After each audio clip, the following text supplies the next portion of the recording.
go to another isolated area outside of town. Some of those areas that your viewers sent me were an hour and 15 minutes away, and that's still great ideas, but it's not enough. I can't cover as much ground. So this morning I'm going to be able to cover 4 different spots on the outskirts. Well, what's taking you out there? Like what you're just thinking it's the isolation, I guess so the previous, so your chat has blown up saying that criminals seem to love 3 points. I'm not exactly sure what 3 points is. I see it on the map as an intersection. But if there's roads out there that lead to criminal activity, I mean, obviously I'm doing this during the daytime, so I feel a little bit safer. But 3 points is very close to the El Rancho Diablo, which is where many bodies were found in the early 2000s, and I see early 2000s, and even as late as 2008, I think a body was found there. Yeah.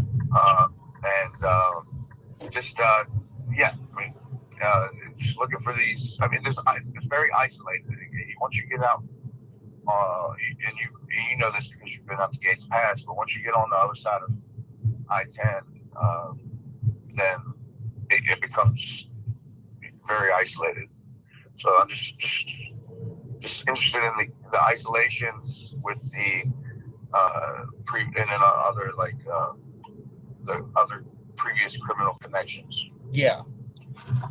Yeah. All right, James. Well, be safe. We will pray for you, praying for your safety. Okay. God bless you for even taking the initiative to even look, because I personally saw you, and I know your heart is in this. You're not in this, other than to find Nancy. I see how you are, really into it, and I'm praying that you're okay out there today. If you need anything, just let me know. I'm here. I can come and rescue you, or if something happens, or you need some water, or some supplies, or anything like that, please let me know. Or if you have a question in any shape or form, or if you want to relay any information or anything like that. Yeah, appreciate it. You'll be the second person I call if I come across a big break. Of course, yes, all law enforcement first, absolutely. And then I'll get in touch with you. But I appreciate everything you're doing on the ground too, man. You're holding the phone, but you got eyes looking elsewhere too. So I appreciate it. We just want to know what everyone is doing at all times around here, sitting around this. So Yeah. I'll catch up with you maybe later, or I'll see you in the next couple days or something. I fly out early in the morning, so I'll catch you probably late before. I'll give you a call. You fly out what day? In the morning. Yeah. Tomorrow morning you're out? Yep. So you came out for 2 days. Okay. Yep. I got just a couple of days, and then but I'll either give you a call or oh, by the way, I went into the El Charro last night. Oh, okay. What's up? No, nothing, because I got there at 6:50, and the line goes down the block. I guess it's a huge tourist attraction, and all these, I guess when people get off work, they just chill there or relax there, because there's a huge patio, and the building is large. But it's because it's in the original building. I guess it's a tourist attraction. But they told me it was a 45-minute wait for a party of one. For a party of one? Yeah, for me. Yeah. So, but there were people in their defense. There were people lying down the block, like they were ready to wait. So it's the spot. It's the spot. It's the after work downtown spot. Like it's just 2 blocks from all the big buildings, and it is. I mean, there's a lot of foot traffic there. I think it was. So I went to a different highly recommended restaurant, but obviously no connection to the Guthries. But I could not get in there, so and I was too tired to wait 45 minutes in line. For what? So I'm back at Luke's house. Luke. You're back at Luke's, okay. Yeah, but nothing here. I don't see Luke out here. We have many people in the chat still think Luke is involved. I mean, he gave an exclusive. Yeah, I've seen the interview. Luke's just they could. If it doesn't matter if they. You think? You believe him? No, I believe Lou. That's so funny because people would say, "Oh, if it wasn't Lou, then why hasn't he come out and said it wasn't him?" Then as soon as he does say it wasn't him, people will say, "Oh, that's the same thing the perpetrator would say." Well, you're doomed if you do, and you're doomed if you don't. That's kind of how it is. Yeah, and I get it, but they could have put anybody. They could have rated anybody, and then the chat would have been, or the viewers would have been convinced that it was them. If they had rated a 70-year-old woman, they would have said, "Oh, that's the one." Why would they rate her? But I don't think Luke has anything to do with it. But what got them to go to the house? That's the question. I'm looking at it now. I tell you, his mom is more shady than him, in my opinion. You think his mom is shady? Oh, there's a dog barking. Contradictions, then see, I don't know. I don't have any ideas or anything. She thinks contradiction for her. She at least said something different than her attorney did, and that's okay. But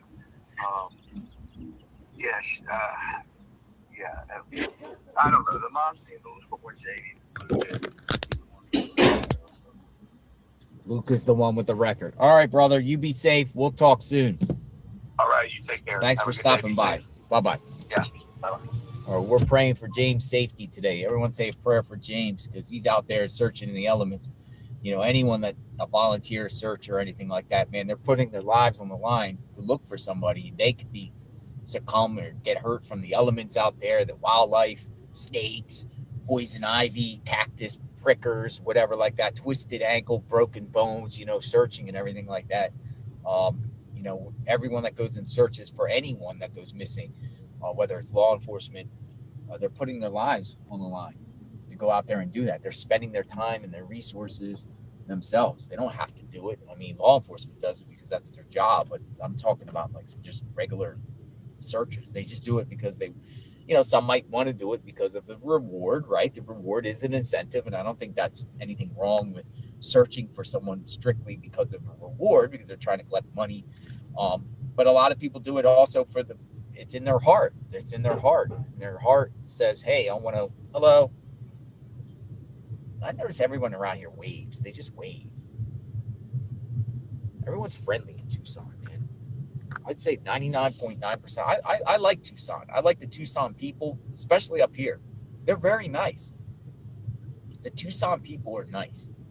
I really haven't encountered someone personally that come up and act crazy. Like Tucson is cool, man. The people are cool here. Look at this beautiful sky. All right, so what we're going to do is we're going to go down to the banner, the KVOA banner. We'll have a conversation here. We'll see what's brewing. We'll see if anything pops off this morning. It's like new reports, whatever like that, and we'll go from there. So welcome aboard, folks. JLR Investigates. Let me just pull over here and map everything out. And, we'll go down the sheriff's too. We'll kind of do both. Let me just pull over. I'm at the beginning of Luke's neighborhood, right? This is a place where law enforcement has been all around here looking for any type of surveillance related to this case. I don't know if it's necessarily because of Luke. They've been all around this area centered. So KVOA, Elm Street. I think it's about 10 minutes away.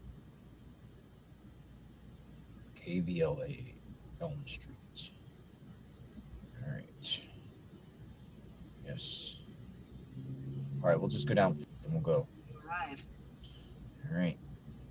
It says KVOA opens at 8 a.m. Adult media is open 24 hours a day. All right. Head toward East Orange Grove Road, then turn left onto East Orange Grove Road. JLR. At the stop sign, turn left I onto East emailed you Orange my Grove theory. Road. It's different. UK Jules says. UK Jules says she has a theory. I'll go check that out as soon as we stay put here. We have to stop, but I'm on the move here. We'll go down to KVOA. We'll see the banner. So you guys can see the banner. Probably more people signed it. I think those little candles are still out there that Jacob with Dad's Gone Live put down. All right, we're on the move. Welcome aboard, folks. Road trip. It's going to be a long day. At the next light, turn left. What happened to Nancy Guthrie? Tucson, Arizona. 84 years old. I was still fascinated with Dr. Q's analysis yesterday. Dr. Q. Sherry Prince. Thank you. Dr. Q. At the light, turn left onto North First Avenue. We need some really deep thought theories here. But all of you are great with your analysis and your perspectives and stuff like that. We want to hear from the nation, want to hear from the world of what they're thinking about this case, right? So we want to talk about this case, the scenarios. I want to know what the world is thinking, not just the United States, but the world. All right, headed down south. We're headed south.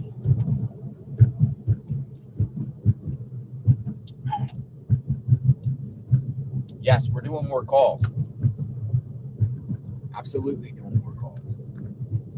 Until something pops up. That's kind of like our thing here. Some of you like it, some of you don't. I understand.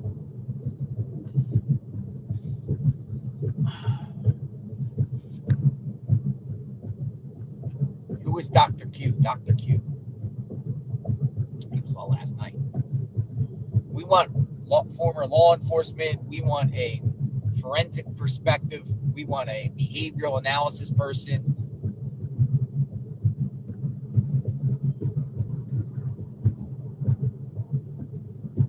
Who do you think did this crime?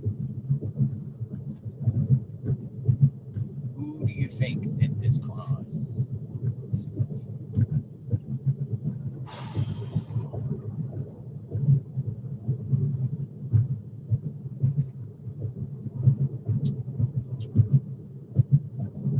Annie Tomaso's home is empty. But in the eyes of law enforcement, they are victims. Annie and Tomaso are victims, according to law enforcement. And law enforcement has cleared them. As far as Pima County Sheriff's Department, assuming the FBI is also on board with that clearing too. You would think that the FBI and the Sheriff's Office would be on the same page here. Let's hope. Let's hope they're really working together. On this.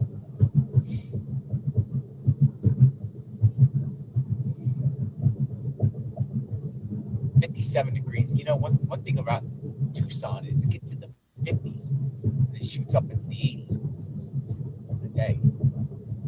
As soon as that sun comes up, it just goes warm very, very quickly.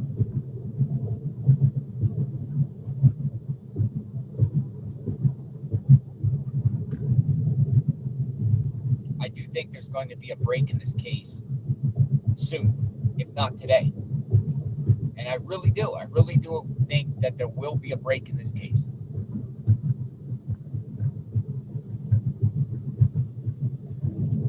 Each and every day gives you more and more hours and hours and hours and hours to find out the answers. And they said they're getting closer yesterday, Sheriff. They're getting closer.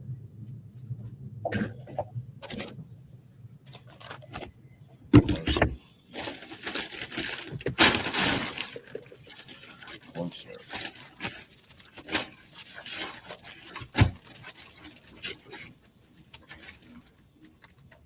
Give the guy some change. This guy right here. Give him some change.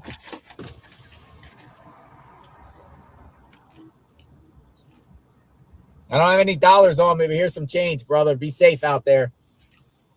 Thank you, man. Thank you. Be safe.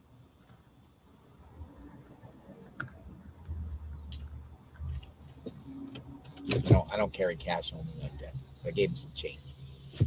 I got a little change in my wallet. So, who did this crime?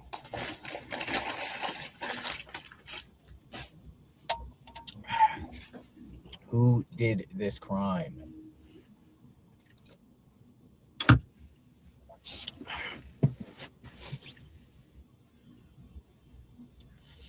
Who's responsible? Somebody said the chat did it. The chat did it. What the heck is going on here, folks?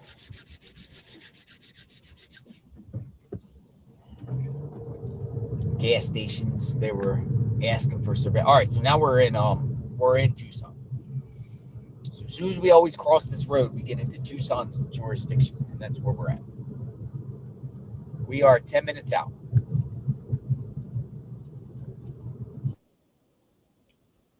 In half a mile, turn right after Arby's. I was able to go to the that old abandoned hotel. That's creepy. I wanted to turn around and look at that old hotel. It's creepy. We'll come back to that. The old hotel. I was able to go to the Waffle House last night. I was happy for that.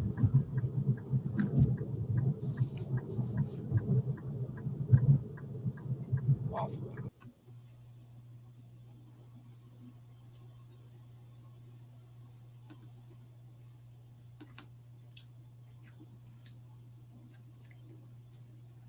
Fuck.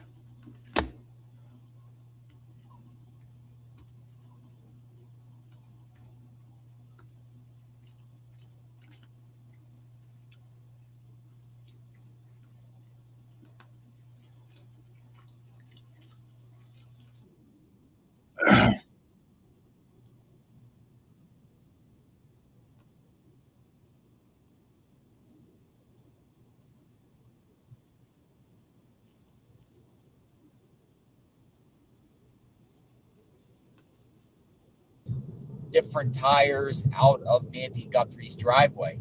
If the perp pulled up in the round circular area, put Nancy in a vehicle, how come they don't have any tire tracks? Or do they? They're not telling us. Because if they have any tire At tracks, the light, turn left onto North Stone Avenue. they would be able to determine what type of tires they are, which can maybe point it towards a vehicle. Any vehicle that goes into Nancy Guthrie's driveway is going to leave tire track marks. Because it's a loose gravel, whether there's rain or not, it's going to leave marks.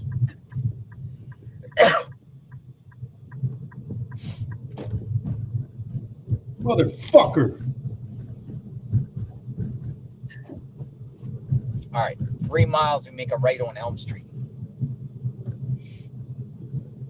Thank you. Thank you, everyone. Tire marks, tire tracks. Let's see what today brings with researchers, volunteers. I'll have to give Alex a call and find out what he's doing. What their plan is. Maybe they'll get the metal detector and try something else. Hopefully they do.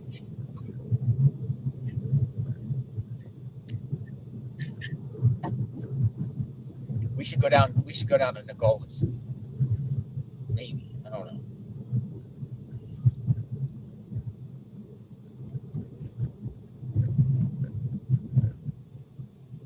Tucson John, Courtney says. Tucson John. Thank you, Courtney. Tucson John. We love you here in Tucson. Courtney Nicole. Courtney Nicole, I'm assuming that you're from Tucson. Tucson John.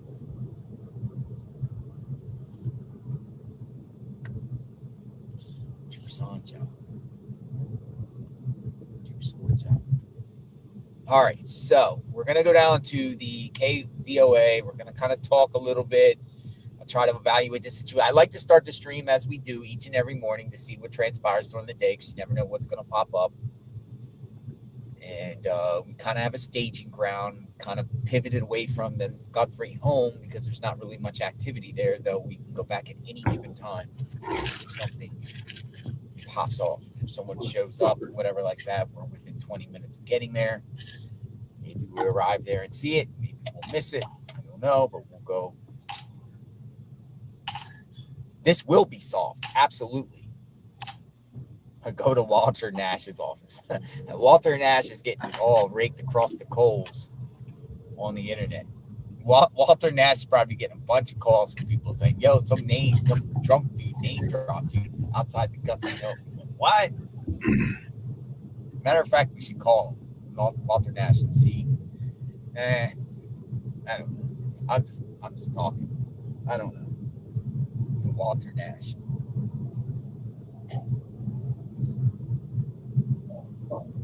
He says criminal defense attorney.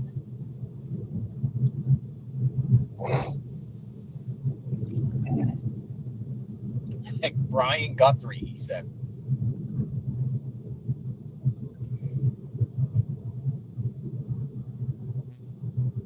He said Brian Guthrie. That guy, man.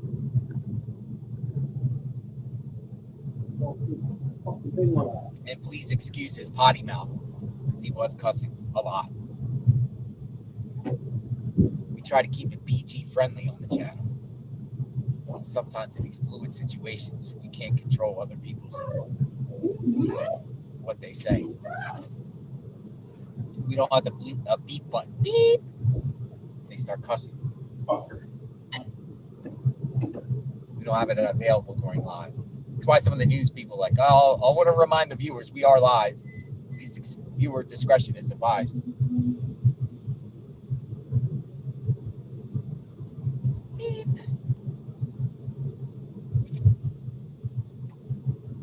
Viewer discretion is advised. We're live. All right, 1 mile to Elm Street.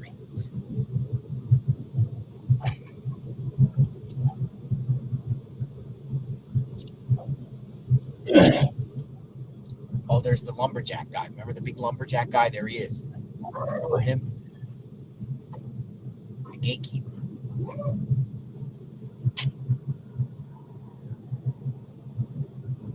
Lumberjack guy, like the never-ending story. Big gatekeepers.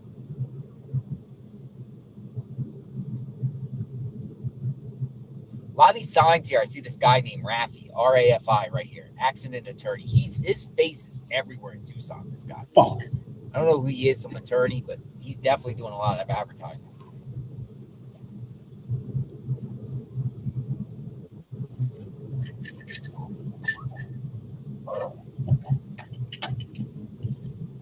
Where are we going? We're going to KVOA for now.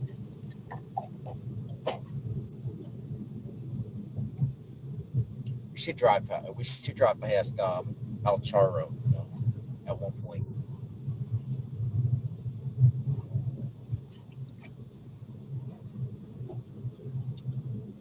Hey Carlos, if you're watching, Carlos from Rio Rico, send me let's talk. I don't believe you did it, Carlos, so I'd love to talk to you if you're watching, or anyone knows Carlos. Tell Carlos to get a hold of me.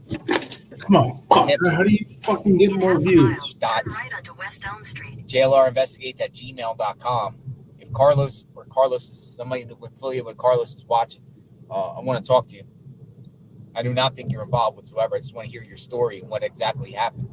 Or if his attorney, reach out. We'd love to hear your story, Carlos. Carlos is watching. He might be. Probably watched at one point. Carlos, love to talk. Luke, if you want to set the record straight, Luke, like, you want to talk? I know you know who we are, Luke. I personally don't think Luke did it either. Now that he talked, but some people feel otherwise, but I don't think Luke did it. But Carlos, I'm 100% convinced Carlos didn't do it. I believe. Turn right onto And I West believe Elm Luke Street. too. and Luke's mom. Other people, not so much on this channel. Some other people, like Luke. I don't think many people have said, it's Carlos. I think Carlos did it. That's fucking crazy. Many Go people. past North 9th Avenue and turn left onto North 10th Avenue.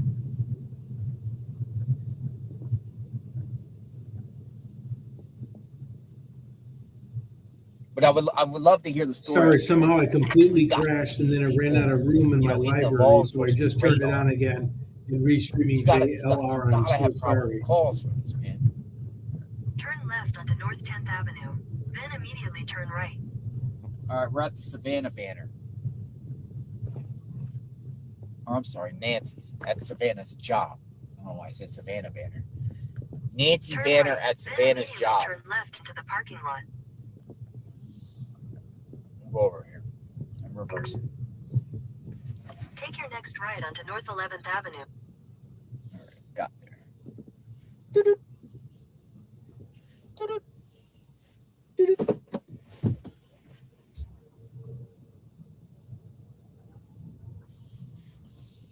Here it is.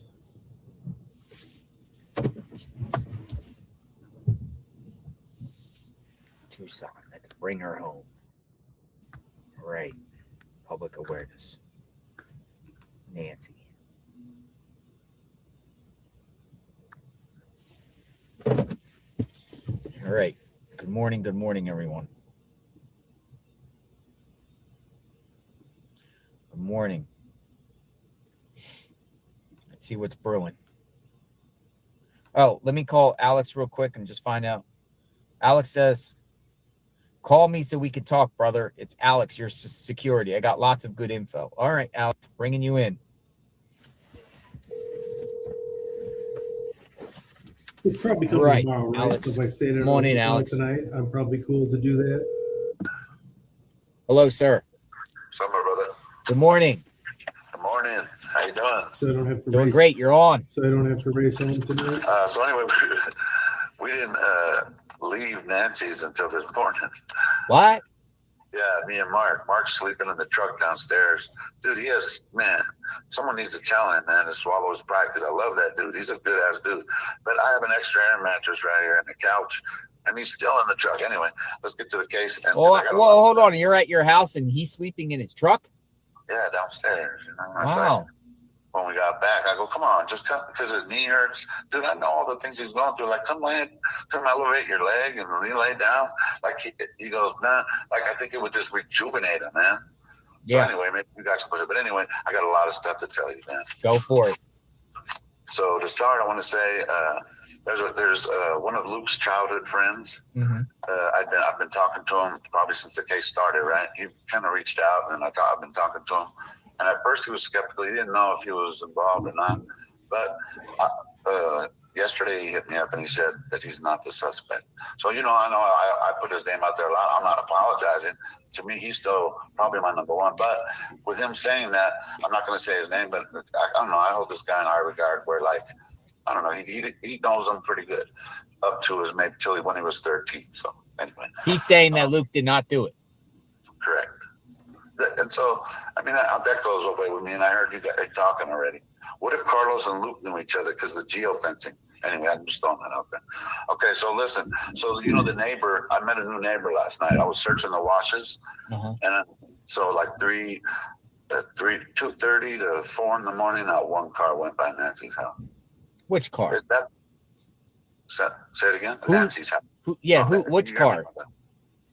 0 cars. Oh, 0. That's how quiet that neighborhood is. Okay. Okay. So during relatively the same time that this happened, you're seeing no cars in the neighborhood. Not even someone going to work. No joggers. Maybe at 5 they went, but I left by then. But so so I'm searching through the washes. It's, I don't know what time. I didn't get to sleep last night. I'm going to squeeze in some before work today. But so I met another neighbor because I scared her and I didn't really need to. I'm over there because I'm on the wash. I'm not on anybody's property. But this lady goes, "What are you doing over there?" And I'm like, "I'm searching for Nancy." And I go, "Yeah." I go, "I'm sorry." She goes, because she sounded a little scared. So I'm very sorry. I startled you. She goes, I want to see your face. So I went over there, and she wanted my name and my phone number, and I gave it to her just to let her know. I told her I'm just a Tucson, I just live here and I'm searching. And she goes, she's there taking care of her mother. She's real sick, so she's up at night. So anyway, I get to talking with her, and she's super nice. And all I'll say is her first name is Karen, but she's a really nice Karen, I promise you. But what she was saying is, what I brought up to her was, the other neighbor said the other day that to go look on First and River, there's a lot of homeless encampment drug users that kind of gather up, right? Kind of like, I don't know, just saying that's another spot. So then then Karen, I brought it up to her, and what she said was, let's see, where did I write it? So she said there's another spot, it's Via Entrada on River. So maybe there's like some kind of place where, because remember, let's just say they left, they could go just to that spot right there, and there would be 0 cameras. So I don't know. That's another one. Let me see. Oh, here's another thing. You got like a notebook or something? You're reading from notebook? Yeah, because there's a lot of stuff, and I'm like, I want to make sure I tell you. Yeah. Okay. There's 100 FBI agents on this case. 100. To compare. How do you know? 100 FBI, and then there's 60 compared to like Kohlberger had about 60. Anyway, this is really important. I'm watching the chat, and people are saying a lot of stuff. I don't know if people know that I'm your security, but if anybody has a problem with JLR from this point forward, you're gonna have to take it up with me. Oh no. Quit yelling his name and come say something to Alex. That's all. We're not looking for no trouble, man. No, I don't. But hey, people know, they see it on it. Okay, so let me see. The neighbor dog, River and First, Karen, B and Trada. Oh, check this out. So the other neighbor we met. Okay, you still hear me? My bad. How many neighbors are you meeting? You're meeting all neighbors of Nancy. It's important. We did. Okay, look, it wasn't planned, but then at the end of the day, me and Mark keep meeting these neighbors that maybe didn't like, because they really didn't like us. I mean, I shouldn't say that, because they ended up being really nice. I think they were just kind of, I don't know. But there were, okay, so this one, she had kind of like told Mark off, but I didn't know that. I was over there chilling with the News Nation dude. So she had told Mark off. She's walking the dog. She comes up to us, but she liked the News Nation dude. But so I kind of snuck in some questions. Anyway, so she lives to that. When you look at Nancy's house, she lives to the house to the left of her, right? Mm-hmm. She just moved in January. Okay. And she wanted to move here for peace and all that. And February came and it became a crime scene. And what she said is, I said, did you give any footage? She said, they came to access the footage, and she refused. She said she didn't want them in her yard. Really? She didn't cooperate? Yeah, you know what I mean? I don't know. That's an important. Remember, I was telling you there's cameras all in that neighborhood. Mm-hmm. But anyway, I think they were already putting all that stuff together. But you see, I think that was it. Yeah. Interesting stuff. There's a lot of neighbor stuff. And then, I was at the golf club, of course. And it was like 5 a.m. And one of those trucks kind of ran up on me. He's like, "It's private property." So I was like, "Oh yeah, I was just searching." And he was like, he didn't like it, so I was like, "Do you want me to leave it?" And I just walked out of there. You were searching at night? Well, 5 a.m. Well, because Mark pulled me out. He was like, "Hey, let's go." I would have crashed, right? But he's like, Mark's on his own schedule. But then, as soon as we got to Nancy, he had a torta, and then he was asleep. So I was like, I just tried to just stay busy while I was out there. Gotcha. That's just what I'm trying to do. Anyway, thank you for calling me too. Yeah. Just wanted to catch up and see, what's going on. You reached out, and I know you guys were out there staying at the scene. I didn't know you guys stayed out all night. Oh, another thing. My apologies for cutting you off. Go ahead. I don't know if you've ever heard of. Sorry, I had to drink some water. Have you ever heard of All Eyes on Delphi? She's on YouTube. No. The reason I'm bringing this up, she's already made an entire chart that she updates. She's probably the best data collector in the YouTube true crime community. I promise you. So she's already made an entire chart of all the crimes that happen in there. Everything. She updates it daily. So I'm gonna. She's willing for me to share it too. So that way, if you wanted to see it, it really pinpoints a lot of stuff. So So people are she's put on like maps and timelines. all that. Man, she's amazing. She'll blow your mind, bro. I promise. All right, Alex. I got the link already, so I'll send it to you through your phone. How's that? Sure. You Yeah. be safe today. Are you headed out today at all? Well, because I might have to work today, I believe. I'm gonna What do you find do out. for a living? I never All even right. asked. Well, I just started this job, but I'm washing dishes at a restaurant. So Oh, nice. yeah, it's like a Caribbean show, like like Nice. chicken, wings. Wings. They get good food there. The what? You eat good food there? Yeah, real good food. No, I'm saying, do you eat good food there? Oh, well, now the boss is pretty tough, stringent, which is good, though, because I'm trying to lose weight. That's why I've been doing a lot of walking. But she's like, and I get it. She's, she's an awesome boss. You know what I mean? Gotcha. But she's, she's demanding. So, But hey, the boss is the boss is the boss, right? Yeah. Thank you for what you're doing. And we'll talk soon and keep you informed of what's going on. And hopefully we get some answers today. Let's get some good news. All right. Sounds good. Talk to you soon, brother. Bye-bye. Bye. Alex out there all night and then also going to work. All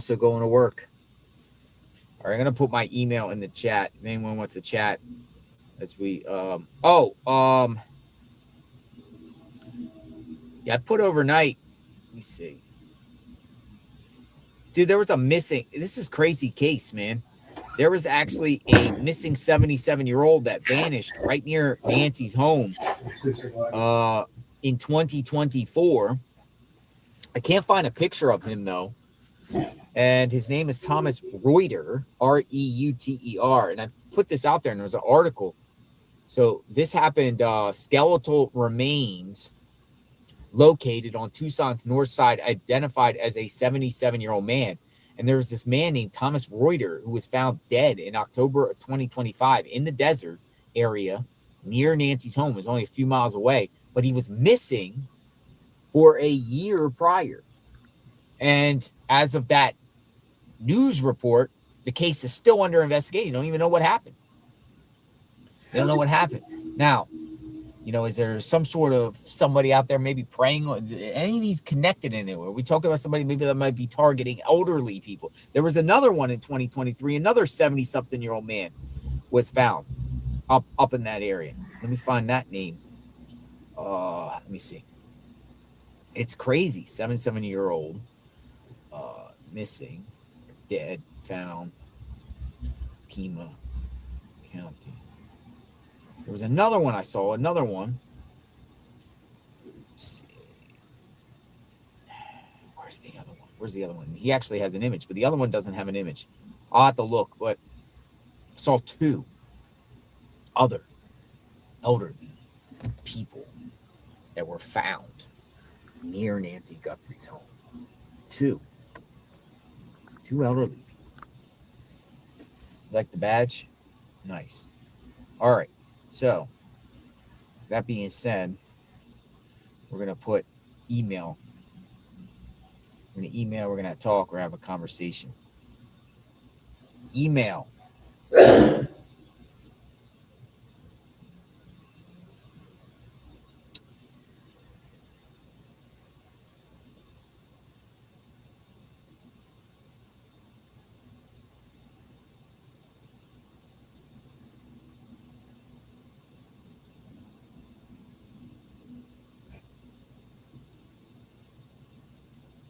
Nancy Guthrie discussion. All right. It's pinned. Who wants to talk?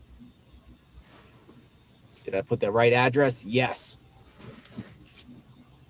Go to the locations where the body was found, Laura's musing says 1865. The 77-year-old man was found. Let me get this address here. 5100 block of North Swan Road. So here's the story about the 77-year-old man. Well, by the way, there's no picture of him. Skeletal remains located on Tucson's north side, identified as a 77-year-old man. This article was from November 10th, 2025. It says the Pima County Sheriff's Department has announced that skeletal remains located on the north side of Tucson has been identified. It goes on to say, on October 29, skeletal remains were discovered in the desert area near the 5100 block of North Swan Road. Deputies confirmed the remains as human, and the homicide unit is now leading the investigation. The Pima County Office of the Medical Examiner identified the remains as 77-year-old Thomas Reuter. His next of kin has been notified.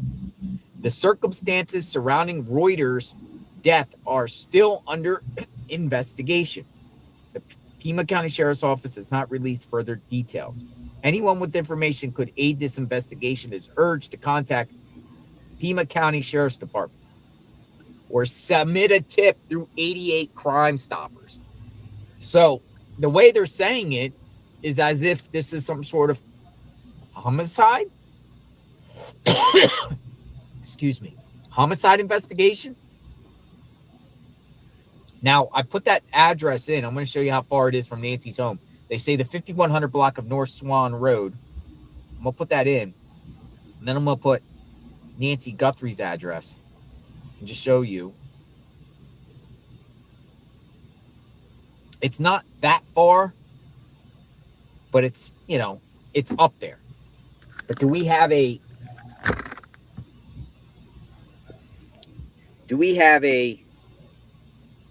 that's Nancy. This is where this 77-year-old was found. Do we have somebody up there in the Catalina foothills doing something? They're saying the homicide unit is investigating, and anyone with information, contact 88 Crime Stoppers. So Nancy's on the left. The red dot is where this 77-year-old man named Thomas Reuter was found. I'm just saying. I don't know. All up there in the Catalina foothills. What happened to 77-year-old Thomas Reuter?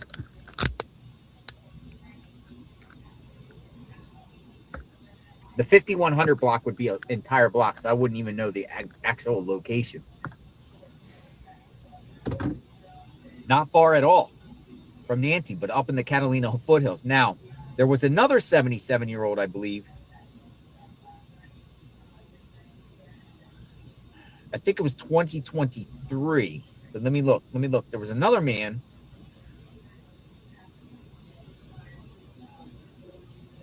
Let me see if I can find it.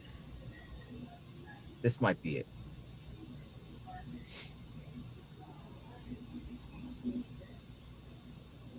This was another one too, and I found this one here from 2023.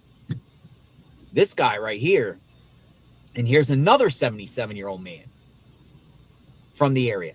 77-year-old man, missing man found dead. And this was in June of 2023. The Pima County deputies investigated reports of a missing person who has health issues. Now, this could be somebody that more of a, you know, like somebody that just wanders off. But it is interesting. On June 10, around 4:29 p.m., deputies were called to the 14,000 block of East Speedway Boulevard. The missing person identified as 77-year-old Patrick Ellis, who left on the area around 1:30 on foot. Deputies warned Ellis had health concerns and did not take his cell phone with him. Deputies immediately began to search the area for Ellis. The Pima County Sheriff's Department air unit and search and rescue were utilized during the search. They found him dead at 6:29 in a remote area. But they say here there's no signs of trauma or foul play, but his death is still being investigated. So 2 77-year-old people in the last 3 years have been, you know, in that area found. One, which is still under investigation, the homicide unit. This one, I don't know if it's, but he was found. Now, let me put in the address to this guy here and just see how far it is from Nancy Guthrie's home. They say the 14,300 block of East Speedway. And we'll put that in right here in Tucson and see how far it is. See, this stuff is like, but this one's way out there. Let me see. I'm just gonna put Nancy's home. See, this one's really, really far. It looks like it's a 40-minute drive. So I doubt that one is anything of anything. Probably somebody that just wandered off. I mean, it's quite a few distance. So I don't know. But, you know, the question is there, you know, some people are presented in this channel. Do we have someone that is a serial killer that is preying on elderly people in the Tucson area? Somebody praying. Somebody said just reaching, not related. Well, we never said anything was related of anything. But I do think the one that was found last year, Thomas Reuter, is interesting. What's the circumstances of how he went missing? Because there's lack of information. This other guy, I don't know. Now, has there been any other missing elderly people in the Tucson area? People said there was other ones, but those are two that just popped up to me that I saw. How many people are missing from the Catalina foothills?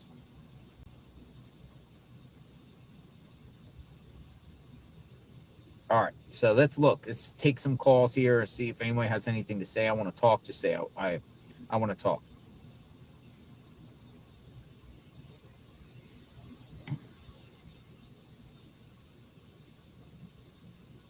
Local grandmother.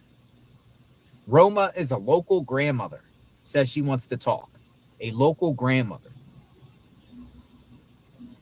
Barbara. All right, local grandmother Barbara. I'm going to put you in the chat here. A local grandmother. You're going to get a number from 202, local grandmother.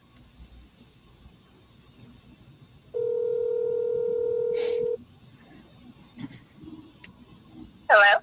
Good morning. Good morning. Barbara, local grandmother. I am a local grandmother. How are you, JLR? I'm great. Thanks for reaching out. Yeah, so I have a theory that nobody's talking about because Nancy is so old. Mm-hmm. Everybody thinks it has to do with Savannah, right? But I have to tell you, since I've gotten older and I have white hair and I look like a grandma, there are a lot of men who are really horny. Whoa. I don't know of another word.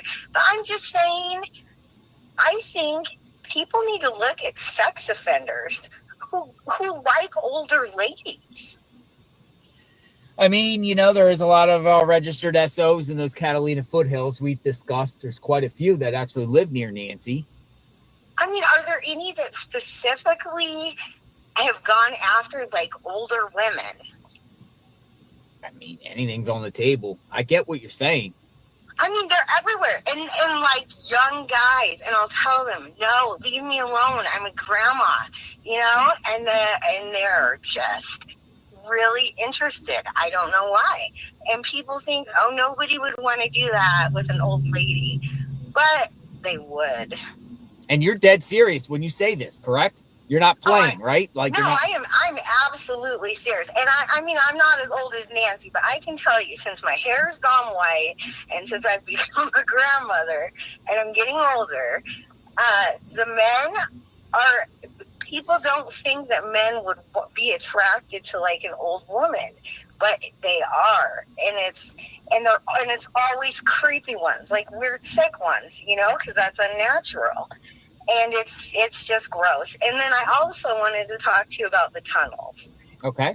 So I've lived in Phoenix for a long time, and I've been to Tucson, and even in Vegas. I've actually been down to the tunnels, like far in the tunnels. And I want you to know that there's no chance she was down there, because there are people that live down there, like hundreds of people. They build weird houses down there and stuff. And any one of those people would have turned it in for the original $2,500. There's no way she was anywhere down there and nobody tried to collect the money. Yeah, there is tunnels around Nancy's home, particularly on First Avenue, and then the tunnels that go under the washes, like washes that go down from the Catalina foothills from her neighborhood and end up going in the river there. Yeah, but people don't realize, unless you go deep in, that there's a lot of people that live in there. It's not as isolated as you think. And any one of those people would have turned it in for the $2,500. I concur with you on that. You know, nobody's just going to keep a body in there and somebody overlook it. If they see a body, somebody homeless or in there, or someone else is going to turn that in even for $2,500 when it was originally that reward. Yeah, they would have done it for $20.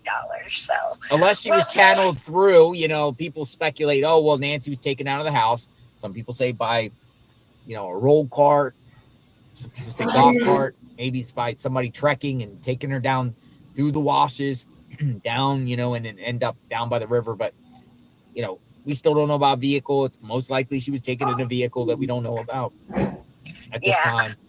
Well, I hope they bring her home. And I really think that everyone thinks it has to do with their daughter, and people are underestimating that there are a lot of men who will be just sexually attracted to poor Nancy herself. And they need to look at all the perverts. They need to look at all the sex offenders, and they need to go more that angle. And you know why I think it too?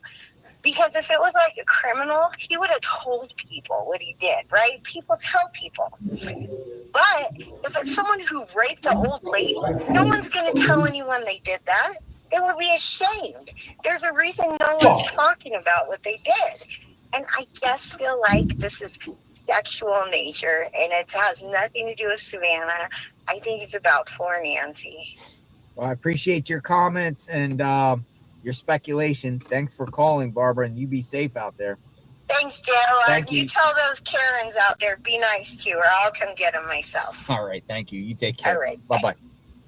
All right. Be nice out there, or Barbara will come and get you. Let M31N. I think it may be a stalker of Savannah that took Nancy and may have her body with them. That would explain why they haven't recovered her body. A stalker of Savannah. Parasocial. I learned that word yesterday by Dr. Q. Parasocial. A stalker of Savannah.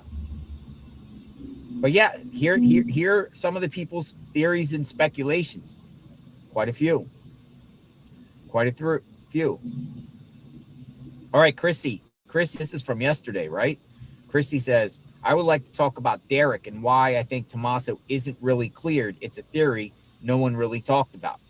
And you reached out, Chrissy, from yesterday, and I said I was going to get you today, and I'm going to get you right now. So Chrissy's going to come up. He's going to talk about the guy that called Tommaso and Annie with the Bitcoin. Derek Kalela, who we talked to, the guy in the band from Los Angeles area. Chrissy has something to say about that. You're up. Welcome aboard, Chrissy. Thanks for reaching back, too.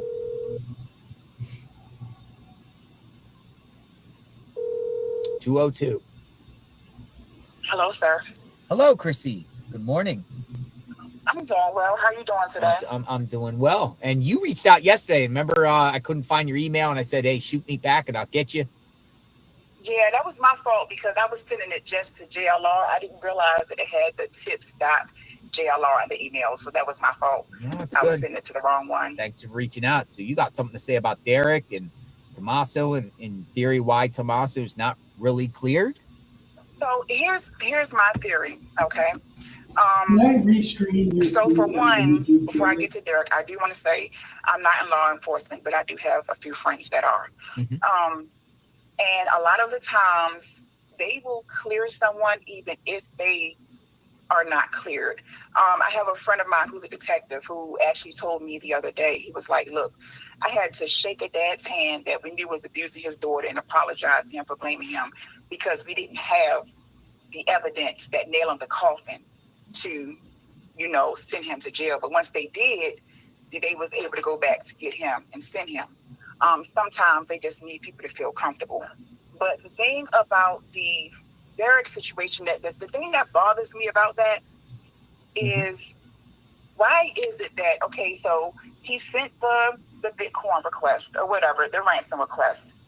And the thing that bothers me about that is, if you are saying you did that as a hoax, why would you, and this is not speculation, it's in the court documents, why would you send a text to Annie and Tommaso asking them if they received the Bitcoin yet and you're waiting on your end for the transaction? If you know that they didn't have anything to do with it and what you're doing is a hoax, why would you send that to them?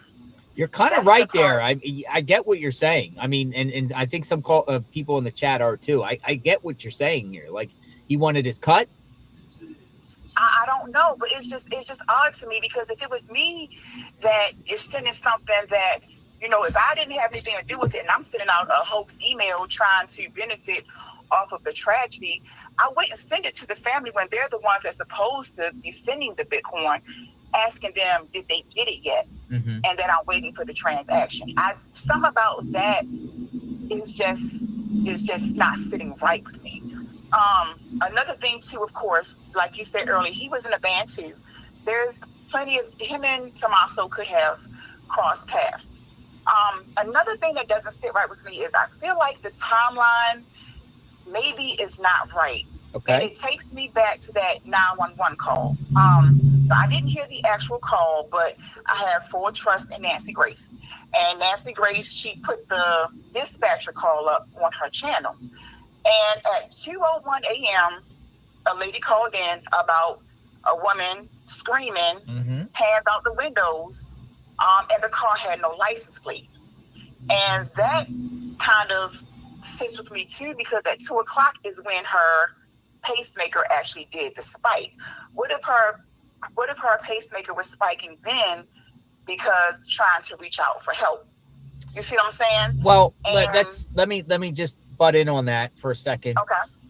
Are you sure it was at 2 or just after midnight?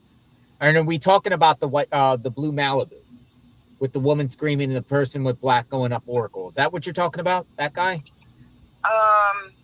I don't remember the name. I don't remember the color of the car. Now, I don't remember the color of it. I just remember what they said. I remember it said it was 2:01 a.m. when the call came in, but the pacemaker was supposedly had spiked at 2 a.m.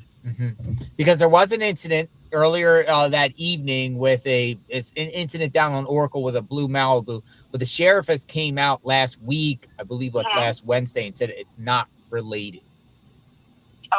Okay, so I didn't see that. So thank you for. Unless you're talking about another incident that I'm not aware of. This is the one that I saw on Nancy Grace. Like I said, I don't know what the color of the car was. I forgot what she said. I just do remember there was no license plate on the car, and she said a lady had her hand out, and the window was down, and she was screaming out for help. Gotcha. Yeah, that's so. I don't remember what make and model of the car was. Another thing I do want to say in my theory is, what if the what do you call it? You know how a lot of people say, well, why didn't they pick her up? Why did she get an Uber there? Why didn't they pick her up?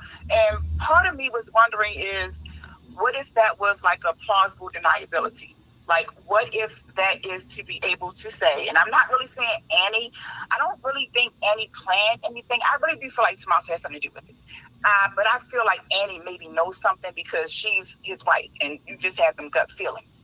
But what if, in my opinion, what if that's plausible deniability, having her get the Uber there so it's not placing you in the home beforehand for anyone to be able to get in, or anyone for the doors being unlocked and things like that. That's just another theory that I had. That's called plausible deniability. Yes. It's a term I heard before. I really don't know much about it. Plausible deniability. So that was just, like I said, that was just another theory I had. It's just a lot of things that doesn't make sense to me. The too many garage time. It's just a lot of things that doesn't make sense. I feel like the man on the porch, I feel like he was a decoy. I really don't feel like he was trying to get in the house that night, because if that picture is to be true of the other one, that was supposed to be on a different day, then they would have known cameras was there. So they would have came prepared for that. I really feel like that. And remember, his book bag was already stopped.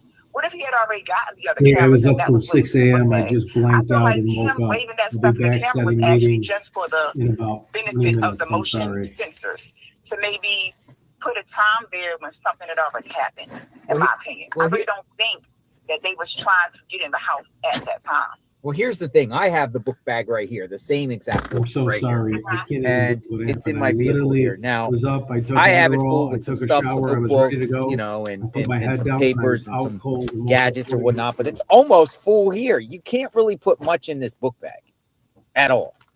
But we saw the book bag with the perp, and it was full. It looked like it was full, right? I wonder what was in it. Some people suggest there was like a tarp in there, but I don't even think you can get a tarp in this book bag. I really don't. What I was saying, it just, to me, I was saying, what if he had already gotten the other cameras? Yeah. From around the property. Well, definitely you could get cameras into the book bag. And I don't know how much stuff can really get in that book bag. Yeah. You know, a lot of unanswered questions though, but I can't really say so. Yeah. So yeah. No, I appreciate your call, Chrissy. And so you're thinking Tommaso. I really think yes. In my opinion, like I said, I know people want to say, oh, well, the sheriff cleared him. And another thing is, if the sheriff cleared him all that time ago, why did they keep their car for so long? When you cleared somebody, you would have just gone ahead and gave them their car back then. So it's a reason why, even though they cleared him, they still kept that car for so long. But the reports now are saying they get their car back. Does that mean they're cleared? I mean, would you give the perp like potential perp? Like, would you give them their vehicle back if that's part of the case? I mean, you know, if you now feel like you have everything you brother, need, I just then got a quick maybe question. I know you're but so I'm just busy over saying, there. if in my opinion, if when the time he came out and said they was cleared was last week sometime, I believe, then if they're cleared and you know for a fact, as Sheriff Nando's basically saying, they had nothing to do with it, then why didn't they get that car back that day? Why did they just get it back? I think they just got it back on Monday. No, according last night, the report by Fox News, Michael Ruiz said they're in the process of getting their vehicle back. So they still have it. It's not in their possession. So yeah, that's another thing I'm saying is, why did you still have it? You know, and yeah, sheriff might have cleared it up, but every suspect, every witness.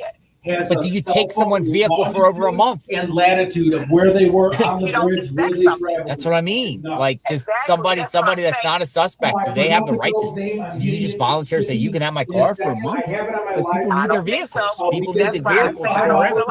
I don't feel like he's really cleared. I just really think that they may be sitting back waiting for him before you know it was like make a mistake, in my opinion. That's just my theory. That's my opinion on it, because it's just things are just not adding up.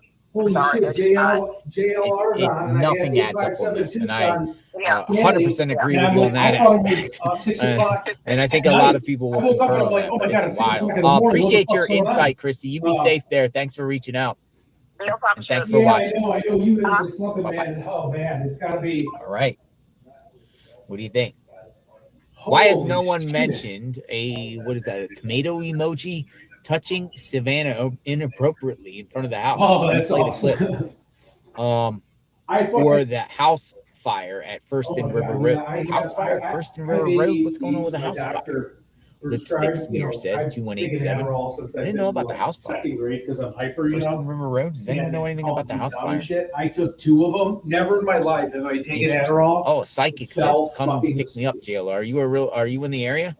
Yeah, Psychic Mara. I got a question for you though. Come pick me up. Hey, psychic, if you're in the area, I would love to hear from a psychic. Absolutely fucking nuts. I think psychic. you were just in school. Any psychics out there in the Tucson area that would dude, I'm seriously, even Shippy was like, I've never, the guy geeked out for 5 hours. I'd like to was meet a looking at the psychic. map so much. We need to get a psychic perspective on the situation. I don't think it's like, I think it's cool, but I mean, after 5 hours of like looking at cell phone things and shit, I was kind of like, dude, I'm gonna put my head through a wall. But where I'm going with this, do you know how to like international, like with the war? County. Do I just write Associated Press places and like Iran and all these places? 69-year-old Carolyn. So I don't get a copy mark strike. Gaspy. Is it tough to do? Got a missing lady. February 16th, 2026. There's a missing lady. Okay, cool. Because JRL is cool, but like there's a lot of people that are cool like that. And then I ran more. 69-year-old Carolyn Cosby. Carolyn was last seen picking up her mail on February 3rd in Ashford, Arizona. It was she was at a residence on February 4th. Like JLR busts his ass, 30 days a week like you guys. And I'm watching this guy Carolyn Iran skyline getting bombed and shit. All Carolyn's vehicles are accounted for. It is believed she may have left the area on foot. Yeah, so I'm like, okay, like, JLR, and you guys are like, that's like, all right, you're out there for 30 days, you're in climate conditions, you're busting your ass. This guy's sitting down just like streaming news shit. And I'm like, You know, I love going out and knocking on doors, but I'm like, how do I restream this fucking horror here? 69 years old. All right. So, all right. So if I find out, I'll let you know, though. So Where's I Nancy emailed like, the Guthrie? Associated Press. I emailed like 50 people this morning because I got to get out of my job, man. I've been in lasers, aesthetic lasers, my whole life, and it's a grind all day. All right. Someone here, person, we'll just call a person, wants to talk. But do not use your name. For that shit. Like I'm almost 50 and like selling. All right. I love selling 20s and 30s, Wolf of Wall Street. Person that does not want me to use but your at my name. age, I'm just like, dude, I'd rather I'm just gonna call sit you and just and hear you out. restream a war and have people pay me super chats. A person that does not want to use their name. No, I know. So, dude, I was so Person fucking that does tempted. not I've been wanna so use their broke. I've been name. looking for a $10,000 commission check. Hello, person that does not want me to use your name. What should I call you? Shit. I'm like, dude, Miss Anonymous? You know, again, I'm not going to get like the JRL talent. All right, Like, Miss so Anonymous, here's what the you story. got? The account jumped so fast. I've been watching you for a long That's how time you do on it. Like YouTube, fucking just and I sitting really here got like doing involved jack in shit is not how case you're of gonna do it. Nancy Guthrie, because all of us have mothers, and we would hate to see our mother have something like that happen to them and never know, you know, where she is. I mean, that's horrible. Yeah, You there's live no your whole drama life like to have that Delphi. happen, Everybody and, you know, you're cannibalizes in the themselves. golden years. But Yeah. anyway, Yeah. I don't know if I can repeat all this on the air. I don't know if you want to mute it or you just want me to say it out loud, because I guess it's already on the internet. Go ahead.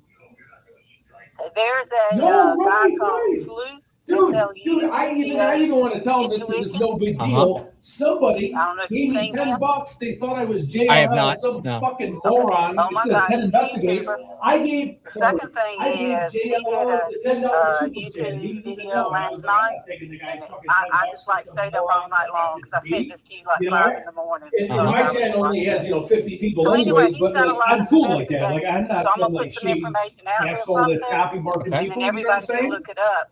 So I'm not defaming anybody. I'm not slandering anybody. I'm not accusing anybody of anything. But this is so interesting. You will be shocked when I tell you this. So Go you for got it. to look at this video. I sent you the link. So, Luke. Shit, I might be able. Okay. Fuck, if Luke, I can you get out noticed you, he did if an I can get out interview. there in the next He week or had so. facial hair in I the can't car in comment on it, Culver, but I can and put you now on all my that business facial plan. hair is gone. I think I can get just like a free iPhone. We've yes. A Max Pro that Okay, actually so has the like blue batteries and car shit. So that let was me in look his into that. driveway that I have to he call used, that was AT&T parked. anyways. Yes. If you notice on his hand in the interview from this Sleuth Intuition YouTuber, No, I know, dude. Because these Delphi hand. people, He's they all swollen just right bitch at hand. each other. No So one did he finds get subscribers. They're all fighting with in each other, and I'm the like, wreck dude, in I'm that not in the car business that of was fighting parked with fucking in his people. driveway? Like, this is stupid. And And Richard did Hill's the never going to FBI get or free. the Like, come on, SWAT man. team pick You up know? that car? I think he said just a regular towing truck picked it up for insurance, but oh my God, it should have been picked up. no So that fucking kind of way. correlates with that car that was at in the morning with the girl in there. Yeah. Couldn't have been Ron, Nancy, and but it Ron could have been Logan's already somebody in dead. there with So him, the parents, and he they're had a not going wreck to and got uproot hurt. the parents You and put notice them in through the that video nightmare in the again. ring The parents camera, think he probably you know, killed them. that hand is really big, even though he's double gloved on the right side, and he also kind of like slipping around. You know, it And is what so it is, man. the I Sleuth gotta guy regulate has it. a I picture can't behind the watch- I scenes. can't have 40 He did the people watch me interview, and no and one you gives see me where any, his you hand know what I is mean? really I just swollen. can't do it. So. Okay. So anyway, All right, well, let's guess find who it. Oh, God, this is Taylor Davis Deanna. married to a guy named William. I William? don't know his last name. I don't know his last name. What's up? But William was sent to prison in 2015 or 16 for trafficking Mexicans across the U.S. border. Right. Interesting. And he caused a wreck that killed an 80-year-old Oh my God, who lady. is this? This person called me So he's 500 been in times. jail. I've Can sent him I, out now. But I saw that. I saw that. Kayla Day's spouse went to prison for that. I saw that floating around. So this is where it really gets shocking. I'm just like nervous talking about it. So Derek Vallela, this Sleuth Intuition pulled up his Facebook. So he, on his Facebook, is a Satanist. He's got all kind of Satan stuff on there and you know, honor to Satan. He screenshotted everything and kept copies of it in case it got deleted. But anyway, so on the Facebook page, he is in touch with a guy named Mojito. Mojito is a DJ who helped organize a fetish satanic ball, BALL, in Tucson on February the 7th. Interesting. So it gets worse. Listen to this, Jay, I'm shaking. He showed pictures of, guess who was out there at the scenes filming? Who? You know, the people in black. So who? The lady that was half naked and the guy Oh, really? that was filming out there. Oh, you're talking about the photo shoot people that were out there at the house the other day. They were there? They were there at that satanic fetish ball February the 7th. You got pics? No, he does. Interesting. So the deal is, and this is my thing, and I hate to even say this. Her name is Kiki, by the way. One of her name, I think her name is Kiki. He has screenshots of that fetish ball because there's all kind of pictures of people dressed in chains, hanging themselves from hooks, and all kind of stuff. He has a picture of him and her, and then he shows, you know, where here they are in front of Nancy's house, taking pictures, you know, whatever. He says, I hope this isn't a movie that they're ending the scene and they know what happened. Did they get Nancy for satanic purposes? It's wild. Derek Colella, when Derek Colella got arrested, we immediately did a live on the channel. We reviewed his entire social media pages, including his Instagram. We went down it, we were analyzing. And yeah, we saw that satanic, dark, edgy, you know, in the music, his network, his people surrounded with him. I didn't know about the connection that you just said with the Tucson DJ though. And some ball. I didn't know anything about this ball. Yeah, look it up. There was a February the 7th. There was a fetish satanic ball, and this Mojito guy is a DJ, and he helped organize it. So this Kalila guy has it on his Facebook with all his other satanic stuff. And so as this sleuth intuition YouTuber has pictures of those two people who were at Nancy's house dressed in black at this ball. That's weird. With other people too.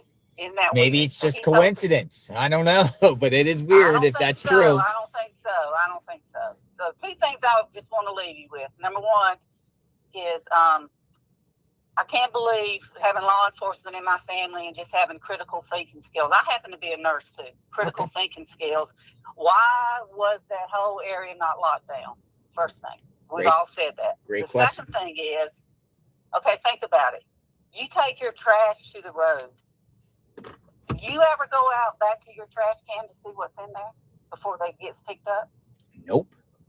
You have mentioned so many times that I've been watching you the last 3 weeks, you've tracked the waste management trucks.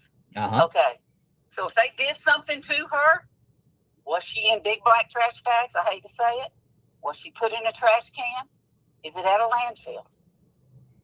So the sheriff should have said in a 5-mile radius, we will pick your trash up, but we're taking it to a different area in the landfill all by itself so it can be investigated. I think it goes to a transfer station, then to a landfill. Well, same difference. It should have been separated out and not done whatever. I mean, I've seen people in my neighborhood that put things in my trash can that just go by. Yeah, people do that all the time. So you never know. But that's really scary with this fetish ball that was February the 7th. And these people were in town and they were seen there. He's got it on the pictures of them. And then they're there a couple days later taking a photo shoot. It's definitely cultures out there for sure. So I'm hoping somebody like that did not get a hold of Nancy. Derek Colella. So, you know, him contacting Tommaso. I mean, correct. I mean, what do you think of that? Like, do you think he knew Tommaso and Annie, or just called them up randomly and just out of the blue, or there's some connection between them, or no? Well,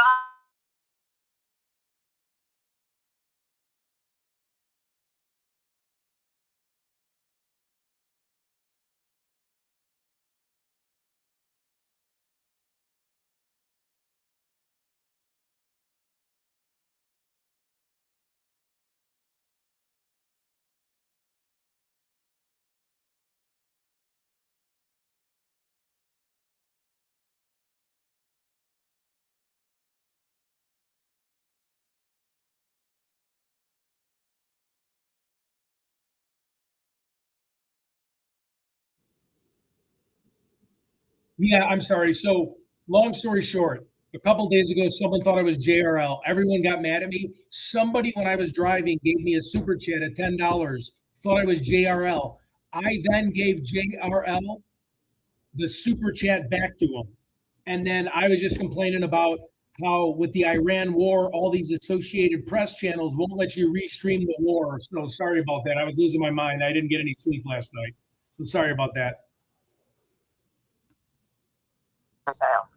Okay, he's I never not seen now. anything like that. So sorry about that. I was just having really, a bad day, and I was talking understand it's to all connected, one of my and I'm buddies just who's a afraid streamer. that I just might And the be Associated Press irresponsible won't let putting me the garbage stream the Iran war, whatever they and did it's to her ridiculous for that we timing can't bring that reasons or stuff. whatever they did to her. I'm sorry, I was She just put in losing my shit, and I the didn't know. I trash. apologize. I hate to say it, and that, you know, he should have locked down the transfer station and the trash pickup. It shouldn't have been going on in the beginning of such a crucial case. Okay, thank It's you. anonymous. Thank you. Sorry. I appreciate the call. I'm Thank you sorry. for the insight. Thank you for all you do. Thank God you. bless you. You are amazing. I'm so and sorry. I We wish were up you the all best. night doing the Stay safe Delphi out there. case, All right, and then will I do. passed Thank out you. on the live stream at like 7 Okay. o'clock in this morning. I couldn't All even right, stay coming up. from I this was up all anonymous, night doing it, saying, and then I was just satanic crappier than cults, hell when I woke up. I'm sorry. rituals, dark, edgy stuff. Thank you, guys. Take care. I'll be back. What do you think? Peace out. Folks. Love you guys. Sorry, it's the Italian in me. I What was do you think? getting worked up over work stuff too. I can't stand my job. Scary stuff. Thanks. All right, so we're back here live in front of the Bring Her Home sign. Oh, Alex is calling me back for some reason. All right, Alex, come on in the chat. I see you calling. Must be something interesting. Yeah, a couple of things to clarify. So the 911 calls, we got to clear that because it's very important. Okay, so whether it was 301 or 201, I'm not sure because it was on CST time, but it also depends on whoever downloaded it, where they were in the country. So I really don't know the exact time, but let's just say, you know, for what I have on my notes, 3:01 a.m. Right? That was Oracle and River, and that was a blue Malibu with no plates, with the lady screaming. Okay? Yeah. At 12:50ish a.m., a little earlier that evening, they pulled over a blue Dodge with no plates, and inside of that car, there was occupants. That's all it said. And one of the occupants was on supervised release. So, you know, he's probably just got out of prison or has been out of prison for a minute. Federal prison, supervised release. Exactly. So I don't know who that was, but in that vehicle, I don't know whose car it was. I don't know if it was, what's his name? I don't want to say it, you know. Hey, in Sleuth Intuition, that dude does some amazing investigating, bro. Gotcha. Yeah, he's awesome. And then last thing is, I just remembered the neighbor that I was talking to, what she was telling us, which kind of, I don't know. She says that Nancy was not immobile at all. She still could drive to CVS, park in the handicap parking spot, and walk in. She didn't have any caregiver at the house, so in other words, she could cook food. Like, it's a big house, but she was able to. Anyway, that meant, you know, when she said that, it was kind of strange. And she also said that everybody in the neighborhood knew her for decades. Everybody. So. What do you think about the last call about, you know, Derek Kalala and the Bitcoin and his connection to this satanic ritual DJ event? What if Kiki put a curse on me, man? I mean, Kiki came out there and pretty much said that she's out there starting a true crime channel. I don't know what she told me off, remember? But it just wasn't on tape. Remember? You didn't know that? No, I didn't. I didn't see. No. I don't want to repeat it, but anyway, she was very strange. But the dude she was with was cool. Mimi has a comment here. It says, in my opinion, the texts with between Derek Kalala and Tommaso were suspicious. No mention of Nancy and not a mention of where to send the Bitcoin. He was asking a question in his text, making his excuse for sending them ridiculous. Red flags. Wow. That is strange. All right, Alex. Yeah, anyway, I just wanted to throw that out there. I appreciate it. All right, thank you. Take care. Yes, sir. Have a good one. You too. All right, somebody's sending me some information here. Let's see what we got. We'll keep the conversation going. Chris Roach Investigates wants to speak. Chris Roach. Let me see.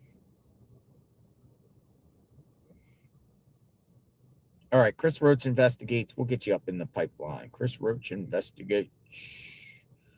Chris Roach.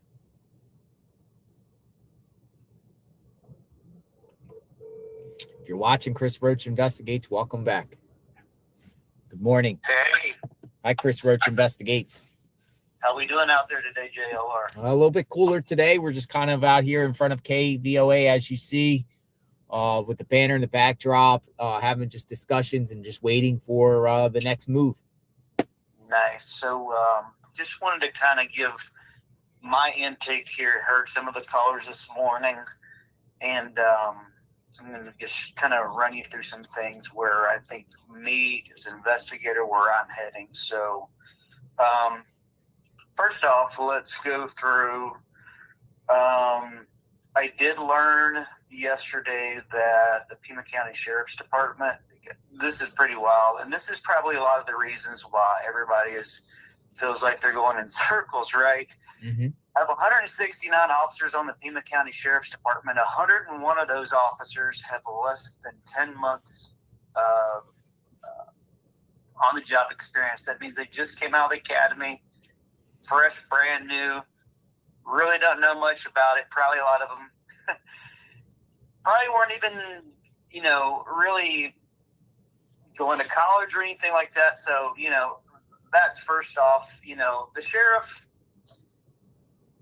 he's not the best. I've seen so many interviews of people actually working at the department now, and this all seems to make sense. So a lot of the people that currently work under his administration, they're just scratching their heads because they personally know him.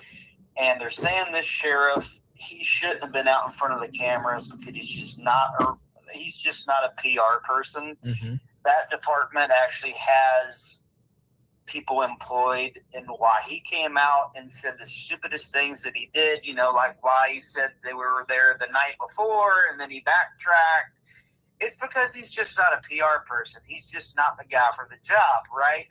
So this all kind of makes sense to me why it's been such a clusterfuck, right? Mm-hmm. We have the inexperience from the Pima County Sheriff's Department. We have the sheriff that's gave out just bad information, just like the same thing he gave out bad information about those cars. This is so silly. It's so easy as an investigator to pick this up. When he mentioned there's and I believe Alex was just on your show, whenever sheriff just said, Chris Manio said there's thousands of cars we're looking into. Mm-hmm. It's common sense. Alex just said, hey, we camp out here at night. It's relatively really quiet. There's not thousands of cars we're looking into. It's terrible PR. It's just, he's nervous. He's on national television. He's got this microscope over him. The guy's just nervous. He's saying shit that he really doesn't really mean. So let's just get that on the table for one. Yeah. Second of all, where am I heading with this? Annie Tomaso's off the table for me at this point. They are. Yeah, they are off the table for me. And the reason that I do say that now is because, and I believe one of the ladies that called in earlier, she wanted to know how come they kept Annie and Tomaso's CRV. I think that's what they have as a CRV. Honda, yeah. Yeah, that Honda is because the forensic analysis lab, usually they're not very fast, so they were probably running behind. So there was a little reason for the delay. They did, however, get that back, 20 some days in forensic labs. That's actually very fast to be frank. So those people are off the table for me, no family involvement. So here's where I'm beginning to really think that what we're dealing with here. So November 5th, Savannah Guthrie came on national television, and she gave out way too much information. She did a hometown coming home to say, hey, this is where I grew up. This is basically where my mom lives. This is where we eat. This was 2 months prior to Nancy going missing. Mm-hmm. You can YouTube it, Google it. I mean, it was all over the news, all over anywhere. Pretty much everybody was filming. You could do such an easy search to figure out where Nancy lived. And some of these callers are like, well, how did they get the email and the text of Annie? Dude, I could find that in 2 minutes. It's this simple. It's really simple here. What we're dealing with is a bunch of boneheads from Mexico that I believe the ransom note was real. I believe they used a VPN. I believe they maybe went to like a library or somewhere, and they did plan this out. It was well planned, well methodical. And I believe along the way, they did think that maybe they could get away. These are not professionals. These are just stupid crime organizational type people. Luke Daly's off the table. Kayla Day's off the table. This whole, like, you know, spiritual, you know, like this satanic thing, that's just, you guys read too many books. It's just really simple, right? These were boneheads from Mexico.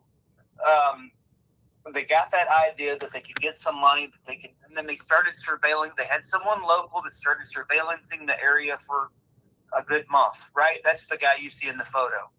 They're not going to give too much information out. So Savannah did that whole hometown, you know, I'm a Kappa Delta, and I'm in the sorority, and I went here and I went there, and we eat over at El Chapo's or whatever that place was. I think it's right down the street from where you were actually driving by. You said, man, this smells good.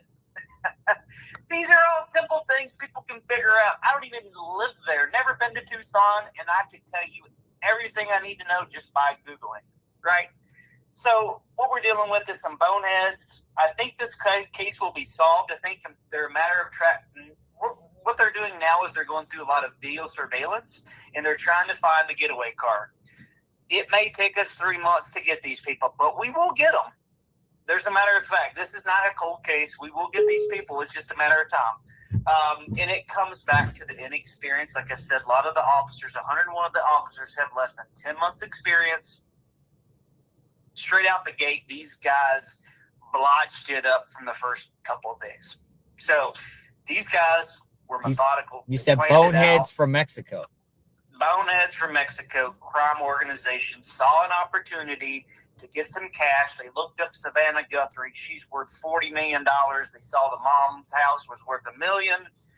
Probably thought, damn, man, this is some, I mean, in Latin countries, man, even $50,000 would be a lot of money in Latin America. You're talking Mexico, Guatemala, Haiti, Costa Rica, Panama.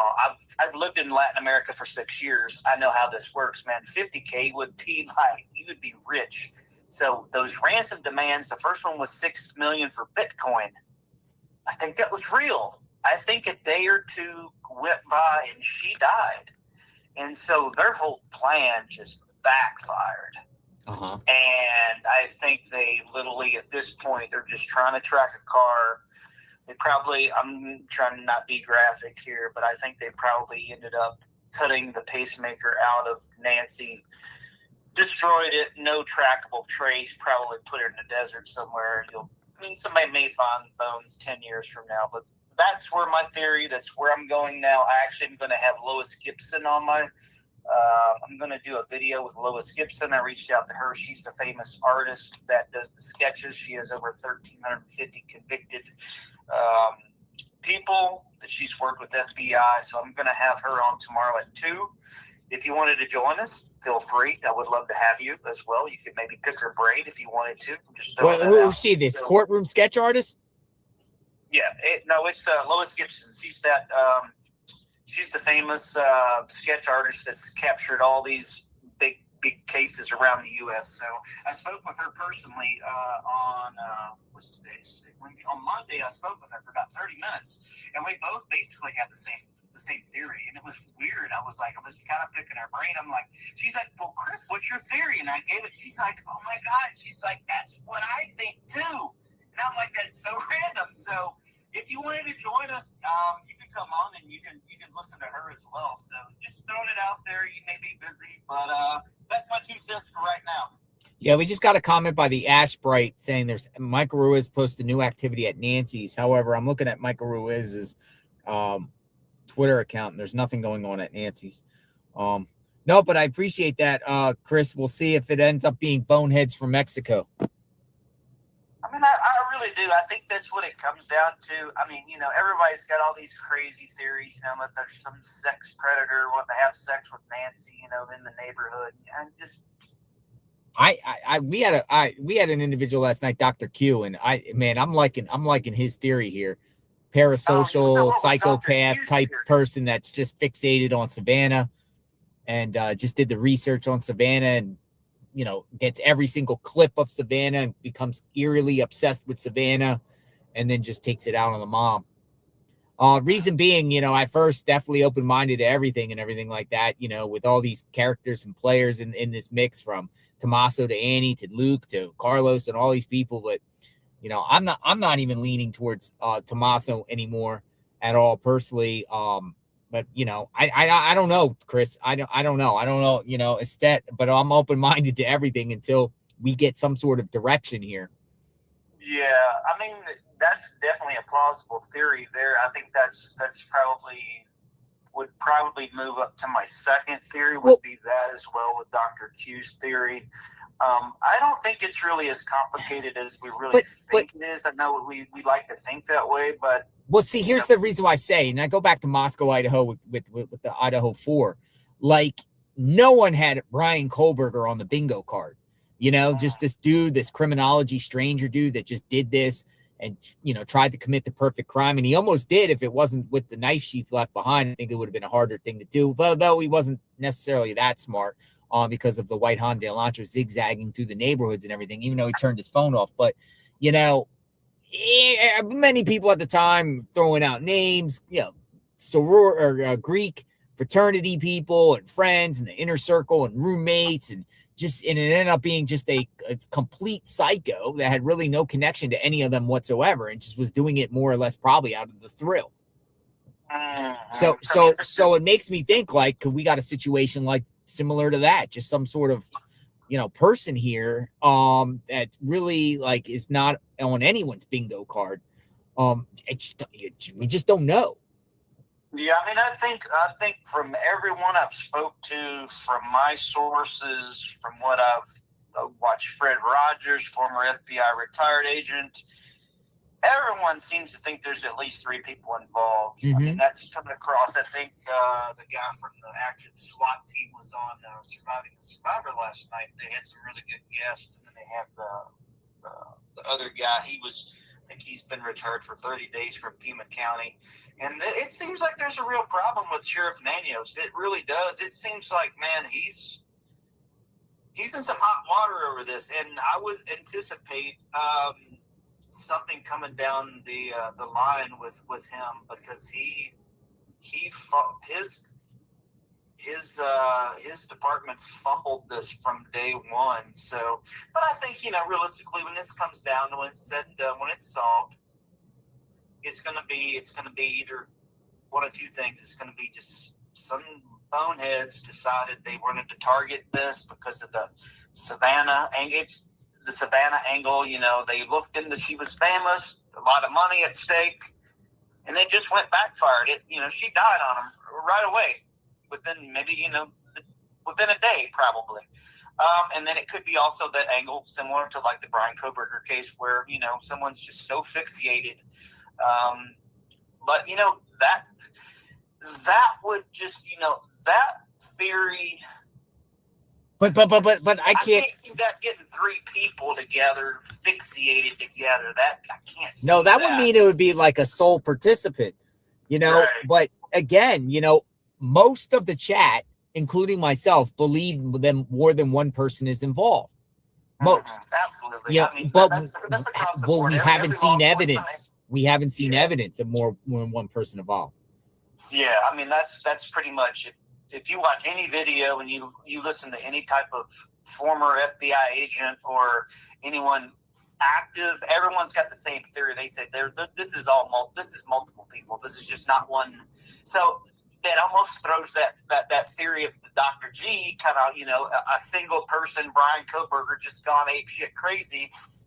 But I don't think if that would be the case, similar to Kohlberg, I don't think it would be it wouldn't be somebody in their early 20s doing this.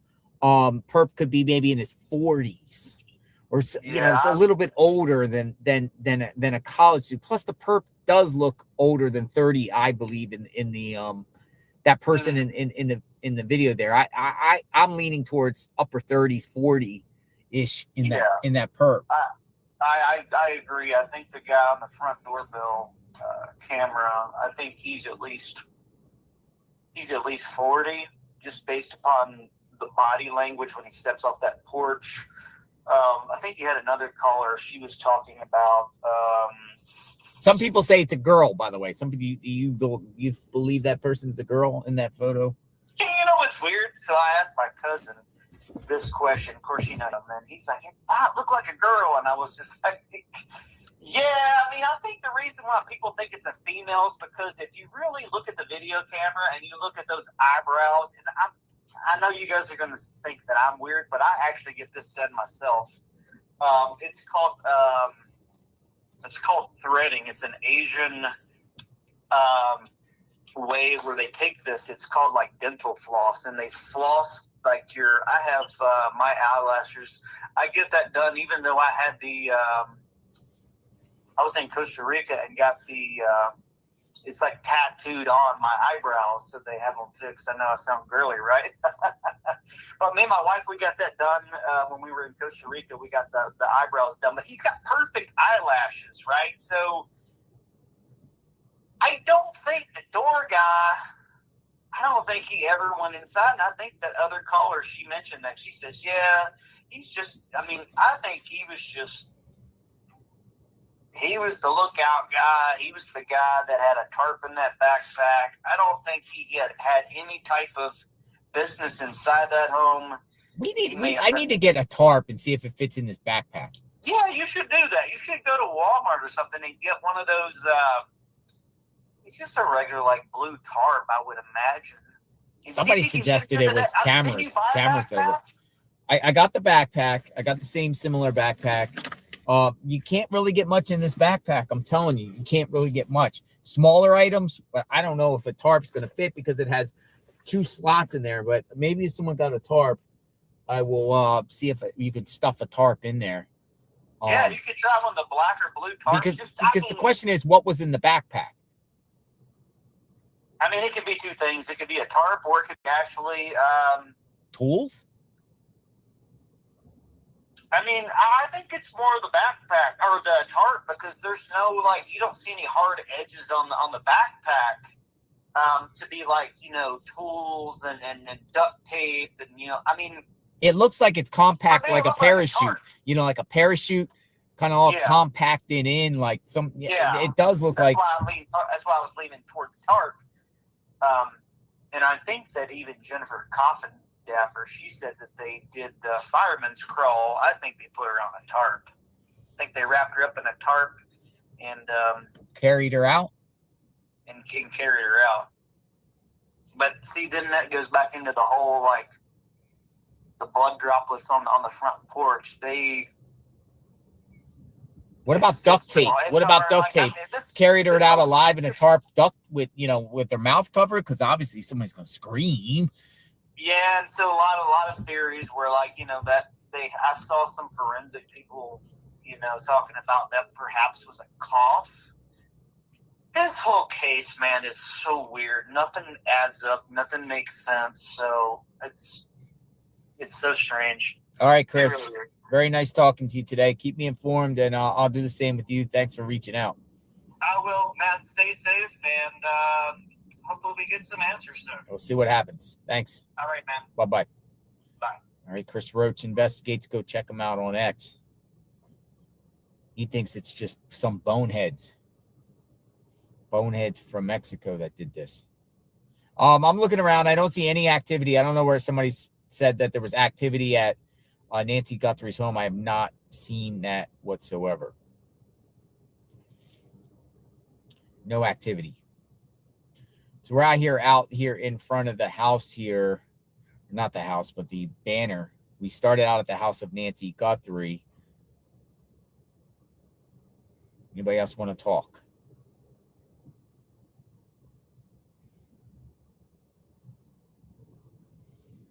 And Nancy. Mike says there's Summer Wells similarities to this. Summer Wells case similarities from Mike. Summer Wells went missing June 15, 2021. Rogersville, Tennessee, just vanished. He thinks there's Summer Wells similarities. You're coming on in, Mike. It looks like you're from Tennessee. Summer Wells similarities. Let's hear what he has to say about Summer Wells similarities. 202 number coming in. Hello. Hi, Mike. JLR, thank you for the call. Thank you for reaching out. You're from Tennessee. Yes, sir. You're from Tennessee. Summer Yes, Wells. sir.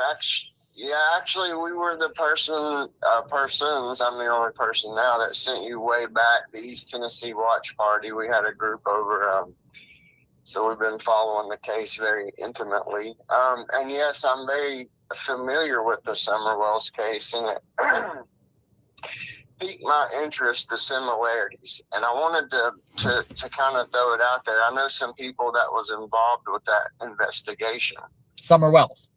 Yes. Okay, go for it. Which, by the way, is still unsolved. Correct. So the information that I've received, and I've heard over the past few years about that case, obviously the mother and the father was deeply in it, and a lot of people thought, this was on the hook for a lot of criticism. He had a son that was all jacked up. So the guy that I spoke with was a deputy on the case, and he told me so many similarities with this case that if I could get in touch with you guys, maybe it's a theory out there. He and I and my watch party are not steering away from, I call him Tomato, sorry, Tommaso and Amy. I think he's the mastermind. I think he's got 8 or 10 people involved in this. Very similar to the Summer Wells case. There's so many people around here, and we live in Hawkins County, and I think you were up this way during that case. Correct.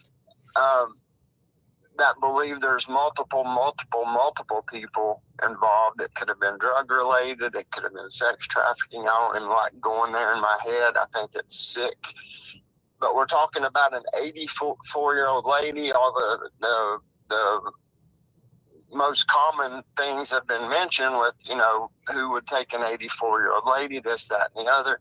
The bottom line for us in East Tennessee, and with the deputy I spoke to, and with his familiarity with the Summer Wells case, he believes it's got to be family-oriented. He believes it's got to be someone with intimate knowledge of the home. They was very comfortable inside the home. They knew escape routes from the home, and the life insurance and the will obviously is going to go to the family, which is why he also believes that, and I do too, but that Amy is also involved. So I would just like to get your thoughts on our theory. I hate to even bring up the Summer Wells case, but it's so eerily similar. Missing, the only difference is at least when she went missing, there was updates frequent. They're giving us nothing.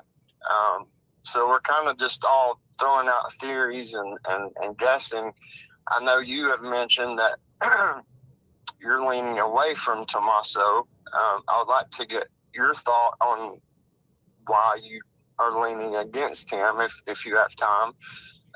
But yeah, I appreciate you taking the call. I just wanted to give you some insights that I'd found out from the sheriff who actually worked the Summer Wells case, and he was giving me some. Well, I covering these cases and hearing when a sheriff puts their neck, or a law enforcement, whoever's leading the investigation, puts their neck on the line and says this person has been cleared, I want to believe it.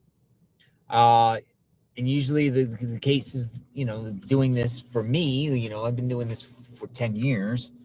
You tend to believe them, and it ends up being true. They are cleared. They are cleared. When they put their neck out and say they've been cleared, I want to believe it. Correct. That's number one. Number two, I mean, Savannah, even in some of her, Instagram posts that Savannah makes, she's definitely aligning with Annie. She's referencing Annie. She's side by side with Annie. So it seems like she believes Annie, right? Which spouse of Tommaso, and then the situation we saw the other day with all of them coming out together, correct, down there, makes me feel like unified front. And Savannah is supporting Annie and Tommaso through this, and unless it's just all an act, unless she's just in denial, but I tend to believe at this point that they are not involved. But there is some weird stuff that's been happening around their home. Yes, I mean, makes me wonder, also, is Annie and Tommaso actually a victim in this case? And this whole motive is something to do with their lifestyle and something on their end, and someone targeted them and took it out on Nancy. I'm definitely open-minded to that. Correct. My dude that has been watching your whole right from the jump. We've been with you, and he was on his way over with a note.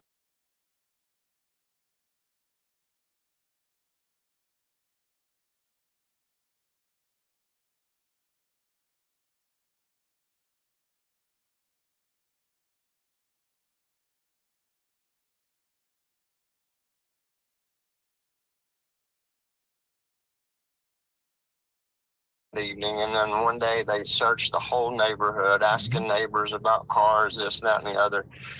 There was a reason that tips, whatever, that led them to there to go and check, whether it was for blood or for whatever. And there's also reasons that the deputies and the feds walked around the neighborhood basically the whole day.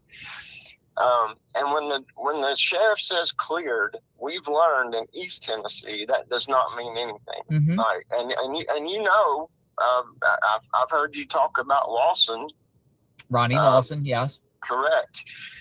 Nanos and Lawson, very, very similar in my opinion. I think I don't want to call out anything on national coverage here, but I'm just trying to put out our theory and our thoughts and kind of let you know where this side of the country stands, at least in East Tennessee, and also just with my friend that had worked a little bit with the poor little girl Summer Wells case. Just thought we would throw out some similarities, and those similarities are eerie. I'll be honest. I'll give you my opinion, and I stand 99.9%, with this statement here. I almost 100% believe that Don Wells is responsible for what happened to his daughter, Summer Wells, on numerous levels. Don Wells and, the people around Don Wells is protecting him, right? For what he did. Now, Don Wells has also went on camera and gave interviews. He's kind of playing, I kind of put Don Wells in the category of Scott Peterson and Chris Watts and some of these people, just manipulating the media and using the media and saying that he's not involved and this, that, and the other, but most likely is involved. Absolutely. And with that, I agree with you totally. And you made a good point with the similarities in this case. We believe that there's multiple people involved in this. We also believe there's multiple people involved in the Summer Wells case. And you had mentioned that he has a lot of people, perhaps covering for him. Well, I only think two people are covering for him: the grandma Grandis and Candace Wells. That's the only one. I don't believe there's multiple people involved with Don Wells. Don Wells was under investigation by Child Protective Services, DCF, whatever you call them out there, and they've made multiple visits at his house prior. He's, I believe that he's done some very egregious things with his daughter, and he's being investigated for, and he had to dispose of the body. Correct. And I couldn't agree with you more. The only reason I say multiple is relative, right? Like it could be 4, 5, 6. There are some cousins and things that was interviewed, uncles, aunts, whatever have you. But with this case, you know, again, you're right in a sense. Somebody could be cleared and end up not being cleared, you know, like, or, you know, new information, or it could just, you know, people said, you know, the sheriffs can say whatever they want to us, that, you know, they can lie to the public. I mean, they can say things we can't legally lie to law enforcement upon questioning, because you could be charged, but they can legally lie to the world if they want to. I mean, it would be a credibility, you know, shot. Nanos put his neck on the line. I want to believe Nanos. But, you know, there has been a lot of law enforcement activity around Annie and Tommaso's home. We saw the, you know, photographs and the pictures and the ICAC, and we seen the Celebrite people at their home, but maybe that was just to rule them out. Maybe that was just to fully rule them out, because they just don't know, because at the same time, all the feds and all the, you know, in that neighborhood, they were also in the neighborhoods of Nancy, all the escape routes, you know, going door to door too. Absolutely. And I'm open-minded. I'm kind of piggybacking off of my deputy friend here, but you know, there's so many different ways this could go. I mean, I just I really feel that it's money motivated. I really feel it's multiple people, and you know, the people that got pulled over and detained and raided, who's to say they're out of the woods? I mean, it's the same thing. You said, you know, that they're allowed to lie to us. I think if I was in law enforcement, and by the way, I would like to be in stance with you, and I am in stance with you. We should be able to trust our sheriffs and our local law enforcement. I think the whole JL Army agrees with that. With that said, I know 100% fact from my guy here that works for the Hawkins County Sheriff that we cannot always believe stuff. Now, whether Nanos is in that category, I believe he is. But yes, I would like to think we can believe our law enforcement. When they come out and make a statement that stern, hey, this dude is cleared, you know, that's a big statement. However, so, you know, is it a strategy? Is it to make them feel more comfortable? It's Savannah. How awkward can that be if she has any inclination? And it doesn't seem that she does, or like you said, she's putting on a great act. There was a woman that came out to the scene weeks back, and she said she was in correspondence with someone that is involved with the school that Tommaso speaks at. And she was saying everyone at the school supports Tommaso and stands by Tommaso. I saw your interview, you know, the parents support Tommaso. Now, she's like everyone. When I mean, she might be over exaggerating that, but it does seem like, I mean, I don't know if he went back to, you know, work and school and whatnot, you know, where he works, but you know, like, you know, like at their house, it's empty at their house. I mean, as soon as they were publicly cleared, the security guard outside Tommaso and Annie's home left. There's nobody else there. No media is camped out there anymore. Yeah. But, you know, they were there. They were there at that location. They were all circling around. They were asking surveillance at the nearby businesses on Oracle. You know, my mind is thinking to rule them out, to officially clear them and rule them out. Yeah.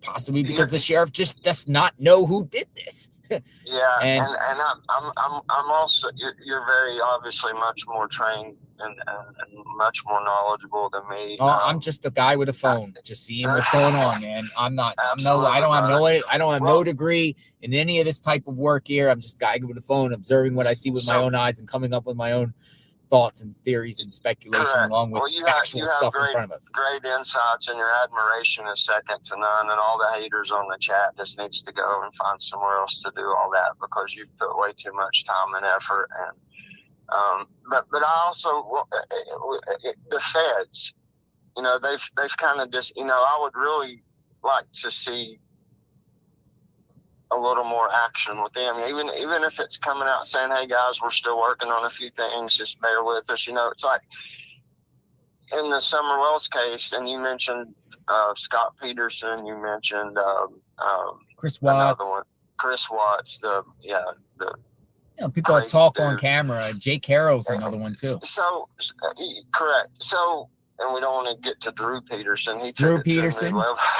Yeah. But the point is, so, and we've put ourselves in those shoes, God forbid.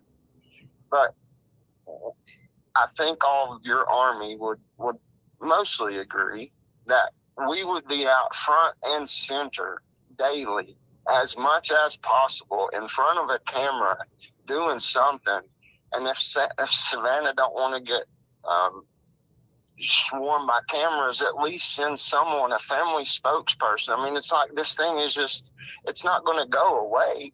But that is very similar to what's happened here in East Tennessee. It's everybody just kind of forgot about the case, and here it is, 5-6 years later, and it's still unsolved, and we just didn't want it to go down that road. Poor little Nancy.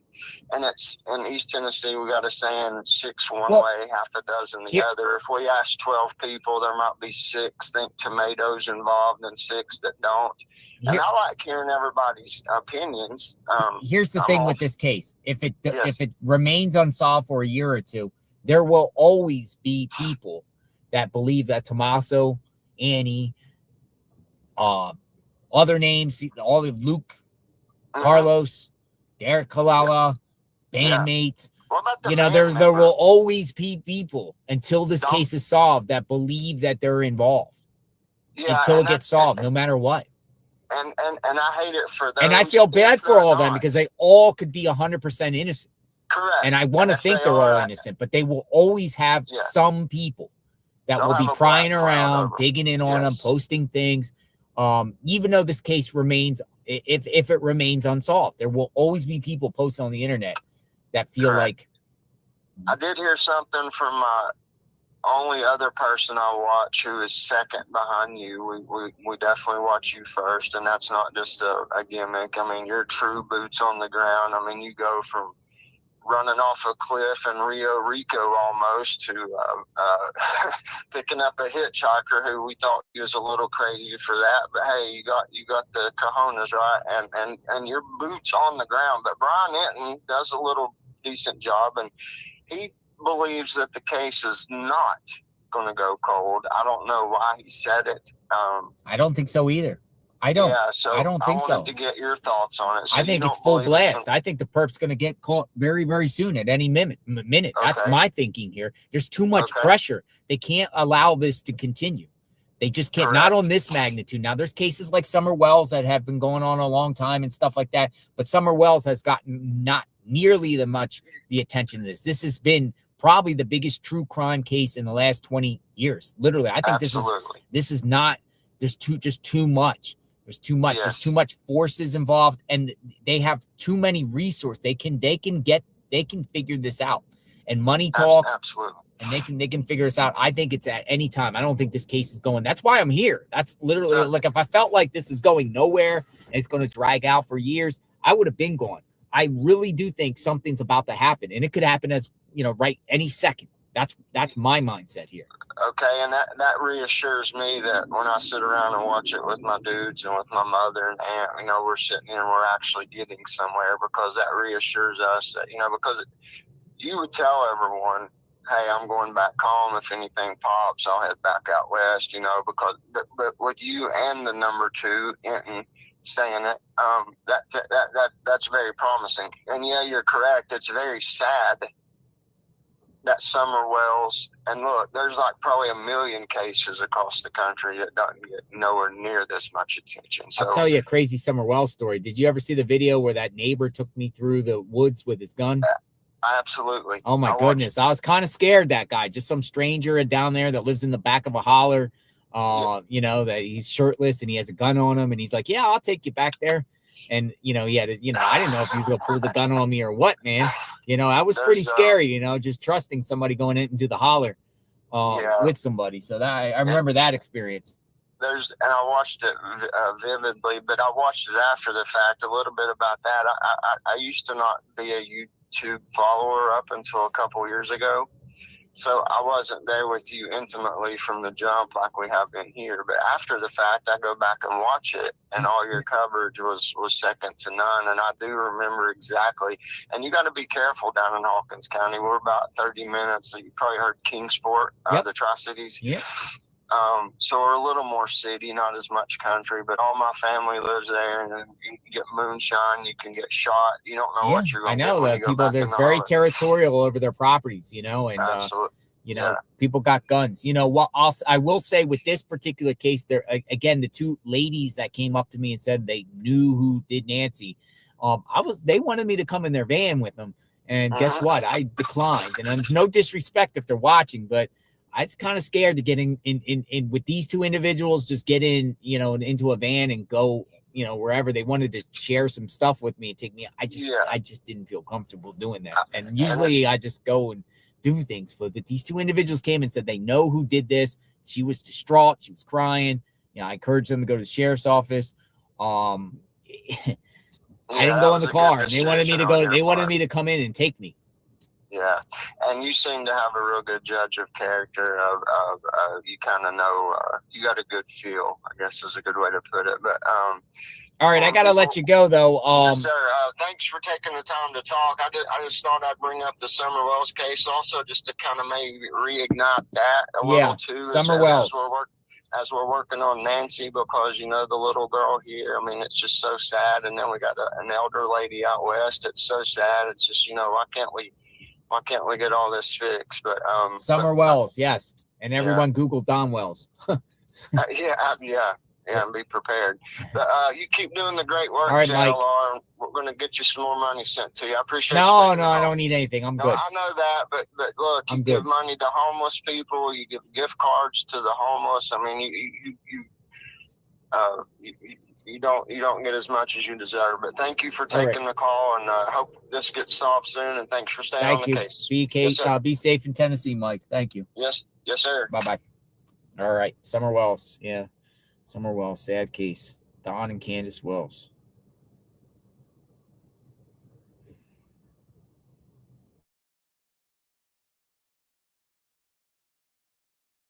In Tommaso, but didn't publicly clear Carlos and Luke. That has been presented to me, and that is true. Carlos and Luke, they haven't been publicly cleared by the sheriff yet. The sheriff publicly clears Annie and Tommaso and siblings in the family. Why? That's a good one. No, that's a really good one right there. Makes you wonder. Outside of Nancy Guthrie's home, folks, or not home, but I'm a little confused here. Tucson, KVOA. I'm used to saying the same thing. Out front of Nancy Guthrie's home. I'm not in front of Nancy Guthrie's home. We started out there, and now we're here. I'm kind of seeing if there's any new information that is circulating. What we are probably doing is, continue to do is just talk to people, hear people's perspective. But if there is a psychic out there that wants to take me for a ride, reach out to me. If you're a local psychic in the area, let me know.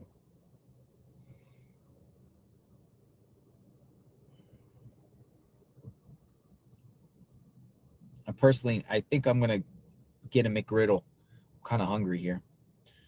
Let me see. Where are we at?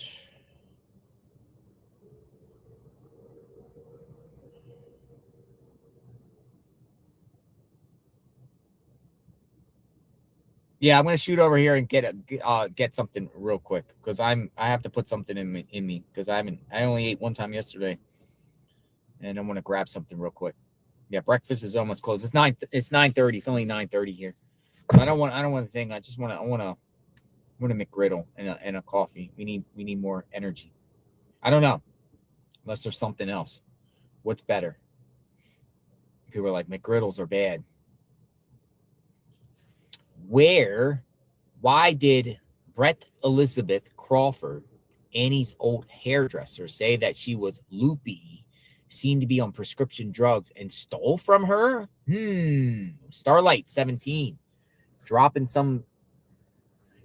Brett Elizabeth Crawford, Annie's old hairdresser, says that she was loopy, seemed to be on prescription drugs, and stole from her. Whoa. What's going on there? McGriddles are kind of yummy. Kind of like McGriddles. have to use the restroom anyway. But I want to keep the stream going. Anything going on? Where's everybody at? Any searches going down? Who's what, where, and why, and how?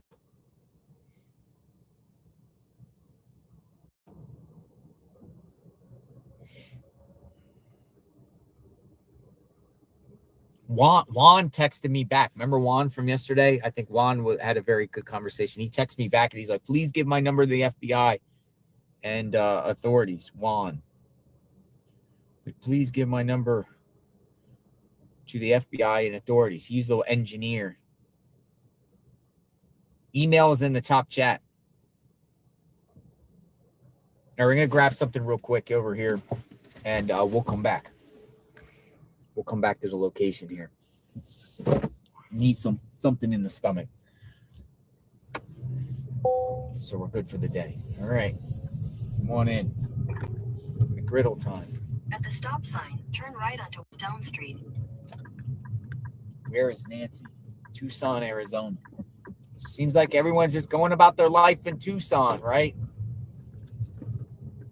Don't see any flyers or anything in Tucson on Nancy at all. Matter of fact, I don't even see any flyers out here except one small location on River Road in Campbell. At the next stop sign, turn left.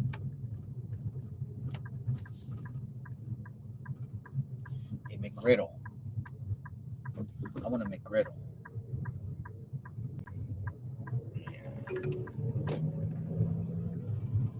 In 300 feet, turn right onto West Leicester Street.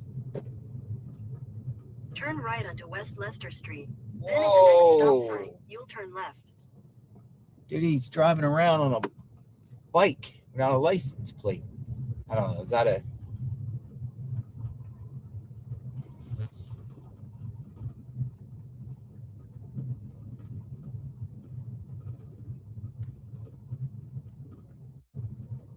It looks like a dirt bike.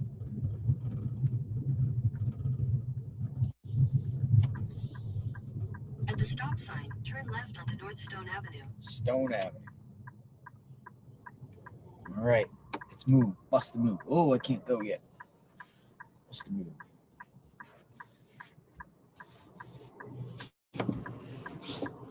Desert barricades. All right. We're on the move. We're going to McGriddle.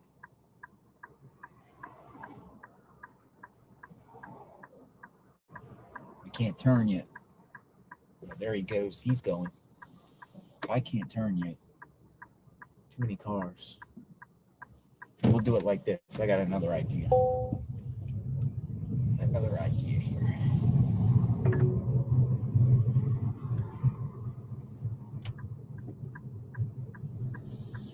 Make a U-turn.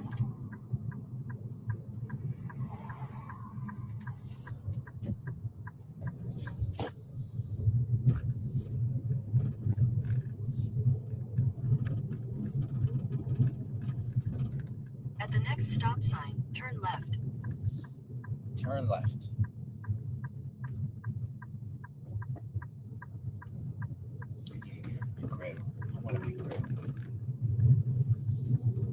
At the next stop sign, turn right.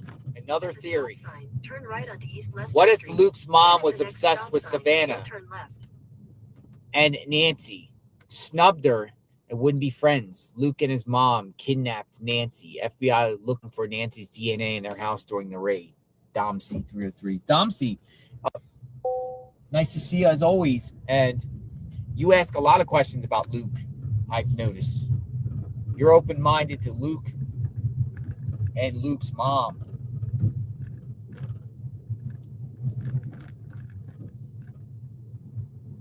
At the stop sign, turn left onto North 6th Avenue. Some people in the chat feel like it's weird that Luke shaved and just has that same eyes, those same eyes as the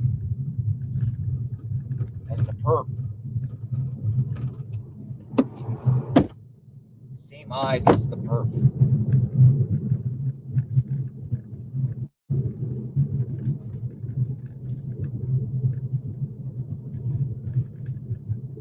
Pima County Sheriff's Office.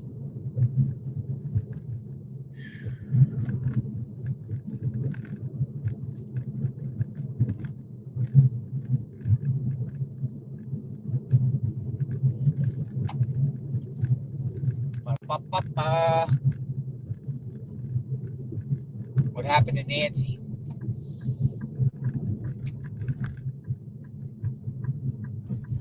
Go past this stop sign and take your next right onto East Grand Road. Turn right onto East Grand Road.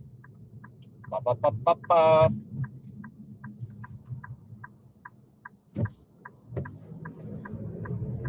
It's up here somewhere. Yep, it's up here.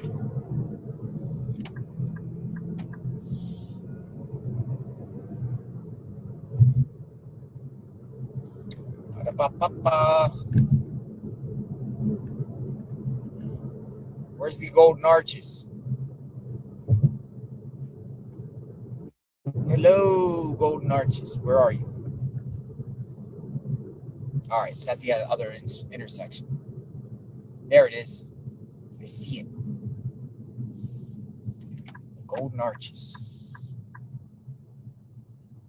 There it is, over there. The Golden Arches. Yeah, breakfast time. In the meantime, if you want to talk, let me know. Got something to say.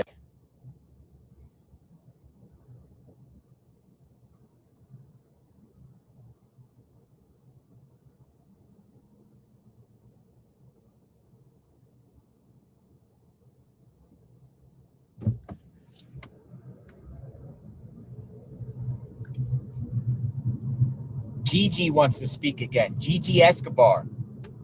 All right, Gigi Escobar. We spoke the other day. You want to speak again? Feet, make a U-turn. I'll bring it back on. Gigi. Make a U-turn. Just got to grab this real quick, and then we'll get you back in the chat. And I'll talk to you while we drive back to the place.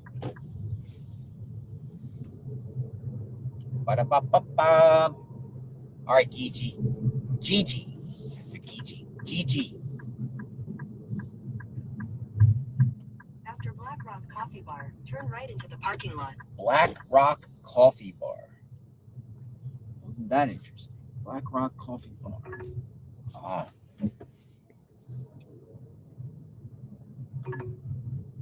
Here, I'll just park here real quick. I'll be right back. And then, oh,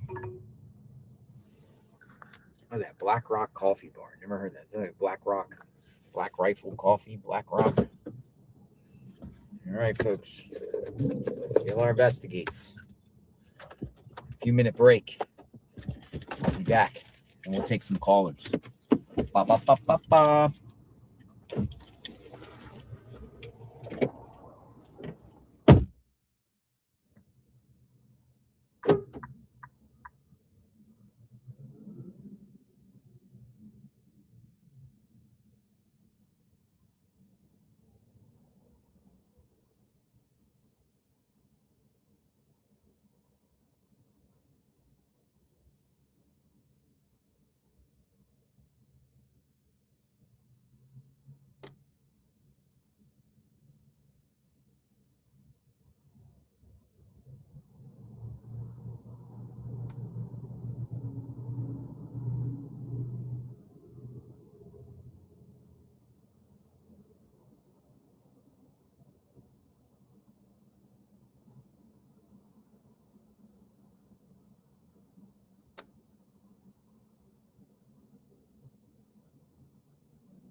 All right, we're gonna go to the drive-thru. Hey, we still got 18,000 people watching. Holy smokes, folks! All right, Luke. All right, we're gonna go to the drive-thru. A lot of less people. We're gonna go to the drive-thru.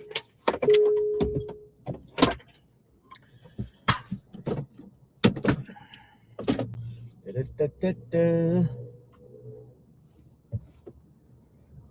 All right.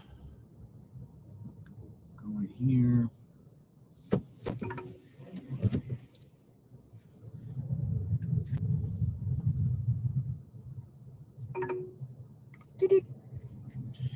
Da-da-da-da-da.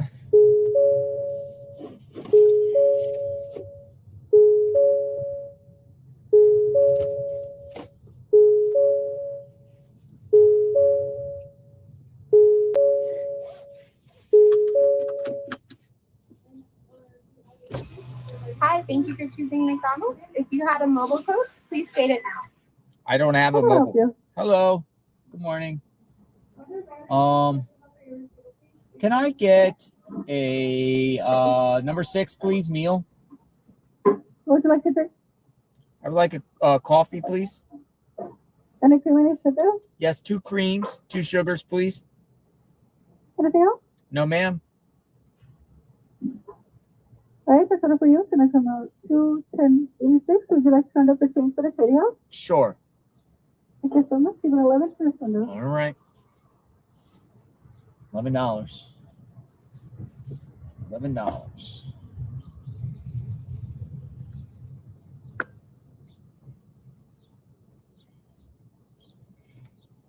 So it's wild. Some communities things are more than others. Now, where the heck did my wallet go? Uh-oh. Oh. Got it. All right. Hash browns, please. I don't really eat the hash brown. I just got the McGriddle and the coffee. If I'm extra hungry, I'll eat the hash brown. Get the app. It's cheaper, huh? Ba-da-ba-ba-ba. All right.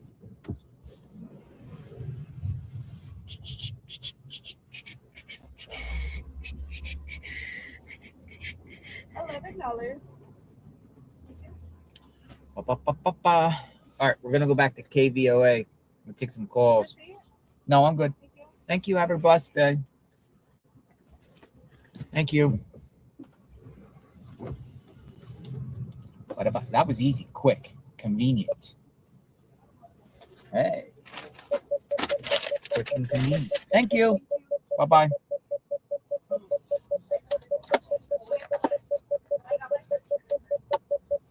Quick. Dude, that came in like less than 2 minutes from ordering. Like that was like boom, boom. No wait. All right, so I'll give them an A for that. How quick was it from the time we ordered they had the bag ready upon entering the door, the window. Somebody said it's not fresh. Right onto East Grand Road. Yeah, not fresh. Wow. Delicious.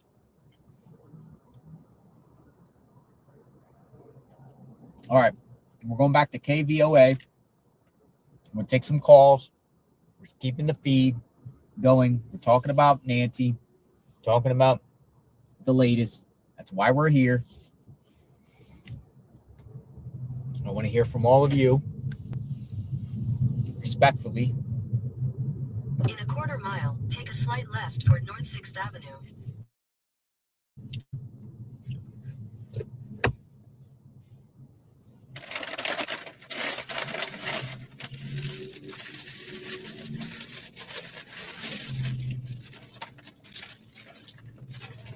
Not bad. Check it out. Not bad. Not bad. Tastes fresh to me. came up fresh. It's hot. Hot. Good. Delicious. Ba-ba-ba-ba-ba. Some people are like, yuck, gross. It's pretty good. And then we'll head over to Nancy's in a bit. But nothing is going on there, I don't believe. Nothing. Where's Nancy Guthrie? Got all this area of Tucson, desert, outside of Tucson, nothing but remoteness between communities. 100 miles to the south. Take a slight left toward North 6th Avenue. Then you'll take your first left onto North 6th Avenue. All right, North 6th Avenue. Turn left onto North 6th Avenue. All right, North 6th Avenue. All right, North 6th Avenue. In half a mile, turn right onto East Elm Street. Elm Street.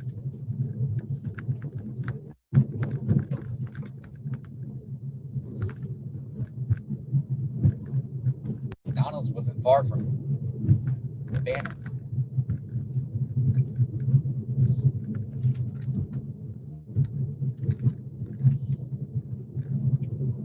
Not far.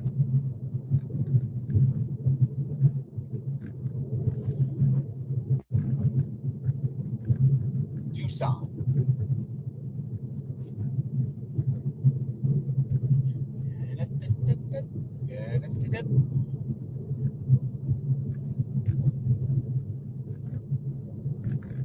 Turn right onto East Elm Street. East Elm Street. Wasn't far at all. Look at the helicopter.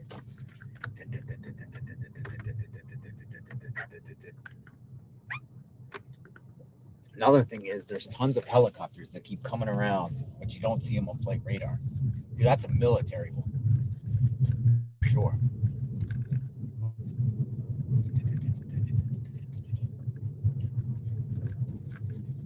We're looking for the sniffer. Super sniffer.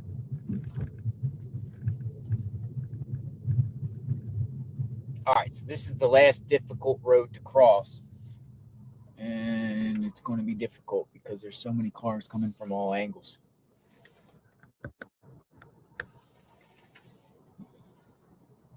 But we have an opening coming. Window of opportunity to cross. But it's closing quickly. Got it. Got it. Yes. You got it.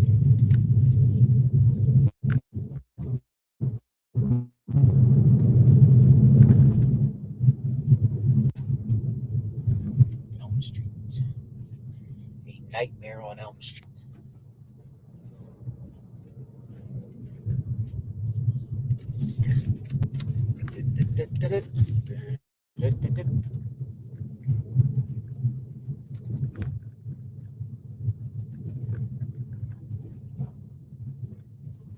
I'm going to check in with James, the searcher, in a bit and see what his status is. What's he doing?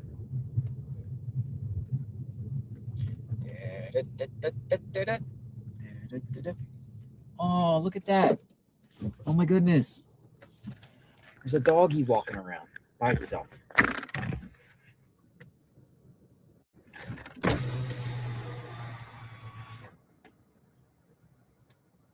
There's a little dog walking around. Hello! Hello! Come here! Come here! Want some food?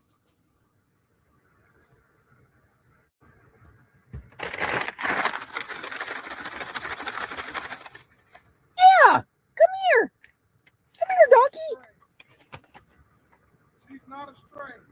Oh, not a stray. All right. Gotcha. Does she want a hash brown? She might bite. Oh. Is that your dog? Oh, your neighbor's? I was going to give her a hash brown. All right. Said she's not a stray. It's neighbor's dog. I'm going to give the doggy a hash brown.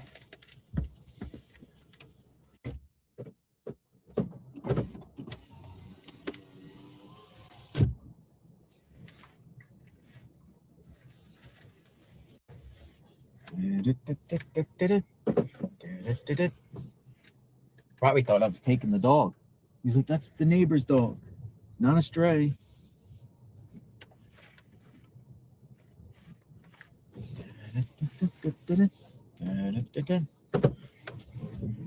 I was going to give the dog some hash browns.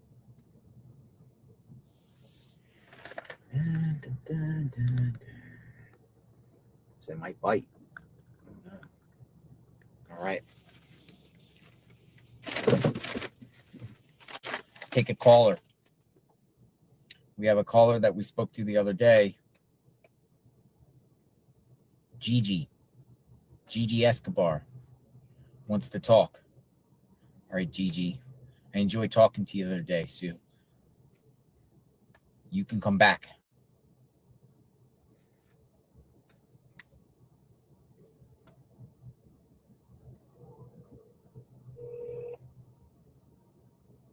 Morning, JLR. Gigi, good morning. Nice to hear from you again. You too, and hi, chat. Listen, the guy that came there yesterday that was drunk, okay? Uh-huh. Now, we all know, and I'm sure that a lot of people in the chat done been drunk and had one of them episodes where you're just running your mouth. When people are drunk, part of what they saying is the truth, all right? Because they say a drunk tongue is a true tongue. And the guy brought up a lawyer. He brought up, and he also said, when he brought up the lawyer, he said, I don't have trash lawyers like that, which tells me he does have lawyers that he needs, okay? He also told us his dad did 20 years in federal prison. I don't know, I couldn't hear why, but that's what he said. He also stated that the lawyer knows who did this because he robs drug dealers. Listen to what the man said. Pay attention to what he said. He robs drug dealers. And he's talking about the cartel, right? He also mentioned that someone in their family owes money. Now, I'm not saying that it's cartel, if you understand what I'm saying. Yeah. Because cartel is going to let you know they did it. You know what I mean? Mm-hmm. They don't do stuff and it just be like, oh, well, we just kidnapped the lady. We don't got no money, no nothing. That's not how they move. But I am saying that I don't think that the feds and the police are looking at low-level street crime. You understand what I'm saying? Uh-huh. Street-level crime. Because I'm going to tell you, where I come from up here up north, they take bodies over debts in the street. They do. They do? Oh, absolutely. They do. And sometimes they give the bodies back. Where are you from? I ain't going to tell you that, JLR. Gotcha. I'm from where you were originally from. Yeah, okay. I see the area code, so yeah. Yeah. I think I know where you're from. We're both PA babies. Let's put it that way. Okay? I want to say, does it start with a C? No. You know what I'm talking about on I-95. Yeah, but you're close. You're close. You're very close. Backyard. But anyways, I just want the viewers to pay attention, to go back and listen to what that man said. Because something in what he said is true.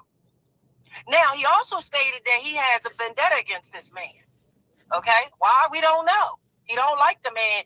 And mind you, this gentleman had his father drive him to this thing. So he was really looking for Brian Enton to get on the news with. He said Brian Guthrie. But he said Brian Guthrie because he's drunk. Okay? Yeah. But his dad drove him here to get on camera, man. What is going on here? Like, ain't nobody else seeing what just happened here? It was bizarre. That's crazy. Man, he drunk and his daddy drove him there so he could get on air somewhere and say what he needed to say. Something in what that man said is valuable. And we're going to see that later on. Now, also, the reward, it's telling that nobody's going to claim it. Nobody's ever going to claim that unless it's just a regular person like you happenstance across some information or something like that. Mm-hmm. But nobody's going to ever do it, claim that money, because I believe it has family ties. You claim the money, you're going to get caught. And we all know that. That's hog duty, that they're going to just drop the money, $1 million in cash to a library. Now, let me tell you this. Savannah's no damn dummy by far. She's a very intelligent woman. She's a lawyer. She's a lawyer, okay? I have a lawyer in my family. Very calculated people. She's never going to get on any news public thing and show that she has animosity toward her sister or her brother, even if she really does. Really? Okay? Absolutely not. She would never do that. Why would you let the public see that? She's a public figure. Yeah. She's not going to expose herself. And she's very smart. She let the police do what they had to do or was going to try to do. She let the feds do what they were trying to do. And then she did her own thing and put the money out there herself. You see? Because she's being very calculated. So you think that she could be looking at her own family member with a sly eye? Yeah, she put that money up because she wants to see if somebody going to come get that money. They're not going to just drop no $1 million at a McDonald's and then walk away. And then you really believe that? And they're not going to be watching? No way. Anybody who tries to claim that money, they're going to be on their behind. Trust me. Okay? But I just want everybody to realize this Savannah is no dummy. Okay? She worked for all these crime channels and stuff. She worked on cases. She sit with courtrooms. She knows the deal. Okay? So if it is whatever she feels really in her heart about how this is going to play out, who she believes is involved or ain't involved, she's never going to expose that. She's always going to be camera ready and do what she's supposed to do and support her sister to the public. That's what she's going to do. But if you notice, she did a swift dip and roll from underneath of Tom Misso's arm, right? And went and pushed her sister. That has been kind of said in the chat. I forget who commented, but somebody sent a comment earlier. It said that Tommaso actually touched her and she kind of backed off of it. Yeah, she kind of did a dip and roll, and then next thing you know, her sister was next to him and she was next to her sister. It was like a group hug. Yeah. But you just think about it. You're a public figure. You're not going to get out there and be like, listen, I'm with y'all. I do believe he's shady. You're not going to do that. But she's too smart for that. Way too smart. She's too smart and too calculative. She's a lawyer, man. These are thinkers. Lawyers are thinkers. Interesting insight. You're pumped on this. You sound like you're like, yeah. Yeah. I really want people to pay attention to what the drunk guy said for a minute. So you think the drunk guy coming to scene is something to share some info without somebody? Listen, he's something of what he said is true. I can't tell you what exactly, but something, he was very adamant. He's very drunk. When people are drunk, they start talking about or high on drugs. They start talking about things that they would never talk about. You know why? Because your filters get let down, your inhibitions get let down, and it just spills out. So what this man is saying, something in what he said is valid.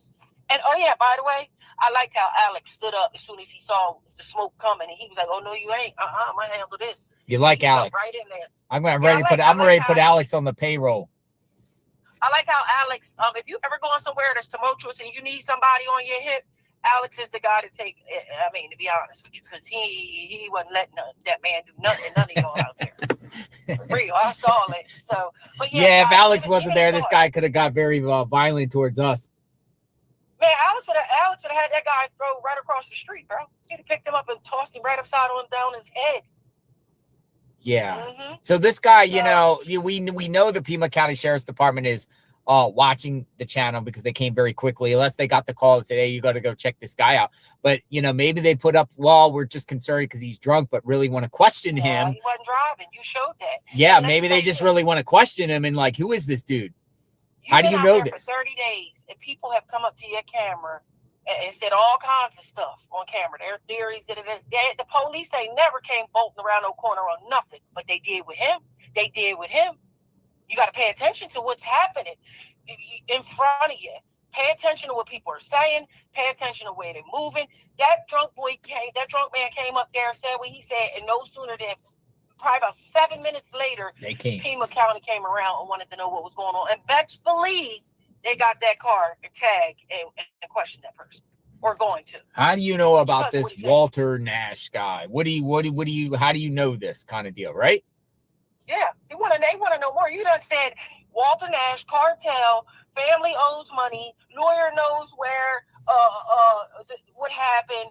The dad was in federal prison for 20 years, and oh yeah, I don't hire crap lawyers, which means you do obtain lawyers. You need lawyers. Not every American needs lawyers. You know how many people out here probably listening right now never had to obtain a lawyer? Yeah. So I'm just saying, the guy is saying something. He knows something. I don't know what he knows. And don't ever think that the very, very street level people would not snatch an old lady, because they will. If you out in a unseedy neighborhood and you making drug deals, and let's just say you made a drug deal, right? Okay, or you're hustling. You're hustling for this person, and your pack went missing, and that pack is worth 40 grand. They gonna snatch a lady over 40 grand.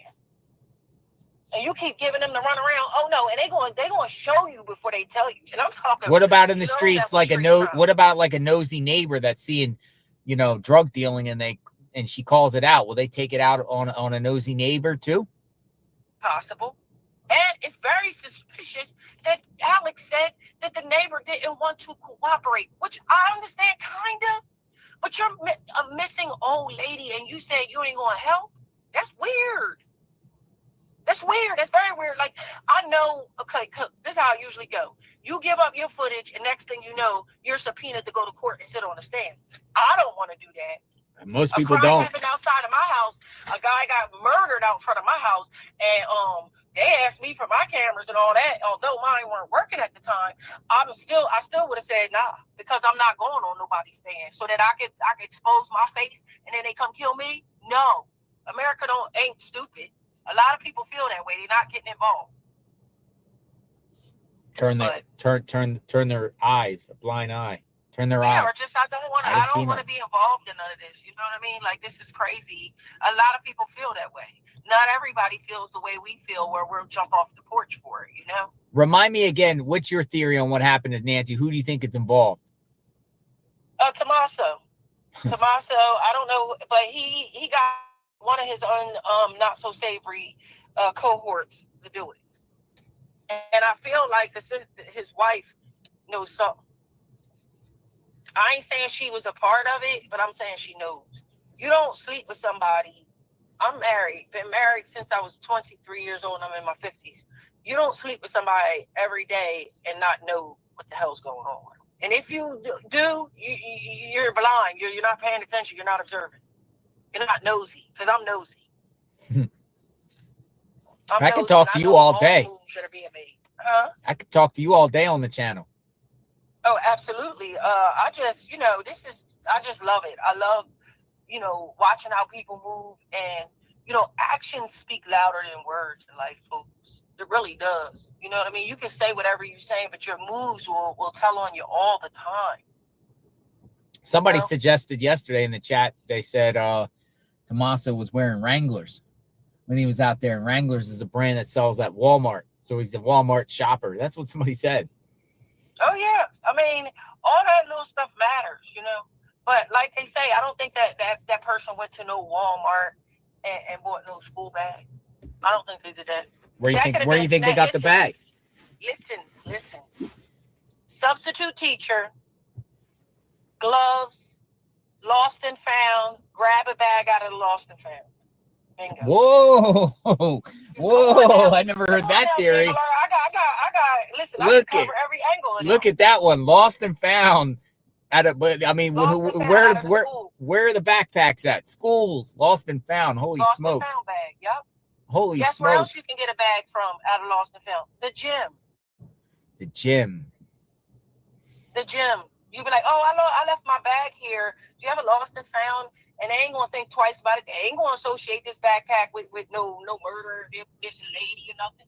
And they gonna say, oh, right here, sir. You gonna rifle through there and grab one, and off you go. Now we got that. You can get a jacket, a pair of pants. You get all that out of lost and found. And ain't pay $1, and ain't a soul gonna be thinking about that. Yeah. Great insight. I didn't even think about the backpacks. I mean, who wears backpacks? People at schools, you know, kids at schools, right? Backpacks. I mean, I guess in here there's a big population that does wander around the streets. I could go to my kid's school right now and be like, oh, my son left his bag here at the gym, and the lady gonna point me to the lost and found, and I'm gonna rifle through there and be like, oh, this is his. When really it's Jimmy Smith's. The jacket too. You go rifle through lost and found at the library. Same thing. I mean, use your mind. Well, you know, Nanos get this stuff from. Nanos came out yesterday and said, yeah, I mean, more or less, it's possible the perp got the bag not at Walmart but secondhand. Yeah, and I don't even think it was secondhand in a store. I feel like it was. You could let's just think about the places the bags that just laying around. JLR backpacks. Anywhere, a theme park, they got lost and found. You know, Denny's got lost and found. It could go on and on. Goodwill. Goodwill. Yeah. Salvation Army. You're going to be documented because you're going to be on camera. You know. How much would it? You know, watch this. Salvation Army would probably sell it for $20 when you get it at Walmart at 11. Yeah, and anywhere they're going to go purchase it. Even doing a cash transaction, now you're going to be on camera. If not in that store, across the street coming out of the store, you're going to get caught. So they're not going to do that. That I never thought for one moment. I thought that if I'm going to say Tommy So is involved, the whole get up was obtained from the school. Well, I mean, if you think of backpacks, you do think of children in schools. Jackets too. Jackets too? Yeah, you go to school and you'll see a North Face jacket in there. You know how many, ask the chat how many of their kids that lost their coat, their actual coat in the middle of the winter, and they came home without it. Yeah, it's a thing. Yeah, because it would be a winter coat because, I mean, it's hot out there now, but people wear coats in the winter here, I would assume. Like them light little fleece, little zip-up jacket type things, you know, like a Columbia style thing. That's kind of what the style it looked like. Not that it was a Columbia, but like it wasn't like a big winter coat, but it was like a jacket. You know what I mean? And they weren't the same jacket in the picture. That's not the same jacket. The jacket, the person looked different. It looked like it had a belly, bro. A whole gut. The jacket wasn't even fitting as well as it was on the close-up picture. And again, it didn't have a face. So I ain't even buying the video. I told you, I don't feel like that video is even legit.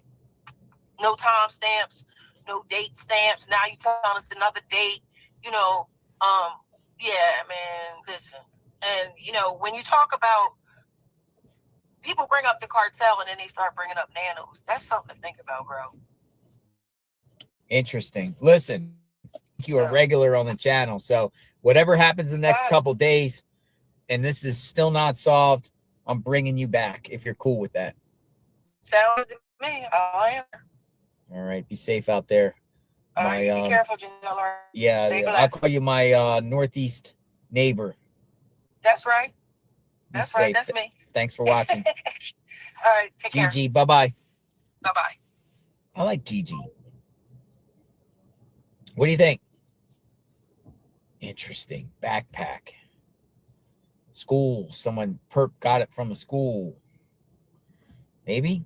How did the perp obtain a backpack? If the sheriff is thinking, well, the perp, we have no proof whatsoever. We fully went through every Walmart in the state of Arizona and beyond, and no one fits the description of bought a backpack because the back of the backpack says it was made in 2024. So from 2024 in the last 2 years, no one has purchased a backpack that looks like the perp. Then what do you do? Well, the perp had to get the backpack somehow. Where do you get backpacks? Schools? Most people wear that Walmart backpack would be for kids in the school, right? I don't know. Definitely open-minded.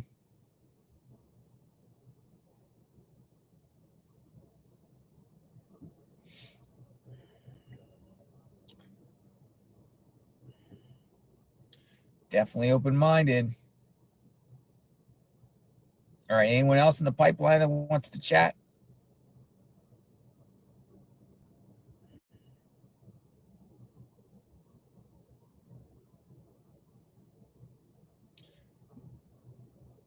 We have an individual says, named Orange Chicken. I have a theory about Miss Nancy's disappearance, along with numerous reports of missing elderly individuals and children within a 200-mile radius of the border over the last few years.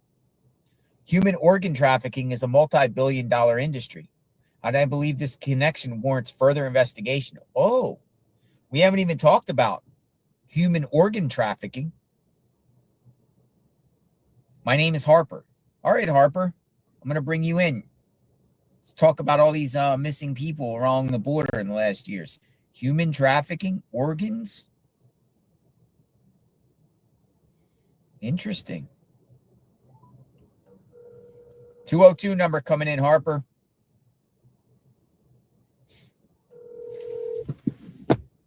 Hello. Hi, Harper.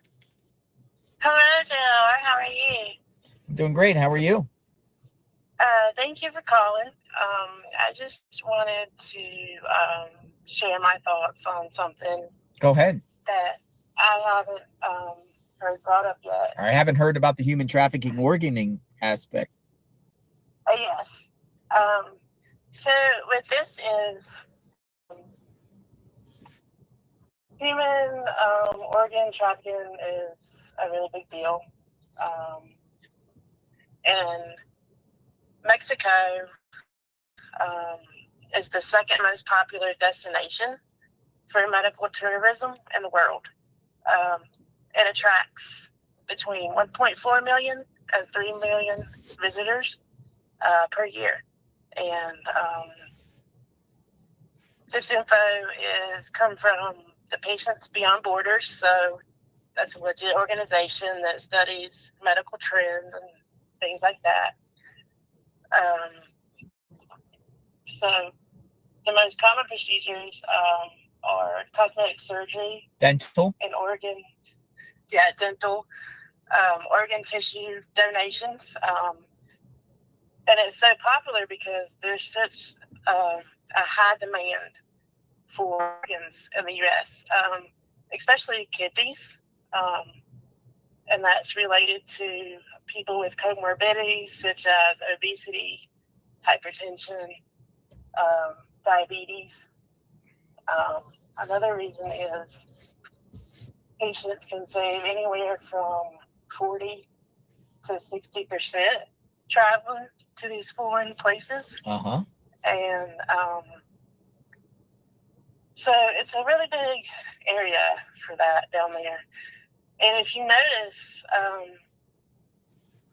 some of the people, I sent you some pictures of people that are missing. How many? They have a profile, right? They're between 50 and 80. They have, they live alone. They usually have some kind of mobility issue. Several of them has walked with a cane. And I know people are like, well, why would you want an 84-year-old kidney? Well, it's the black market. You don't know what you're getting. There's no vetting processes for these donations like here in America. A lot of these donations are done in veterinary offices or people are responding saying, though, organs of an 84-year-old are not in high demand. Wouldn't it be the organs of a younger person, though? Well, you see, that's what I'm trying to... They have children. I was going to get to that next. But these organs you're getting, it's the black market. You don't know what you're getting. And working in healthcare, you've probably seen it on the news. You know, a lot of these young women, they're going international to have these surgeries, and they're coming back. No, I mean, I've actually, I was looking at myself, you know, just in the dental aspect, people can go down across the border and get significantly cheaper dental work than in the United States. Big time stuff.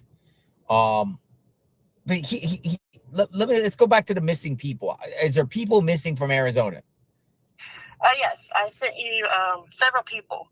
And if you go back to people missing this year and people missing last year, these people, like I said, they have a profile.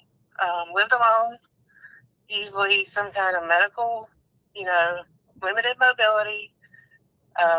They were low weight, and they were all within 200 to 250 miles of the border. You know, I've been down to the border.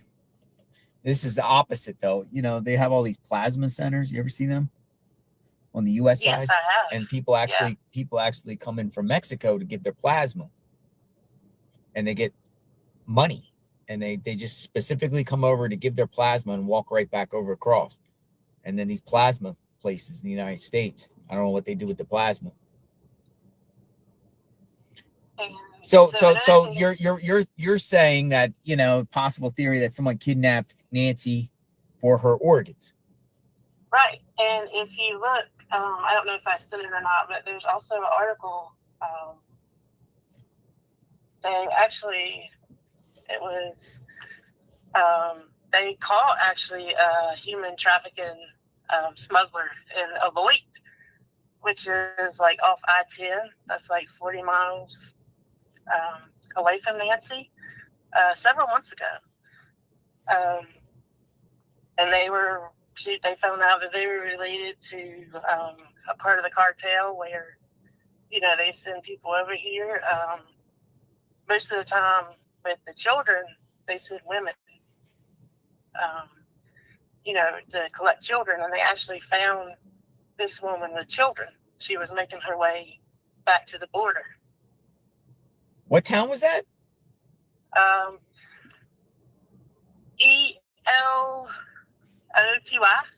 It's like off I-10. Well, it's an interesting theory. I mean, you know, a lot of people in the chat are not buying it, but at the end of the day, where's Nancy? Right, and it also kind of makes sense. You know, working in the medical field, you know, at a large hospital, you know, I've seen many people come. They went international. They've got transplants. They've got dental work. They've got tummy tucks, and they've come back with, you know, infections. But here's the thing: is why Nancy though? Like, what got them to? You know what I mean? Like, they could just snatch somebody down there in Rio Rico, closer to the border, less travel. Right. And why one of the most, you know, of a mother of a, you know, Savannah. Right, and I also think that's why the ransom didn't come out until about 24 hours later. I don't think they knew who they got until they saw it on the news. So fascinating. No, I appreciate the theory, though. Yeah, I know it sounds far-fetched, but like I said, you know, black market, organs, you don't know what you're getting. Well, it's definitely a theory that we've never heard before. Yeah, they're not testing these people. They don't know if they're a match. They don't know what disease the person might have. So you never know. Never know. I appreciate your time. Yeah, thank you. Thank you so much. Harper, right? Yeah, that's it. Thank you, Harper. Bye-bye. Bye-bye. Interesting. I don't know if I buy that, but because it's just like, of all the people. But is that an industry where people get kidnapped and then they take your organs from you? And then an elderly person's organs?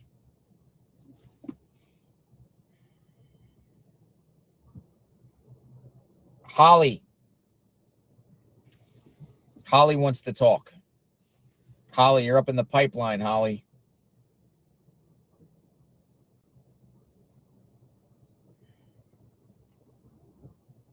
Holly wants to talk. 202 number, Holly.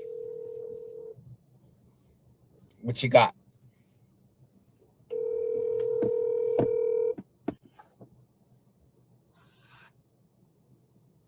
Hi, Holly. Hi, how are you? I'm great. Thanks for reaching out. Yeah, no problem. So I wanted to tell you a few things. So I'm from Tennessee.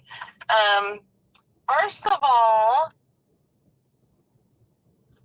they red flagged me when they quit searching for Nancy and started searching for the perp. Red flag you? Like, it red flags the whole thing, like the whole investigation. Like, they searched for a day and then they didn't search again. They were just, it's all about investigating at this point. Law enforcement, not the public, law enforcement. So you're saying within a day, that's it, search over?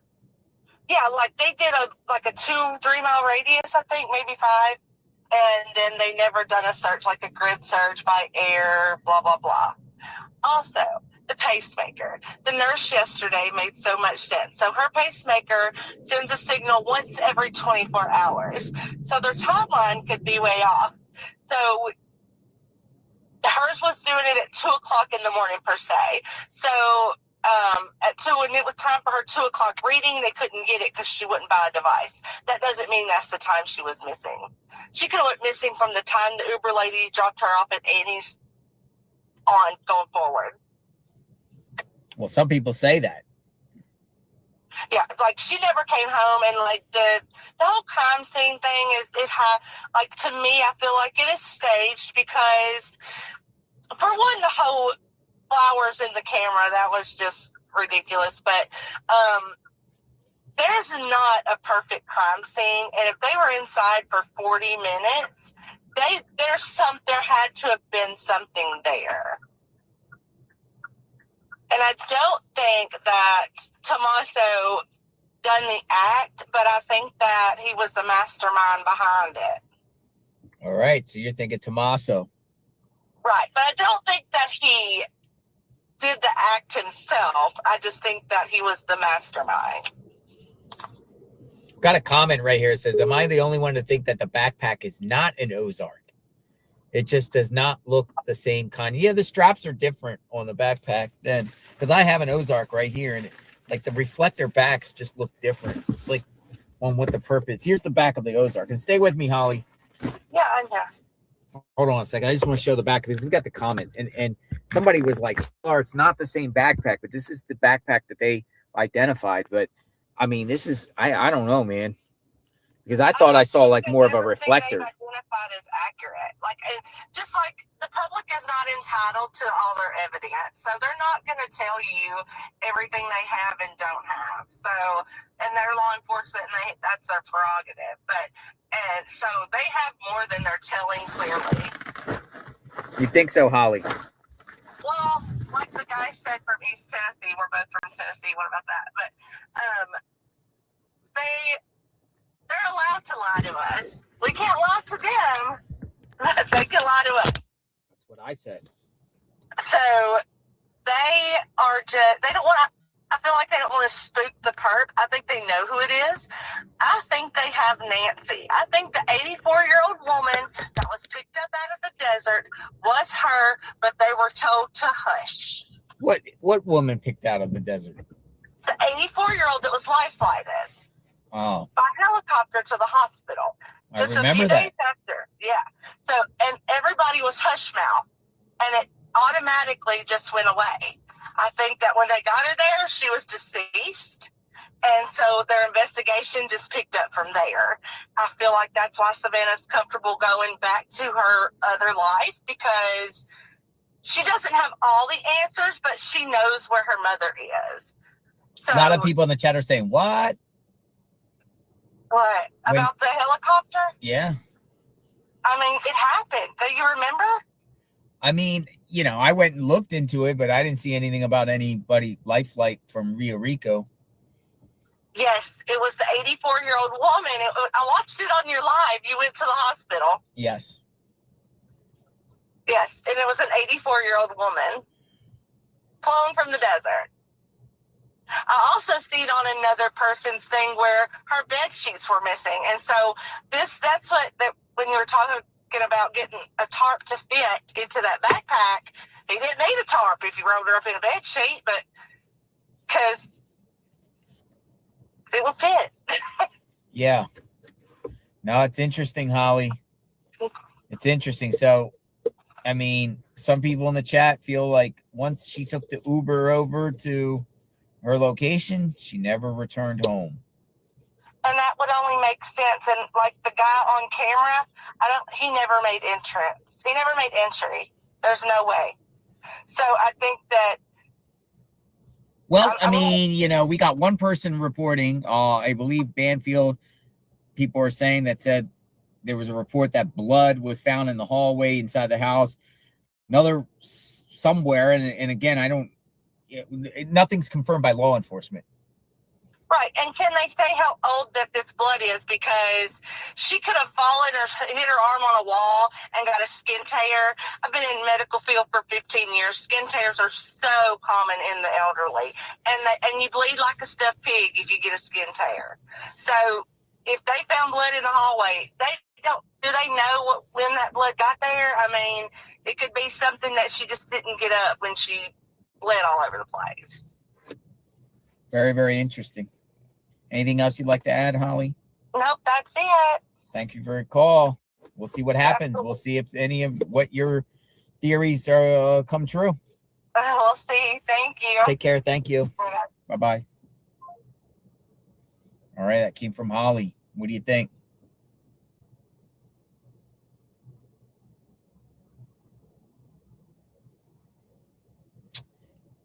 What do you think, my friends?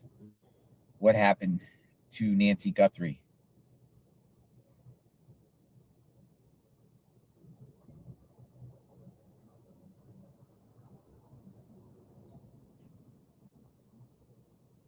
James wants to talk.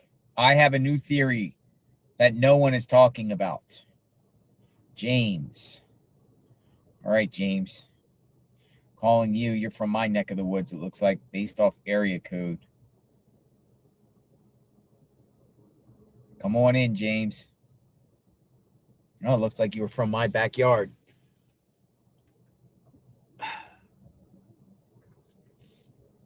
Hey, it says calling, waiting.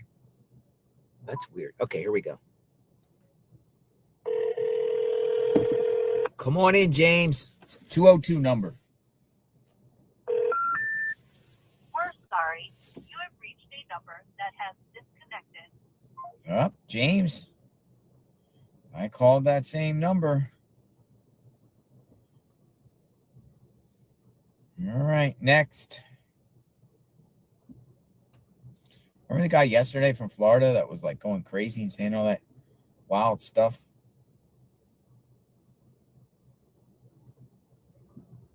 Miss Wonderful wants to talk. Someone identifying themselves as Miss Wonderful wants to talk from Virginia. All right, Miss Wonderful. See what you have to say, Miss Wonderful. Coming up, Miss Wonderful. Miss Wonderful. Hi, Miss Wonderful. Oh my goodness, how are you?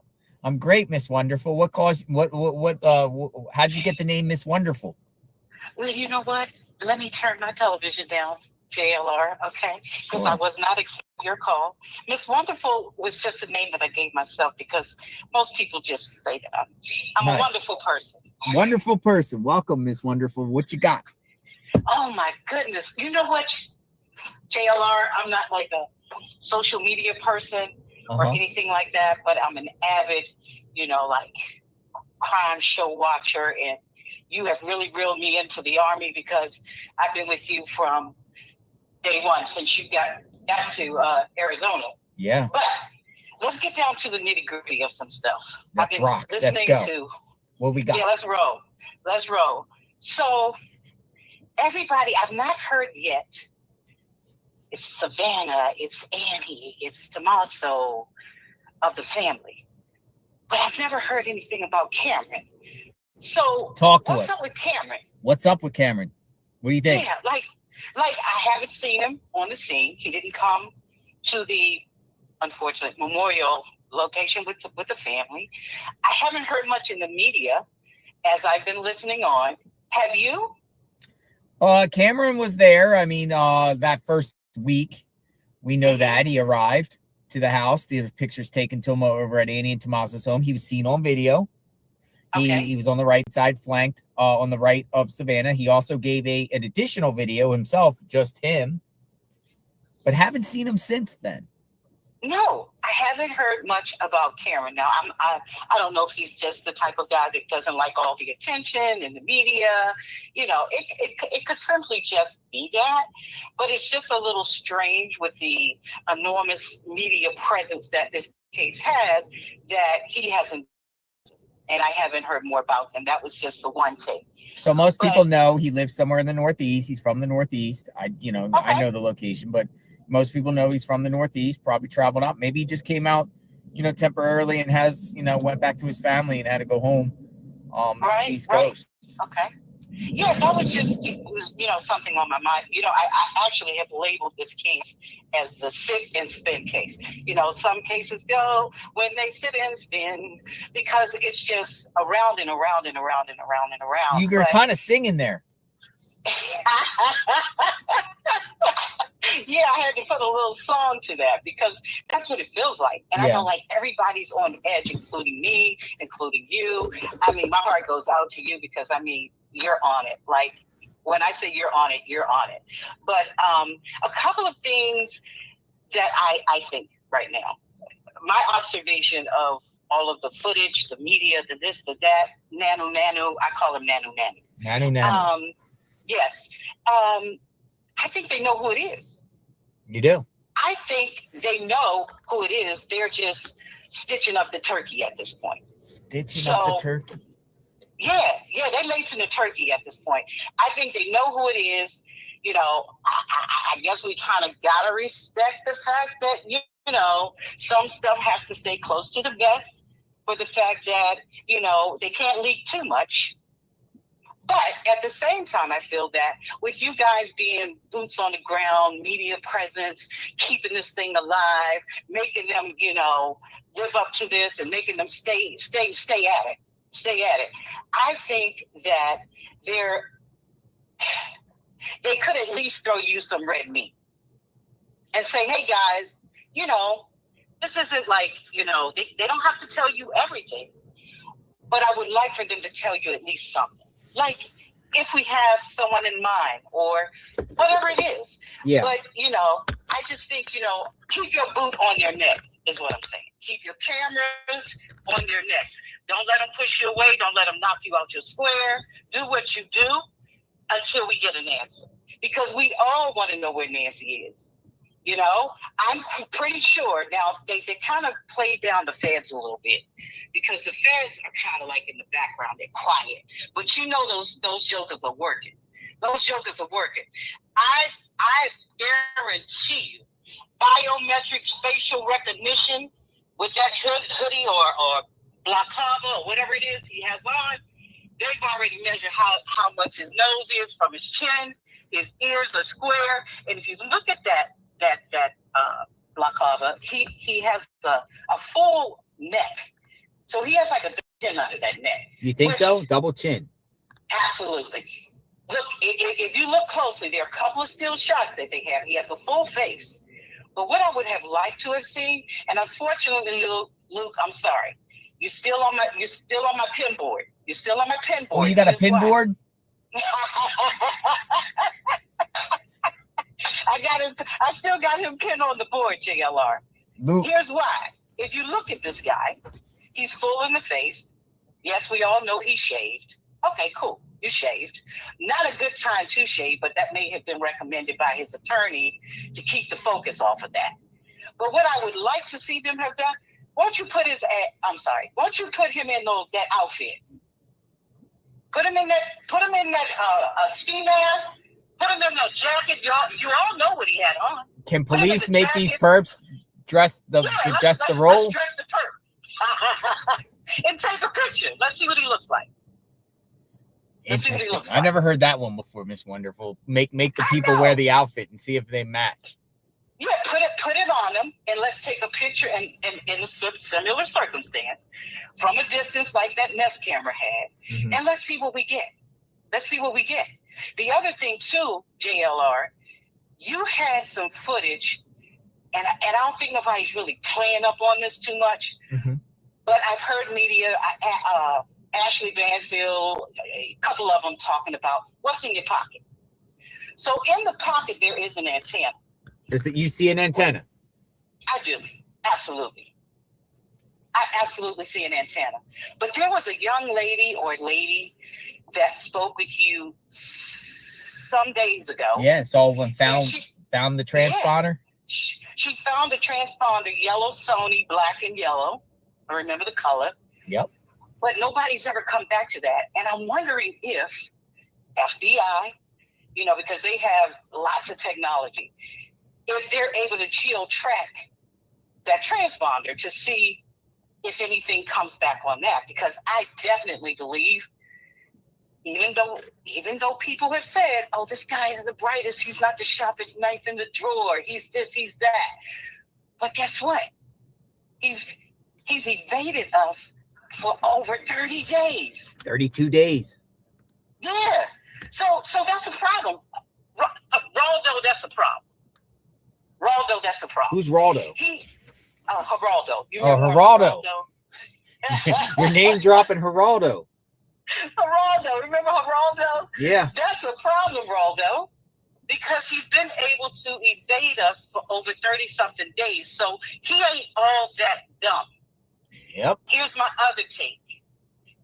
I do believe they're very close. I do believe we're going to hear something. I do too. But thank you. I also believe that if it is not Luke and his crew, it has got to be either a healthcare worker, a lawn man, a pool guy, or somebody that Nancy has become very comfortable with. And they know her situation. She lives alone, she's 84, whatever that is. I guarantee you, or I hope and pray that this comes out soon, but it's going to come up to be either Luke's crew or a crew that she's dealt with on a personal level as far as housekeeping and things like that. Luke's Did crew. you hear that there was another camera on the roof? Where? On the back that they found? So no. Yeah, we know about that. You do. So do we not believe that the FBI, who has the best technology allegedly in the world, has not scrubbed and got some more footage that we don't know about? I believe they probably know a lot more as far as like vehicles or people involved. But why hold that back though? Why don't release it to the public? Because they're trying to figure it out. They're trying to get all, like I said, they're trying to lace up the turkey. I never heard the term lace up the turkey. Yeah, when you lace the turkey when you're cooking for Thanksgiving, you got to lace the turkey when there's stuffing in it to tie it up. That's some old school stuff. Oh, okay. Yeah, so they got to lace up this turkey. But I am so glad you called me. I know there are a lot of people that want to, You have a Miss Wonderful personality. Well, thank you. Likewise. Thank you. And you even like McGriddles without the hash browns, just like me. So McGriddles without the hash browns. I know he's a cool guy then. Exactly. We'll see what happens. You think it's Luke's crew, or you're saying the medical caretaker?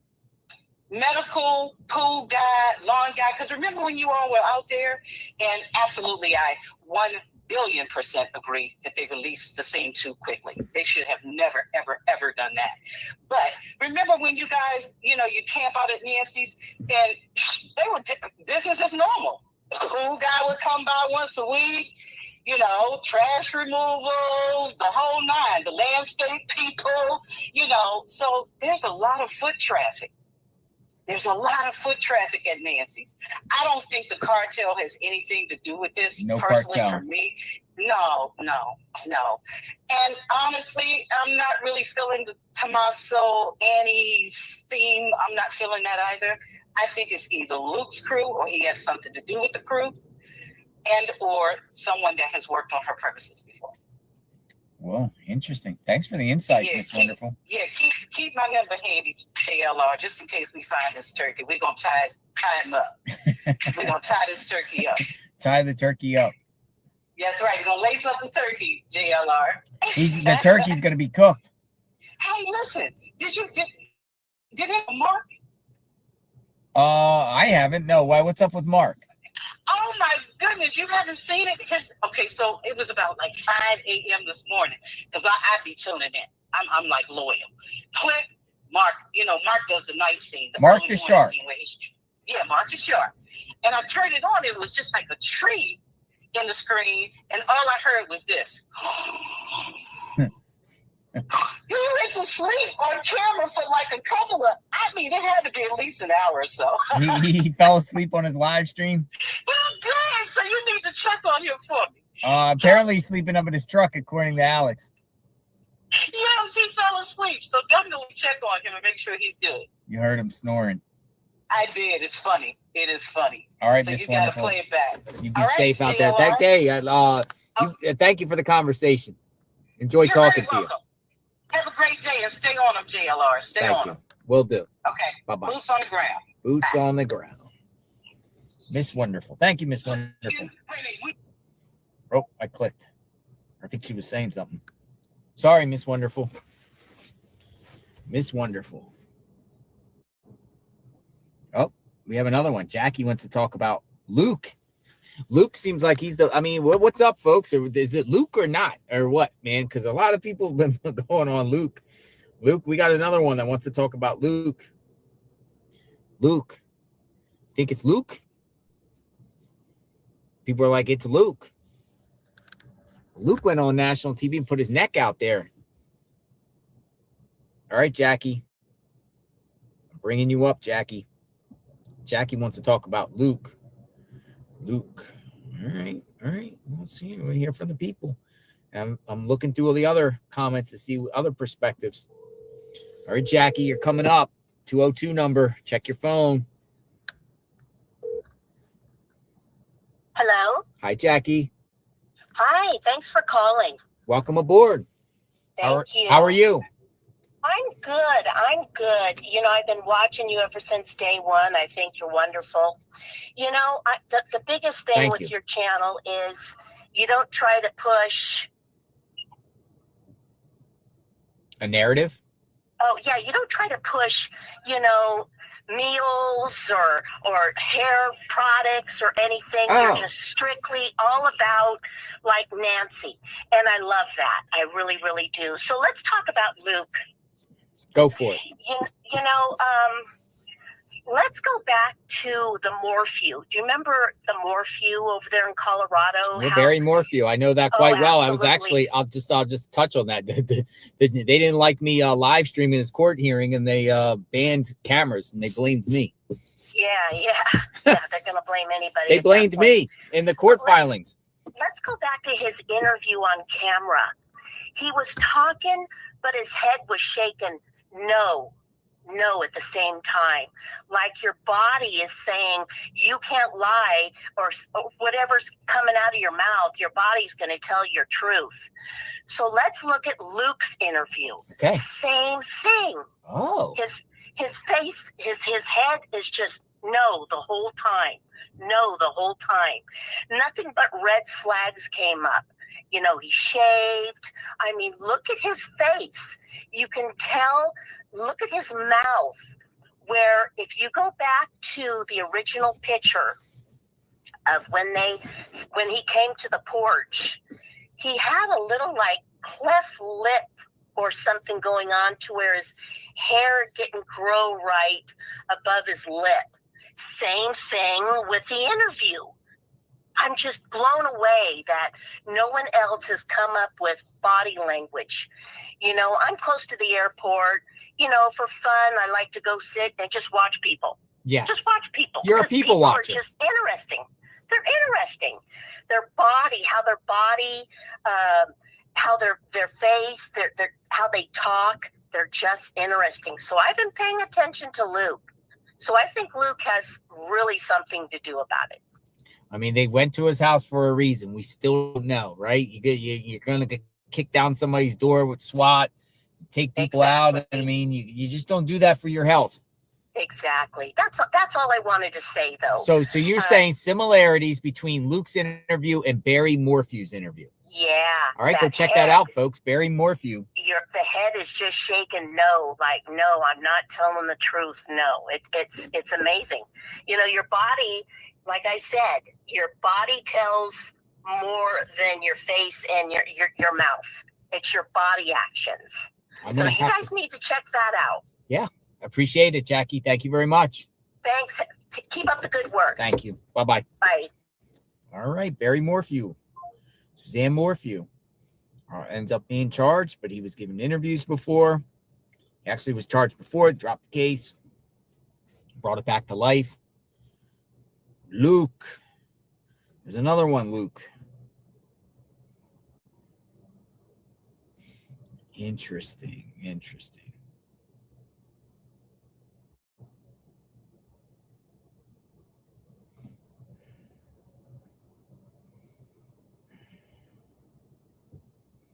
All right, what else we got? I want to talk about last Thursday at Nancy's house, Tracy says. So what happened at Nancy's house last Thursday? All right, Tracy, you're up. What happened at Nancy's house last Thursday? I don't know. What happened? Do we remember what happened at Nancy's house last Thursday? All right, you're up. Tracy says something happened at Nancy's house last Thursday. What's going on? Hello. Hi, Tracy. Hey. Hi. How are you? I'm good. How you doing? Yeah, if you don't, I'm doing great. Thank you. Mute your TV down. Let's talk. What happened at Nancy's last Thursday? Okay.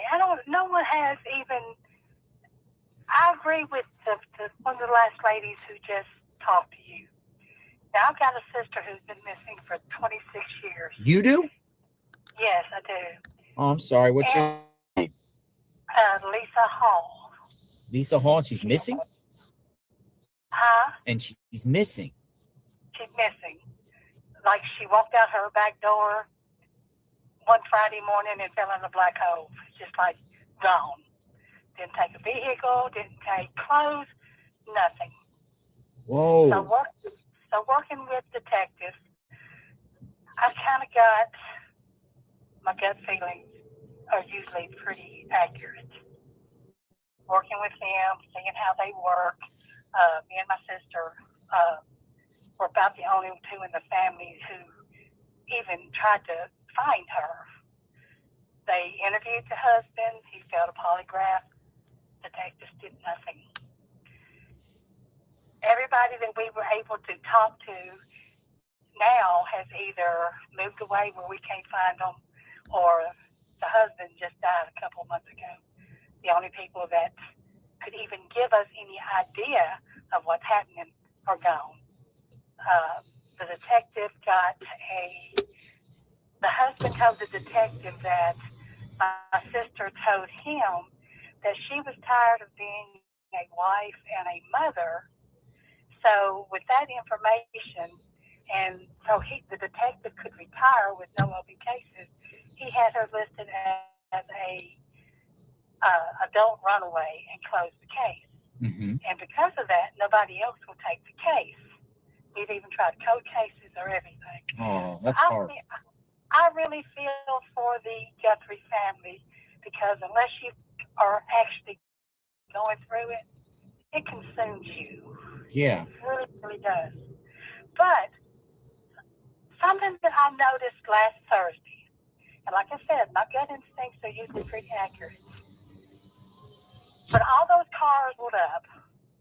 The black car that went into the garage, I feel like had family in it. I do too. A few minutes later, some guy walked out with a suitcase that looked like it was pretty full and put it in the car. Oh. Okay. I get where you're saying. Pardon? Are you saying money's in the suitcase? No, I'm thinking that they have found Nancy. That was clean clothes. The second white car, okay, all the people went into the house to take one final look because they were turning the house back over to the family. After everybody left, a white car pulled into the garage. Mm-hmm. That was the cleaning lady. They've showed her before. She was the cleaning lady. She went in. She cleaned the house. Then Comcast comes out and they install all this state-of-the-art security. The gardener came in. He's cleaning up. 2 people come in. They're cleaning up. Sounds to me like they're getting this house ready for somebody to come back into it. Because why would you have all of this just to keep a house empty? And then I feel like when the family finally showed up the other day, you know, showing that they were unified and all this, was that just a way of throwing whoever took Nancy off to give him a false sense of security, thinking, well, she's going back to her job. Annie and Tommaso are going back to their life. You know, I'm not on the hot seat anymore. I can kind of, relax and not worry about it too much because everybody is pretty much accepting the fact that she can't be found or they're not working on it. Everybody's saying the case is going closed. I just don't believe it. They're getting this house ready for some reason. Why? I think the family has Nancy. Has anybody seen if there was any kind of police presence at the hospital? Because she's going to need medical conditions. She's going to need medical. Well, when you say the family they have Nancy, so what are you saying? Like this is all just a whole thing is a hoax? No, I think they somehow found her. Either whoever was holding her dropped her off somewhere, or somehow they found her. And they just don't want to let the public know because then whoever took her will gotten in deeper or whatever. But there's got to be some reason why they are working so hard on getting this house ready for something. Well, I will definitely concur with you about something's happening with the house, with levels of security. I mean, if here's the point. They have new cameras on the house. They have a new simply safe security system. Comcast people are there. If no one plans to live there and Nancy's not home, then why are you decking the house out with all types of security? And my only thoughts with that is they don't want intruders to come around, online sleuths, wackadoodles, and crazies to just start going around their property trying to find Nancy, and they just want to make sure the house is secure and safe. But is someone planning to live there? That's what I'm thinking. They're getting it ready for something. I mean, and I'm hoping that they found her, that at least one family gets some kind of closure. Like I said, it will consume your every thought. It consumes you every single day. The not knowing will drive you crazy. Me and my sister went to the morgue so many times. And you're thankful when you leave there because the person that matches her description was not her. But then you get to the point that you kind of hope it is, so you can have some kind of closure because the not knowing, it literally drives you insane. It's worse than knowing. Yeah. I mean, both my parents are passed away. The sister that was working with me has passed away. without, they passed not knowing where she is. And like I said, it's a horrible thing to go through. And unless you've been there, it's horrible. I'm sorry you and your family are going through that. I mean, there's not a day that goes by that I do not think about her. And when I saw them bring that suitcase out of that house, my first thought was, they found her, she needs clean clothes, they've got her hid somewhere until they can find whoever did this to her, to be afraid that they may try to get her again. Keep praying. You'll get answers. Now, I appreciate your insight. I've been watching you every day. You're doing a fantastic job. I wish we had somebody like you with my sister's case was, because you don't seem like the type that will let anything go. Share a little bit about your sister for a minute. What's going on? Like, tell us about her. What's going on? Well, she was, of course, a wife, a mother of three. She was 39 years old at the time. Like I said, it's been 26 years.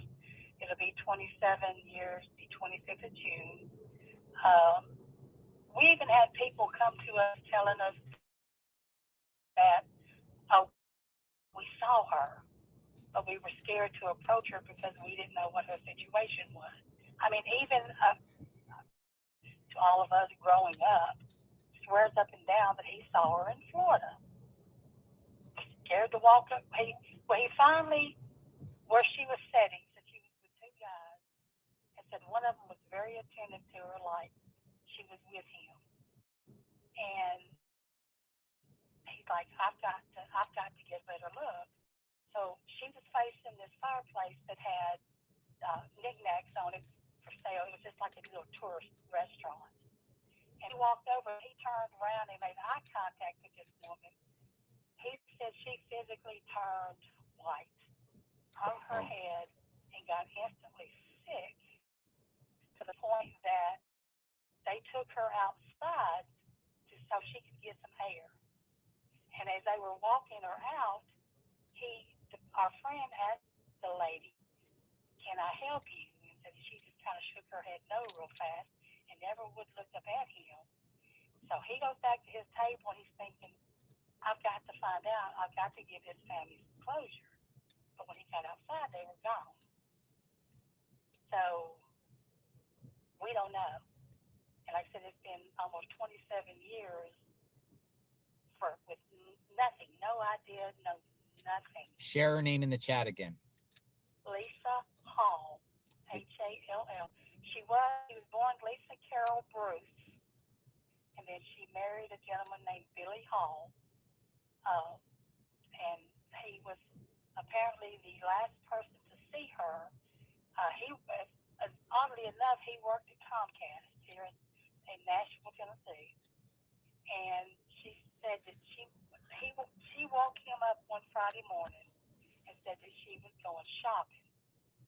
And he said, right now, I don't feel good. He said, but don't take the car. If I get to feeling better, I'm going to work.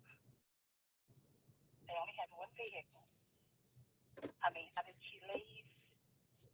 He actually failed a polygraph test. Like I said, police did nothing. They actually asked him, Where's he at? kill her. And he said no. And they said he lied.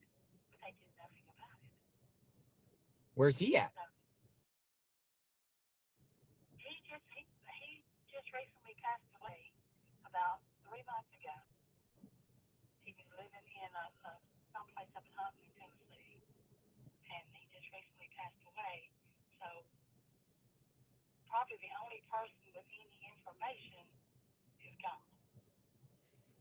Sorry about that. Tracy, I appreciate the conversation. Well, I thank you for calling. Thanks for your insight. Be safe. Hang in there. All righty. Bye-bye. Bye-bye. All right. Oh, James sent me something. James said he found some interesting stuff here. Look at this. I don't know what this is. I just got text from James, the map guy. And he said sending me like this outfit here. I don't know. Said he found this. I don't know. He's finding things out there. Let's see what he got. Let's see what else he got. Maybe we'll call James and say, "What did you find?"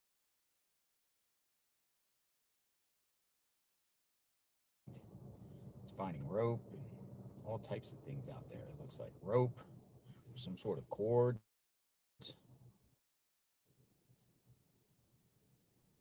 Let's call James up. See how his search is. Come on in, James. Yo. Hi, James. Hey, JLR, what's up? What did you find? What's going on? Yeah, so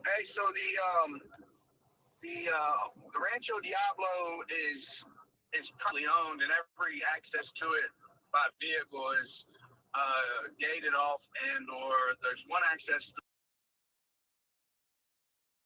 through a gun range. So I wasn't able to get to it, but put off on some of the roads leading up to it and scoured those things I sent you pictures of. Yeah. Those are within a throwing distance of a pull off. The jacket, I believe, is probably a little bit older, but I just wanted, it's got reflection on it, and I'm just, I'm looking for anything. And then there's a set of glasses, a pair of eyeglasses I sent you a picture of, and the pruners,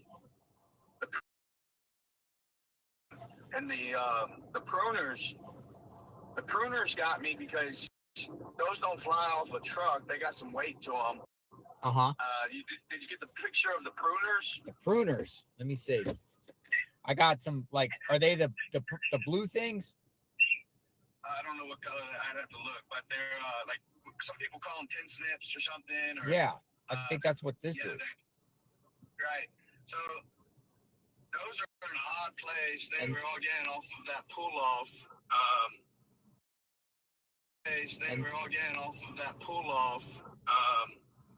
They don't look old at all, really. So I don't know, just little things. What's this blue thing that you sent with the glasses? Is that the pruners? Yeah, got like two blades that snip. Yeah, I think so. Same picture. Yeah. Oh, I have to look. Hold on. Let me. Well, no.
something relevant.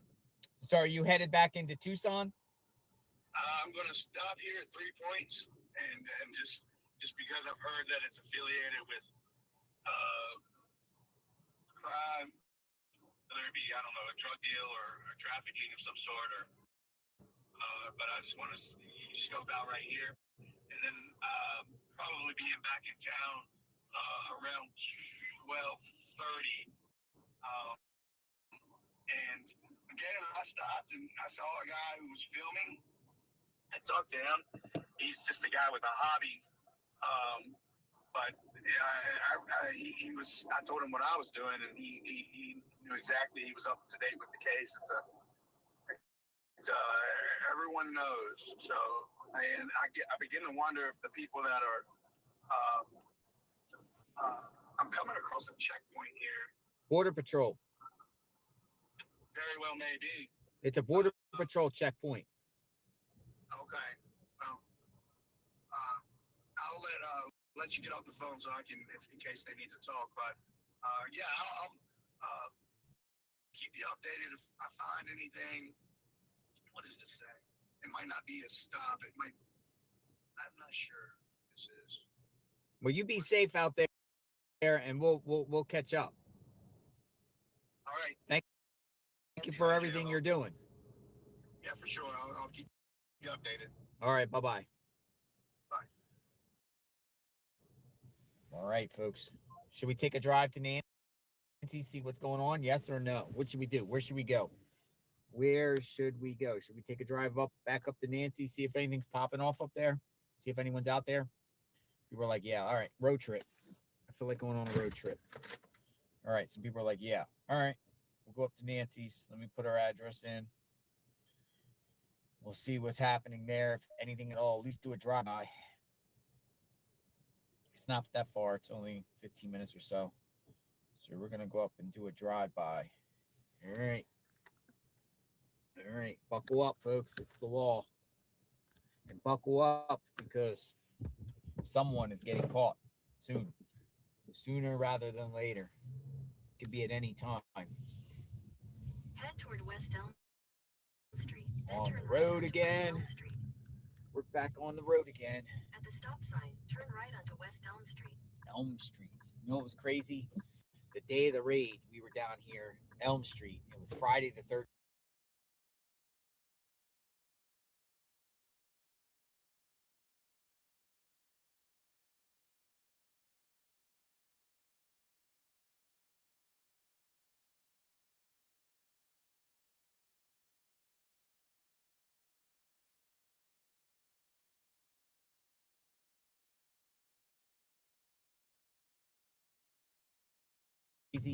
The day of the raid, we were down here, Elm Street. It was Friday the 13th on Elm Street.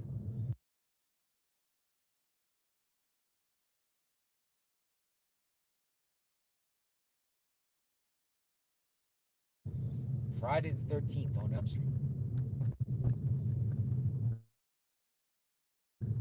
On the road again. At the next stop sign, turn left. That's roll, or how we say it on the channel. Roll out. Roll out. All right, let's roll. All right. It's not as hot today, folks, and we're getting 11 o'clock, but it's still pretty early. We got all day. I was considering splitting up this live today, kind of signing off in a bit, and then coming back on in the evening time. At the stop sign, turn left onto North Stone Avenue. I haven't decided that yet. There's just not much activity, but I am on boots on the ground in Tucson. I'm just waiting to see what pops next. JLR Army strong. All right, here we go. All right, rolling out. Roll out. All right, head north. Tucson.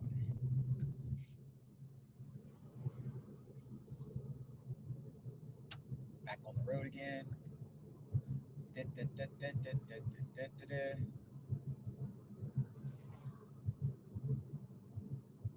JLR, please sit at Nancy's. I could hold, yeah, I got the umbrella and everything like that, so we're good. Courtesy of y'all got the umbrella. We can sit out there maybe. Just plant the camera. See what's up.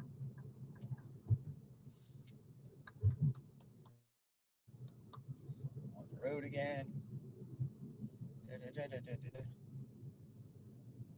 Keep going.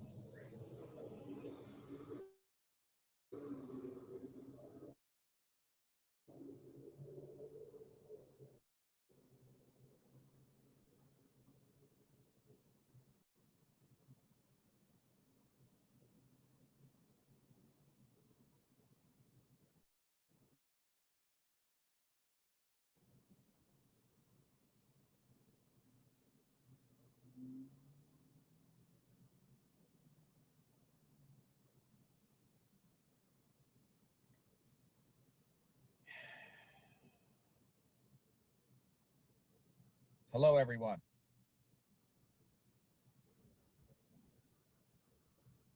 Where is Nancy Guthrie?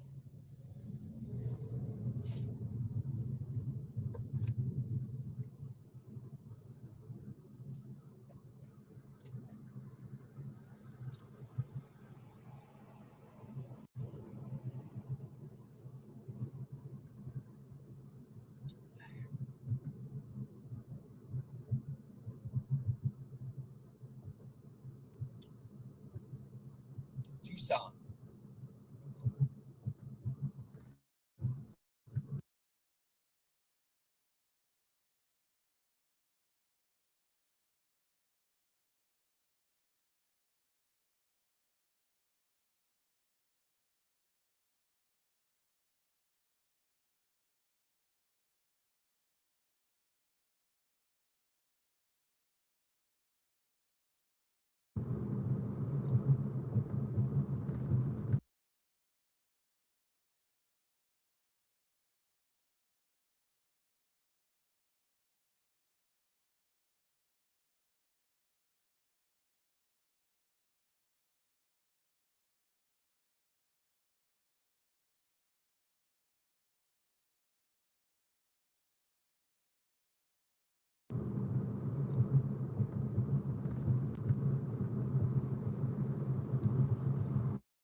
The road's not really that much traffic out here. But you would think they would put Nancy's picture on every single traffic light, pole, and they just haven't seen that. It's almost like the people of Tucson, just Tucson, they don't care. One lady came out at that candlelight vigil the other day and was like,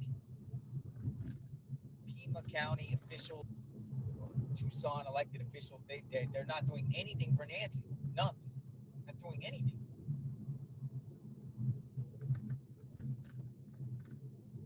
Nothing at all.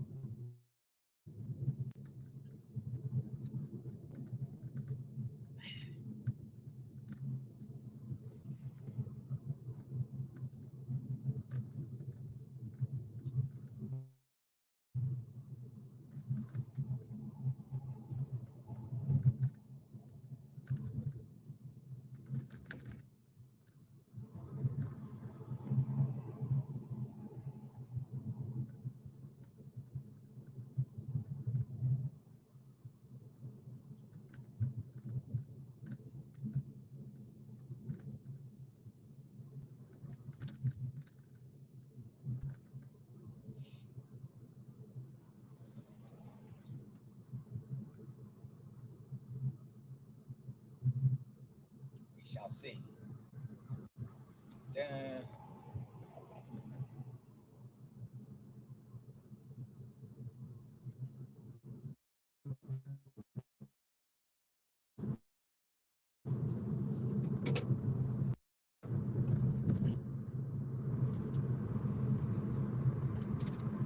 Roll out. I truly doubt the perp took Nancy and drove into Tucson. I think they stayed outside the city limits of Tucson, stayed in the Catalina foothills if they went either up or take a west towards I-10, but avoided downtown Tucson. Too many cameras everywhere. Too many lights, cameras. Just too many. I can't see Nancy brought through during those early morning hours. Now, it's possible Nancy was transported later, dead or alive.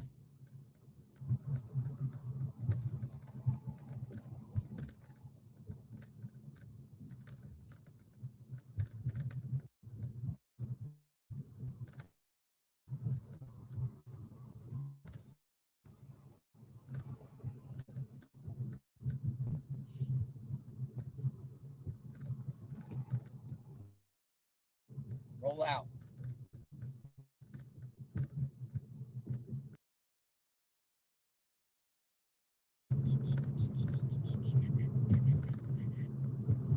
All right, I gotta go to.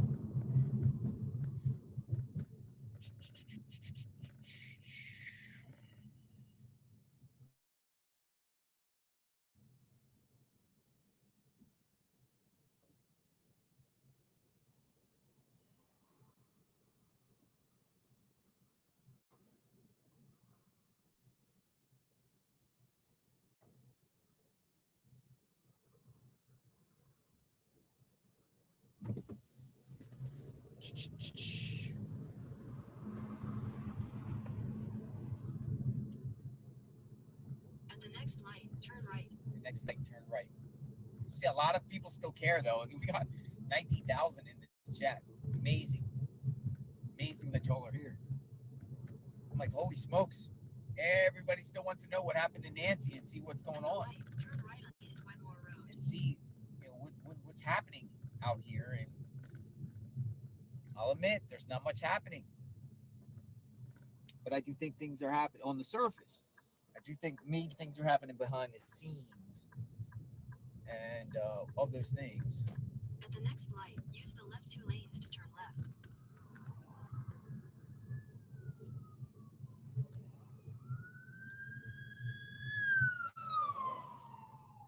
Fire.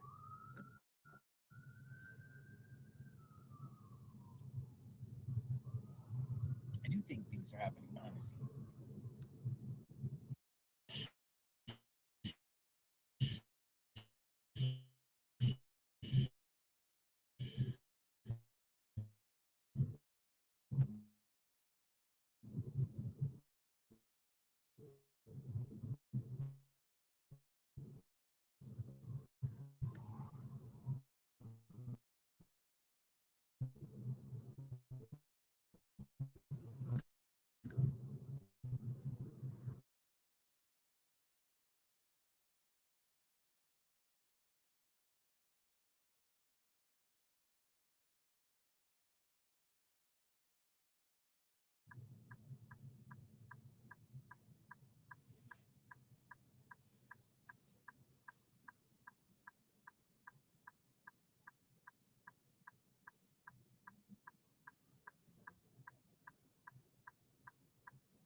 Buffering.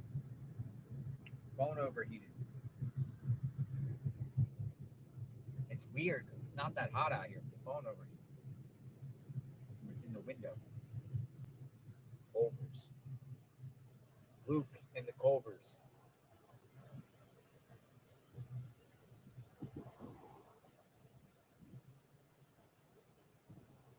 Yes, we're back.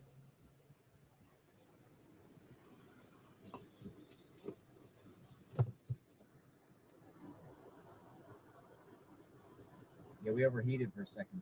We're on our way to Nancy's. We'll be there shortly. Says about 6 minutes.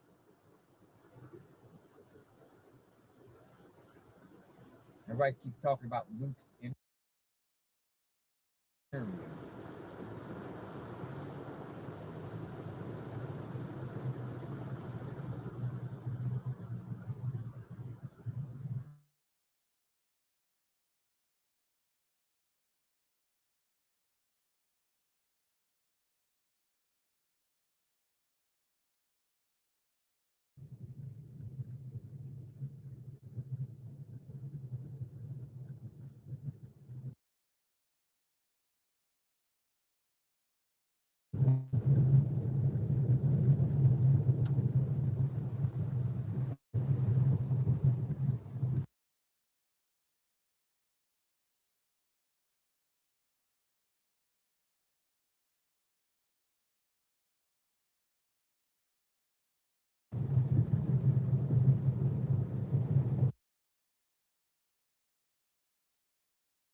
Going up the mountain.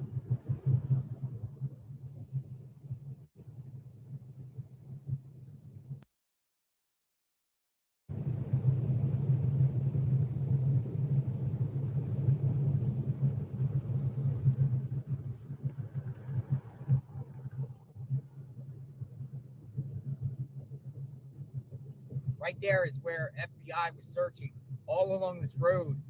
They were going door to door asking for surveillance. Know that for a fact. Go past East Agave Place and turn right onto East Via Entrada. This entrance here is a back way to get you into Nancy Guthrie's home. East Via Entrada. But I'm going to choose to go the other way.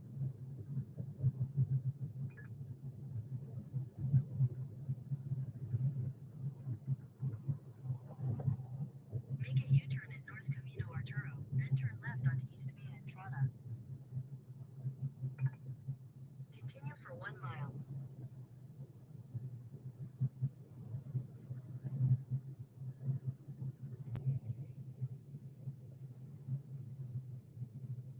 Camino Escalante. The road, Camino Escalante. Where's Nancy?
I mean, how come they don't even go door to door anymore, like the authorities or anybody, like looking for stuff? How come they don't do that anymore?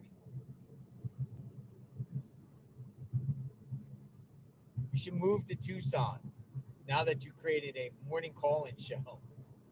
And yeah, maybe move into Tucson until Nancy's found. You just keep going and going and going. Let's do this, please.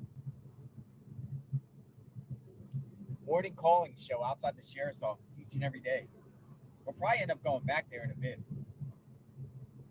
People want to see what's going on in Nancy's. I mean, there's nothing going on in the last couple of days on the surface. So either they got their eyes on somebody, or they're just doing investigative stuff behind the scenes, like the DNA, IgG, surveillance, footage, looking through videos.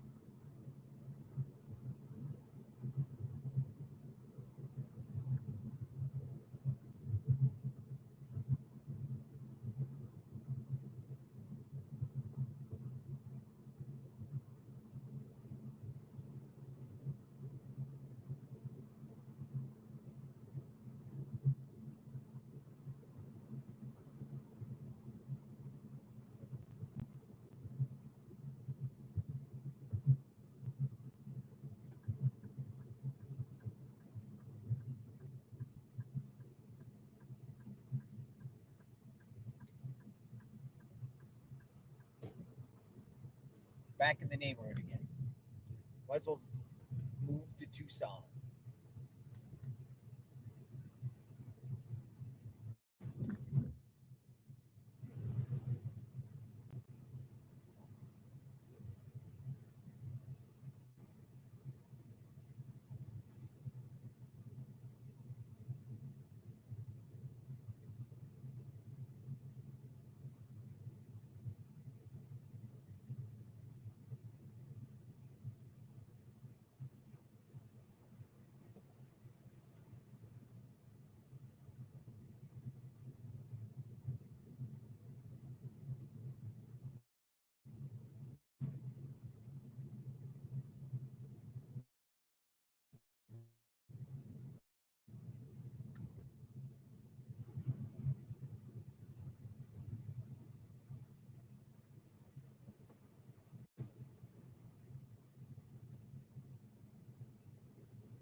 Almost there.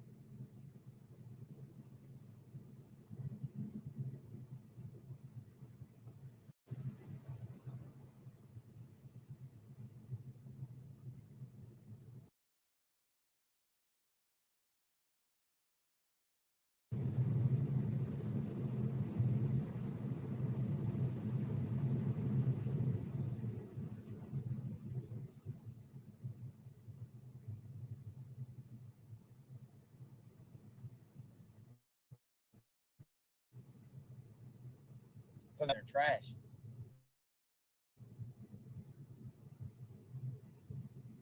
This sign wasn't here before. What the heck is that?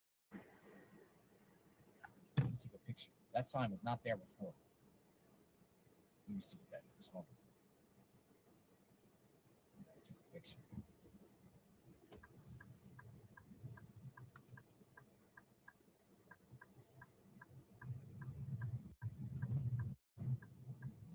Nope. Parking.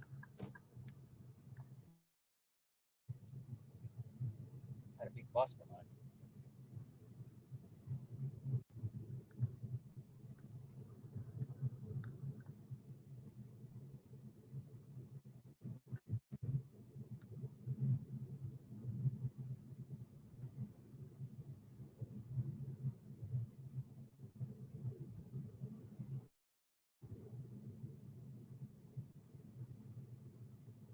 See how the block is just empty? Perp, all these roads here. Possible escape routes. Everyone's home is away from the road.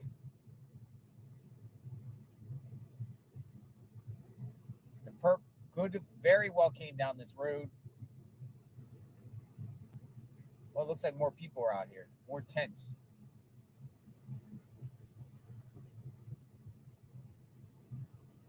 Looks like we got some activity here.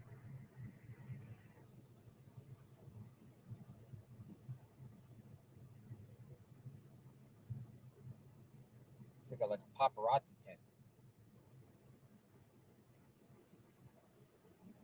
Daily Mail. There's the ABC guy.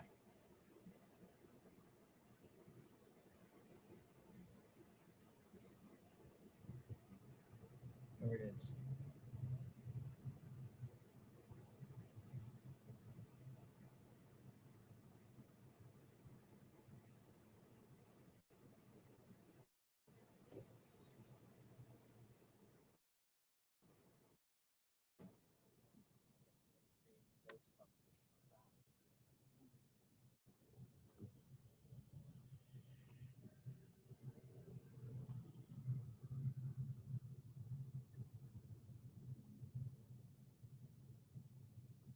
I'm gonna go up here and park a minute. We can plant the camera here and come back. Oh, I don't know where 857 is today. I think I'm a little bit. I got the umbrella.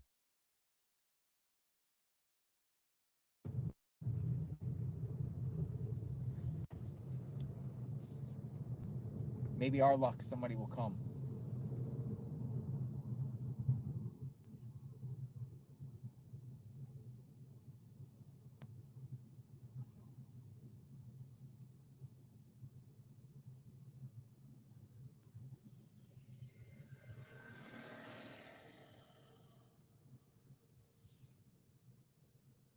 Good morning.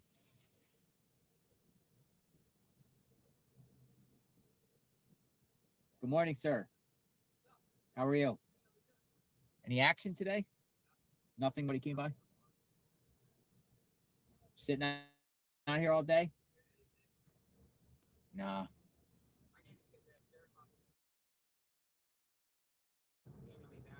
They don't respond to you? Did they used to? When did they officially stop responding? Sunday? Radio silent.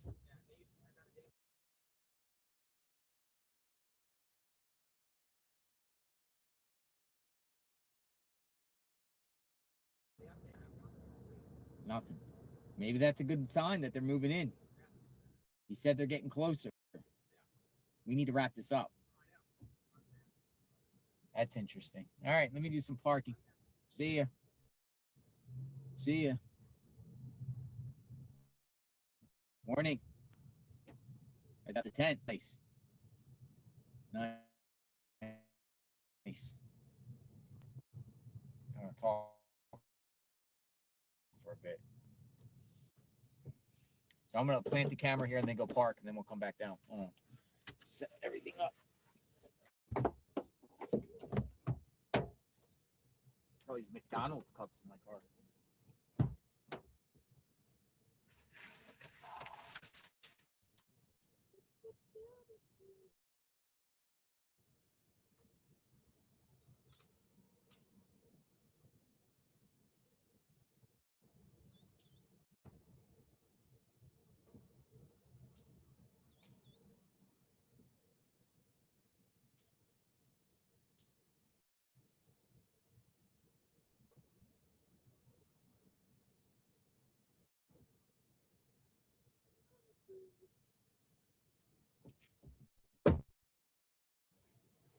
All right, let me get the battery charger. Bring the windshield, put it in my pocket for the wind. All right, we're here.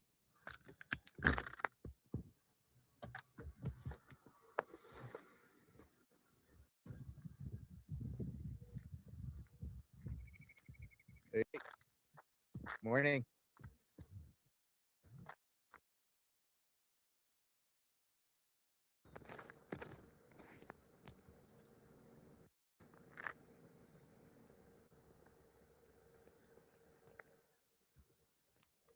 All right, so I'm going to keep this here. I'll be right back. It'll be like minutes, and then I'll just park, and then we'll see what's going on. We'll have a conversation. So.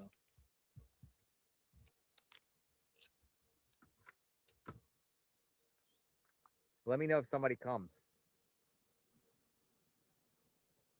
We'll go right here. All right, I'll be back in a few. Is the reception good though?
right, made it back.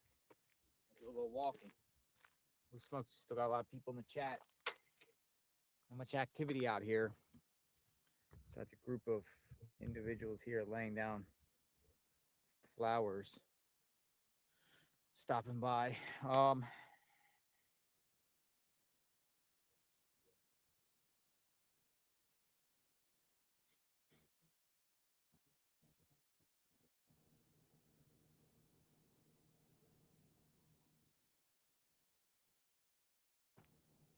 Guthrie.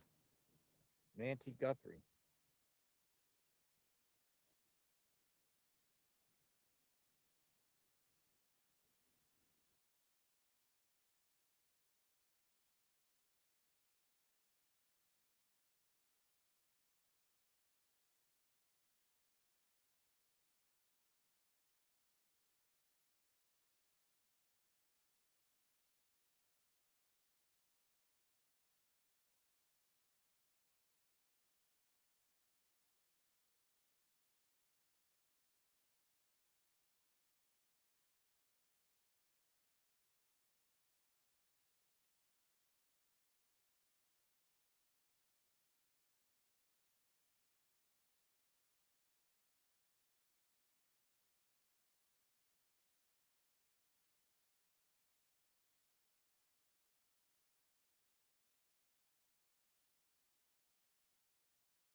Because like I mean, I don't know if it's a joke, but people putting them up on for sale for like $5 to $10.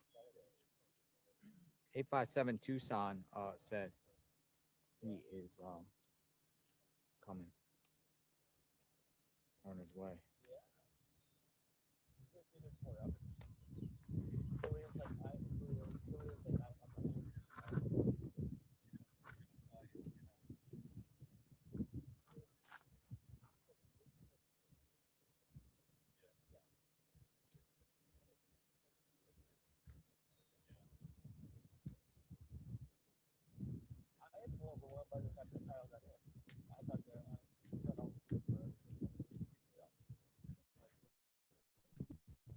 Good morning. How are you? Good. How are you? All right. That's the majority of what we get. Lots of positive. Occasionally you get the crazies. But most of the time it's all positive.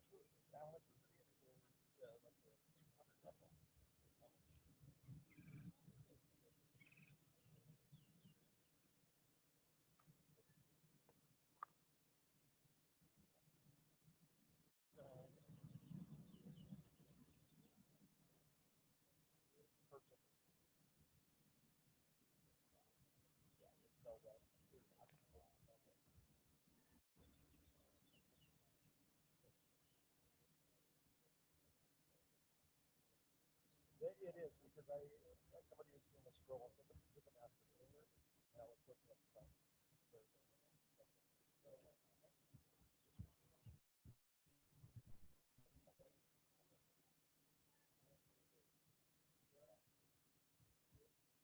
A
lot of people trying to help. In the meantime, we have new details on the story we first brought you last night. In an exclusive interview with News 4 Tucson's Eric Fink, retired DEA agent who now leads a group dedicated to finding missing people as well as a step closer to helping authorities in the search for Nancy Guthrie. After our story aired, Kelly Snyder said he got a phone call from a PCSD detective on the Guthrie investigation as well as the FBI. For more than 20 years, Snyder has run Find Me Group Incorporated. The pro bono organization is made up of more than 100 experts who work with law enforcement to find the missing. Since its founding, more than 20 years ago, Find Me Group has helped solve more than 130 missing persons cases and 16 homicides. The group is hopeful the information it's collected clearly can help in the Nancy Guthrie investigation. And for continuing. Find Me Group. The Find Me Group.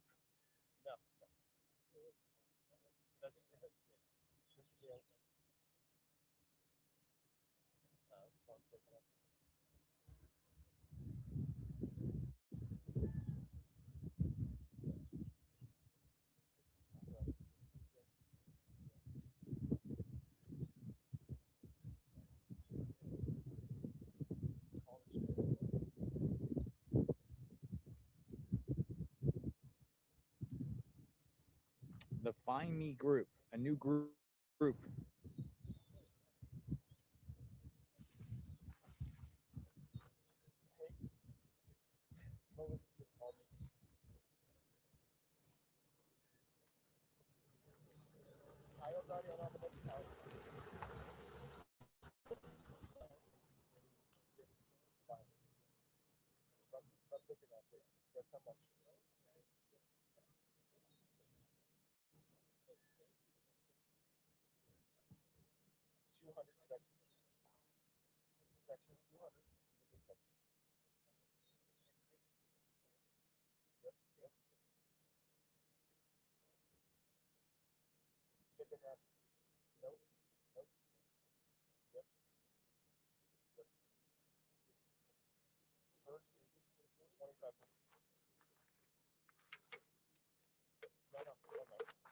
Quiet out here.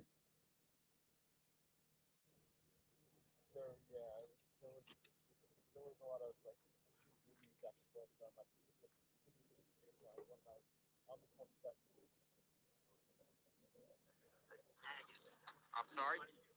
Do something incredible. Preach. Go ahead. Why don't you get out of here? You're not really. You live here? Yeah. My neighborhood. I see maggots occupy the street for a month. You have something relevant to say. You have something incredible. You have some non-conspiratorial shit. What's your name? James, what's going on? Somebody clip that guy. Here he is again. The bicycle guy. Thank you for the clip, Olivia.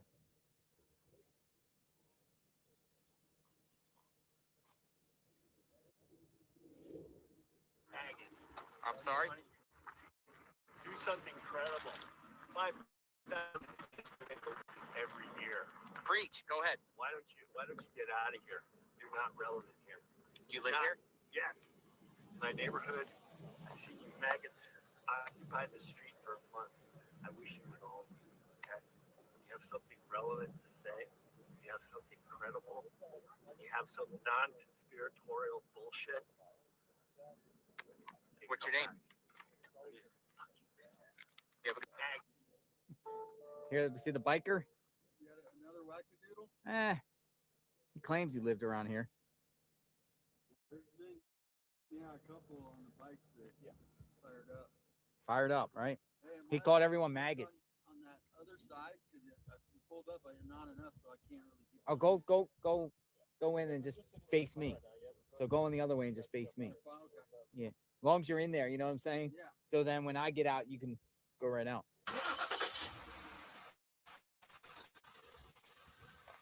Need a water or anything? No, I'm straight. I got Red Bull.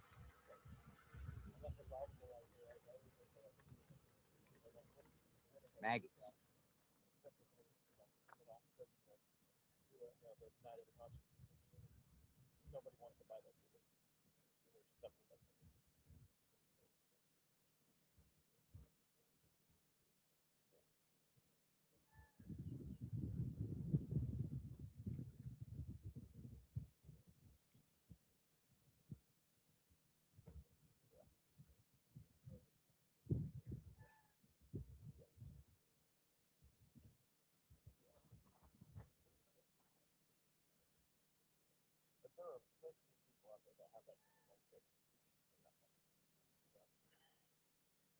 Out front of Nancy Guthrie's home, folks.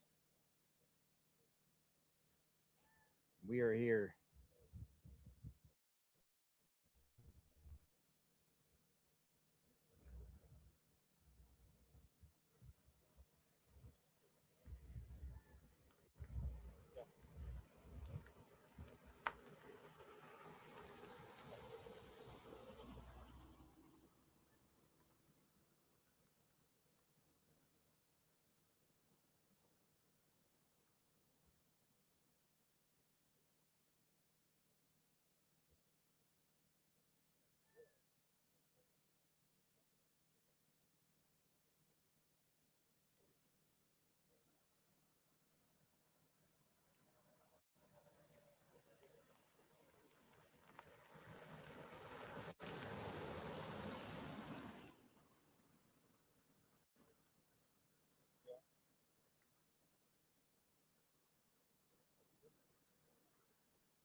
Yeah, where's the intoxicated guy?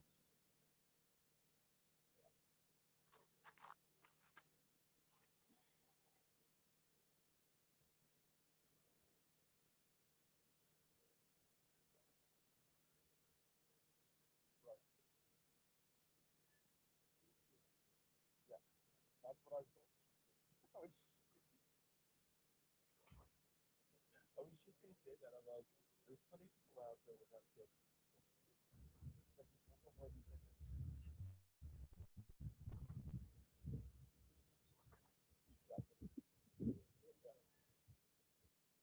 Yeah.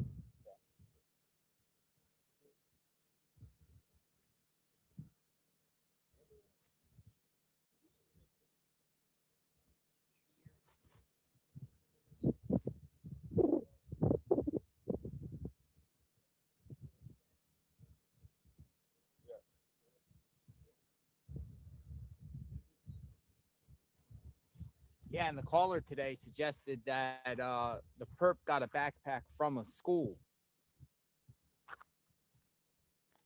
Right.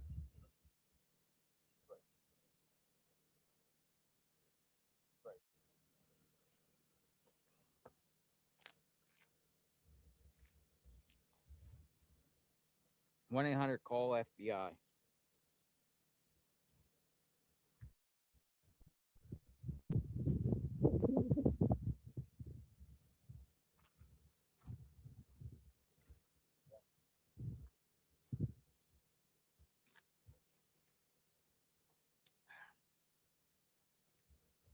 How are you? See you walk every day with your dog. Oh yeah. Exercise. How you holding up? Good. Yeah. Hopeful for the family. Yeah. Thank you. You have a good day. There's a neighbor that always comes out and walks his dog and does jogging.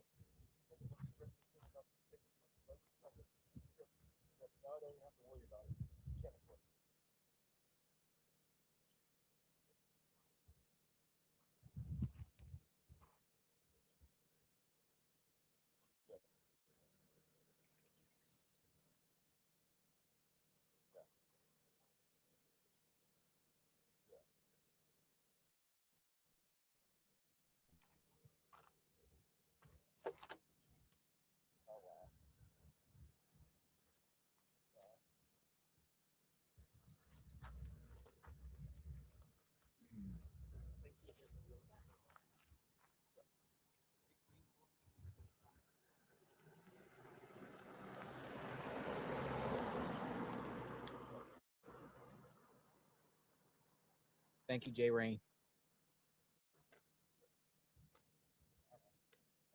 All right, we got John DePietro. Is that guy yelling? Yeah. He called us maggots. Not just me, everybody. He said everyone on the block. Come on, you want to come on this side? Sure. John DePietro. You're off the air now? I am. For now, I'm gonna go have lunch. I use noise canceling earplugs, so I couldn't hear what he was saying. I could just, it was like the sound was down. I mean, I heard him say something, but I was like, huh? What did you say? I really didn't know what he was saying. He tent first. He called him a maggot. So he's coming up and he just stops. And I was like, hello, sir. How are you? And what does he say? He just basically says that he's tired of the BS. He's tired of the conspiracy theories. Get out of my neighborhood. Y'all are maggots. No. He said there was thousands of indigenous people missing, and they're not getting the attention. And I told him to preach. Thousands? That's what he said, right? Did he say thousands, bro? Indigenous people that are 84 years old were abducted out of homes? He's just saying basically is... Well, then he should be looking for them instead of riding around yelling at us. You know, one thing I will say, and he said 4,000. JLR Investigates audience, and you have so many followers, but you know, you and I, we haven't engaged in any conspiracy.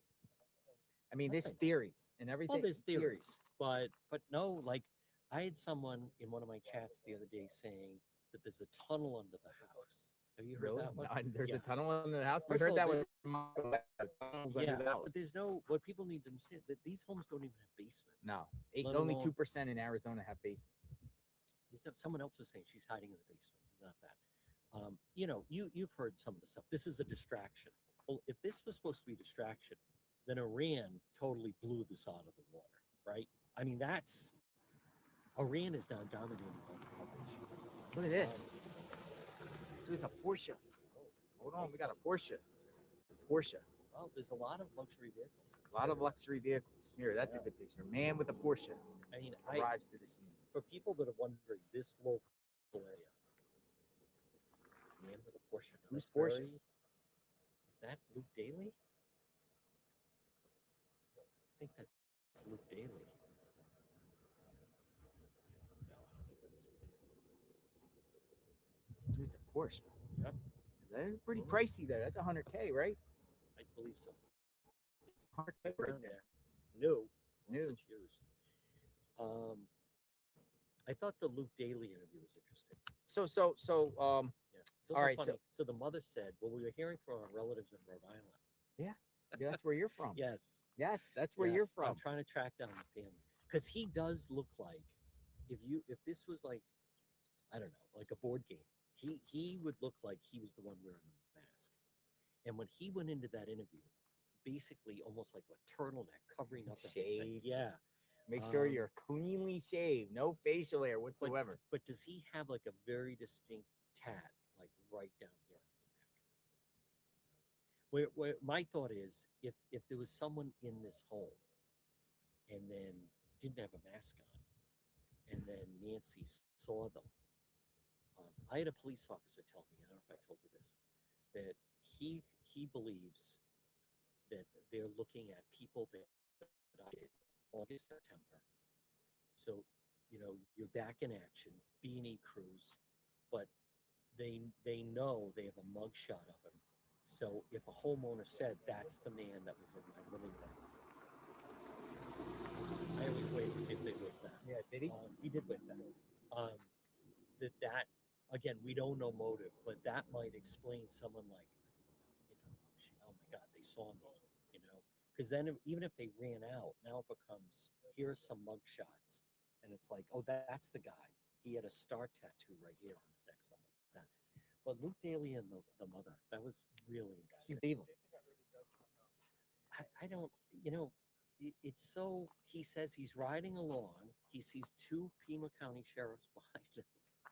They pull him over and he goes, oh, I bet this is about the Nancy Guthrie case. What's There he happening? is the man. This guy is unbelievable, isn't he? Damon is just a star. I think that, right? Like if they pulled me over, I wouldn't think this is about the Nancy Guthrie case. Well, the mom also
just far fetched. Like, but here, I think that we would night know. they did say an 84-year-old woman. They did.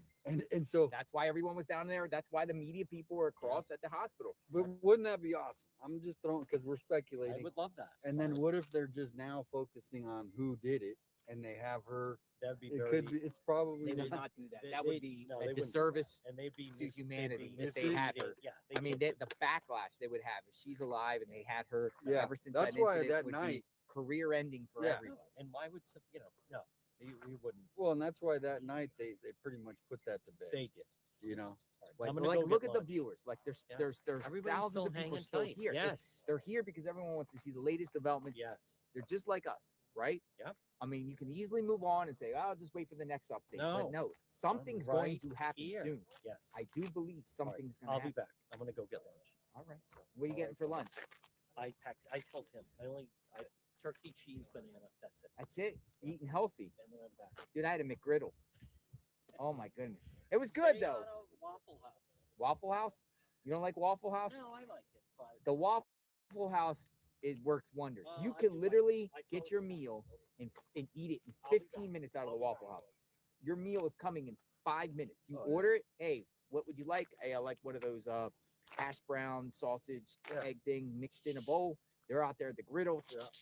Brings the coffee, fresh coffee. Check the news. Check what's going on. Next thing you know it, here it is. Great Eat for 5 minutes. waitress She too, lays right? she lays the check down. Here you can take it up to the cash register. I try to give my credit card. Oh, we can't take credit cards in person. You got to bring it up to the thing.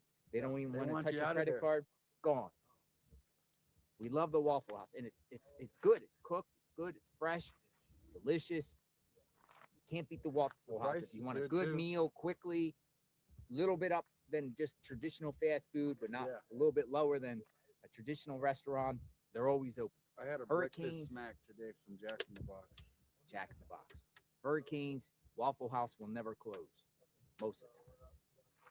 All right, out here in front of Nancy Guthrie's home with 857 Tucson, waiting for some action, waiting to go on. All right, so you could talk. What's going on? You know, I've been just checking the emails as far as going on. I think we're just holding for that next. Maybe they'll release something that the public, because everybody from the public wants to help. You know, we got people searching in random desert. So if something with the car comes out, hey, go look at, we're thinking in this direction. Somebody did say, lots of people have said that they're going to be within a 5-mile radius. of the house. 5 miles of FMC. So, you know, I guess if, you know, instead of just going out into searching an hour away, if anyone were to search on public land, the 5-mile radius would be the most realistic, right? If you're thinking with common sense. So a lot of people want to help. I think Sunday there's a search this Sunday. Oh, is there? Yeah, remember Where? the girl that you were saying one that's been coming out searching. She said Sunday they're planning one. Okay. Be So there. we'll find out about that. But Sunday search. you know, I think Pray for Sunday service, Sunday search. as much as the suspect, we're just hoping, okay, we get the call. Last night we got a false alarm. I know. So, you know, everybody's sitting on the edge, waiting. Hey, brother, how are you? No, good. The popsicle? It's not that hot out here today. It's hot. I'm good. I'm good, Thank thanks. you. News Nation are Thank offering you. popsicles. So yeah, I think maybe he'll surprise us with, you know, hey, we're releasing this new information. Here we have this video that we held back, but we think because there is, like you were saying, so many eyes on this. Nano so badly wants to redeem himself. I You want know? him to redeem I want him himself. too. I want Yeah. Nanos to No, solve I this. don't want- Nanos, we want you to solve this, man. No, I have We no- do. all the But faith. he wants to prove everyone wrong. Give it time. I told you I got this under control. Yeah. I got this. Investigative work takes time. I'm confident in myself and my deputies and detectives, and we're gonna solve this. I want Nanos to solve Me it. too. I don't care who solves it. I don't care if it's just someone on the street. Anybody. This needs to be solved. Well, and the Mr. Q, Dr. Q, is it Doctor or Dr. Mr.? Q. It's Dr. That Q. that one threw me for a loop because I mentioned that at the beginning. If you I'm remember. open-minded to it, man. I'm open-minded. MDASA psychopath. You gotta, And I look at showed this you house that here. video with Look at the house. What kind of just normal person says, "Oh, I'm just gonna go up to this house right here and burglarize it"? There's just more to it. There's more to it. Someone done their research. You got to be bold and brave to walk up through the path or even drive here and go inside this So my dark two hole. theories are that Mr. Q's theory, Dr. Q's theory, or an organized, targeted burglary like Brianna Whitney said. Those are the two, and I'm pretty focused on those two theories because there's so many floating out there. But the psychopath theory is a lot of what popular detective theories come out in something like this. Yeah. And it's pretty it's just the 84-year-old woman. That's People are saying check your tips. All glory to God. Yeah, we're pumped. We're pumped for info. We're pumped for action, ladies and gentlemen. Look at that. That's the house there. All right, let me check my phone here. See what we got.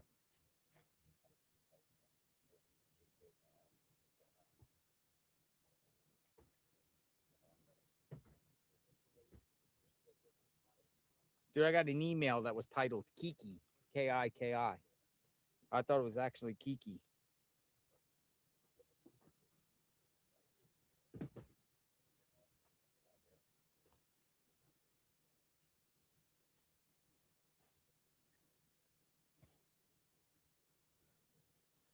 People are telling me during my live to call them, but they don't want to be on air. But I don't know how we can make that possible.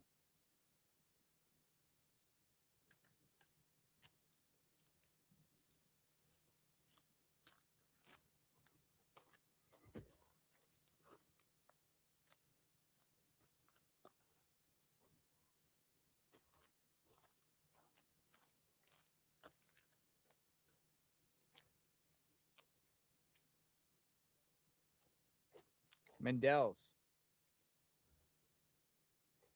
I don't see your email. Oh, I got it.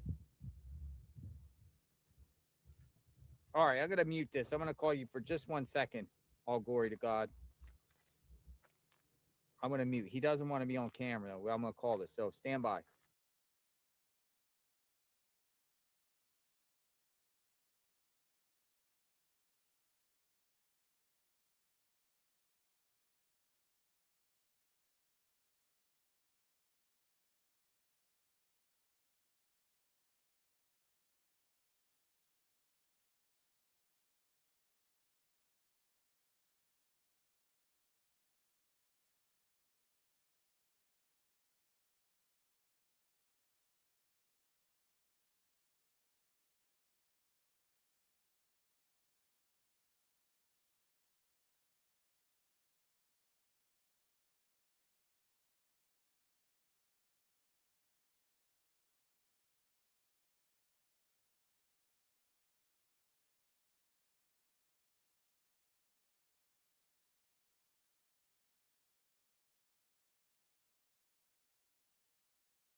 Hello, folks.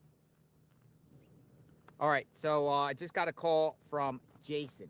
I know you guys remember Jason. Jason was one of the first people that were here, interviewed him. As I've said to all of you, Jason's not involved. He wants a message out there to everybody. He's saying law enforcement has been to his house. He's not involved.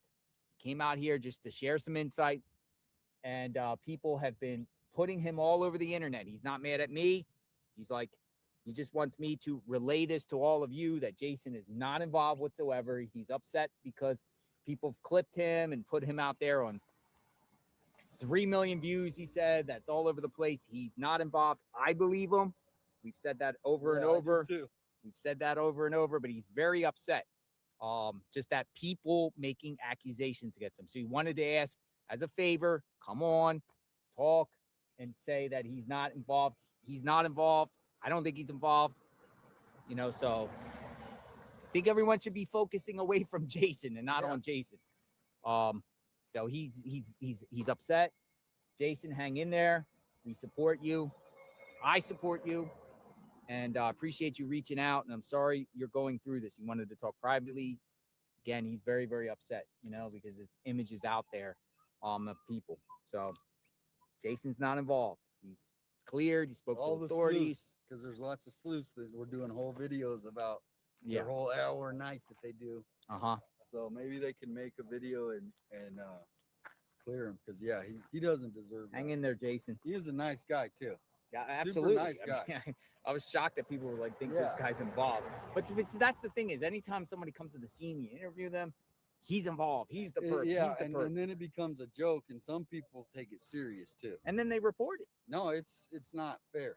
So I'm glad he called. I'm glad he called. Because I've been getting messages still to this day. Hey, check this, and I immediately say, Jason is not a suspect. Now, and Jason, many people in the chat are like, who's Jason? Who's Jason? So maybe a lot of people at this point don't know who you are. Get 5 million views now. Yeah. So clip that, send that out there. Jason wants everyone to know he's not involved. He's not the perp. Nothing. He's been interviewed. He's been interviewed. He has nothing to do with this whatsoever. Jason, if you ever you got my number, Jason. Now, if you ever want to just talk off the record, whatever, reach back to me. All right. So yeah, because I got that message. He's like, please, it's important and pertinent. But I didn't know who that was.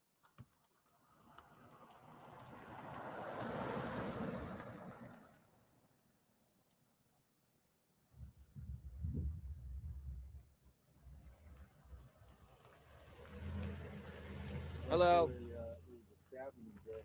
Stabbing? Right down the street at that bus. You know where the Tucson Mall is that we were at one day? Mm-hmm. It was right by there.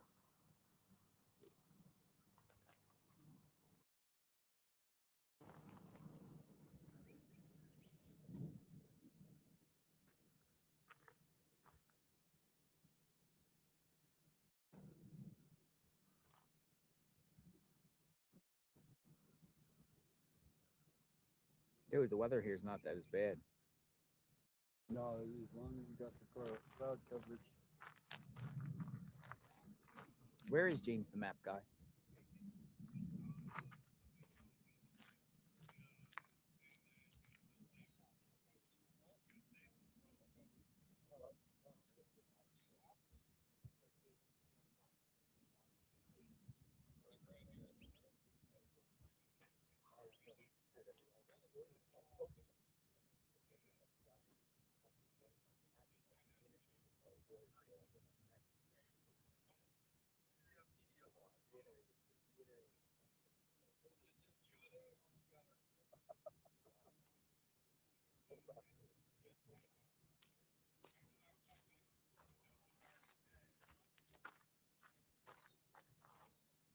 Is this Mark the Shark?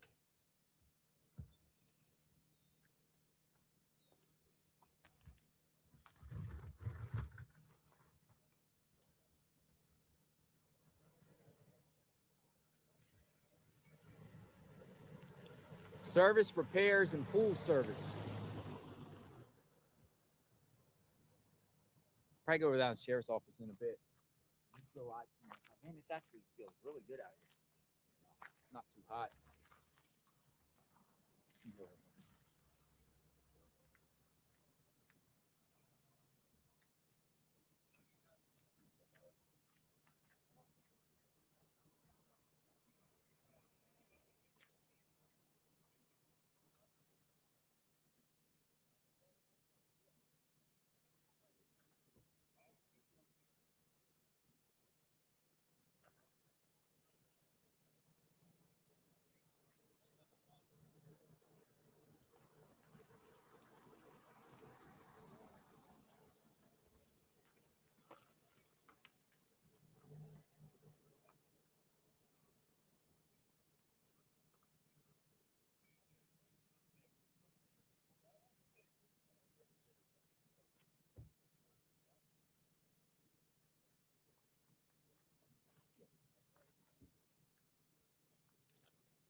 I think I left my chair in your car. Did you? I don't know, unless somebody took it. I didn't. I went to grab it out of my back. And I was like, where did it go? All right, welcome aboard, folks.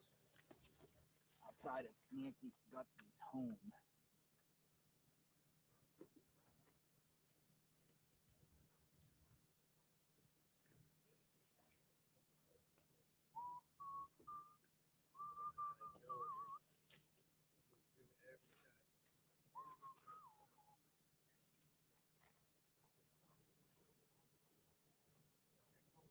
Mind search N393S. N393S.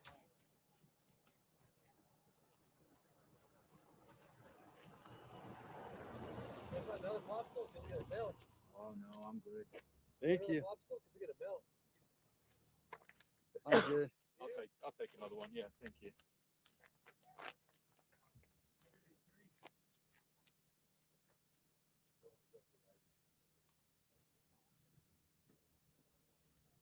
How's it going? It's good, man. How you doing? Good.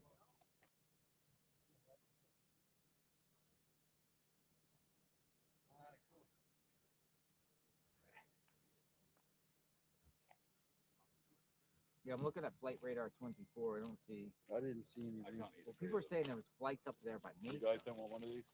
No. What are you doing with it? Yeah, I'll take one. Why not? Thank you. Just gonna melt.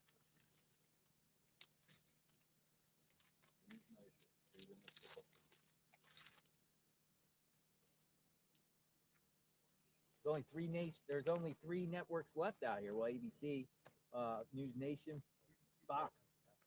JLR Investigates. Where everyone else go? ABC gave us the 10. Our 10. Yeah. It's like here. We're borrowing this from News Nation. News Nation. Yeah. Yeah. ABC when they left like 2 weeks ago, they were like, "Here, you want the tent? Chairs, tent, table, here." And they're like, "Oh yeah, why not?" Especially if you live in the area. Like him.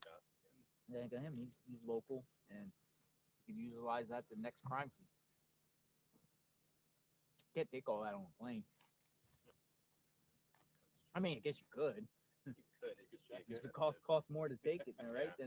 Then it's worth. That thing is on like what is it, about $200 for a tarp, like 10 like that. 100.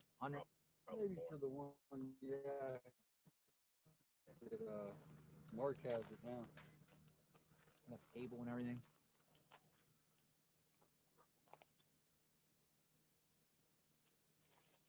I mean, it comes. It's useful.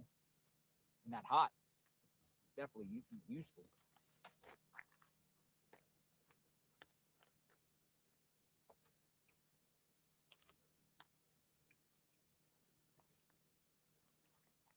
Berkey says,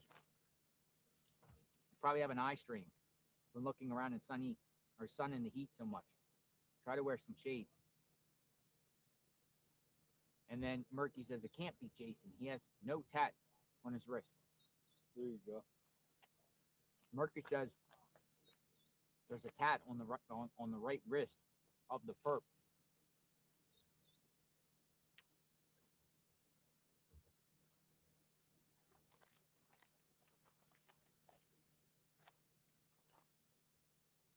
A lot of people go to Luke, though. Luke.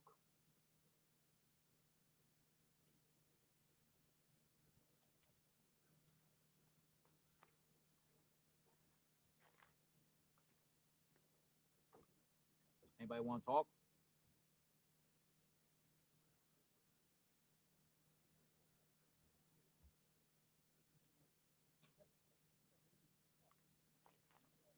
We still need actual 100% proof there was a second suspect.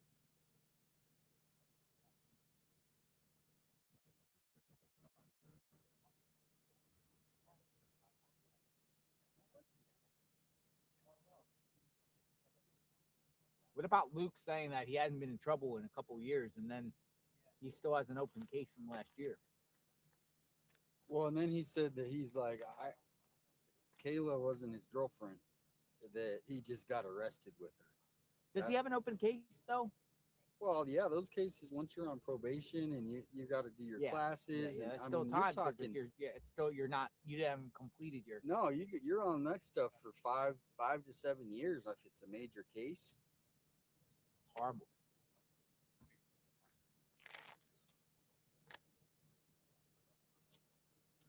Tough. They control you.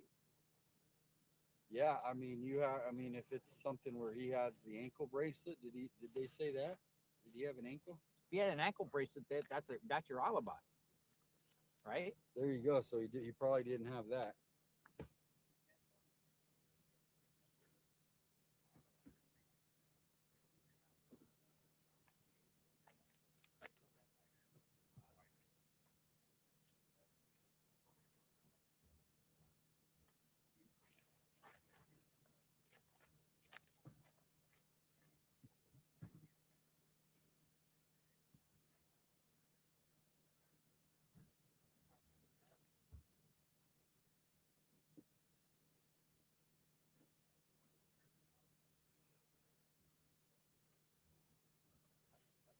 Luke.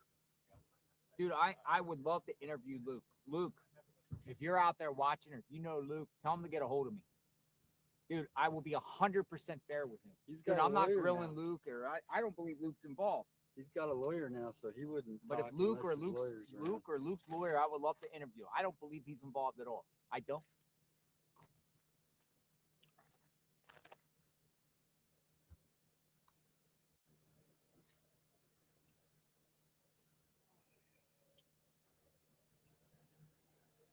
If you're out there, Luke, tips.jlrinvestigates@gmail.com.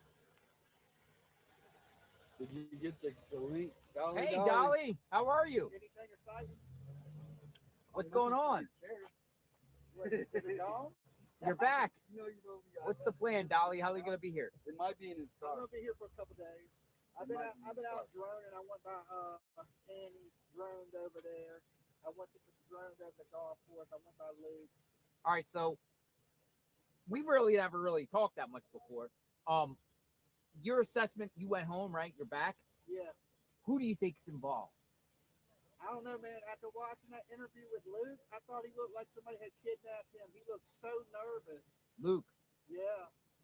And I mean, I think his mom was just taking up for him. And I mean, he's so close in proximity to the house. My whole thing was I've always thought it's somebody familiar with the area that feels comfortable, because most people that commit crimes are going to do it where they feel safe. So they can get too quick, right? Yeah, I got the food line. How do you like the compass? I love these compasses. It's all right. I like them. I like the compasses. Oh, look. Gem show.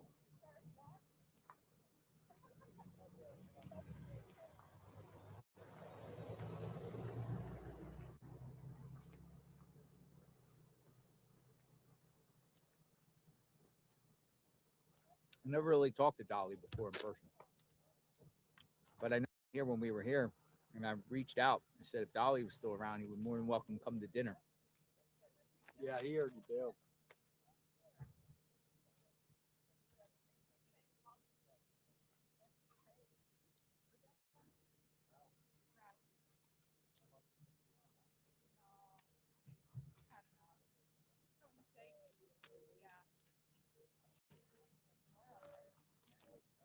With Fox News back on the scene. Fox News producer.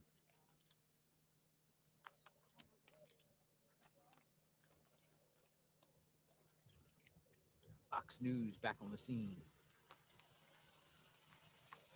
You parking or you just waiting?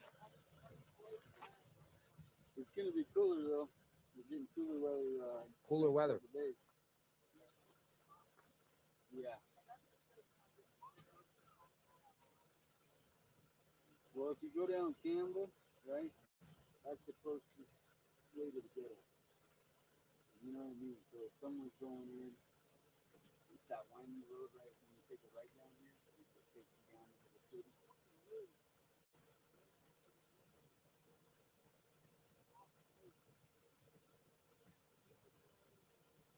Super close, right? Yeah. They just put those up. Yeah. Yeah, after everything. Did you watch the interview? Yeah, man, that body language. That would be. Well, yeah, you never know. And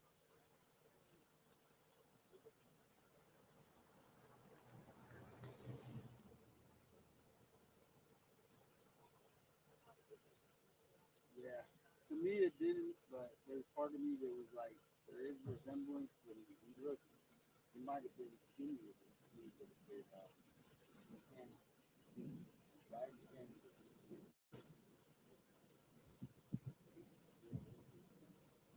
But if you overdo this, you said he could have been laughing at him.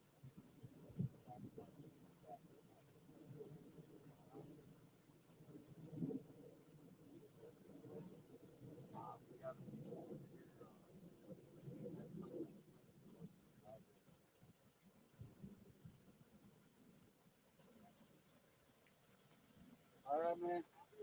All right, I'm gonna try. I think it's your chair's in his car, but I'll catch after you if I don't find it.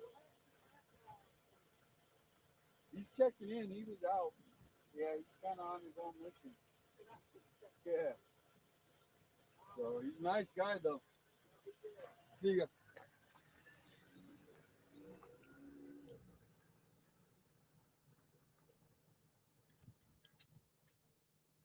Where's he going? He going anywhere in particular? No, he's just trying to probably not sit in the heat, so he's just driving around. He said, Not that hot out here today. It might be different. I don't know. Maybe if you're coming from the East Coast.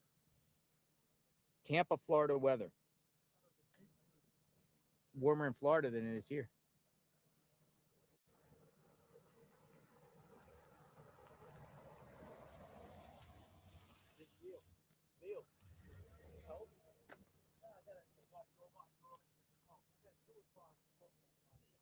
We need some action. That's what we actually need. Some action. I need some action. I'm ready.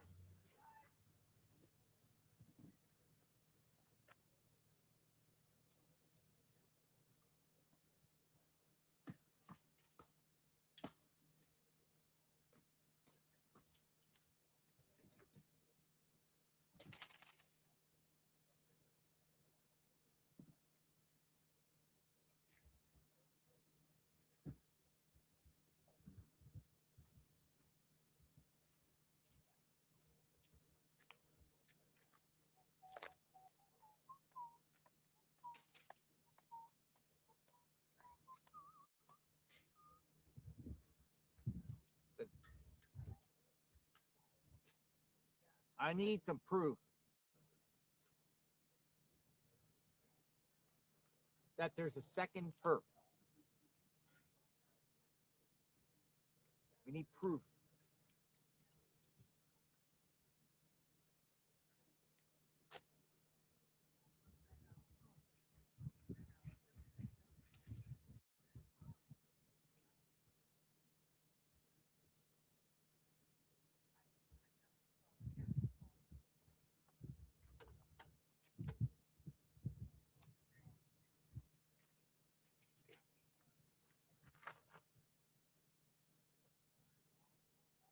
Where's the proof there's another perp?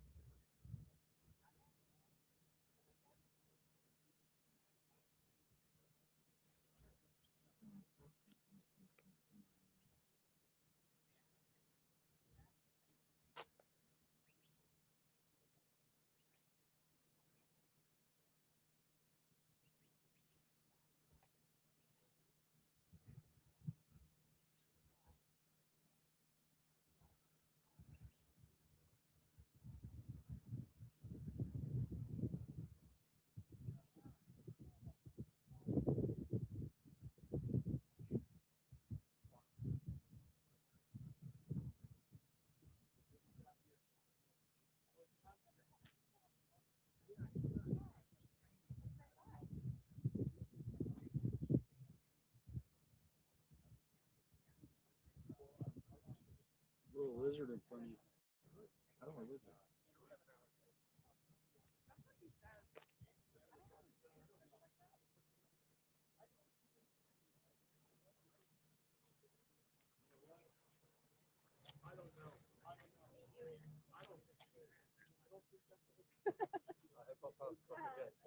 Yes, I know. You're leaving? Yeah. Nice meeting you. You be safe. You too. Be safe to see you. You do great work. You do too. Thanks for everything. Can I? Are you what? Yeah. I was just gonna say prayer, but can you not? Somebody wants to do a prayer and they don't want to be seen. I respect that.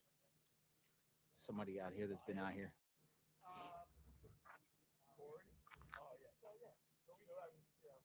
One of those things, if you don't want to bother with it, we'll throw it in the pile. Someone in the media was doing a prayer.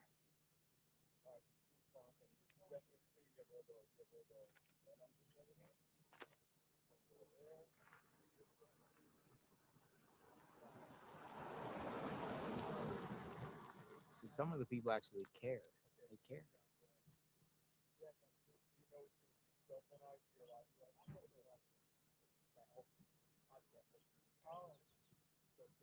The butler did it with the candlestick. Butler did it with the candlestick.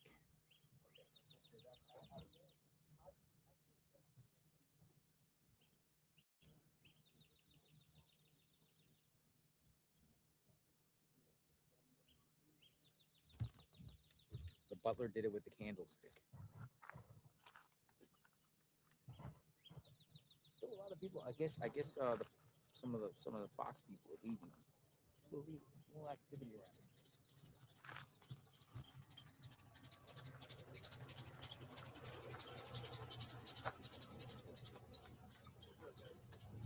How you doing? Nikki,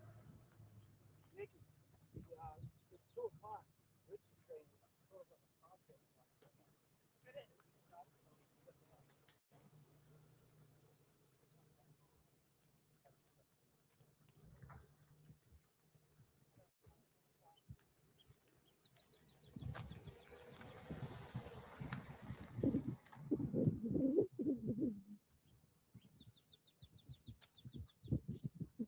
Somebody said you read your emails. Yeah, we get a lot of emails.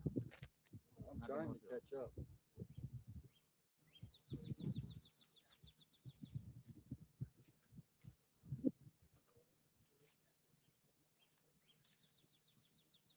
Marie says the mailman ran over the flowers.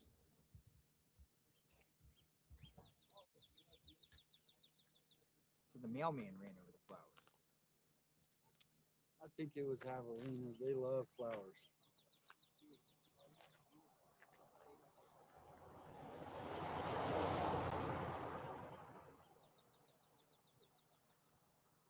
DT says, how disgusting some of Nancy's neighbors are.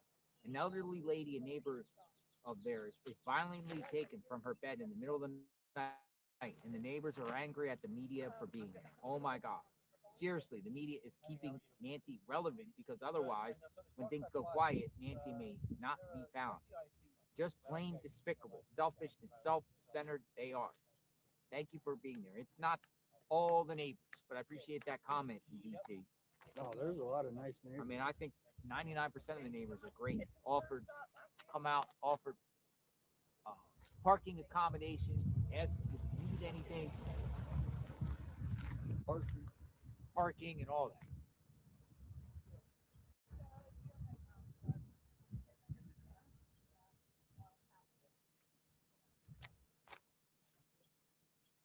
Gloves found in Nancy Guthrie case traced to nearby restaurant worker as sheriff explains what this means. Oh, we got a former correctionals officer. I want to speak to a correctionals officer, a CO. Former your car and see if I put it in there. Former correctional officer. All right, we're gonna call you in, former CO.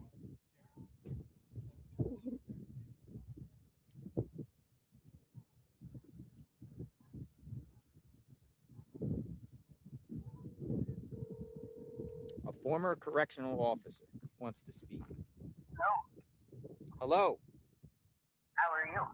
I'm great. What's your name? I'm Christine. Hi, Christine. I'm JLR. How are you? Yeah, I did corrections for almost 9 years in Missouri. Maximum security. Capital punishment. Oh, capital punishment, Missouri. Yep. Actually knew Joseph Franklin, which was the white supremacist that put Joseph Franklin in the wheelchair. Well, I don't know about that case. He's the owner of Hustler Magazine. Oh, the owner of Hustler Magazine. Yep, and you'd be able to see his story. So what's going on? What's your take on the Nancy case? Thanks for reaching out. Oh, not a problem. Honestly, Luke and his mom seem really sketchy to me, but being on camera and having all the pressure and everything, it gets your blood pressure up and it makes you seem sketchy anyway. I'm nervous just being on the phone with you, and I'm on all day, everything. So, but I know in corrections they have 24 hours a day, 7 days a week, 365 days a year for however long they're in. They've got contacts on the outside that if, say, Savannah had an issue with someone that is in prison, that she is put in prison, they could call their people out on the streets and put a hit out on them. Oh, that's an interesting perspective. Yep. That is, yeah. Yep. So. And there's a lot of money in prison offenders because you've got your alpha males, you've got your the weak males. They have prostitution in there. They sell each other. They sell canteen to be able to use the phone. You name it. If you want to go to medical, you might have to pay somebody some canteen or buy them a radio or a TV or something to pay that person so that you can go to medical. So let me ask you something. No, that's, yeah. So somebody from the prison system contracted out somebody to do this job. Could be. Could be. If it's somebody in there that's got 10 years and isn't going to be out, and they've got a beef with Savannah or Annie or Tommaso, if they've got any kind of beef with anybody in the family and they want to hurt them and put them in a position, they could then make it an easy target. They could go for the mother and say, okay, you're going to win, you're going to have your life, but you're going to wonder what has happened all this time. Yeah. It's going to make you miserable for your life. Explain. Go into prison and you do something to an elderly woman in the prison system. Oh, very badly. Very badly.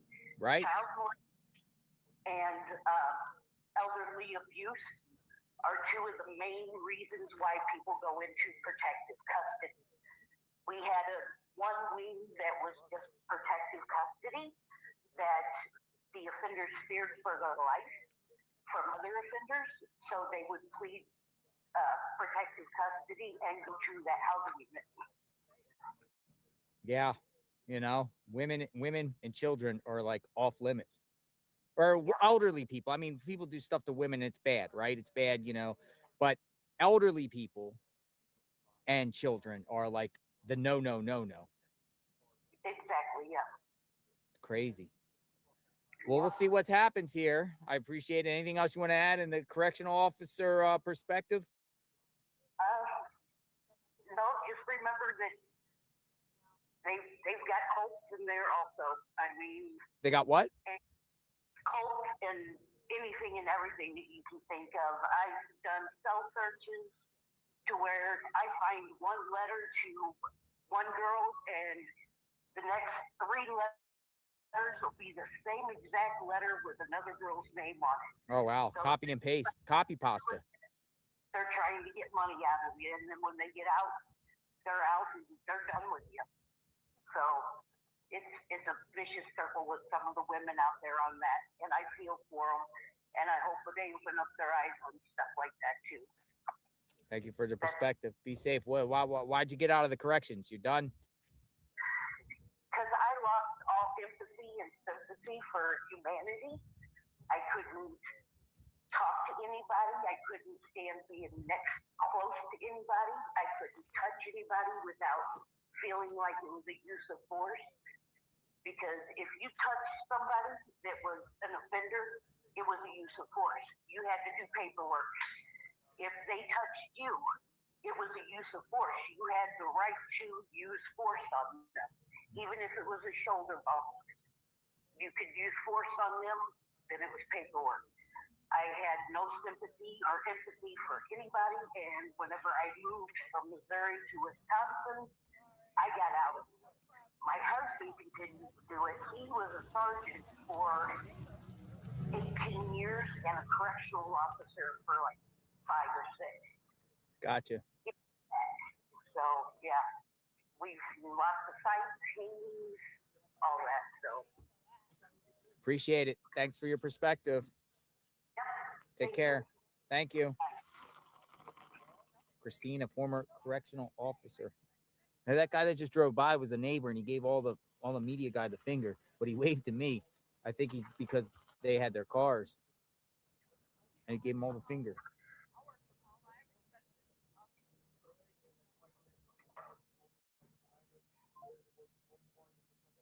Prison hit?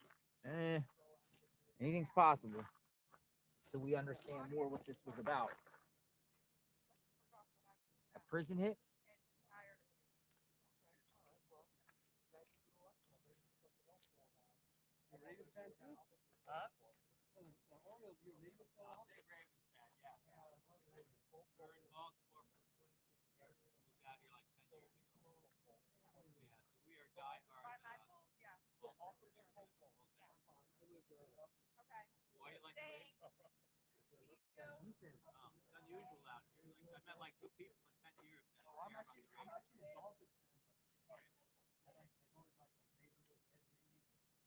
That was the best defense ever.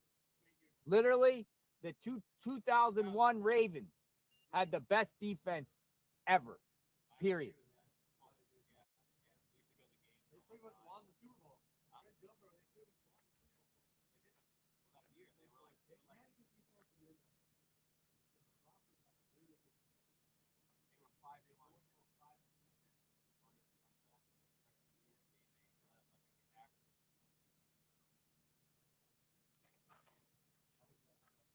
The 2001 Baltimore Ravens defense is considered one of the most dominant in NFL history. That's a Raven. The neighbor's a Ravens fan. I might say 85 Bears. Yeah, they're pretty good. 85 Bears is pretty good, but the Ravens one, I think, is the best.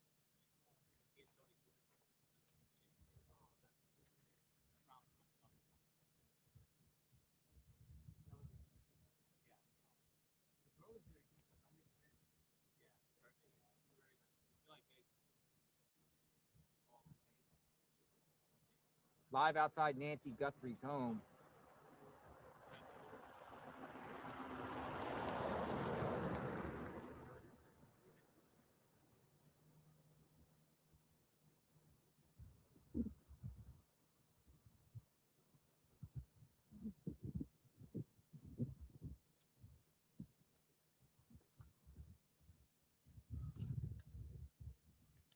I do not think the case is cold. I think we're ready to go. We're on standby.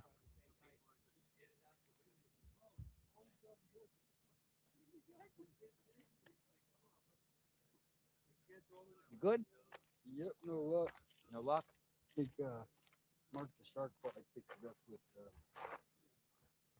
all the other stuff. He said, Mark the Shark. Are you up, Mark the Shark? He said you were sleeping on your live. I heard about that. We love Mark the Shark.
What's our next moves, 857?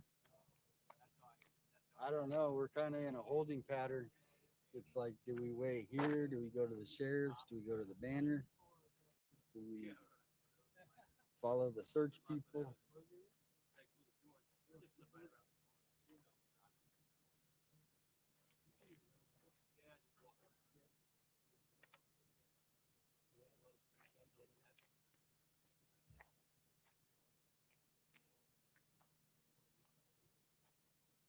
Sheriff Nandos confirms that the DNA found in the glove was traced back to a restaurant employee. But does that mean the restaurant employee is in CODIS? Probably. If you're going to trace, well, let me ask you something. Sheriff Nandos, does that mean the restaurant employee is in CODIS?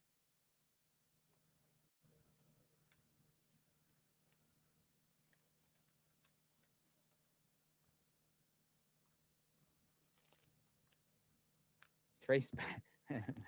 Does that mean there's a restaurant guy that's in CODIS?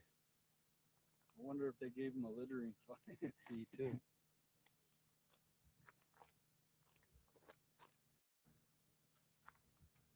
Trace back to a restaurant employee who's in CODIS.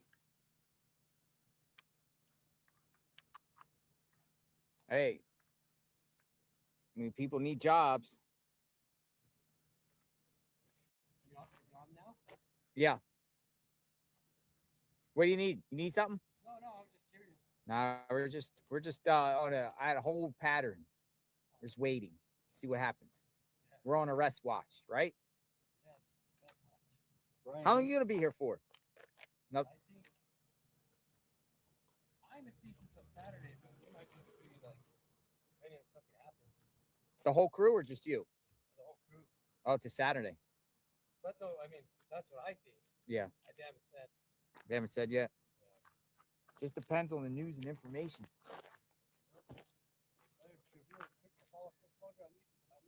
Go, come here. Where? Chris Mosier. Chris Mosier. CHRIS. Yes. MOSH. You're always around here with your camera ready. Yeah. Chris Mosier. What do you got on your Instagram? Just Just a couple of videos of stuff and Oh, all the hard hitting stuff, all the crazy stuff I cover, and nice. yeah, try to make it a little interactive. A little. My perspective. Are they doing an interview right now? I think so. I don't know what to do though, because all he said was he had to shoot the other guy, Mo. You find me? Oh, I didn't even. I don't have Instagram on here. Oh, okay. Yeah, check it out. All right. Trying to break 5,000 viewers. I'm at 2,000, over 2,000 followers. So me and this other photographer are like, we'll see if we can get more. Okay. Thanks, Chris. Dude, I'm getting many former correctional officers sending me messages now.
Hi. JLR. Yes. Hi. Second. Yeah. I sent you an email Did you? What's your name? that, and I'm trying not to park. I don't want to get Oh, a you name. good. Yeah, you want to get some. Hello. Oh, I'm Daryl. Daryl Craft. Nice to meet you. Monica and My wife. well, actually, that was DoorDash.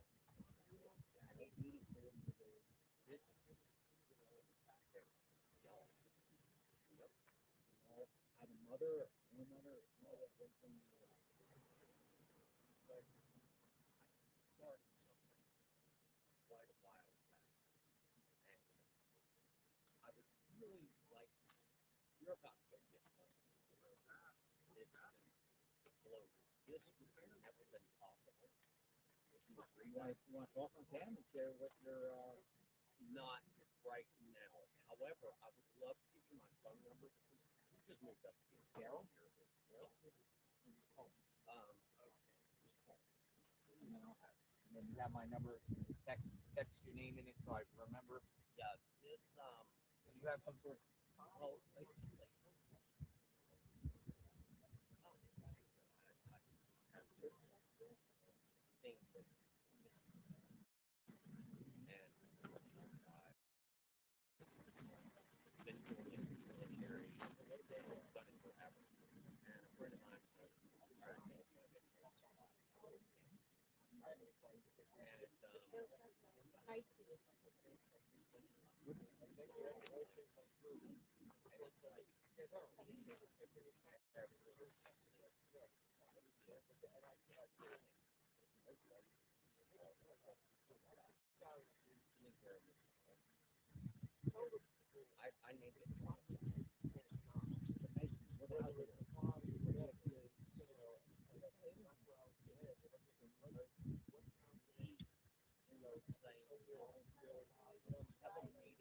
I named it.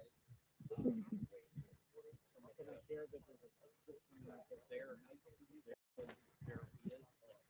I was actually looking for Brian also.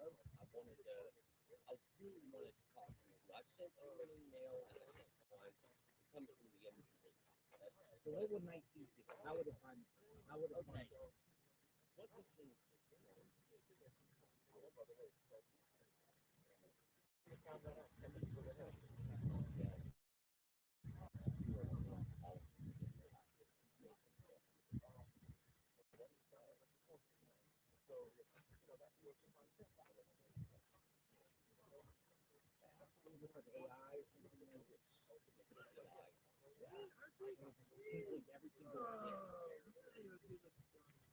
we integrate everyone's camera system. Well, it's an offhand opt-out. Because offhand is one of the things that I'll do, you know, it's not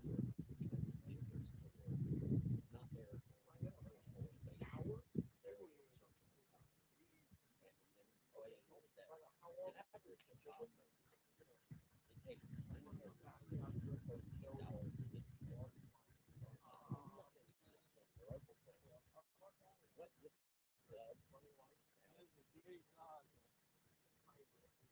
notify people. It's like nothing. And me, I'm not like the social butterfly. I'm an engineer. It's all I know. So this right here is what I'm really sick. And I've been telling people about it. So it's just basically getting every camera, everyone's system. Yes, and kind of, definitely see down because it's so far down the line. This is how I do it. Come see it. It is like nothing they've ever seen. My objective is to take the coverage from an hour to minutes, basically.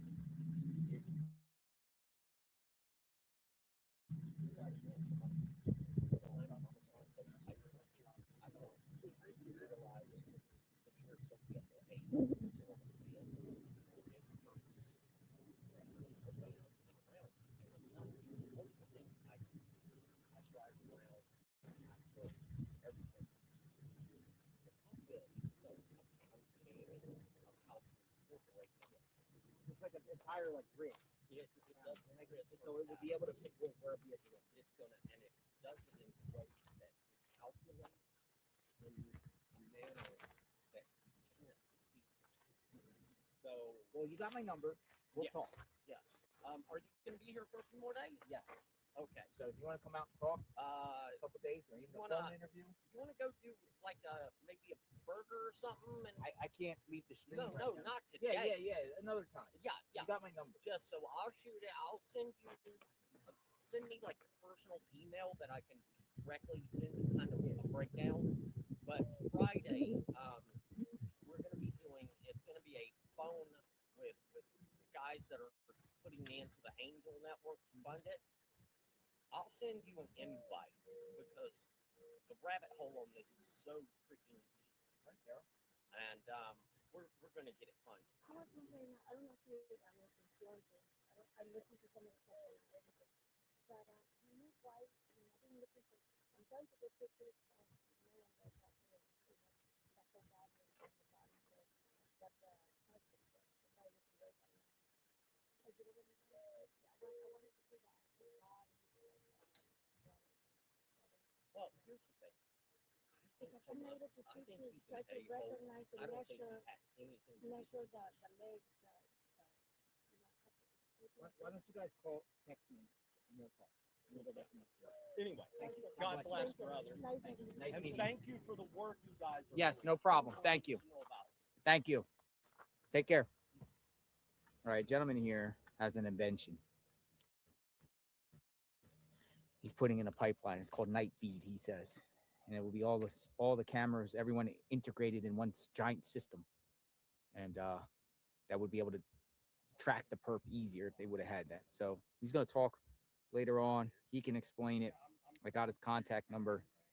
He has an invention that he wants to start and calls it Night Feed. And just to summarize, if I'm not saying this right, I apologize, but basically everybody is in this system of cameras and it'll be able to grid search a vehicle at any time and know where a vehicle's at all times. So he's going to explain His name is Daryl. Got his contact. He's in a couple days. He wants to come on cam and talk and explain his invention. He's working some things out. So nice. Got exchanged information. Maybe we'll talk. Kind of like that concept. That's like, we live in a Orwellian society anyway.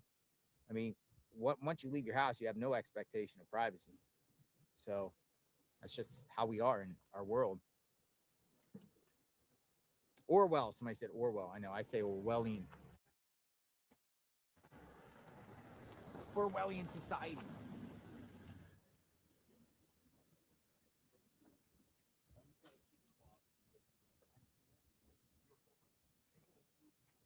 Thanks, Daryl.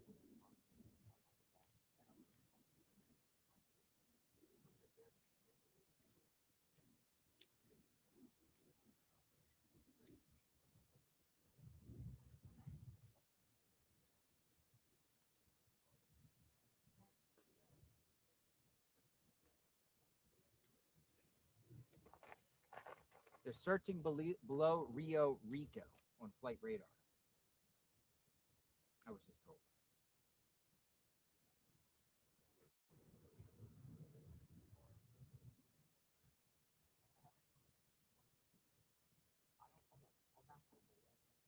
I'm going to look on flight radar 24. Anything going on below Rio Rico?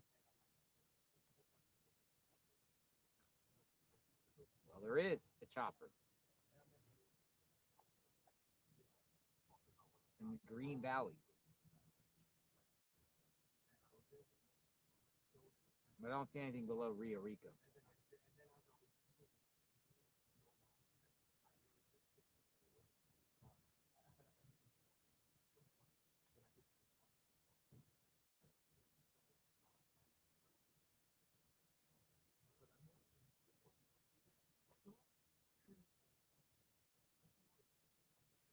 Yeah, that seems more related to the mine. That's the mine that they're searching. So it's probably some sort of survey they do, you know what I mean?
So I will find out what you can. Still have a couple of days.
Daryl just responded to me. Night feed project.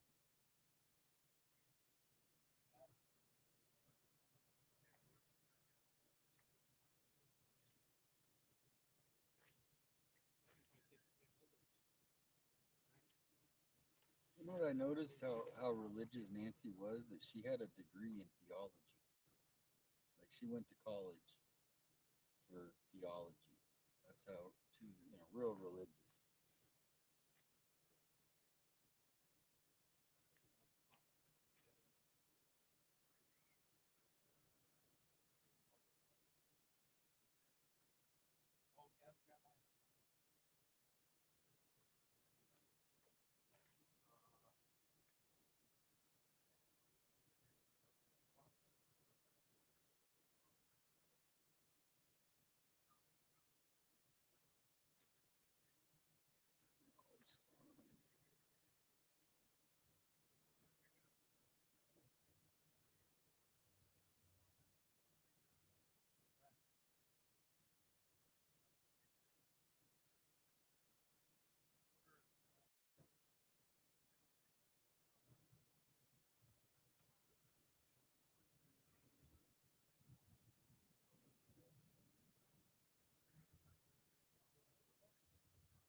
One of the council members are calling out that the sheriff might be spending too much money on the Guthrie investigation.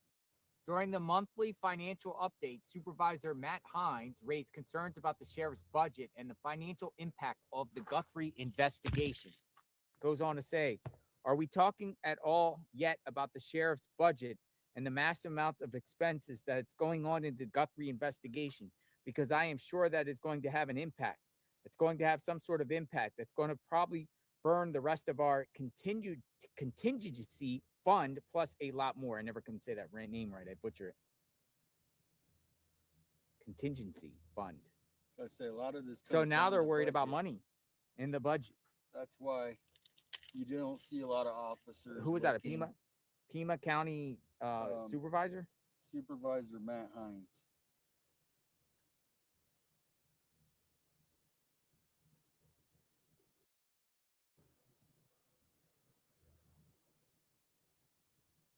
How do you say his last name? Hines. H-E-I-N-Z.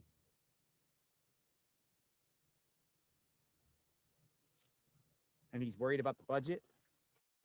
Yeah, I was talking about that at the beginning, that everything comes down to the budget, right? Because they have a whole year left and they have to have a budget. And so if it all gets dumped in at Nancy's, then they're not going to have stuff. So to me, the budget worries actually, and this is just speculation, my opinion, actually held off people from working. Like they're saying nobody's searching the area. It all comes down to budget.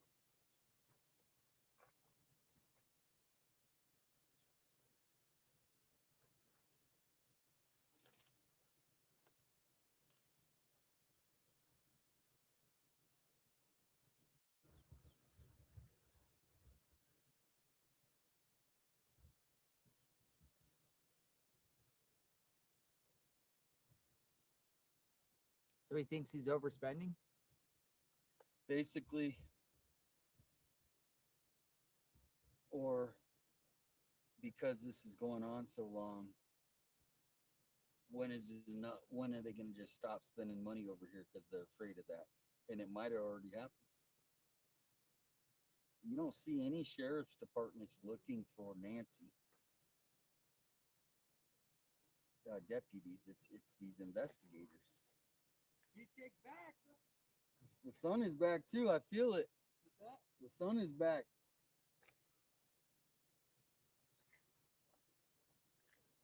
That's coming in though.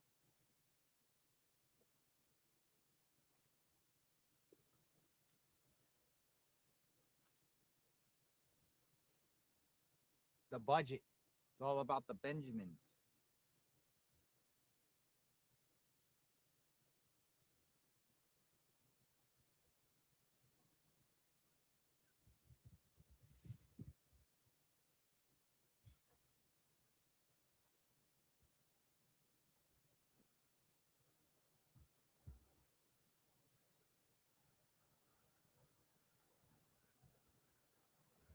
Donna Bell, 2542. They're trying to shut this investigation down from the budget. Roll up. I'm not going to yell at you like that stupid guy on the bike. Oh, good. You a neighbor? I am. How are you? You're not going to yell at me? No. Come in peace? We live on the other side. How are you? What's your name? Teresa. Hi, Teresa. JLR, how are you? Good. My husband and I grew up in Tucson. We lived here about 5 years. We lived in house. And there are so many things going on. I was just sitting back and thinking on our house. I have a theory, and I have chips I've turned in. And I have a whole theory, and there are things they're not checking that I think you guys can go to. You want to talk on cam? Good. No, I won't. Like what? For example, Christmas time. I haven't figured out which house it is, but there's a house. There's an area right up here called the 11 Arches. It's an old area of Tucson. My husband's father was a builder, and we know a ton about this area. In 11 Arches at Christmas, it was like Christmas or New Year's this year. They're really expensive old houses, and they're not gated. It's just an old area. If you don't know it's there, you're not going to be there. And at that time, somebody up there was having a Christmas party or a Thanksgiving party, or a New Year's Eve party, and they were not in. It's not gated, but this particular house had a huge wall around it with a gate. But they left the gate open for this party, and they had guards, I think, security and everything. Some homeless guy just walked right in, walked all the way into the house, and stole a bunch of crap. Really? Yeah, this kind of stuff is going on up here all the time. I've told we don't think it's the cartel, and I have deep connections to the sheriff's department. You do? Yeah. My brother-in-law I've been talking to Ryan. My brother-in-law's a retired detective. My sister was a head of the 911 system. And, I'll talk to you as much as you want. Here, take my number, and you Okay, could just because speak a text. Yeah, because some of the other things is, I think a lot of these guys. What's your number? Just I call it. Yeah, I think a lot of these guys, well, I want to drive you around and show you some stuff too someday. I asked Brian. On camera, off. Off. Maybe Not this on. week. Yeah. Like there's a basketball game. I'll be home, but, I'll be watching. Yeah, I could pick a time maybe this week. Just put your number in. Okay, then, but we live on the other end of the neighborhood. Did the feds come to you? Trash truck. Are they going to get back? No, you're good. Put your number in real quick for you. Did the FBI come to your house? No, in fact, I've turned in tips, pictures, vehicles, people, everything, and I finally got it to Josh, what's his last name, Gill, with the Cajun Navy on Sunday, and so he said he was going to turn it into the FBI. Don't take my No. I'm putting your name on. Okay. But yeah, we know for a fact cartels are down at the other end and this end, and they are organized and burglarizing houses. They are. I can prove it. Around here. I can prove it. Cartel? Yeah, but we don't think this. My brother-in-law especially was undercover gangs and narcotics. Yeah. Now this was 20 years ago, but he worked for Nanos as a detective. Nanos is a really good detective. What he's doing right now, is he's lying to everybody. He's lying, he's hiding. I have a transcription. Lying about what? Everything. Cartel stuff or no? No, like for example. So do you know? You guys know? I think I've seen you talk about it. There's only 3 detectives in the sheriff's department that know anything about this. Brian knows this, but I have someone who works for me. I do transcription at home. Who got a job at the sheriff's department within the last year. They haven't seen one single piece of audio for this case. It's literally really? Yeah. Whoa, that's crazy. It's locked up in a safe. They're keeping it tight. So this, you think it has to do with politics? Yes and no. I think a lot of it has to do with politics because the other thing is my brother-in-law has a whole theory and he thinks at least the person, somebody is involved who's an illegal. It's not cartel, but it's somebody who's illegal. And yeah, there's politics. There's some serious. You guys need to know. That's part Oh, of I the reason. know about that. Are you in Tucson? 857 Tucson. Stay in touch with me. Oh, okay, yeah, I've seen you. Stay in Yeah. touch and we'll talk later. Yeah, because there's just a shitload. I have a lot of stuff. My theory will take you to all sorts of different things. I'd love for you to take me around. I We'll would do it love this weekend. And I can't say much, but Send it over because that's the thing is a lot of I think I people know where are, you know, keep it. It needs to get out eventually. yeah. It's fun. Not him. Don't say him. Well, I'm on live right now, so we'll talk. Yeah. I'll talk. Okay, yeah. All right. I'll call you. God bless you. Text Or I'll any just text information. you. God bless you. And Thank what you. is your name? Damien, 857 Tucson. I'm Teresa. Nice to meet you. Thank you. Yeah, You I do? live here. You live in this neighborhood or just? No, no. Thank you, neighbor, for not screaming at us. Well, I've come over a couple times and it was just so busy, and today was driving me stark crazy. So We'll talk soon. Thank you. Have a good day. Bear down. She said some interesting stuff. Oh no, she was speaking. She's speaking truth, man. Yeah, no, she's that's what I've been she got. waiting She's for. got a treasure trove of how it really is around. Oh, I know how it is too. I just, you know. So she was saying, what was that art? What was that place? She said seven what? Yeah, 7 something. Seven Angels. I've never even heard of it. She said there was a big party at Christmas up the road at his house, and just some homeless man just came in and robbed everybody. There's a whole bunch of them that live out in these outskirts on 10, 20 acres, right? In some trailer. And She told me some things, so I'm not going to share everything right at this time. She wants to take me to some places, but we can't do it on camera. So, or live, I mean. She wants to take me to some very interesting spots, and I'm with it, even if I have to not live at a certain time. So I'm gonna pick a time this weekend, and she's cool.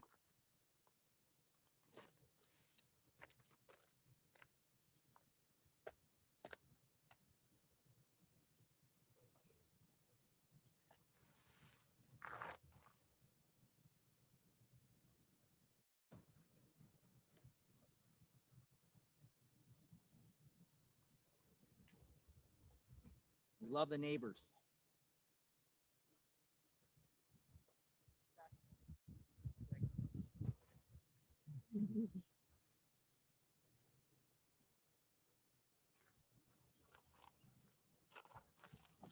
Love the neighbors.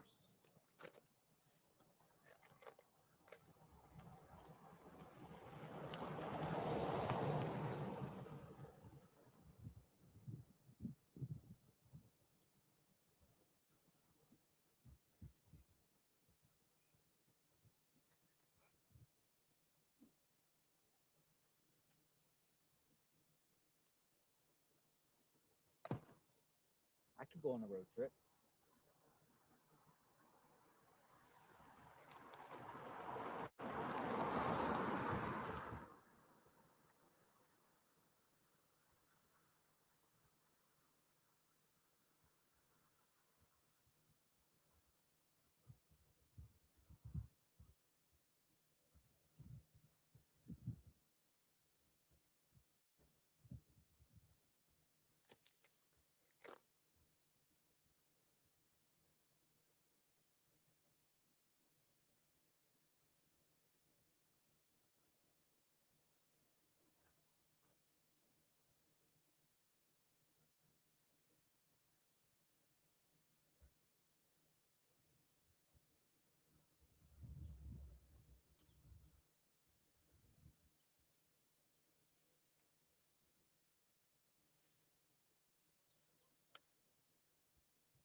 Yeah, she can't go right now.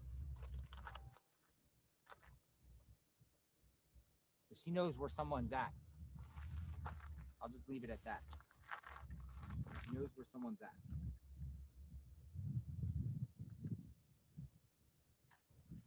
I bet Mark Kelly knows more than most people about this case. Yeah, Mark Kelly. Maybe. I don't know.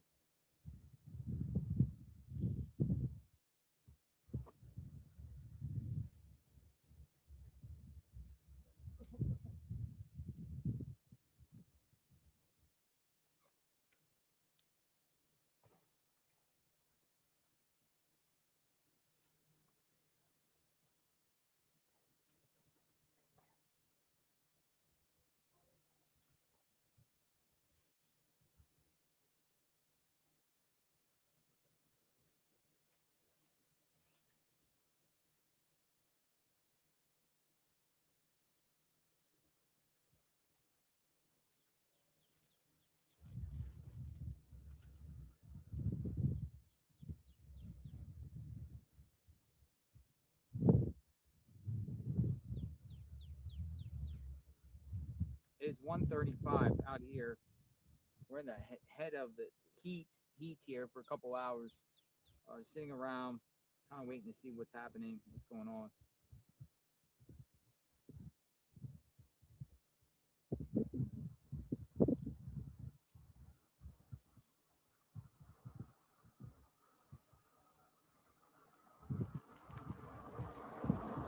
Is an arrest coming soon?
Got a big pickup truck on the way up.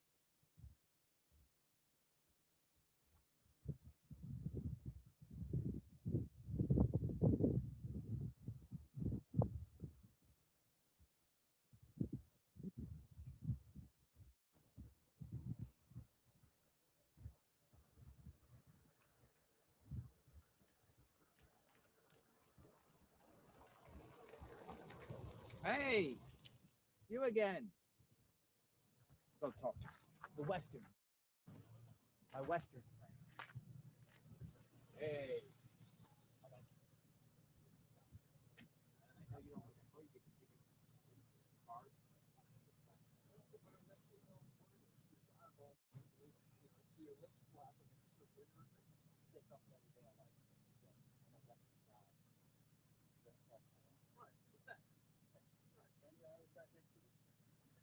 But if you're on my side,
dude. I love that guy.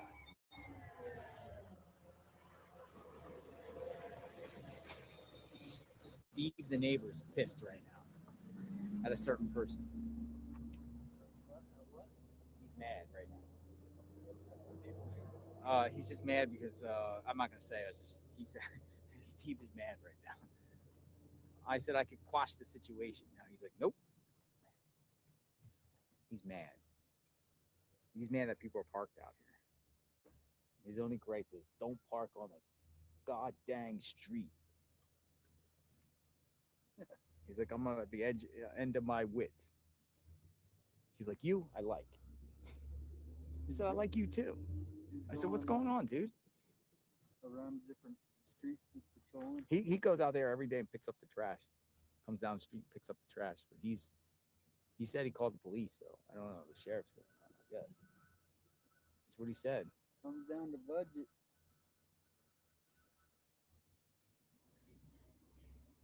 John DePietro's back.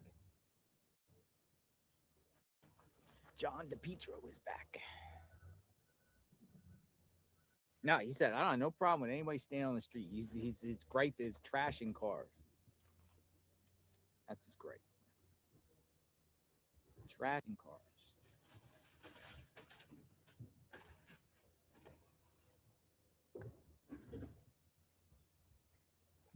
John DePietro, how was lunch? What'd you eat? Banana? What's that? A banana? Turkey and cheese. Turkey and cheese. Just butter. I ate one meal yesterday. Today I already ate. Probably won't eat again.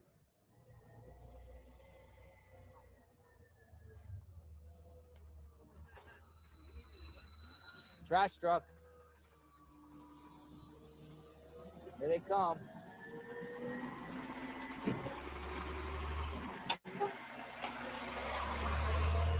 Well, I should have asked the trash truck guy if the police talked to him.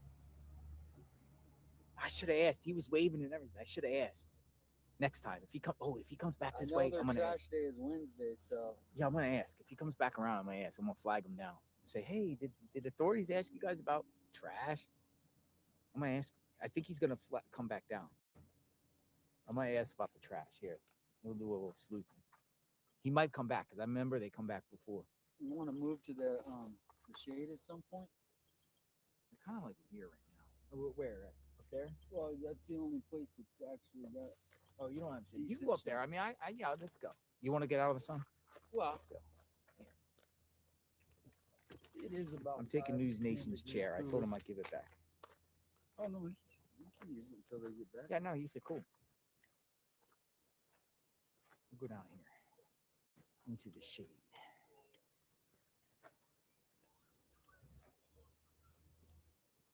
This doesn't bother me. I got the umbrella. Thanks to you, folks. The umbrella does wonders. Literally, it's night and day with this umbrella. Like I'm just chilling under the umbrella. It works. It literally works. Oh, this is refreshing here though too. All right, so the view is a little bit different, but Tucson wants to be in the shade a little bit. But man, this thing works wonders. I gotta get that neighbor's information. I like that guy. He was like, he's a little fed up though. He's like Sue Ellen. Sue Ellen's just like, don't come on my property. Don't litter. Other than that, somebody said this view sucks. Yeah, it's different. I don't know. I might go down to the sheriff's office in a bit. I might actually go down to the sheriff's office.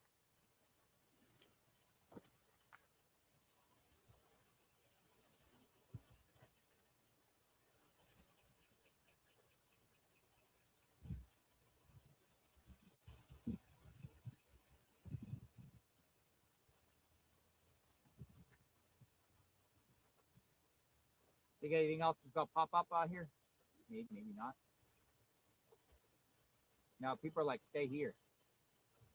They don't like the sheriff's office. Sheriff's the one that's gonna break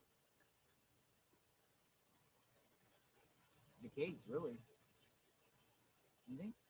sheriff's gonna bring, or if anyone pops up, we'll run to the scene, whatever. We got a car next to us, so it'll be leaving here shortly. I haven't checked X, but maybe something will come through.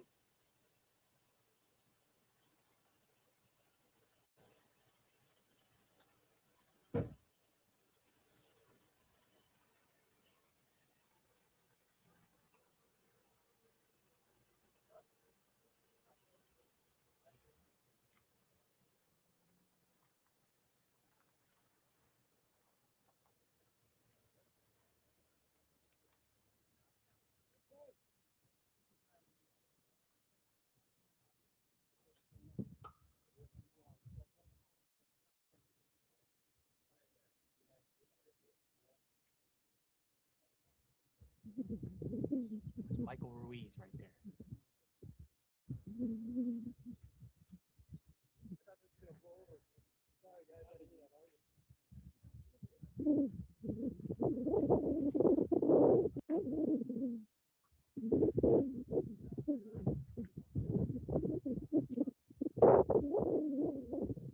A lot of people are questioning Luke. Luke.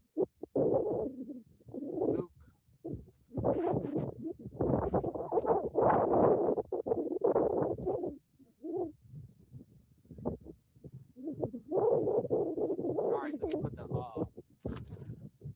I got the? Does this work? Let me see. Is that map guy? No. No, it's not map guy, but I'm gonna put in this wind socket. It's getting a little windy over here. I never did the wind socket here. Do you know how to put this wind socket on? I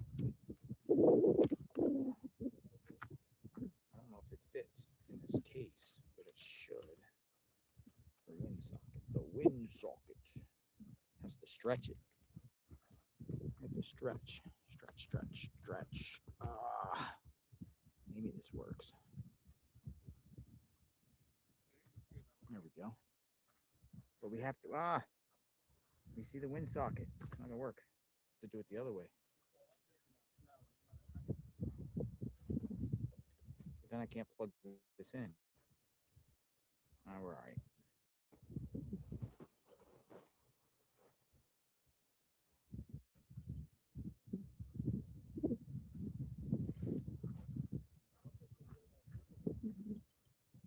Hey, Five, I'm gonna go back to this spot over here. Okay. Because I don't like it. You guys just chill here.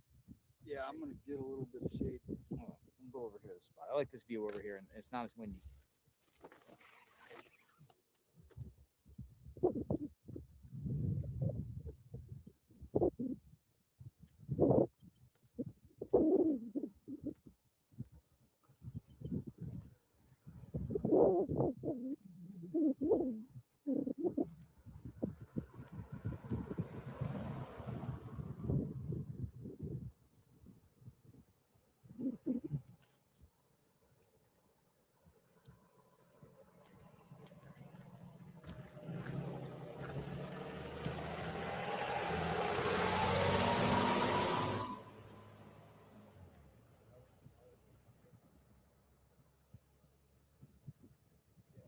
Where are these guys?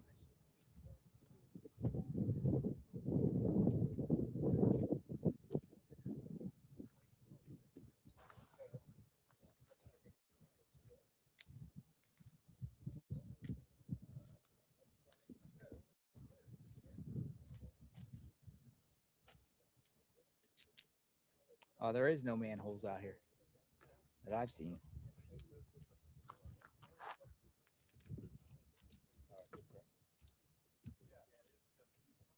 The manhole.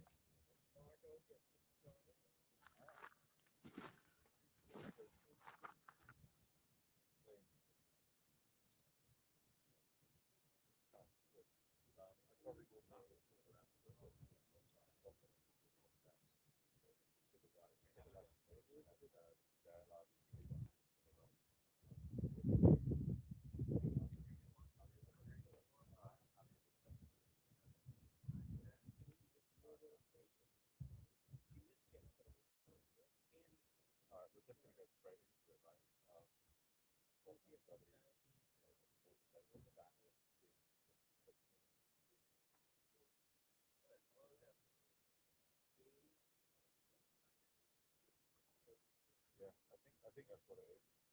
I think that's what it is. And I presume they're going to be known by their names.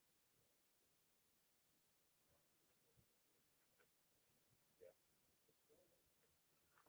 And then once I introduce us and I guess you'll go. It's got a message. Luke's interview did him no favors. Luke's interview.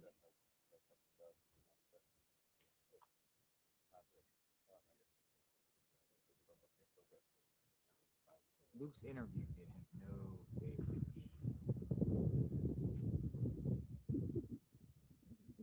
Go find Nancy. Where? Tom Sanders says you're a better man. JLR, I would be in jail right now. Back again tomorrow. Haha. Talking about that one guy, right? I think it's great at her house. Natalie loves Florida says. We get to talk to neighbors, hear all the tea. So I will say, here's what we're gonna do. A neighbor wants to take me out. Nancy's neighbor wants to take me out Friday morning. And I'm going to, but I won't be live streaming it. However, I'll keep the stream here going. And then when I come back, I can share everything I've uncovered. But she wants to take me. No. There's some places she wants to take me to. I think it's very important because she has interesting perspective. She don't want to be on camera. But she wants to take me on a mission Friday morning. Nancy's neighbor. She wants to show me some places. And she has a lot of info on the sheriff and a lot of things. So I'll go in with the neighbor. I feel comfortable with her.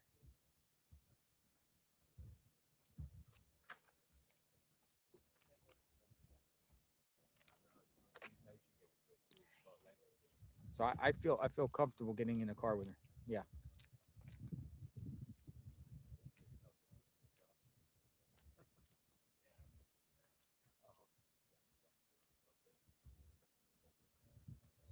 You know, you could see someone, you can kind of determine if you're cool going, I guess you don't judge a book by its cover, but you shouldn't, but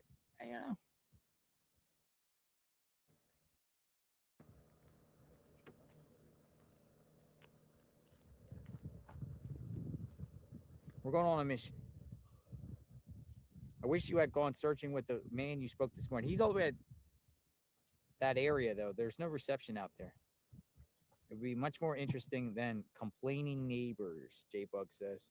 Problem is, he's out there in the middle of nowhere. And it's hot. And it's a needle in a haystack. But I would like to document his searches, though. Maybe next time.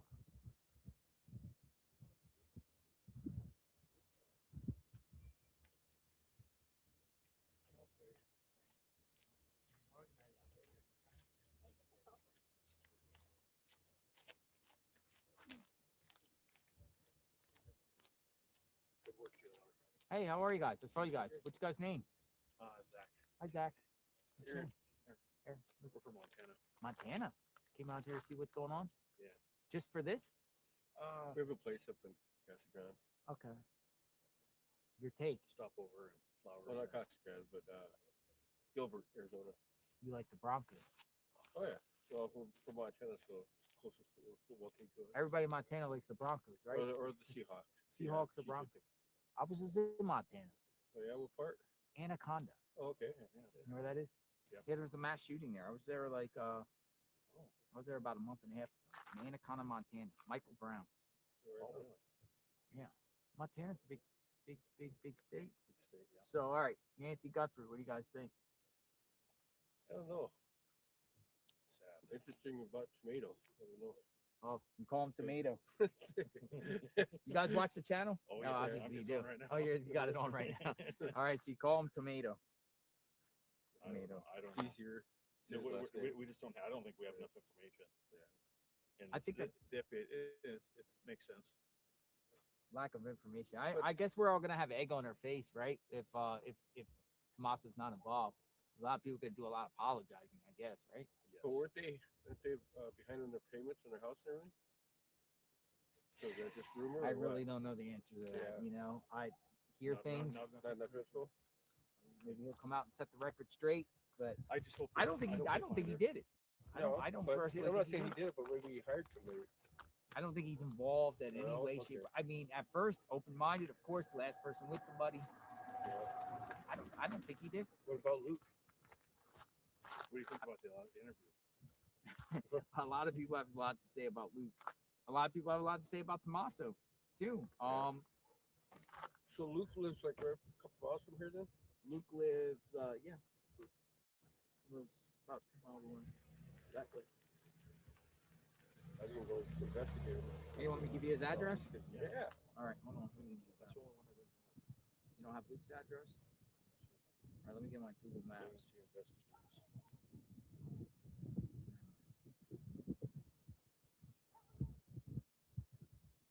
I'm giving these two gentlemen Luke's address.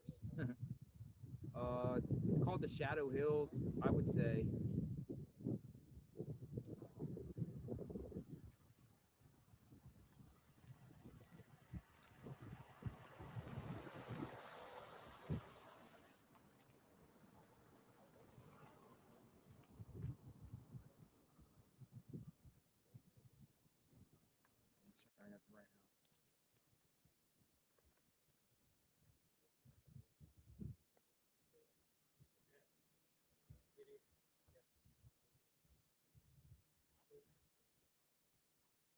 There you go.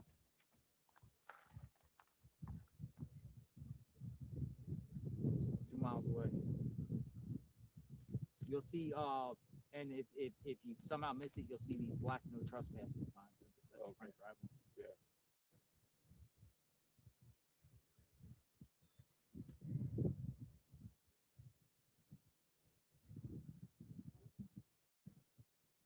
How far you guys got to park away from here? I park at a neighbor's house. Oh yeah. Nice. How far is it from here, approximately? Well, it's 1,300 miles to Gilbert. No, I'm talking about his address, Luke's. See?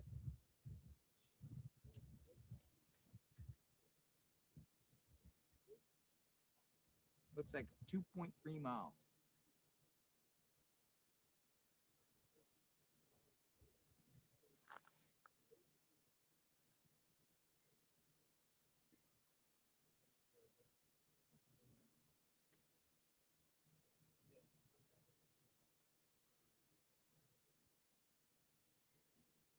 Eight minutes. Check that out.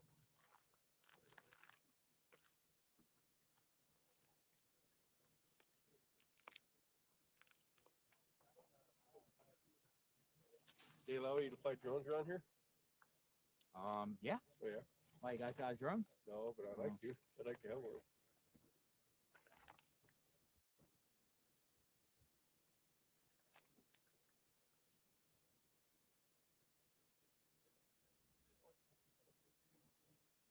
All right, you ready? Yep.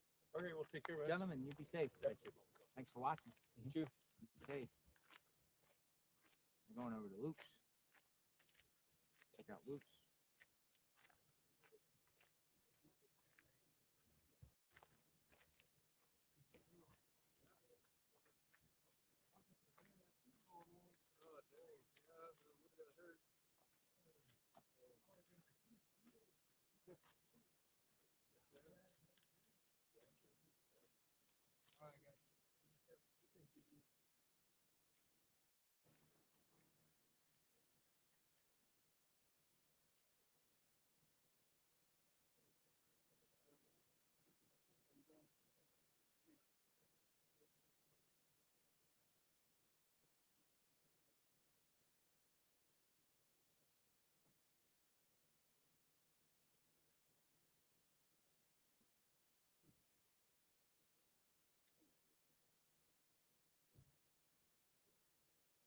When does the reality pilot air? I think it is a scam. If not, it is the band member. I think it's already aired.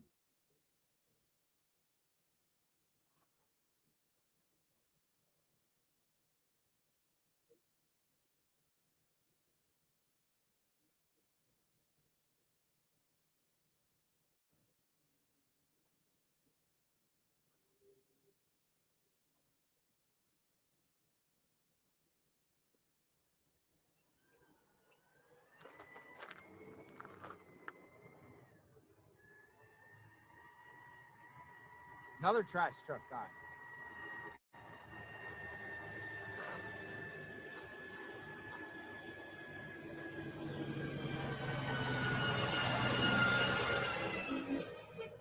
Should have asked him. He waved too.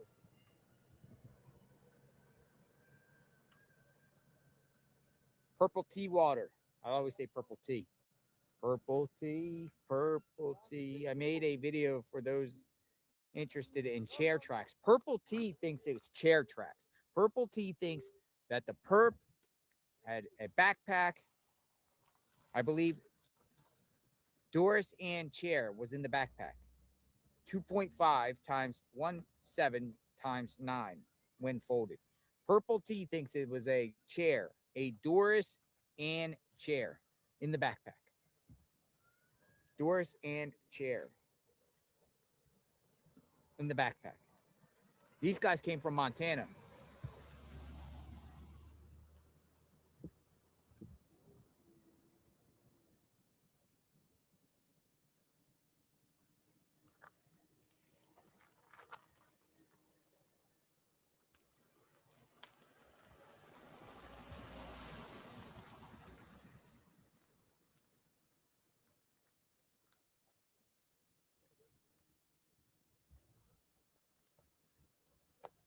Oh, nice.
You think the perp had a walkie-talkie?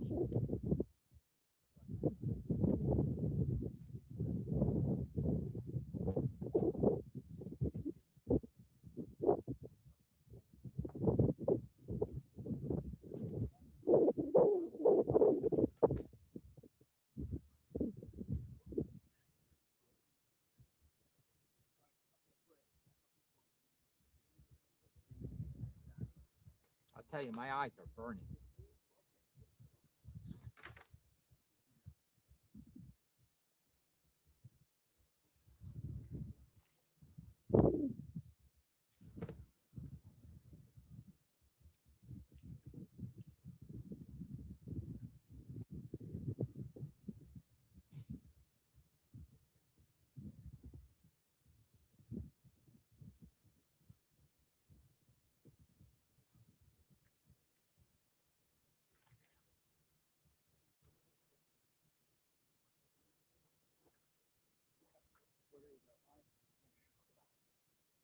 Luke.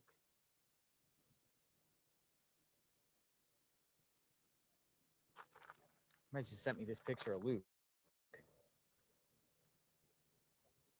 I don't know. Hold on. Let me spin it around. I don't know, folks.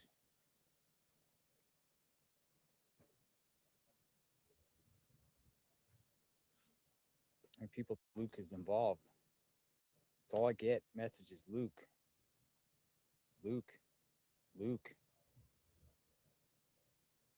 Luke.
it's getting hot out here.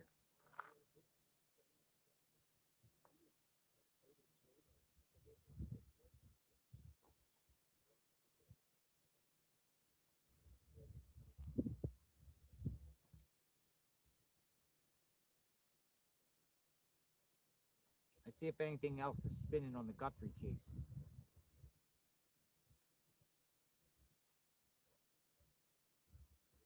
Tucson, what's going on? Enjoying the shade finally. Anything new? Nah. I'll come over and talk. It's hot out here now. The Petro's holding it down over here.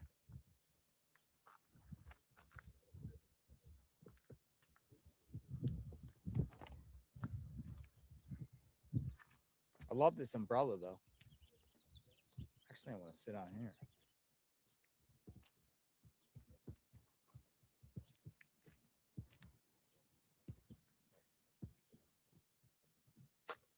Oh.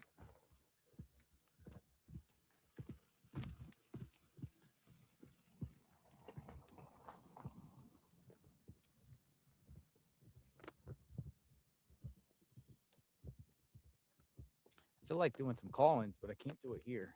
It's hard to do.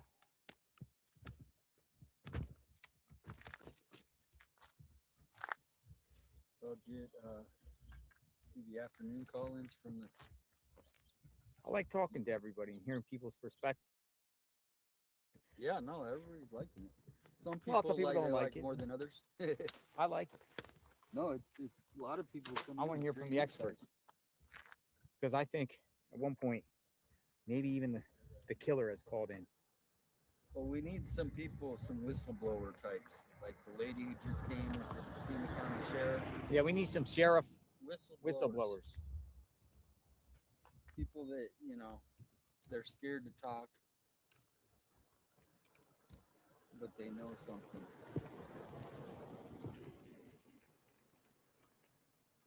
Hey, it's our search guy. How you doing? How's it going? It's going. I sent a message, but I must have been in a dead zone because it didn't go. But so I don't know when you'll get it. Anyway, I just got done checking one of the. I just did Pima Canyon, the trailhead there. I'm sure you didn't get it. It doesn't say you got it. And of course, I did the 3 points. Dude, you look like Indiana Jones, my friend. Oh my. And I don't mean I'm saying it flattering. Like, Oh, okay. you have that look, man. Like, All right. Well, I mean, I mean business. absolutely. And I don't. This is, I'm not trying to be sarcastic. No. Okay. Yeah. Well, anyway, right now I'm heading to Finger Rock Trailhead, and I wanted to tell you, it's 3.4 miles from here. I don't know if it has service or stuff, but anyway, if you wanted me to tag along with you, if you wanted to go. Where's it located? It's Finger Rock Trailhead. It's 3.4 miles from here. Oh, I can't get service out there. It's up the road. Yeah, yeah, it's not far. It's right up the road. But anyway, I'm checking out all three more trailheads, just within about 5-mile area here, and I'll come back and fill you in. Hey, man, that's Okay. good, brother. All right. Thank you. You be safe. All right.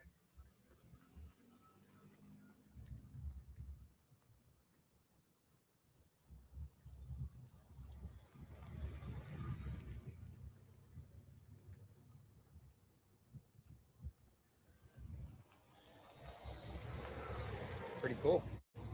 No, I don't have a reception up there. We were already up there on that trail. At the trailhead. You got to go up the road there, and then there's a parking lot. We went there. There was a sheriff in the parking lot. I like him. I like him a lot. I got to get his info. I'm gonna send him a JLR shirt and some coffee. So if you're watching, James, I'm gonna send you some coffee. Boots on the ground coffee. Because your boots on the ground. I think his heart is into this. Yeah, he's genuine. No, he's genuine, for sure.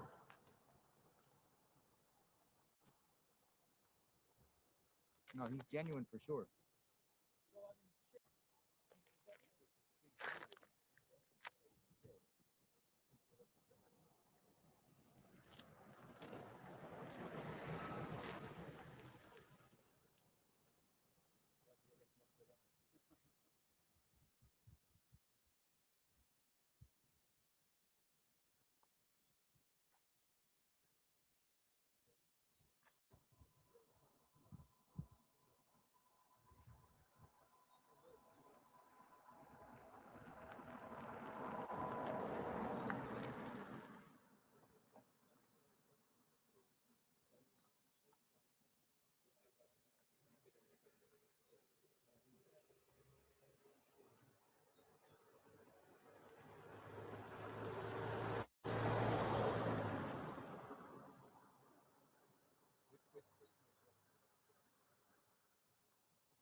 Live outside Nancy Guthrie's home. He's going to come back and report here soon.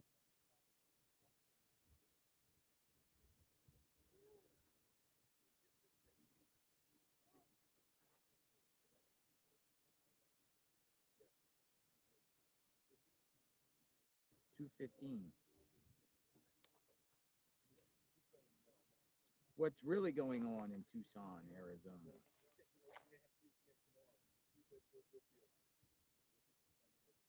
Looks like the big story today is the glove. Belongs to a guy that works at a restaurant.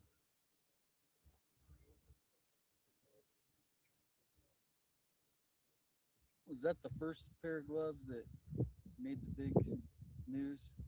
Because there were 17 pairs. So Yeah, I know. What happened to all the other gloves? I don't know. Somebody texted me, is your website store down? Now why? I don't know, maybe someone just said, ask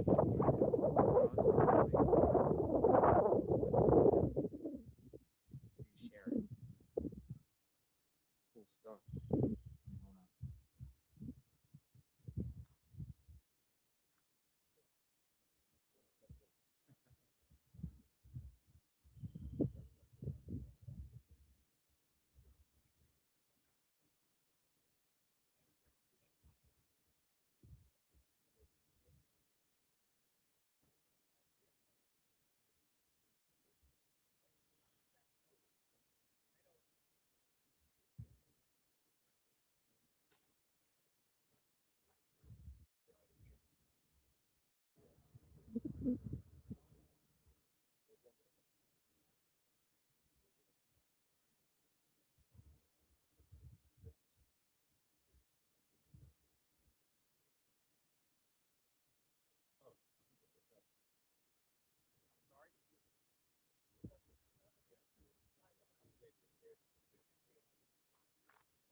Quiet.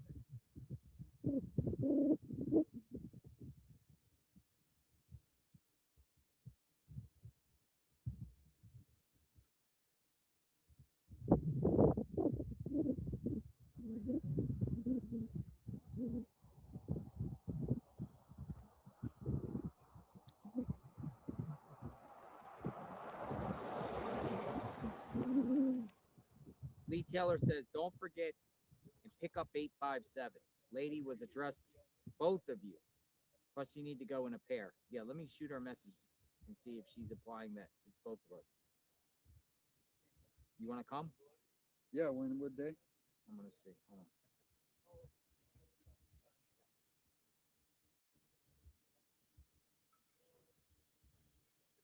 Probably get that chair back when they get back.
Yeah, she said you can come.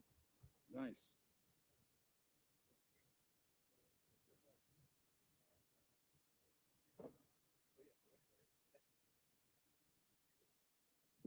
Yeah, so we got this set up for Friday.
Who's this?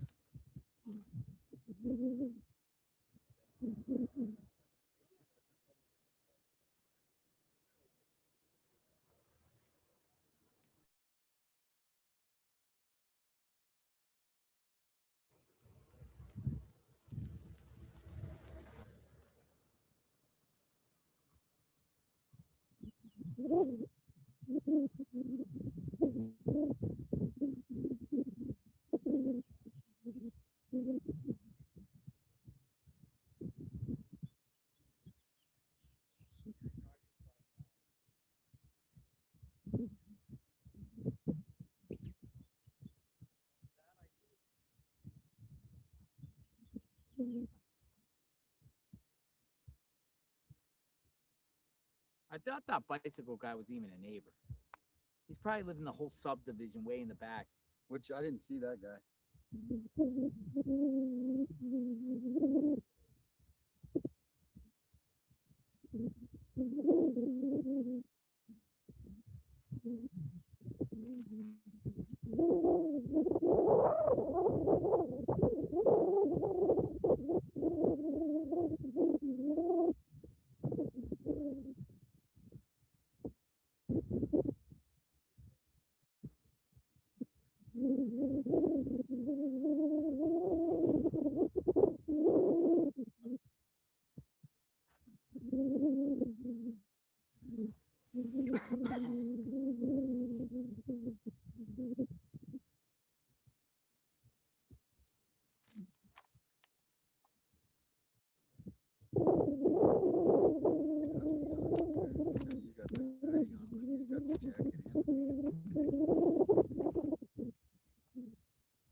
I don't think it's windy out here.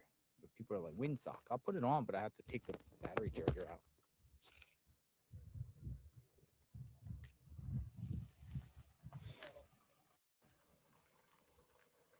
Roll out.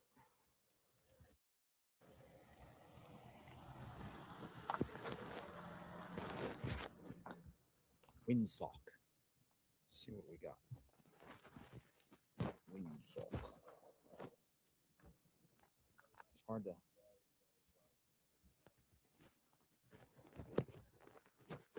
There we go. No. Is that better?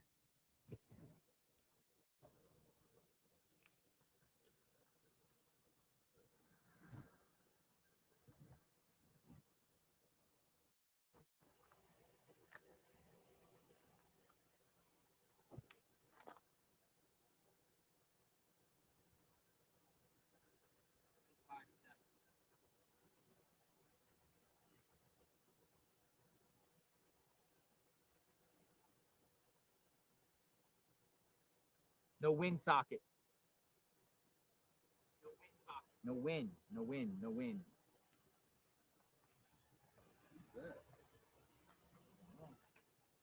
It's like those FBI. Whoa, whoa, whoa! That looks like the guy that came there at the house Yeah, it before. looks like an investigator. Dude, that looks like the guy that was here at the house before. Yeah, that looks. Nope. Might be FBI though, driving the neighborhood. So that that Look totally looks like the big guys.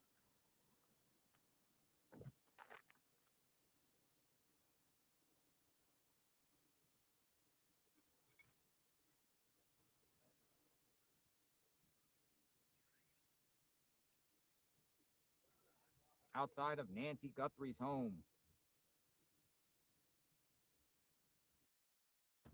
Yeah, we know the glove wasn't a match. That information is out now. The glove is not a match.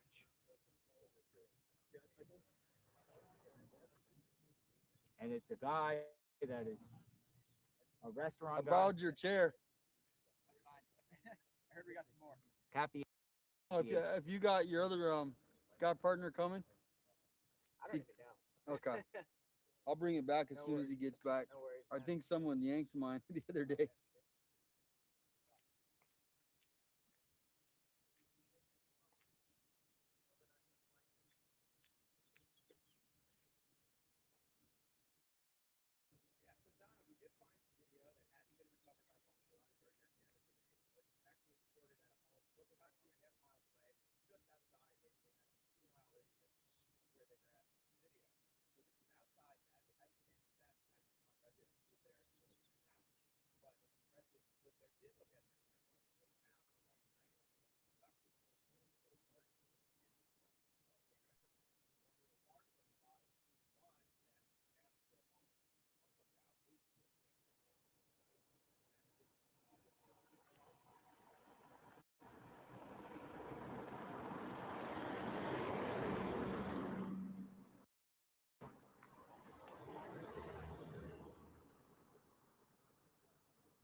Jeep. Nice looking Jeep. Who's going to arrive at the Guthrie home today?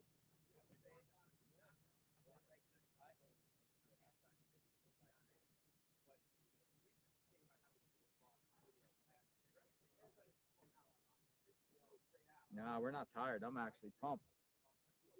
Did I leave my drink over there? Oh, no. It's right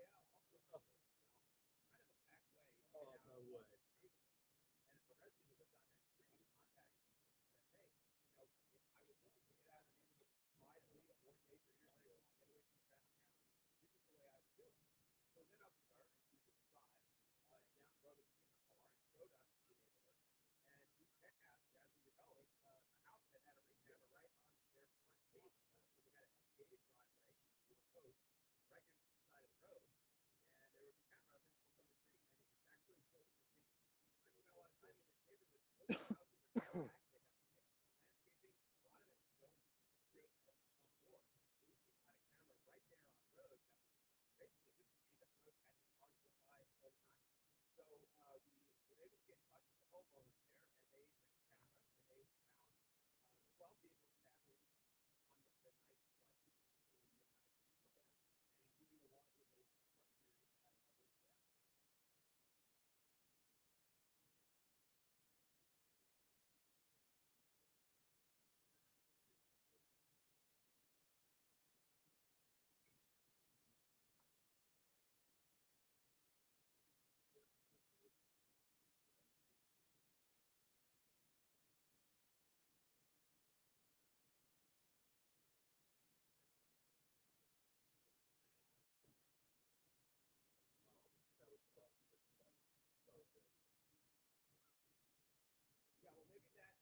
I got an email. Hey, Montana guys, the guys from Montana that came out here. I got an email. It's like, those are the perps. The Montana guys, they're here. They're here. They're the perps. Just want to let you know, Montana guys. Everybody is. That's how crazy some people are. I mean, Anytime I come across anyone, there's like, hey, they're the perps. yeah, I'm Be surprised careful. I haven't gotten that. Uh-oh, I got to cool down. Uh-oh. Uh-oh. Down. Abort your mission.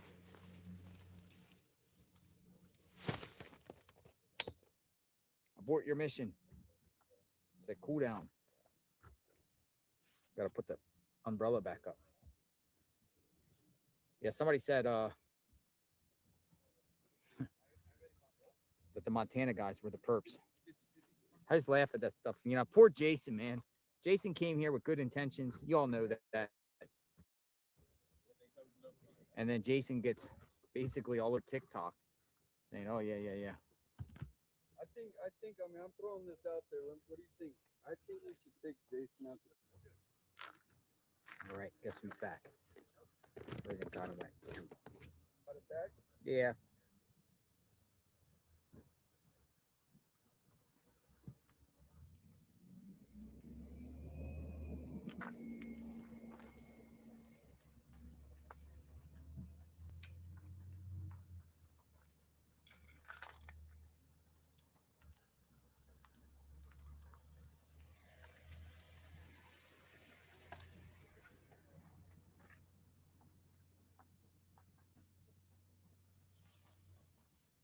Welcome back.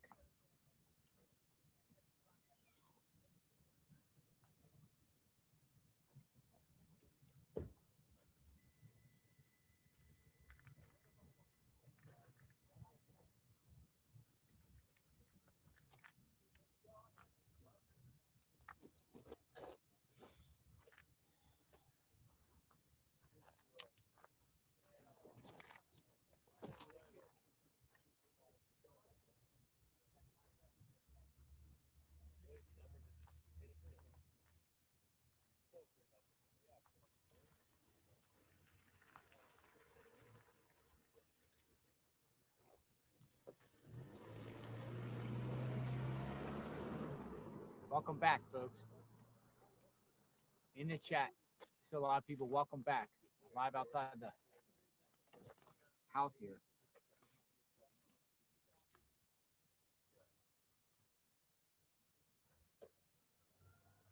I don't know whose car this is.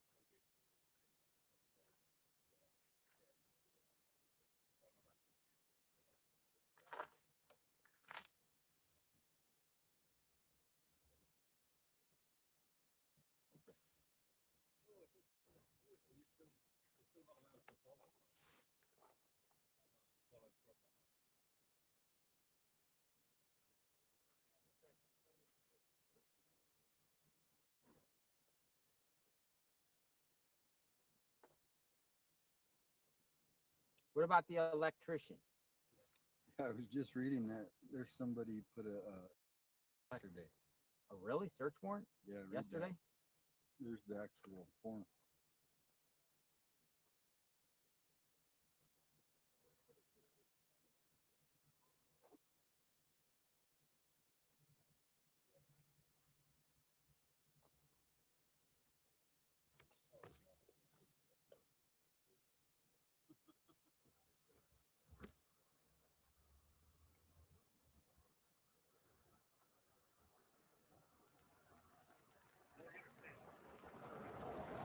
Here's the actual radio call. Really? Just hit. Still spinning. send it over to me.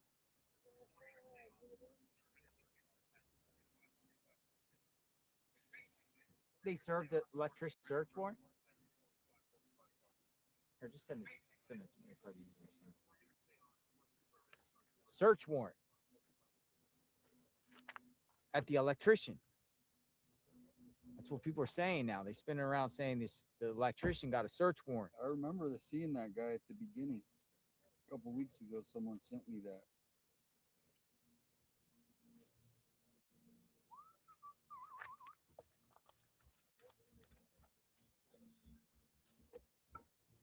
So the individual that came out the other day that goes by Army wants to take everyone to El Chorro. Yeah, we have to plan that because there's always a big wait, and I don't think you can do a reservation. Oh, really? So can't do a reservation there?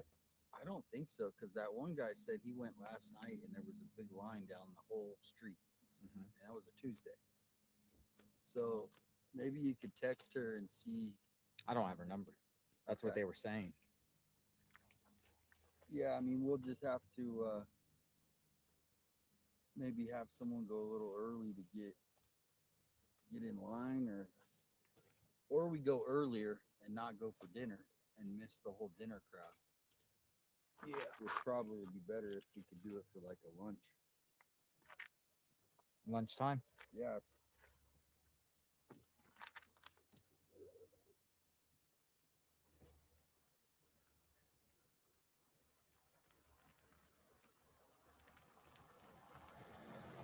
Serve Pro. Hey, it's you. Hello. Hey, stop and say hi. It's that guy. He's in a hurry today. He was moving.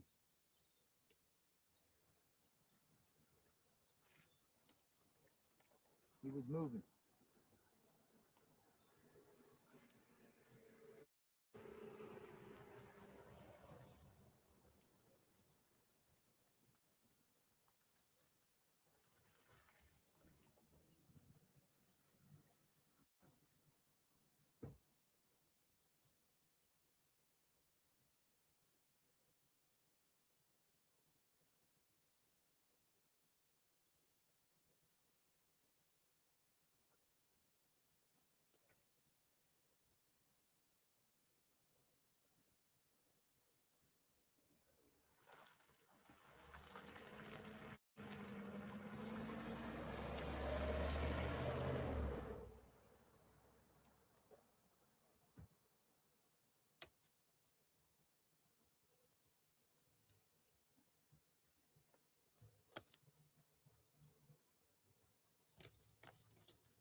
I'm not liking this. I'm not vibing this at all. Everything's spinning around here. Just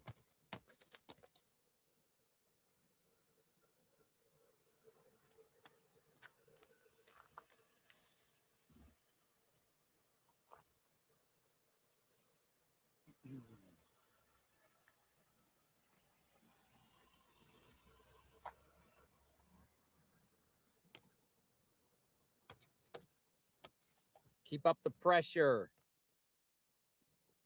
Peggy says. Can't let this case go cold.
Peggy says, keep up the pressure. This is the next door neighbor right here. Right here? Right next door, yeah. She just pulled out of her driveway.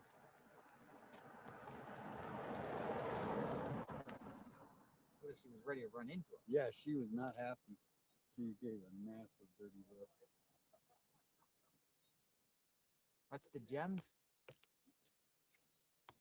Gem show. That was the gem show, people. Interesting.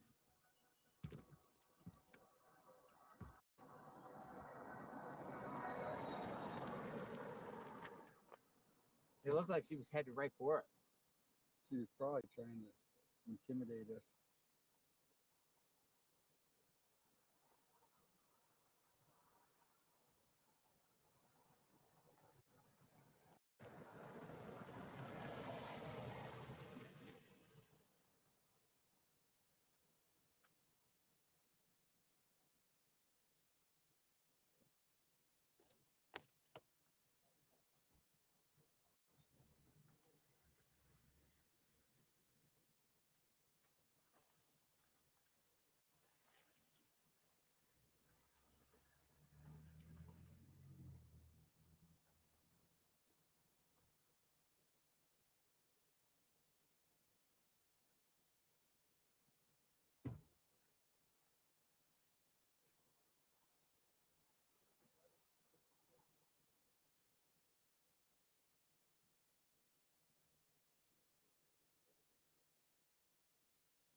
Somebody's out there with a big umbrella.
Oh, the trash truck guy.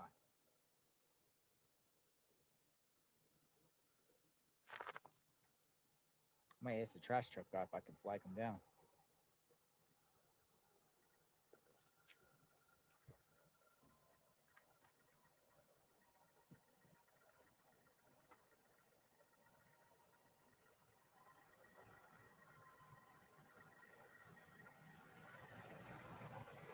Hey, one more.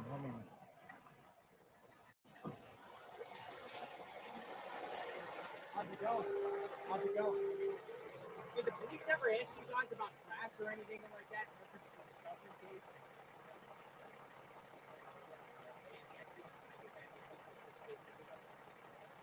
You pick up trash all around here?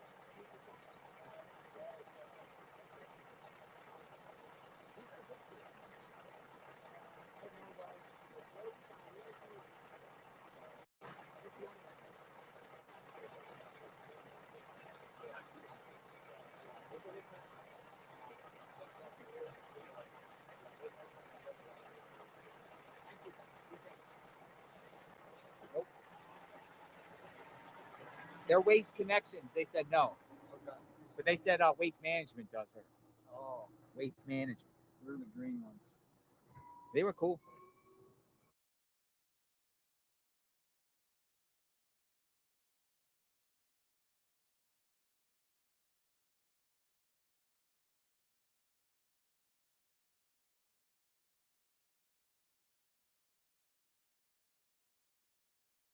On my screen, man.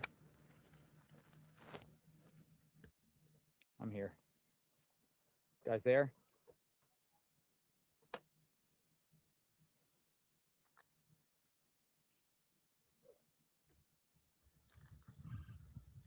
We're back. Dude, I'm heading down the sheriff's office. There's nothing popping here, and everything keeps overheating, and there's just no shade out here. We need one of those things. No matter what I have, it's not working. So I don't even like this location, quite frankly. I mean, I guess we can sit around and wait, but no, I don't think anything's gonna pop off here. Plus, I want to talk to some of you. Some people have some things to say. So I'm gonna leave this here. I'll be back in a few. I just don't like this location. It's too late, and there's nothing going on here, and they're packing it up.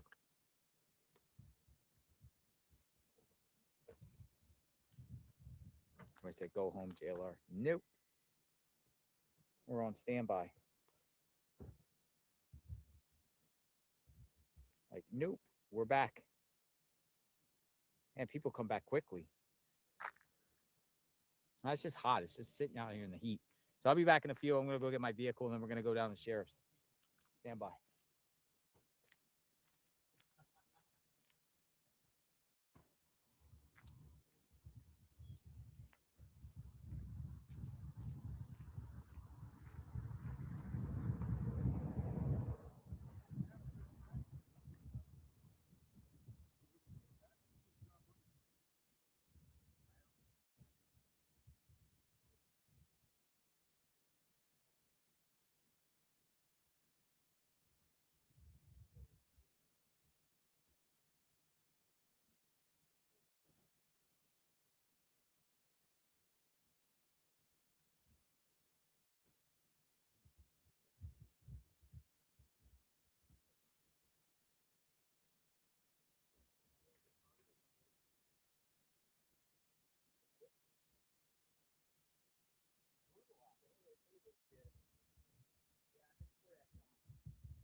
Did y'all see that?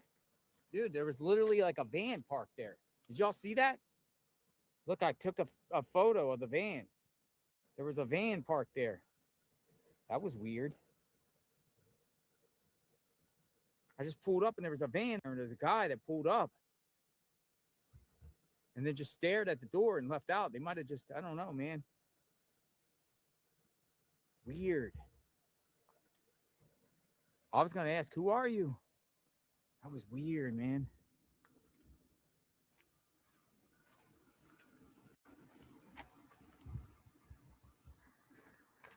Maybe flowers, but I don't know.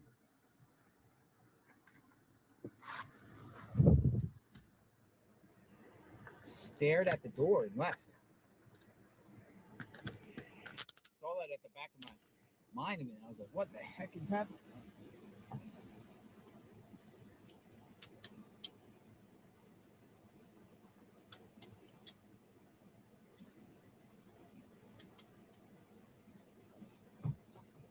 Next couple days will be much better. Weather-wise. Back down to the 60s. I'm done here. Work this year is done.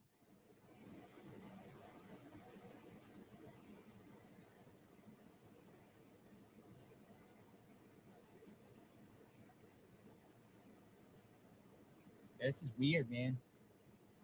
Right here.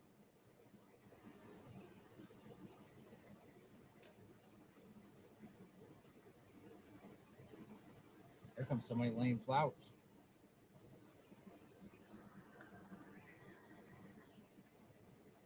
Very strange stuff.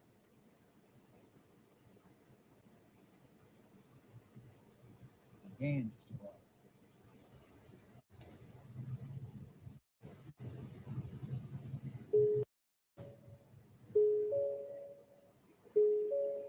I gotta put it out there though.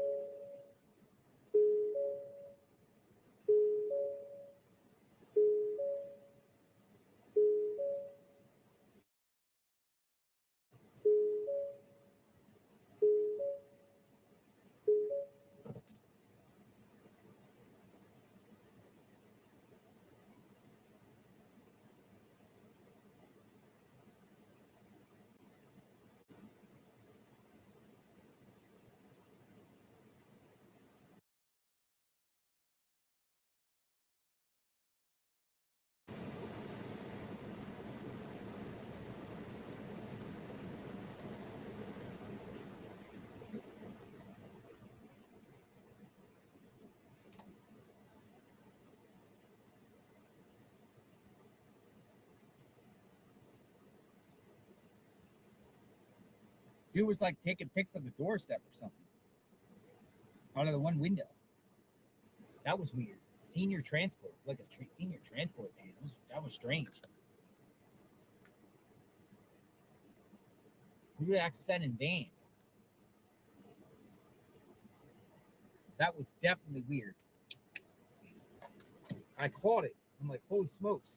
And the dude had this thing down. He's taking pictures of the front steps. He's probably just somebody like, no police here. I'm just going to go take pics real quick. And that's what's probably going to happen here. You're going to get people that are just going to sneak up.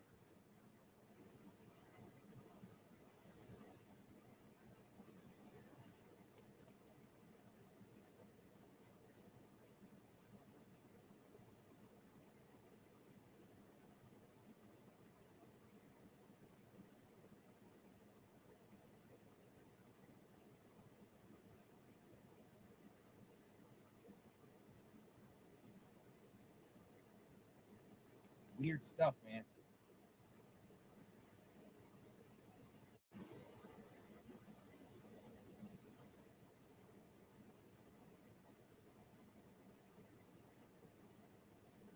I want to beat this before the rush hour.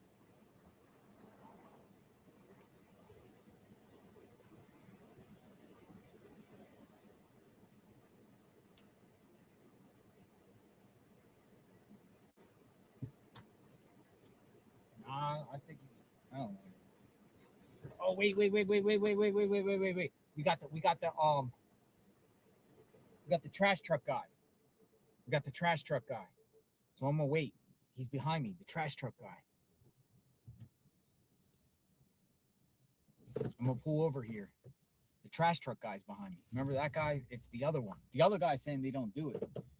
But I want to this guy. I'm gonna ask him.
Dude, that's absolute crazy, man.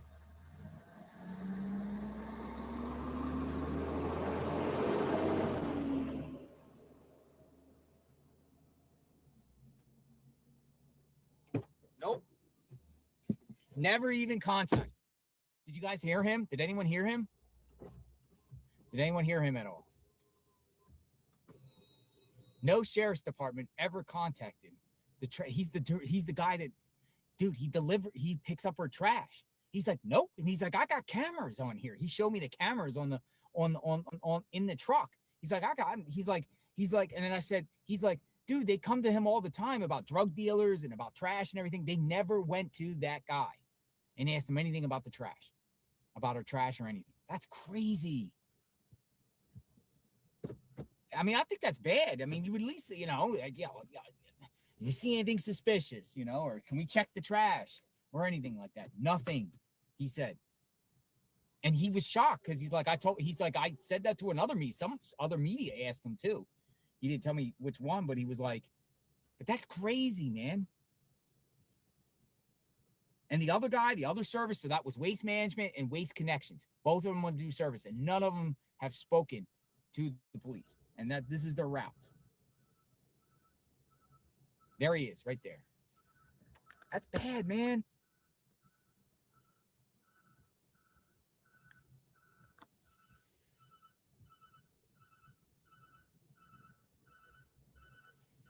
Crazy.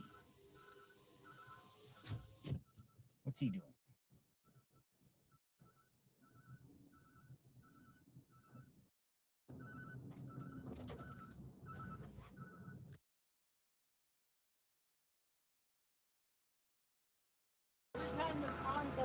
Yeah. Every time the arm goes up, it takes a picture of the trash? Yeah. I can't believe they wouldn't even ask you guys anything. That's why I know. You would think they would, right? Yeah. Let somebody know. That's good. So every time your arm goes up, it takes a camera. There's a GPS and takes a picture of the trash. Really? That is insane. Be safe, brother. God bless you. I know, right? You would think they would come to you. Unbelievable. Thank you.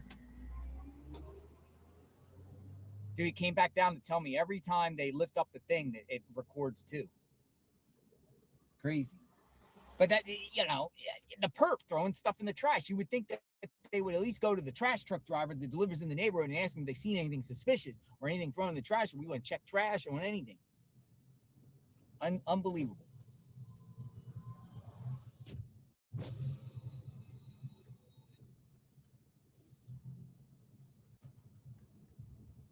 Crazy. See how he's picking up the trash?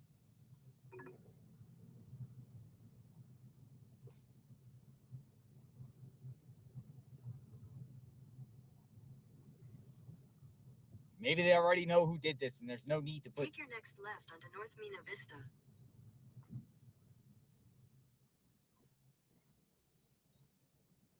I'm gonna go the other way. It's probably gonna be long. That is insane, man. He does the route.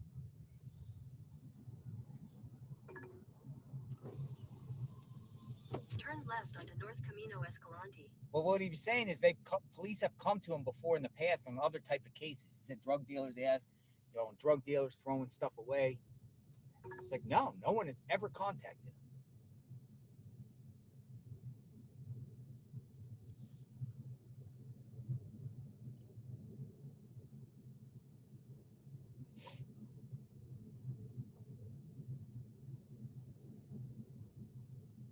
Apparently, they don't see it as a big deal. Exactly. But they still don't know the purpose.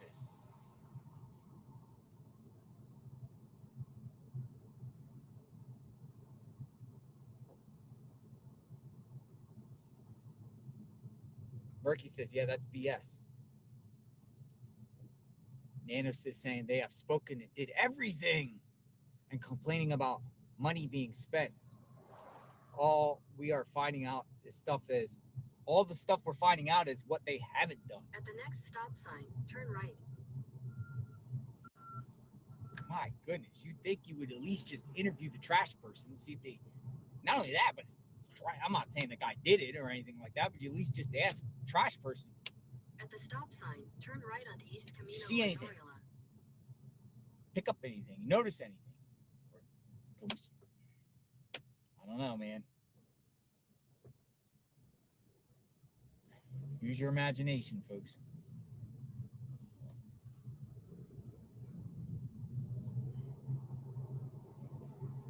I think that was good to ask, though. So, both companies that deliver in this area, one that delivers to her and the other one, both of them said, nope, no contact.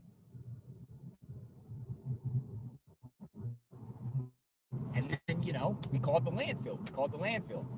The other day when that plane was just asking, hey, has police ever, authorities ever contacted you whatsoever with Nancy Guthrie at the landfill? Nope. At the next stop sign, turn right. So they must not go with the trash theory.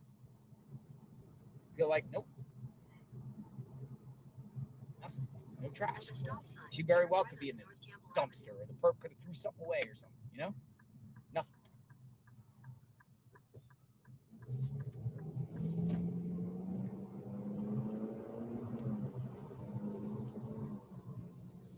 Unbelievable. I gotta hold this because it's gonna get hot. Put this up here on this mountain.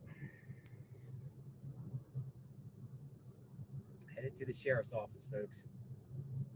JLR investigates continuous coverage of the Nancy. Now the next couple of days will be much better weather. It will be like 70 degrees, so all will be good. It's the last hot day. My thing says 92 degrees. Matter of fact, I'm gonna get some gas when I'm down here.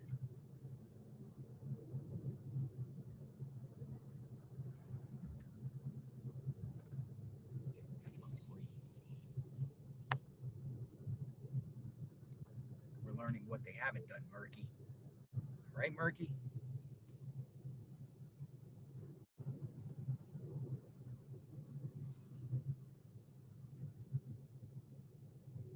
They must already know who did this, right? Without vetting everybody else and looking at every other avenue. They must already know. Have to. They're not doing these things. They have to. I would say no stone left unturned. You don't think the perp put anything in the trash? Ask the trash person, did you see anything that's suspicious? Or even, did you pick up any garbage, anything extra heavy in any of the neighbors? Garbage can, anything extra heavy, as if a body was in there. You at least ask.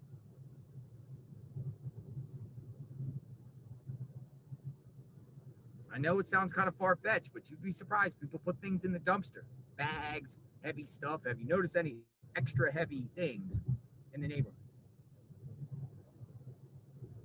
while you were doing your delivery?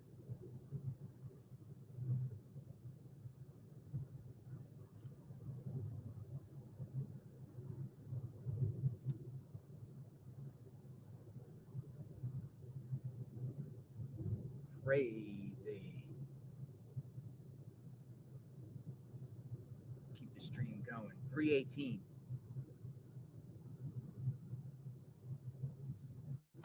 Arizona time.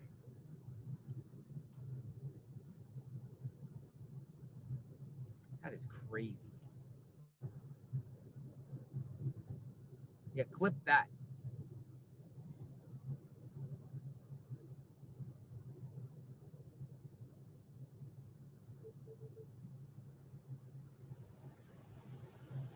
I didn't contact the garbage people.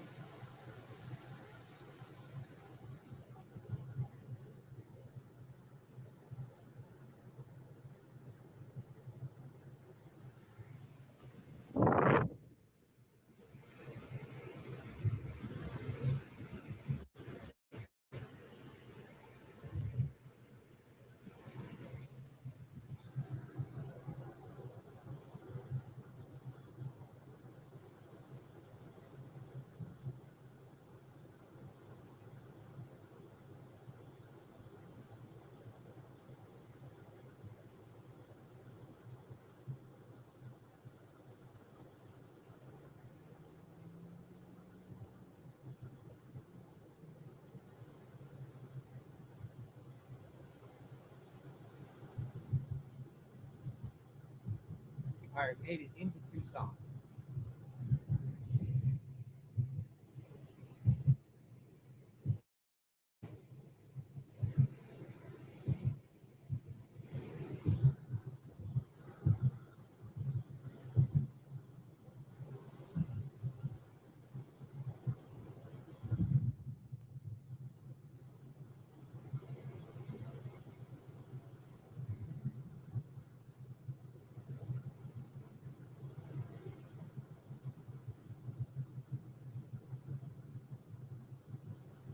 Melissa says Melissa loves love of Elvis.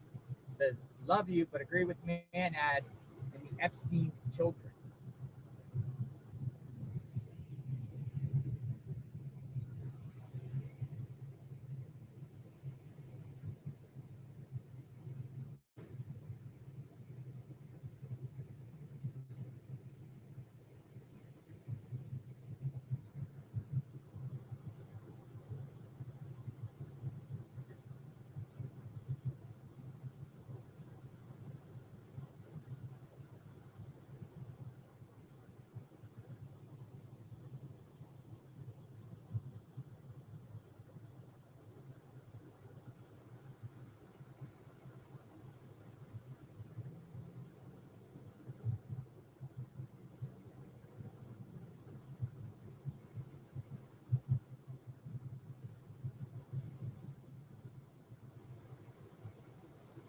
This traffic here is like crazy, man. Once you get afternoon in Tucson.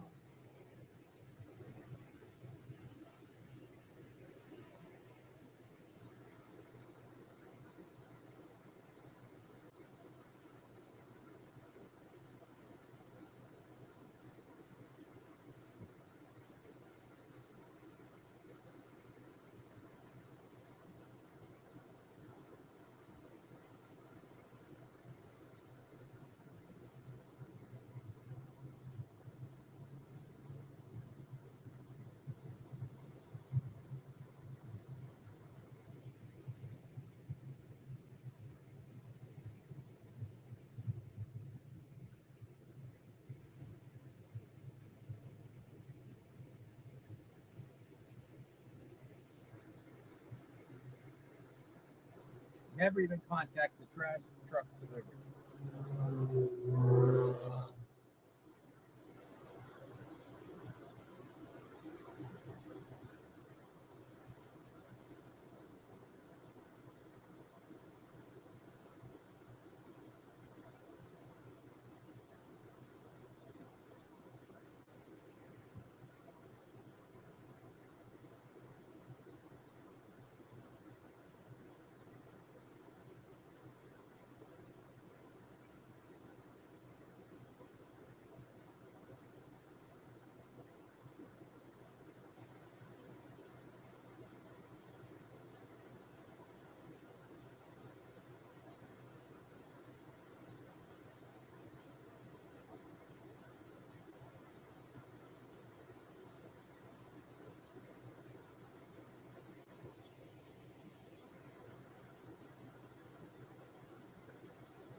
That's crazy though.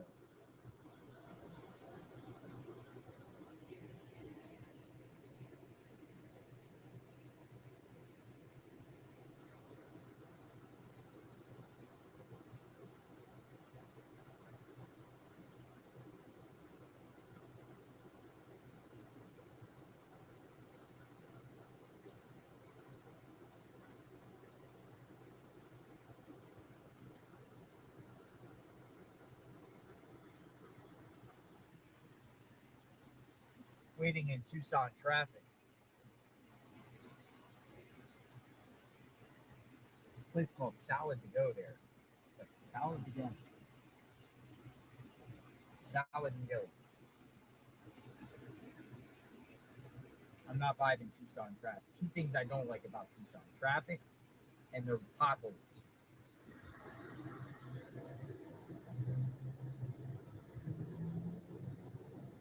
It's two things I don't like about Tucson.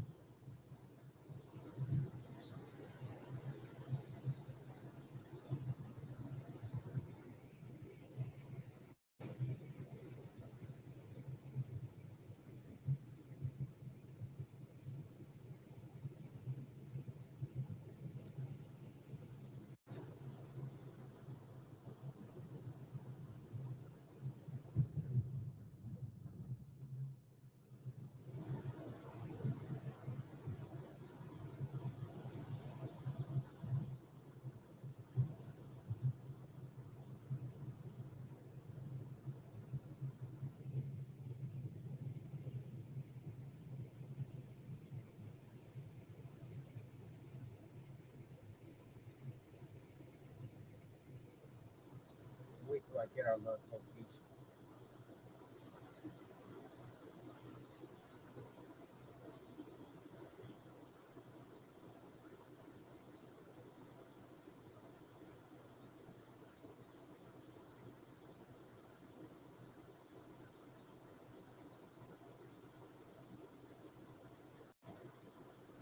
Why are you people saying search warrant?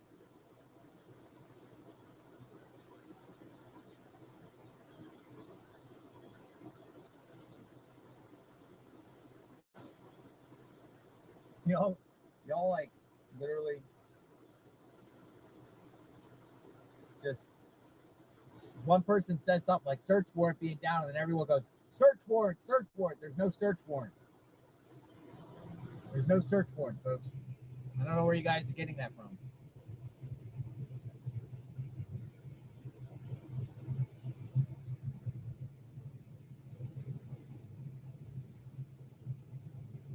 No search warrants entered about this case.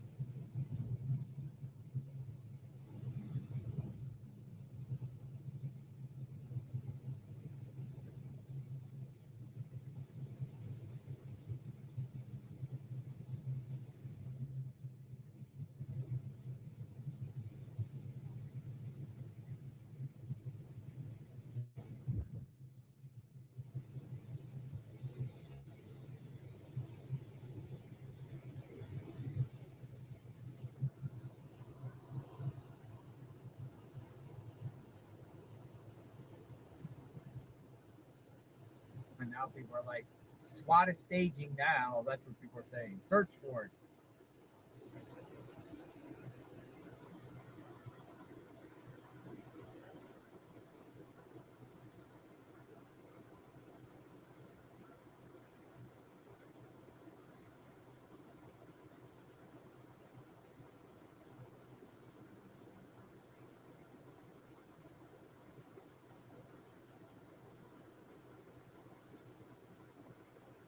This traffic's crazy.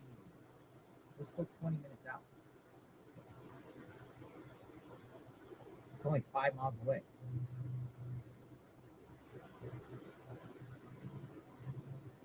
I love your chat, but there's some wackadoodles.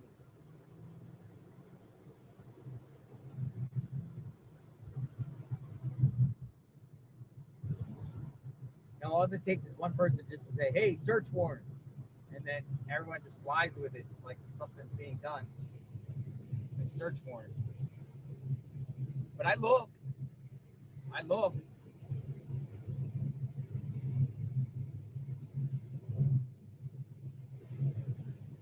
there's a search warrant being done. It's nothing to do with this case.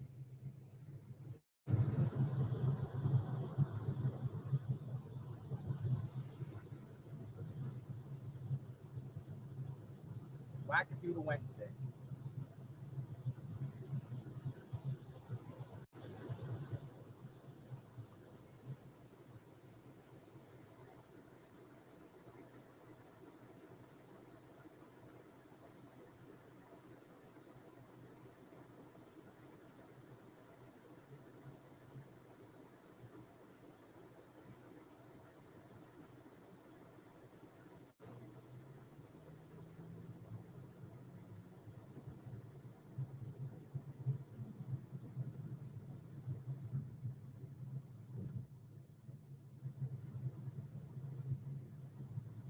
All right, we're crossing hospitals. We're in like downtown Tucson.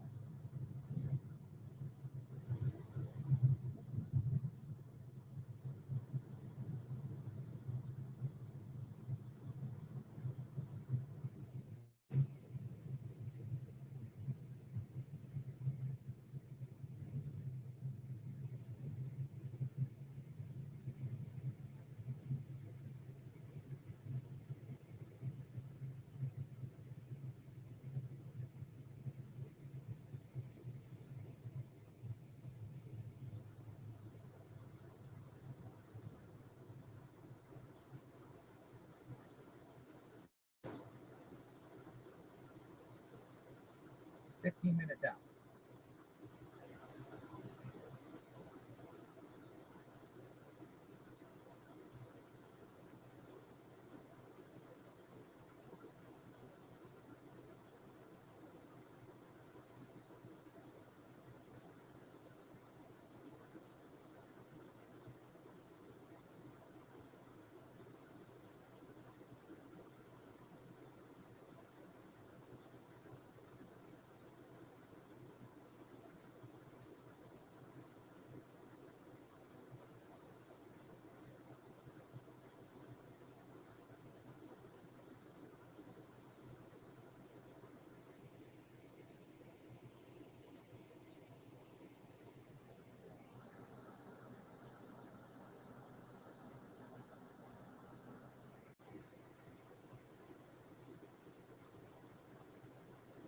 Almost there.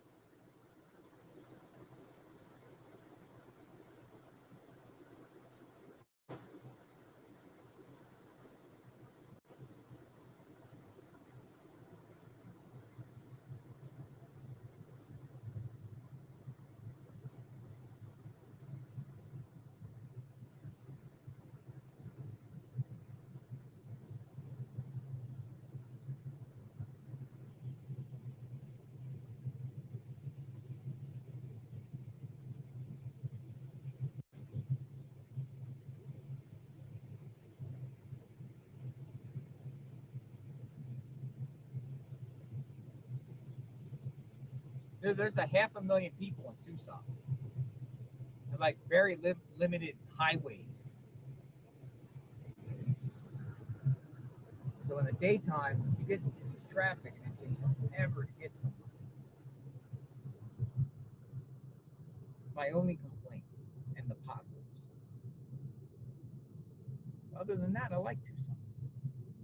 It's a good place to be.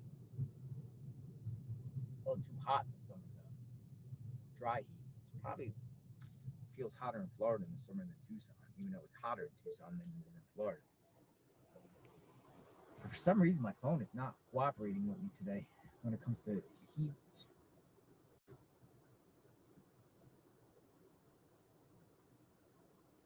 We're chasing ghosts, I know, right? We're almost there. And I think authorities are almost there with getting this perp.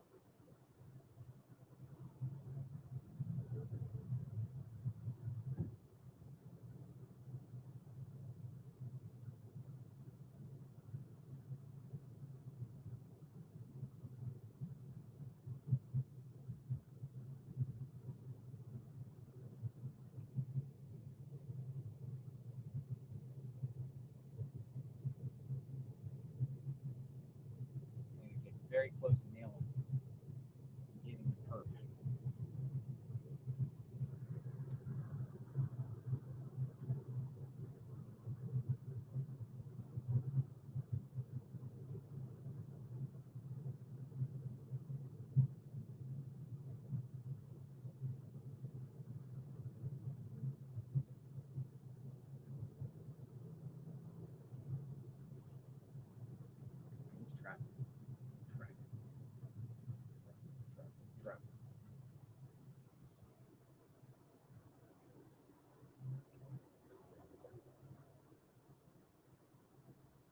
12 minutes out.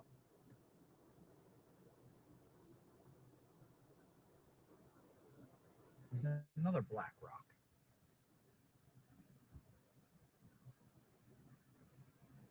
Black Rock Coffee.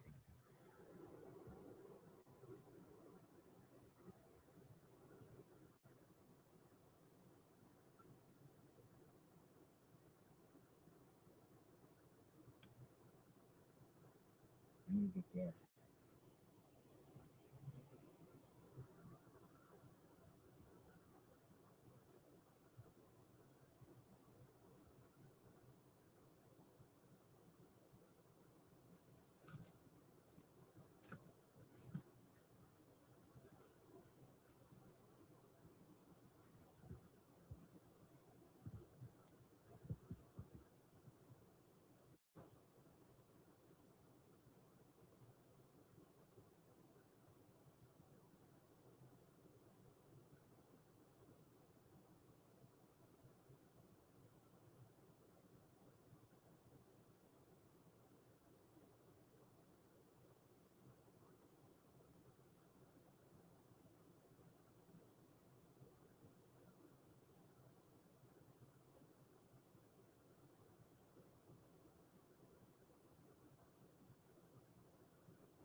Oh, okay, yeah, we just gotta cross this highway 210.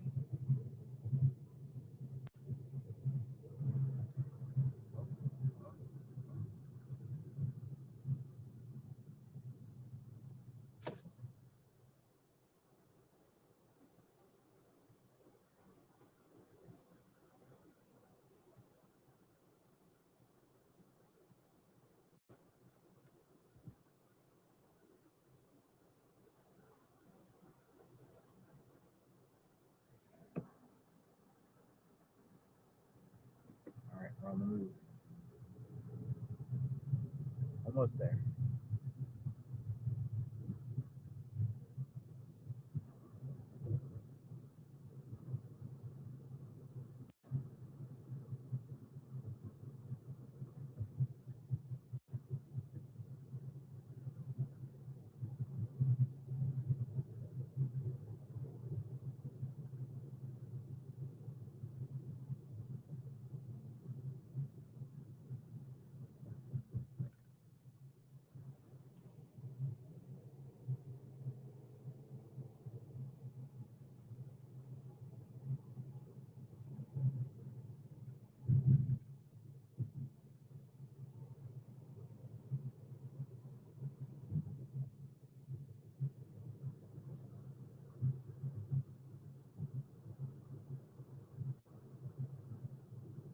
Almost there.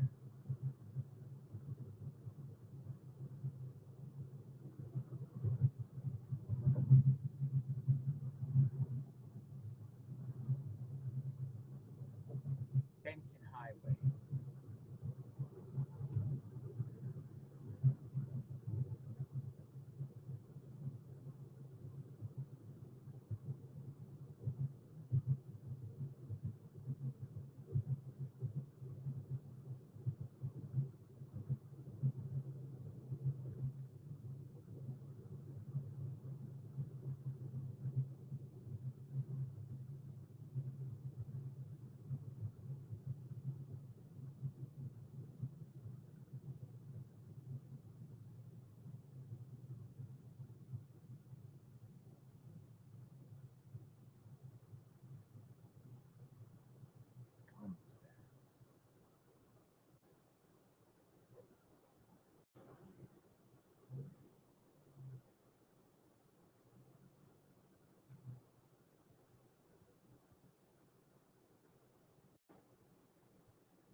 Almost there. Annie's car is released now.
There's a lane closure ahead.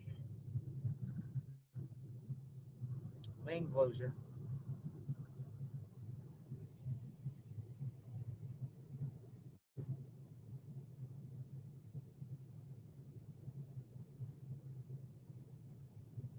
Ah, I should have went there. That's okay.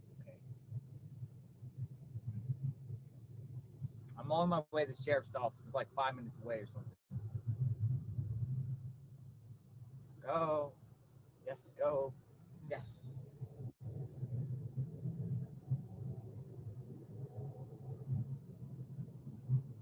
The drivers around here are a little bit suspect.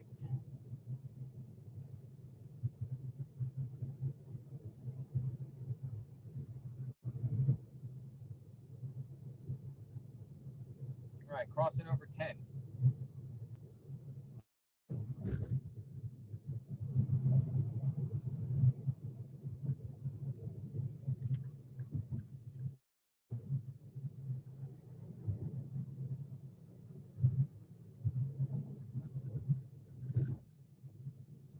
Oh, that was 1-800. How's my driving? 1-800. How's my driving? 1-800. How's my driving? My driving's pretty good.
At the light, take a sharp right onto historic USA. I'm gonna stop here and get gas real quick at Circle K.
Circle K.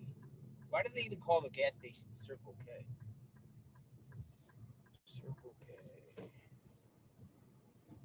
Circle K. I have to get something to drink. Circle K. Circle K. Be right back.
Okay, Circle K. Hey, I still got a lot of people watching. Hello, everyone.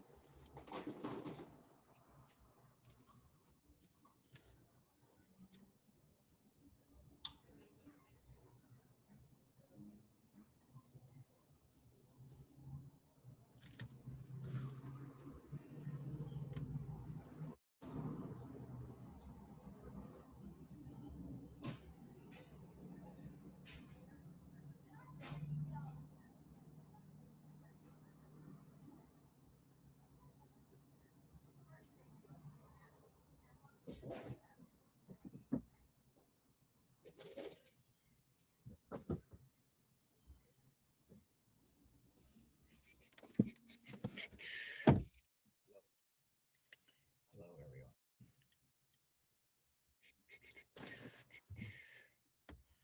All right. Circle K ain't bad. I like Circle K. I like Wawa, though. All right, we're going to be going over to the sheriff's office here, set up shop, kind of talk about the case, see the latest. I don't see anything about, I don't see anything about the warrants or anything. I think all that is crazy.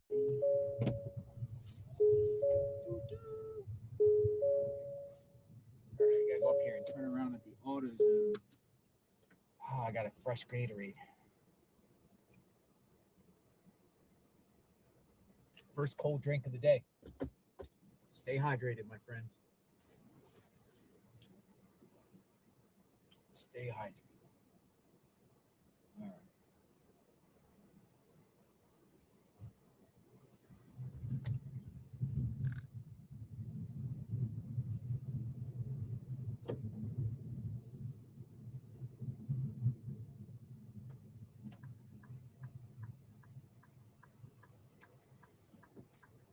All right. That's the Yui.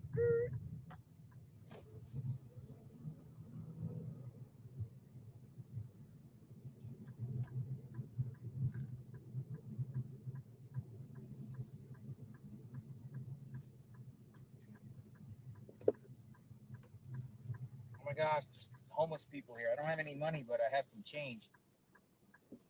Yeah, I don't have no money, but I don't have no dollar bills, but I have a few change. Thank you. Be safe. What's your doggy's name? What's your doggy's name? Sandy and Baby Girl. Be safe.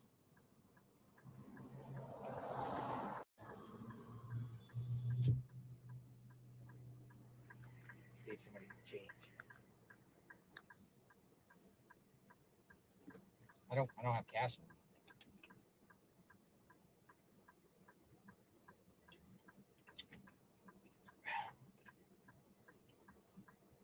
Sandy and Baby Girl. Oh, really? I'll just show the dogs. Where's the doggies? Little doggies. Hey. Little doggies.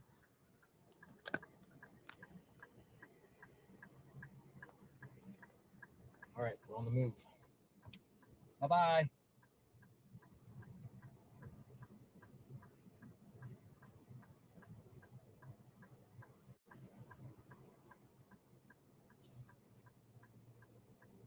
Whoa, I can't go. Dangerous spot I'm in. Middle of the intersection. Heavy traffic. Has to turn. Have to turn.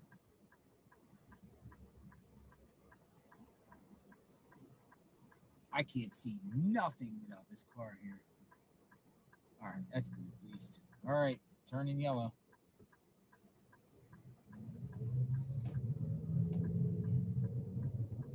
Smart. All right.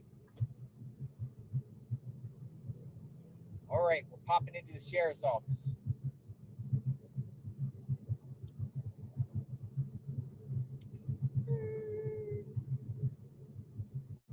All the SWAT trucks are there. All of them.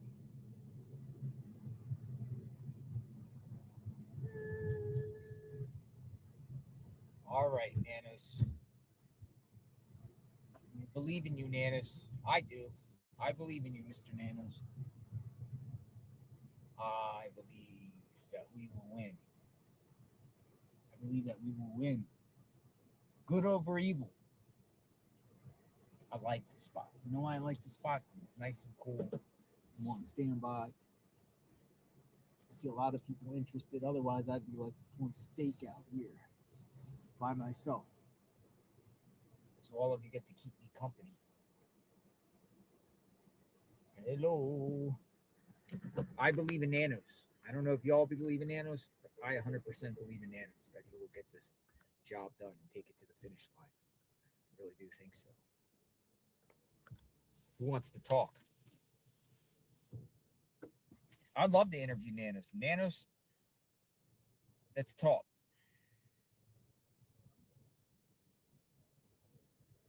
Nanos.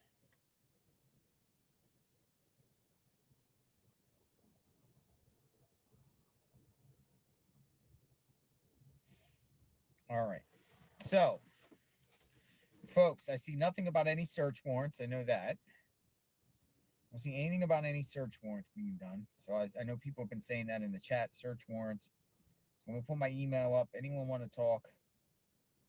Let me know what you have to say. Email tips at or dot JLR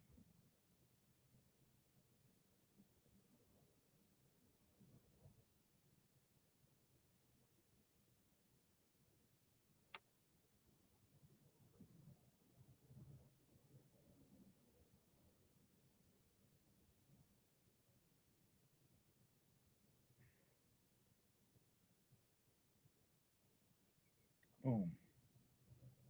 All right, you want to talk? Let's talk. Let me get acclimated here. I want to talk, Amanda says. I want to clear up this trash can theory. Born and raised in Arizona. Happy to clear the air and provide helpful info to you and your lovely chat. All right, Amanda. You want to talk about the trash can theory? What is the trash can theory? What was the trash can theory? Well, we'll hear. You're up, Amanda. Available. JLR investigates trash can theory. Hello. JLR. Hi, Amanda. Hey, how are you? I'm great. I see you're from the Arizona area. Yes, I am. I'm a Phoenician, born and raised.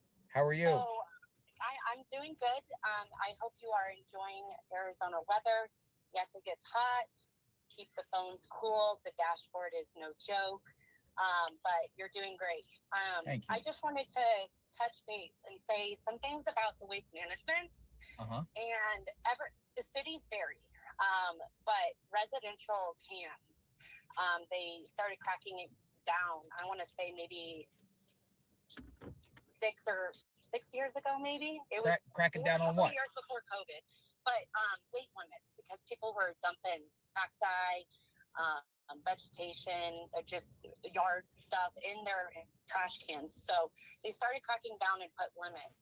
And so now when the claws go out, there is a weight limit, and it would stop the trash cans from proceeding if it exceeds 50 to 75 pounds.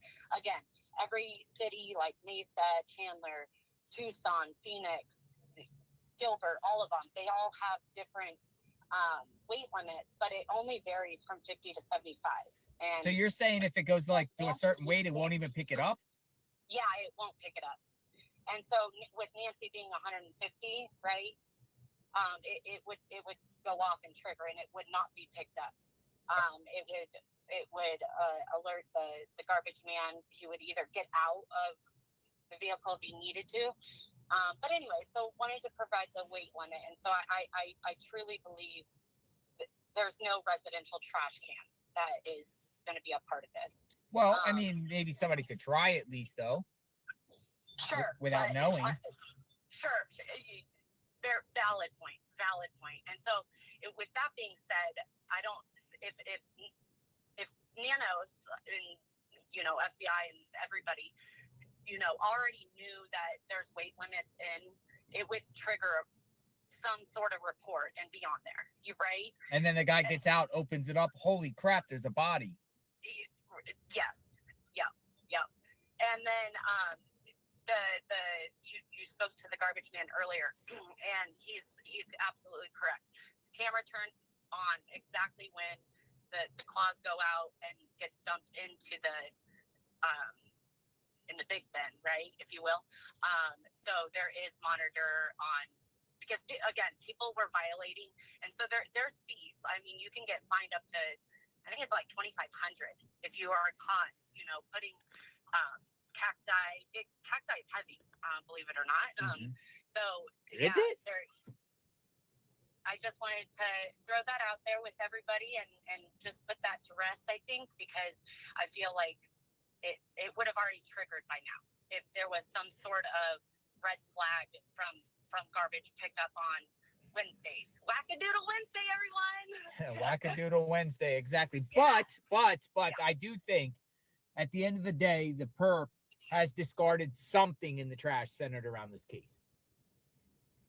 Whether it's his outfit, whether it's the backpack, whether it's the holster, something. Oh, sure. Oh, something, yeah, not a body, but something. Sorry. I was talking more so of a body weight. That would have been flagged because I watch you every day. So I heard somebody suggest that they could have easily put somebody in the residential trash can. Sure, you can, or they might even go sick Jennifer Doolittle route and start chopping people up, right? And putting people in different areas of the trash. You get an arm, you get a No, stop. I mean, it's sick, but there's sickos out there. I know there is. Seriously. I don't want to think like that. You know, because the perp is like, yeah, at this point, if this was a ransom or whatever, like it was, and it just everything fell apart, the ransom or the perp's thinking, well, how do we dispose of a body? Well, we're all, you know, digging around the desert and looking in the mountains and looking in the terrain, but lo and behold, perp could have done some, you know, chopping up or something. Put, you know, I don't mean to be graphic, but you know, put people in the trash. It's reality, as sad as it is, you know. And this Nancy Guthrie case, you know, this really hits close to home. It's in Arizona. It's my state, you know, and I don't live in Tucson, but near, and been watching you, and you've been great. We're just trying to get answers. We're waiting for the next move here. Yeah, I know. We all are. All right, Amanda. Thank you. Thank you for your time. Thanks so much. Thank you for watching. Bye-bye. You take care. Thank you. Miss Wonderful wants to come back. Miss Wonderful. Kind of maybe Miss Wonderful. Talking Miss Wonderful. You want to go again, Miss Wonderful? Remember Miss Wonderful from earlier today? All right, Miss Wonderful. I guess I'll bring you back because you're a very animated person here. Miss Wonderful. Remember Miss Wonderful from earlier today? Let's see, Miss Wonderful. Yep, Miss Wonderful. All right, Miss Wonderful. What up, JLR? Hi, Miss Wonderful. Hey, how you doing? You out there, you working, you grinding out there. I love it. Thank you, Miss Wonderful. What's on your mind now? This trash thing. Riddle me this, Batman. Forensics 101, I agree with you. Why would you allow any trash or anything to be removed from that property and not secure that? That's crazy. That's what I'm saying. I mean, but I don't, you know, the day it happened, maybe they just, you know, obviously it's Sunday morning, maybe there was trash supposed to go out and it just never went out. Right, but you've been there daily, pretty much. There has been consistent trash removals, hasn't it? On the neighborhood, yeah. They've been picking up Nancy's trash as well, correct? I have never seen that Nancy's trash. They're behind her wall. There is 2 trash cans. Okay. Looks like they're green. But here was my point about the trash guy. You know, perp could discard things in other people's trash nearby, not take it with them. That's right. Or, you know, something centered around this case disposed of. You would think, just to, you know, cover your bases here, because apparently they don't have no perp or nothing, you would think you would, hey, the trash man, hello, sir, the regular route person, just like the regular mailman, just like the regular FedEx driver, just like the regular UPS. Ask them, have you seen anything suspicious? Like next door. Next door, the maintenance man gets pulled to the side by the FBI, and they're just asking the maintenance man, have you seen anything suspicious? That's right. That's right. Anybody that visits that property on a regular, you would think, like you said, they would interview them, particularly him. I mean, you rolled up on him and basically he volunteered the information. He was like, hey, you know. He was shocked that they didn't talk to him. That's what he was shocked. He was like, no, man, they didn't even speak to me. Like, he was like, and then he was opened up to me. Right. And then he even came back to you. He put it in reverse, came back to you and said, oh, by the way, you know, when the arms go up, it takes a picture. So, but Amanda just asked him for the picture. But Amanda just clarified, you know, not really going to get a body in there because it wouldn't be picked up, you know, because of their policies, whatever. They got the weight limit. But you know, I would say if I was an investigator, I'm not. And I guess these are the pros. Maybe they already have an angle they're going at and they're saying this is irrelevant. Who cares about the trash, whatever like that. But I mean, if you're going around the ground looking for gloves, you would think that they would just ask the trash man, even though they can't really see what's in the trash because it's the binner. I agree. Did you happen to see anything? I agree with you, JLR. I think, you know, the bottom line, I think they're perpetrating. You know, I mean, they're setting this up for the defense, you know, with all the mistakes and, you know, securing or not securing of the property. It's like, you know, I really hope that Nanu already has his person, because if not, he got some explaining to do. He got a whole lot of explaining to do. Shanna Lee, PNW says, disagree. Husband works for Waste Management 22 years. Cal, can overweight is noted. Not all trucks weigh. Waste Management has found bodies in and behind dumpsters and small trash bins. Yes, they are cameras. Yeah, and why have you, if they have or have not, but if that's the regular driver, he knows whether or not he's been contacted. So I think he's telling the truth. They never reached out to him. There were two companies on that street, but different people have different trash. Somebody could have threw something in someone else's trash. But that was Waste Management, right? Because there was Waste Management. Waste Management and Waste Connections.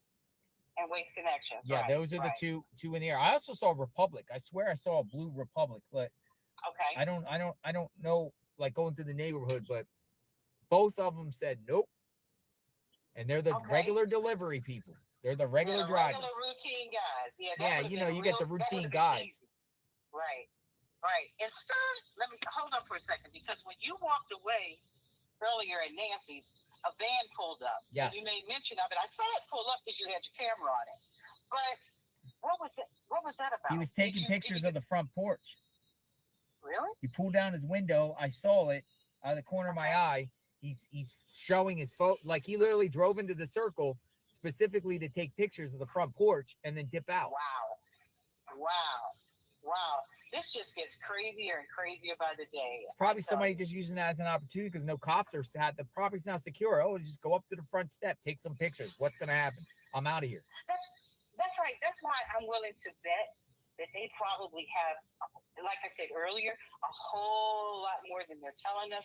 But, we're all anxious because, bless your heart, Nancy, we're all anxious to find out where's Nancy, right? But I would be willing to say they already got their person. We're just sitting ducks at this point, waiting for the answers. Like I said, they got to stitch that turkey up. They got to lace that turkey up. Oh, there goes the turkey again. There go the turkey. We got to lace the turkey. Guess what? Did you figure it out? Come on, JLR. You got a turkey with stuffing in it. That's all the evidence. They did all their work. Now they got to lace it up and get this turkey. We got to get him up out of here. He's causing too much time and too much trouble for us. I concur. So I just want him to bring Nancy back. If you out there, listen up. Listen to Miss Wonderful, okay? I need you to have a heart, or somebody around you that knows you to have a heart. And if at least you have a heart, you can let someone know where Nancy is. I'm pretty sure that JLR Investigates will drive to her, pick her up, and bring her back home. I'm pretty sure we'll do that. So hopefully you have a heart and help us to get Nancy back to, what is it, 5208, 5280? I want her back. I appreciate your talk, Miss Wonderful. You're welcome. You take care. I mean, you have a great night. Get something to eat, and stay hydrated, and let's keep it moving. I'm right here with you. God bless you. Be safe. You too. Bye-bye. Thanks, JLR. Bye-bye. All right, Miss Wonderful. Spoke to her twice. Twice.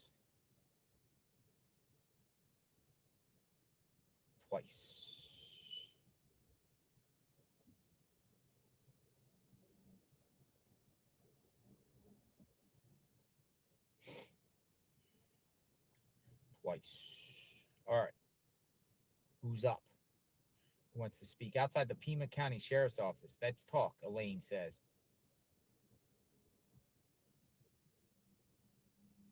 What's Elaine have to say?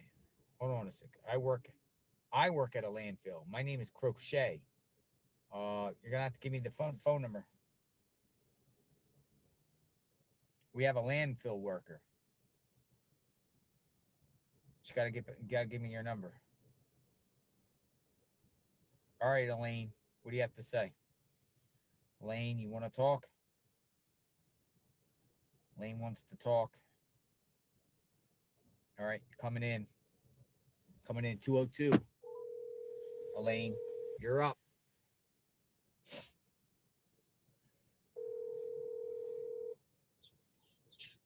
Hello. Hi, Elaine. JLR, how are you? I'm great. What you got for us? Okay, this is what I'm thinking. What do you think? Well, at the beginning, the first week, Sheriff was he said person of interest was so and so. She was taken out of the bed. The videos were smashed, no evidence, and then he retracted all that. In the first week. And in my opinion, with no, how do you say it? With no info, them coming out and throwing a bone or giving us some information, they're just not saying nothing. I think they know where Nancy is. I think they know who did it, and I think they're building an investigation against that person. Well, we'll see. Yeah, that's what keeps coming to my mind, because every once in a while they'll throw a little bone, like every week. They the first week it was all the retractions and everything, okay, and then the second week was the FBI, or they're coming in, they're having the FBI help, and then it was, they weren't going to give any of the stuff to the FBI to trace or to check, and then the second week, what did they throw out? Then Savannah, did her plea because they had the ransom letter. Then they had 3 or 4 ransom letters, and someone also sent a thing in saying, I know who did it. Give me this money so I can hide out or whatever. That was another bone. And then they threw, then the brother said, his thing. And so that was another bone. And then all 3 of them did that last one. And then the last bone that we've got was her sister and Tomasco walking down and putting their flowers down. And it's like we're getting just bits and pieces from, and I think that was all show. I don't think that was sincere myself. I think it was more of a photo type prop, because they waited till nobody was there except that one news station. Got you. We will wait what happens, Elaine. We'll see. Yeah. I appreciate the comment. Yeah, and that's how I feel about it, and and that's where I'm coming from, and I'm just waiting for them to throw us another bone. We shall see. Thanks for the call. Well, thank you for all you do there, JLR. I appreciate it. I'm restraining you, just so you know. I put it in the message. And I'm hot damn Elaine. All right. Take care of yourself. All right, hon. Bye-bye. Talk to you later. Bye. All right. Let's see if we have any professionals. You work at a landfill? Raggedy says she works at a landfill. Let's get a landfill perspective. Let's see if there are any bodies ever been to the landfill. Landfill. Oh, New Mexico. Hi, if you record your name and reason for calling, I'll see if this person is available. Landfill. Landfill talk. Hi, JLR. How are you? Hello, is Raggedy? Yeah, well, yeah, I go by Crochet, but yeah. Crochet. Hello, Crochet. Yeah, how are you? I'm great. How are you? I'm good. All right, go. No, go ahead. I work at a landfill, and I just wanted to put your mind at ease a little bit. All right, go for it. Okay, so we have a supervisor that has to go to school every year for training. When we receive the trash, they do get weighed. Everything gets weighed in and out, because that's how they pay. You take in your gross, and then they weigh out, and the difference is what they pay on by the price of the ton. So everything does get weighed. Number 2, whenever they come in, it gets separated by municipal and like C&D, construction and demolition trash. So people that are afraid of trash getting, like a dumpster or regular municipal trash, household trash, a body would definitely be seen. And let me put your mind at rest that whenever the trash trucks unload, they back up into the pit, and we have what's called a spotter. And the spotter stands there to make sure that it is all municipal trash that's getting dumped. So we have to search for things while the lift gate is being open and the trash is coming out. We have to search for things like that do not belong, like wood, metal, tires, batteries, fluorescent light bulbs, pesticides, fertilizers, oil filters, things like that would be toxic because it's going straight into the ground. Mm-hmm. And the wood and metal goes into a different. So it all gets sorted out. Absolutely. The wood and metal would go into construction and demolition. Do you see what I mean? So those people dump in a different place. If something comes out of the municipal trash truck that does not belong, we have to physically pull it out. Mm-hmm. Now, I know that there has been cases, but I don't want you to worry, because after that trash truck dumps, the guy on the loader spreads out, or the compactor spreads out the trash, and you would definitely see a 150-pound body. Now, if it was dismembered, they could get away with it if parts were put, sorry to sound graphic, but like in shoe boxes or trash bags or something else. But I don't think that person was in the house long enough to do that, personally. Mm-hmm. And I just wanted to let you know that there are safety protocols. We go inspect every load that comes in. Now, I work at a landfill in Texas. Uh-huh. But I'm pretty sure that's nationwide regulation. So has authorities ever came to your landfill about a body or anything suspicious they wanted to search? To ours, no. Well, how does that work? Like do they just come with a warrant, or they ask voluntarily and we want to search? You know anything about that? Yeah, they would come with a warrant if they wanted to, but we would let anybody. Now, I will tell you, sadly, a lot of cats end up in dumpsters. Yeah, absolutely. Cats?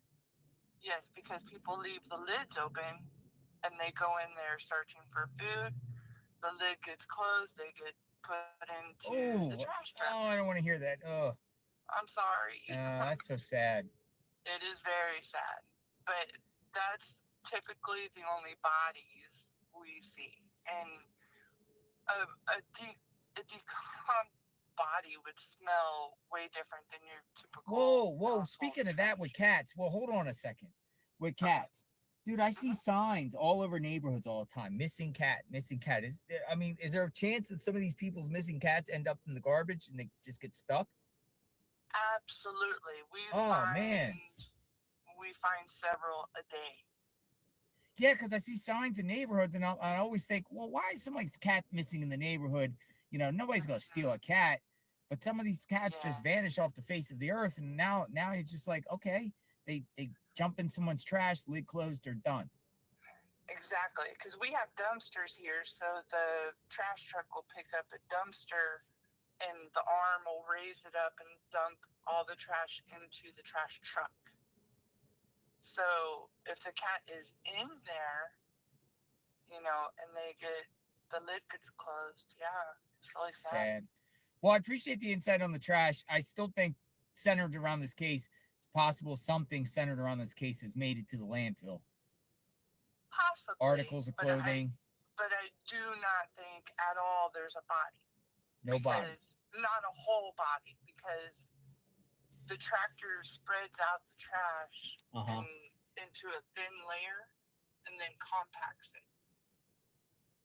And it would definitely be seen.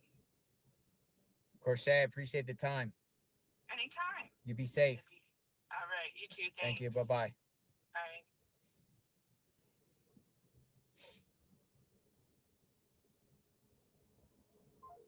All right, when people say they want to talk, share.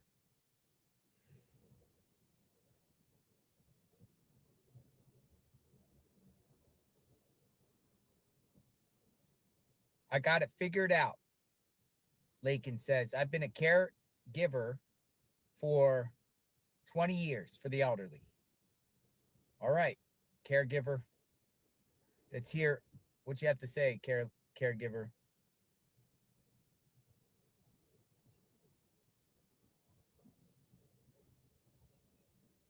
Caregiver for the elderly. That's a mystery in this case too. The caregiver.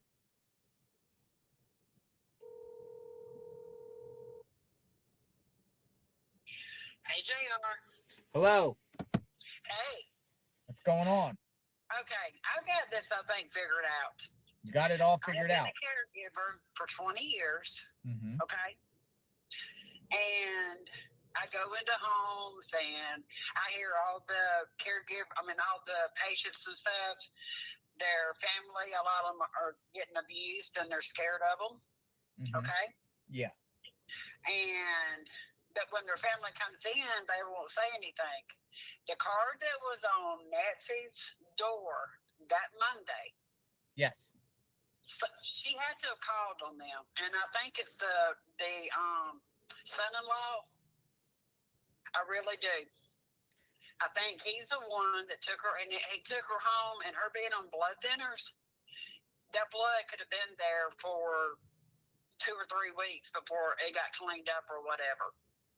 But he does know, and the sheriff, no nonsense, he's the one that's covering everything up. Because you would be surprised, and every caregiver out there knows what I'm talking about. You got all these patients are being abused by their family members. Yes. But when they come around everybody else, there's just such loving people. And all that crap that they come up there and taking them pictures yesterday is bullshit. Okay? Whoa. What do you mean, like the pictures? Like you think when they come up there and just like carrying on, oh my God, and Annie, she's just as guilty, and I think she's scared of her husband. Mm-hmm. Okay, because she acts like she doesn't have common sense to even get out of a car, and I think that's what's going on. And I'm not sure that Nancy is still alive. I don't feel like she's gone anywhere. I think she's around the house somewhere, and they got her, and now they don't know. They're scared. They don't know what to do. That's why nobody's getting the money. Does that make sense? Well, I mean, you got it figured out, you say. I think that's what's going on, because I'm telling you, JR, I had a patient, when I first started seeing her, her family just loved her and blah, blah, blah, blah, blah. Little did I know that she was getting abused. And then they start talking to you because that's like your family. Like, I don't even know Nancy, but she feels like my grandma. You know what I mean? But those people just don't show up at your door and leave a card for no reason. Well, okay, so how do you know about this as a caregiver? Like, what's the card about? Like, I'm trying to figure out. The card about the elderly, the abuse that the lady showed you? Adult Protective Services. Okay. Who called them? Who did, and when do they come out the same day you make the call? No, they do not. It's just like when you call about. I was married to a SWAT guy, chief of police for 18 years. So I went to all these schools and all this stuff. Now, I will say the sheriff is no nonsense, but the deputies are busting their butt out there and not getting credit for it. And if they don't do what he says, then, they won't have a job. And they've got families to take care of and children to feed or whatever. Yeah. And the FBI, they're busting their butts. But that nonsense bullcrap sheriff, they're in trouble over there with that guy. Yeah. Because let me tell you something, if he's coming up for re-election, why in the heck is he working out on a Sunday? Okay? The sheriff where my ex-husband worked, We had a lady, there was a lady over there that got murdered by her ex-boyfriend or ex-husband with a baby in the bed with her. And she went missing. And our sheriff, that sheriff wasn't out working out and going to a freaking basketball game and all this other stuff. Yeah. And I just think that son-in-law, the band member of his, that's who done it. Because when you take his picture and put it in that sketch, the artist that did the sketch, and 9 times out of 10, they're dead on it. Okay. And I honestly believe that he didn't do it. Damaso didn't do it, but he has been treating Nancy like crap. Okay. And he got her to get the Uber that night so he could take her home that night. Right? Well, I mean, that's the $1 million question. Why she only go Uber one way and not both? Yeah, why would you? Listen, my mom is 78, and she lives like the same distance me and Annie and Nancy did. Actually, she lives 5 miles apart. You think I'm going to call my mom and say, oh, you need to catch an Uber over here, or I'm busy cooking, or blah, blah, blah, blah? That's bullshit, okay? Excuse my French. But I am really upset about this, and I honestly believe that the FBI, they know what's going on. They're not in on it. But I think that's why they said, oh, well, you know, we didn't, they're not guilty, because the FBI is probably playing his butt, because he's going to get caught. Okay? He's going to get caught. So you think Tommaso? Yes. He's the one that done it. Yeah, but he doesn't look like the guy. To me, he doesn't look like the guy in the No. He did not go. He did not pick up Nancy, the band member of his, when those the 2 pictures with him. The guy in the band, I don't know his name. I think he's in the front. You think it's the band guy? Yes.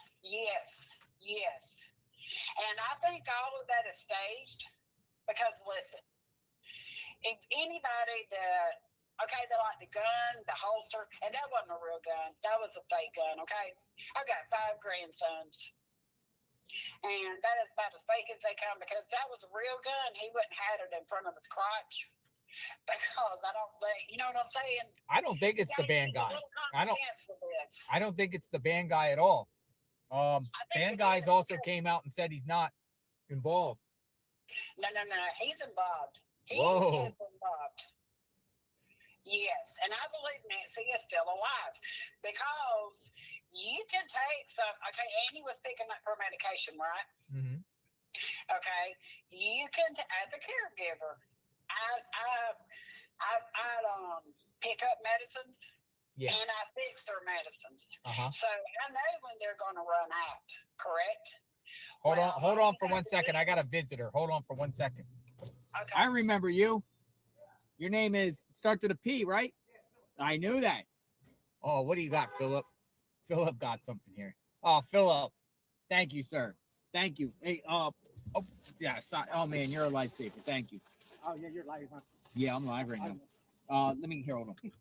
Philip brought some water. Oh, that was sweet. Oh man, I just want to give you my insight, man. Yeah, you're welcome, brother. Thank you. My insight is that it's somebody close to the family. You think it's somebody close to the family? And I believe in God wholeheartedly, man. And she's alive. She's not dead. They're gonna find her. They're gonna find her. They're gonna find her. Absolutely. They're gonna find her, man. And you're gonna help them break the case. Oh, I'm just here documenting. I know, man. Thank you, Philip. Doing good, man. Yeah, I'm doing awesome, great. Man. Thank you, man. Thank you. Again. Thank you. No problem, man. Thank you. He came out yesterday, Philip.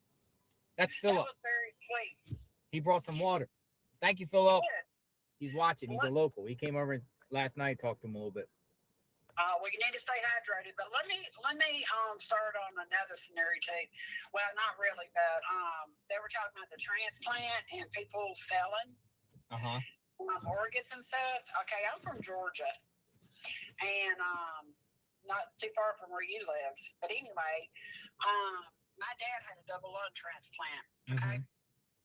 Well, I am a donor, and my whole entire family, and everybody listening, if you're not a donor, you need to jump on board, because when you go down there to Jacksonville, you'll see 1 and 2 year olds that are, needing an organ. Okay. But so I'm a donor. Well, I have cirrhosis because I inherited it from my grandfather, because I'm not a drinker. My granddaddy wasn't. He was a preacher and stuff. But anyway, I asked the lady, I says, listen, I'm a donor, but I have cirrhosis. She said, honey, all your organs that are no good, I'll go to a child. So, but I'm telling you, I just want to clear that part up. And this comes from the harvest team down in Tampa, Florida. Gotcha. You got 1 minute left. Any final words? Demosh, you need to get off your butt and bring your mother-in-law and let her go, because she's still alive. Whoa, you're speaking directly to Damaso? You dang straight. If I had him, I would get in his face right now. I'm 5'11 and a half, and trust me, I am mad. Whoa. I watch you every day, every night.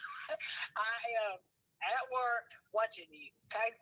You really think you're speaking to Tommaso? I am speaking to Tommaso. Get off your butt, get your band member, and get that woman back home, and leave her alone. Because let me tell you something, JR. When you and my ex-husband would tell you, he's worked on child abuse cases and elderly cases.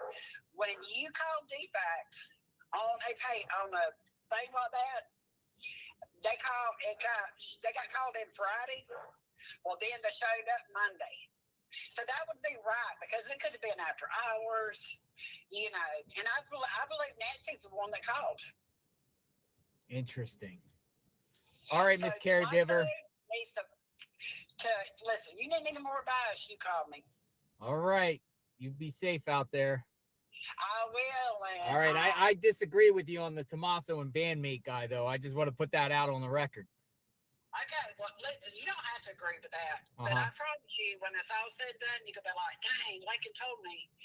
And if I wasn't a caregiver and saw the abuse of it, and every caregiver and nurse out there in nursing homes, they see it every day.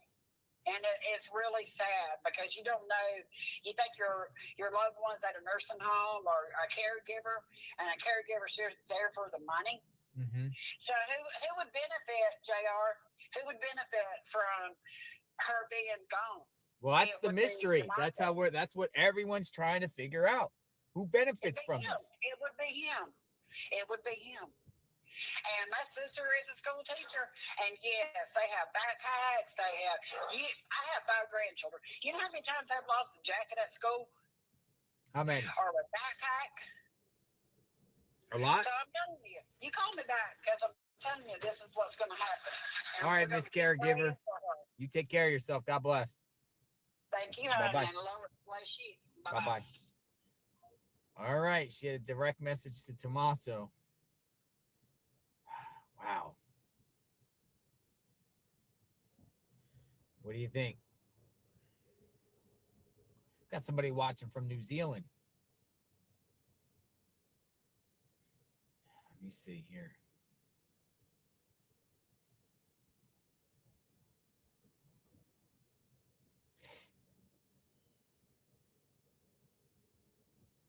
Truck drivers. We got so many. Retired disabled defense contractor, crime analysis, research analysis for 10 plus years. Amy, a crime analysis by the name of Amy wants to talk. A crime analysis. All right, Amy, you're up. Crime analysis. See what a crime analysis has to say. Someone's been in the business for 10 plus years. A crime analysis is on the phone.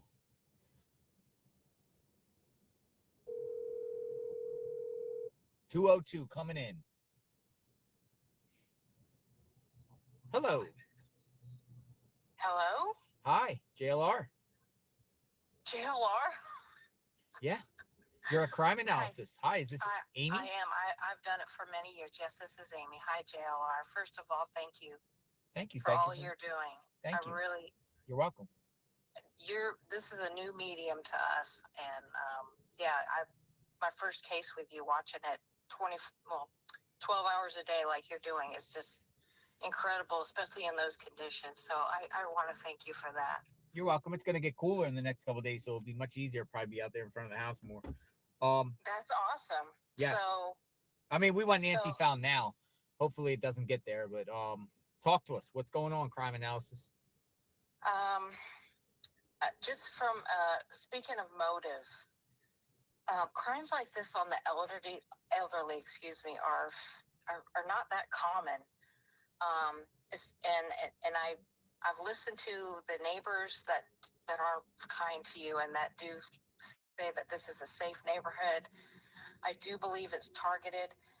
I'm either in it's an inside family member, family relation of some sort involved, or it's it's an obsessed fan stalker type scenario. The weird question is, if somebody did take her for money, why haven't they come forward for the ransom? Because, I don't believe that it was one perp. I really don't. I think I saw the walkie-talkie, an alleged cell phone, perhaps. I'm not sure about that, but that's been put out there. I think obviously the cell phone data retrieval, that method, I can't, case, I think it's called. I can't recall the name of it, but that's going to yield results. Celebrate. Yeah, just like Kohlberger, I think no matter what, even if you have a burner, I think that it's going to ping on a tower, even if it's a burner phone. So no phone.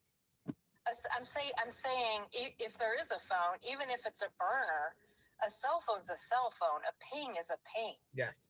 It doesn't care what phone it is. Well, that's what I'm saying. They would have had a number even if it was a burner phone. Right. I'm saying, but we're not burner phones can get tracked all the time. You can find out the origins of the burner phone. You can find out where the burner phone was bought. 100%. And they're not going to tell us all of this stuff right now. But I am with you. I think something's cooking. I think something is coming. I don't believe that the mixed DNA is not going to yield something, because it does in so many cases. It just takes time.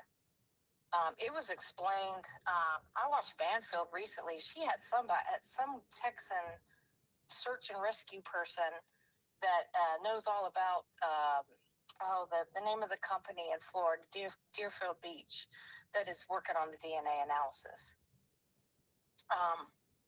Mixed DNA, that stuff takes time, because you've got to weed out what you're not looking for. I'm sorry, why are you guys? I'm sorry, my family is like, what are you doing? Who are you talking to? Tell them JLR. Yeah, JLR Investigates. I've been watching this guy for a month for a reason. 3 minutes. Also, my source, let's just quote that. Somebody just told you 3 minutes. No, it was 40 minutes. No, somebody just told you 3 minutes. What, on chat? Yeah, I thought somebody said you got 3 minutes left. Oh, I'm sorry. Okay, well, No. I'm saying somebody just told you on your end you got 3 minutes. They wanted me to mention the 40 minutes inside the home. Okay. I thought somebody's giving you a deadline. No, they're going, what are you doing? And then my other sources say, tell them about the 40 minutes. The 40 minutes inside the home. Yeah. We've been going round and round. It almost like there was some negotiation of some sort in the home with Nancy. You wake her up out of bed and you're asking her, where is this? I'm not saying money. I'm not saying jewels. I hate to, I know this was out there by some strange person that took their name off of X, but documentation, power of attorney, all that stuff. I mean, I don't want to put the family's names in there because everybody, tomato, all that crap. I understand it. But isn't it interesting that they just moved into that neighborhood just down the road from Nancy last year? And I have a source. I know the mortgage, I don't want to talk about their financial stuff, but it is their mortgage for that home is significantly less than what the home is worth. I think they had help on that end. I do think that there is something stinks to high heaven, JLR. Whoa. It stinks. And 9 times out of 10, there is the family is involved, a family member, a distant family contact. That's a 90% chance. Or hold on, or let's go extreme. It's a stalker, it's someone obsessed with Savannah Guthrie. That's it. That's your only logical conclusions, you think? It is. I Occam's razored it for a month. So I could be wrong. This is my opinion. I am not an expert. I don't have a degree in this. I just have experience in this. Well, we shall see. I appreciate your time. I appreciate you calling. Thanks for watching. Thank and you. Thank you. We'll find out what happened. Stay safe, hydrated. Watch the sun out there. I have skin cancer on my bottom lip. I'm a native Floridian, and it is no joke. So please be careful. Okay. Be safe. Thank you. Bye-bye. Thank you. Bye-bye. All right. I hope he's still on the phone. Uh-oh. Somebody was yelling at her. I think somebody was just yelling at her. She didn't hang up. Whoa. All right. All right. What do you think?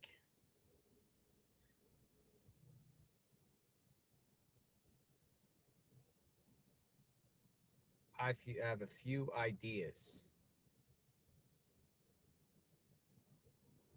Michelle wants to talk. Michelle says she has a few ideas. What's your ideas, Michelle?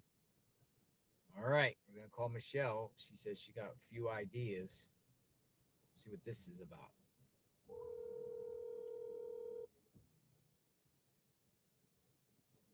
Hey, JR, how are you? Hello, Michelle. I'm great. How are you? Turn this down. Oh, I am awesome. I'm trying to turn this down here. Here we go.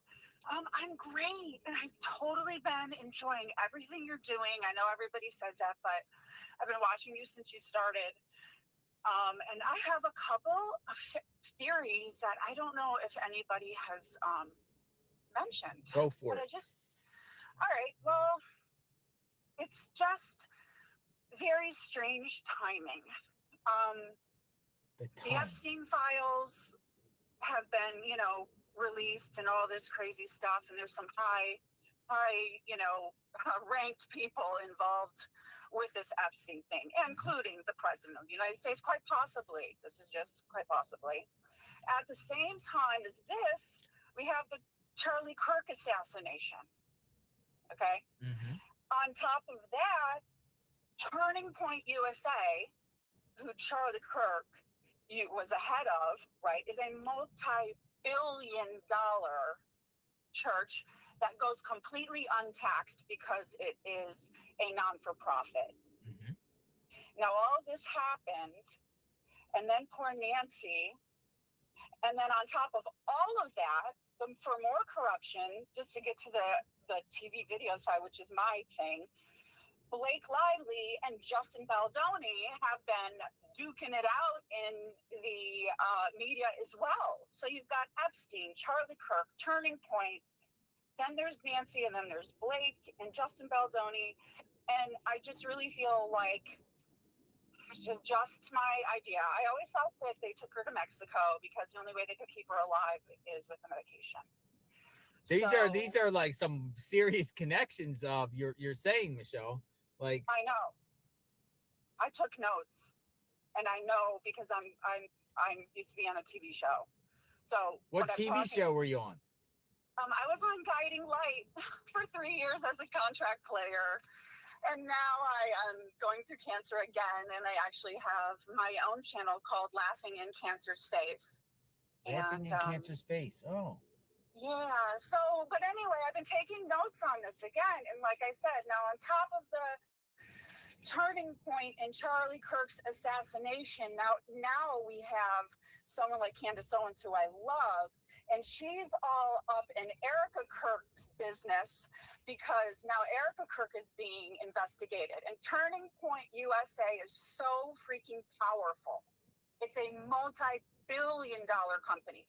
So you have 1, 2, 3, 4, 5, 6 major things going on, not even mentioning the bombing going on overseas, because that's all happening now too, right? Yeah. So this is all like distracting. It's all distracting.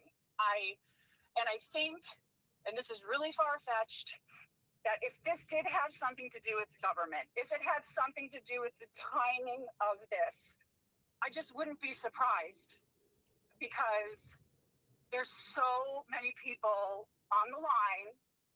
You know, the FC, and then you've got the sex P. Diddy thing happening. So there's just a lot going on right now.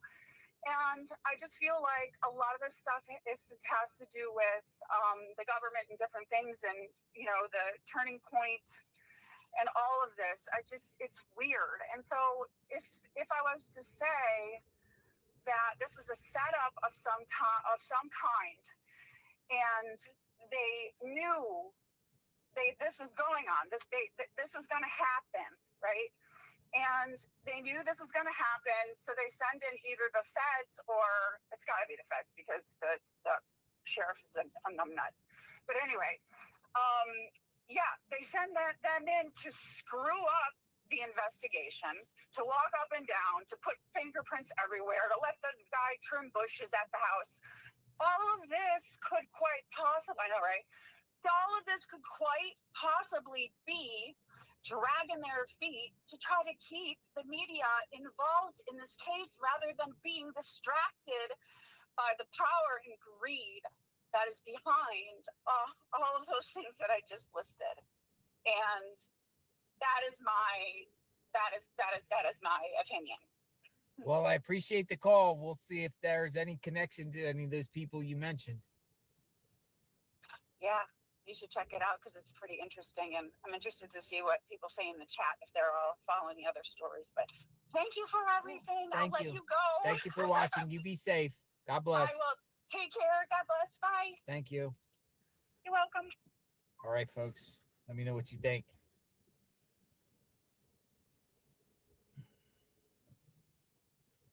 We got what do we got here? All right, we got a former DOC, current patrol deputy. All right, someone wants to be even anonymous, but someone in law enforcement wants to speak. Have to keep them anonymous. All right, I'm just going to call you Mr. Anonymous Law Enforcement Officer. Law enforcement wants to speak. Let's see what he has to say.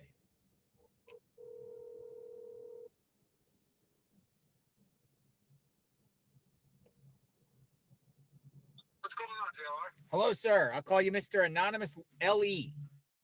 That works. All right. What do we got? Typically in crime, you got three motives, right? You got greed, opportunity, money, one of those motives.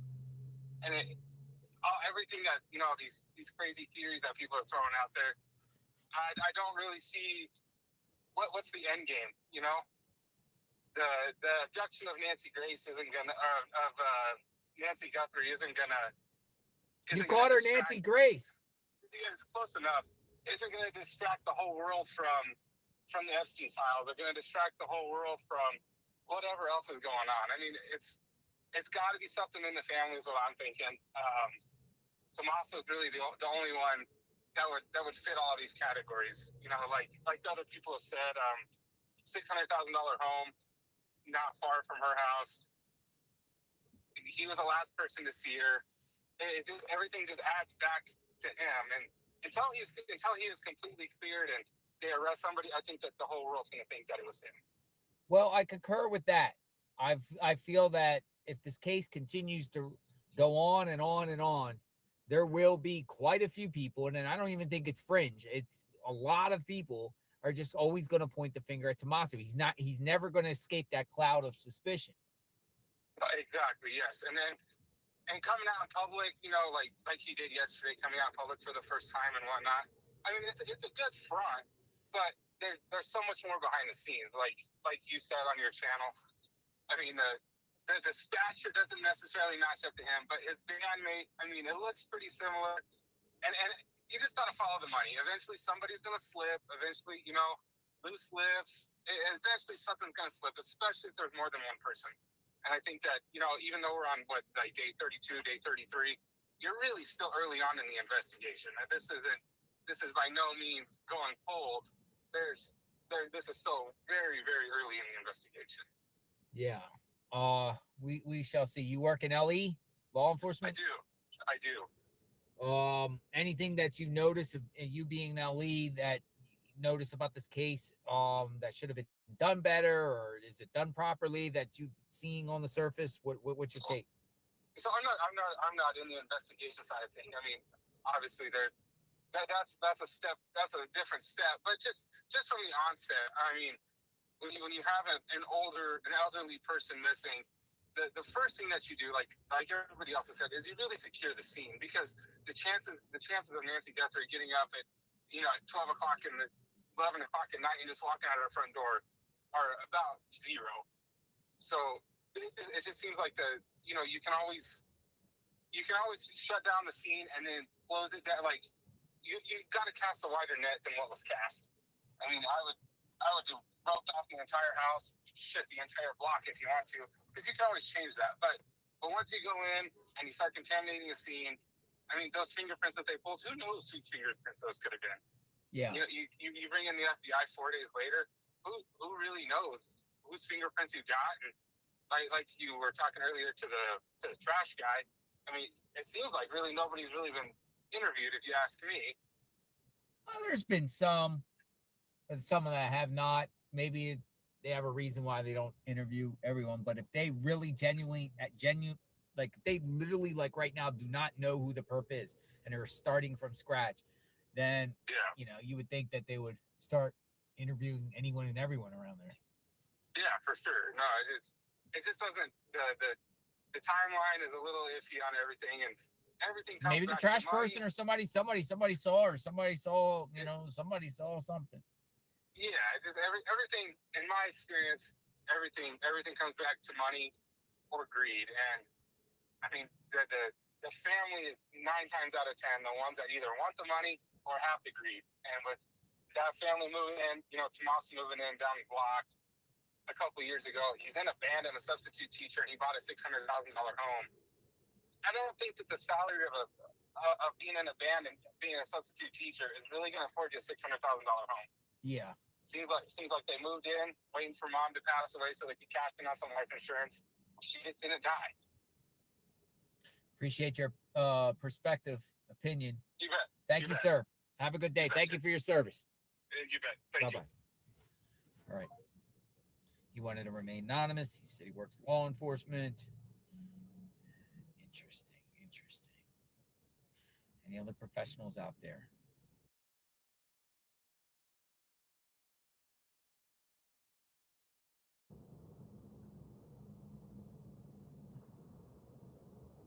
Ebony says she has something to say.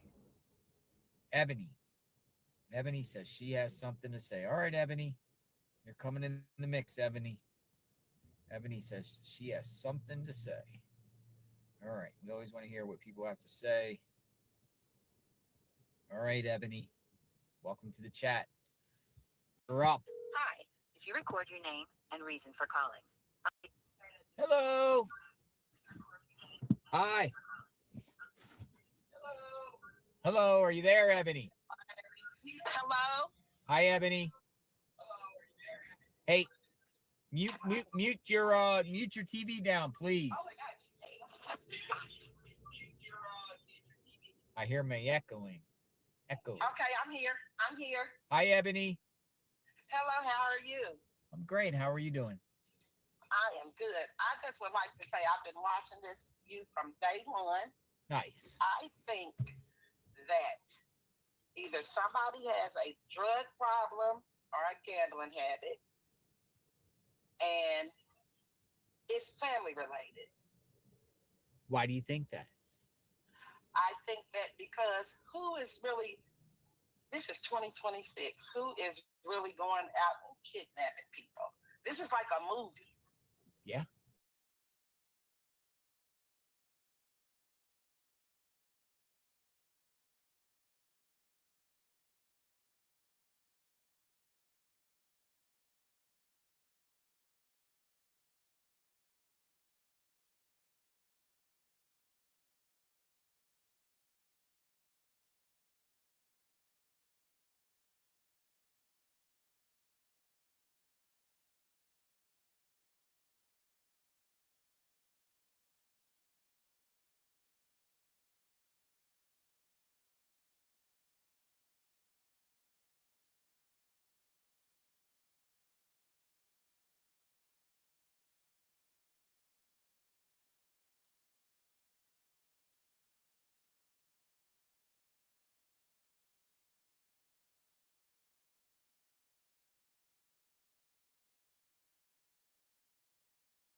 killed everybody out, and he's gonna think he's gonna get away scot free.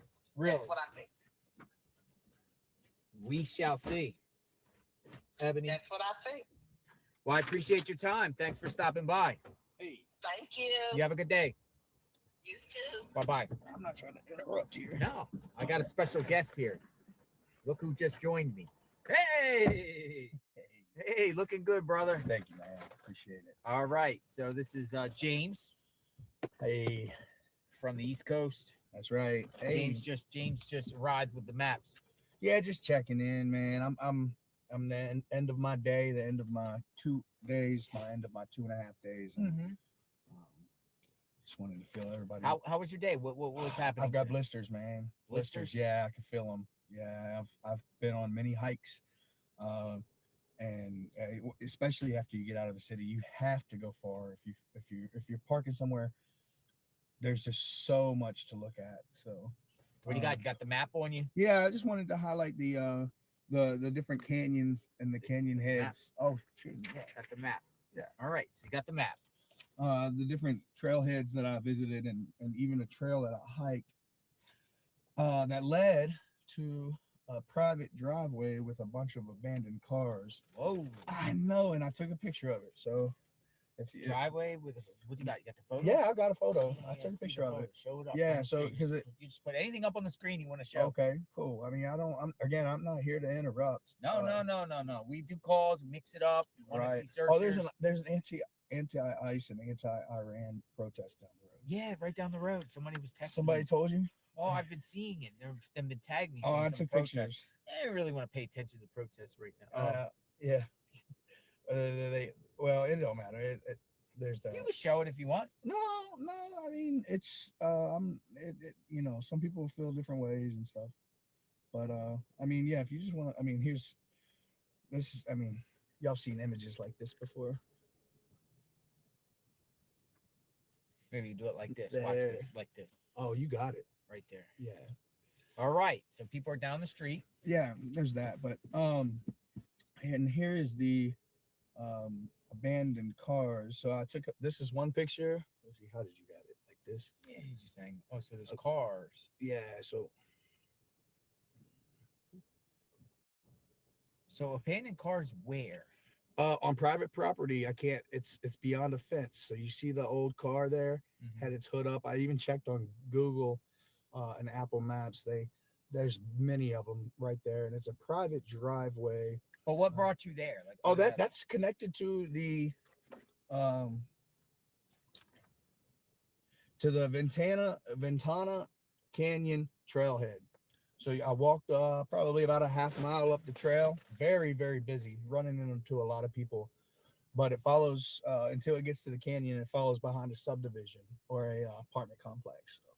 Very, very wealthy people, I assume. But tonight's your last night. Yes. Oh, yeah. I have to get something to eat and sleep for a little bit. I have to be in Phoenix at around 3 or 4 in the morning. Yeah. So an early flight. Yeah, I have. So you didn't fly from Tucson or from there to Tucson? No, I saved a little bit of money by flying to Phoenix. Yeah.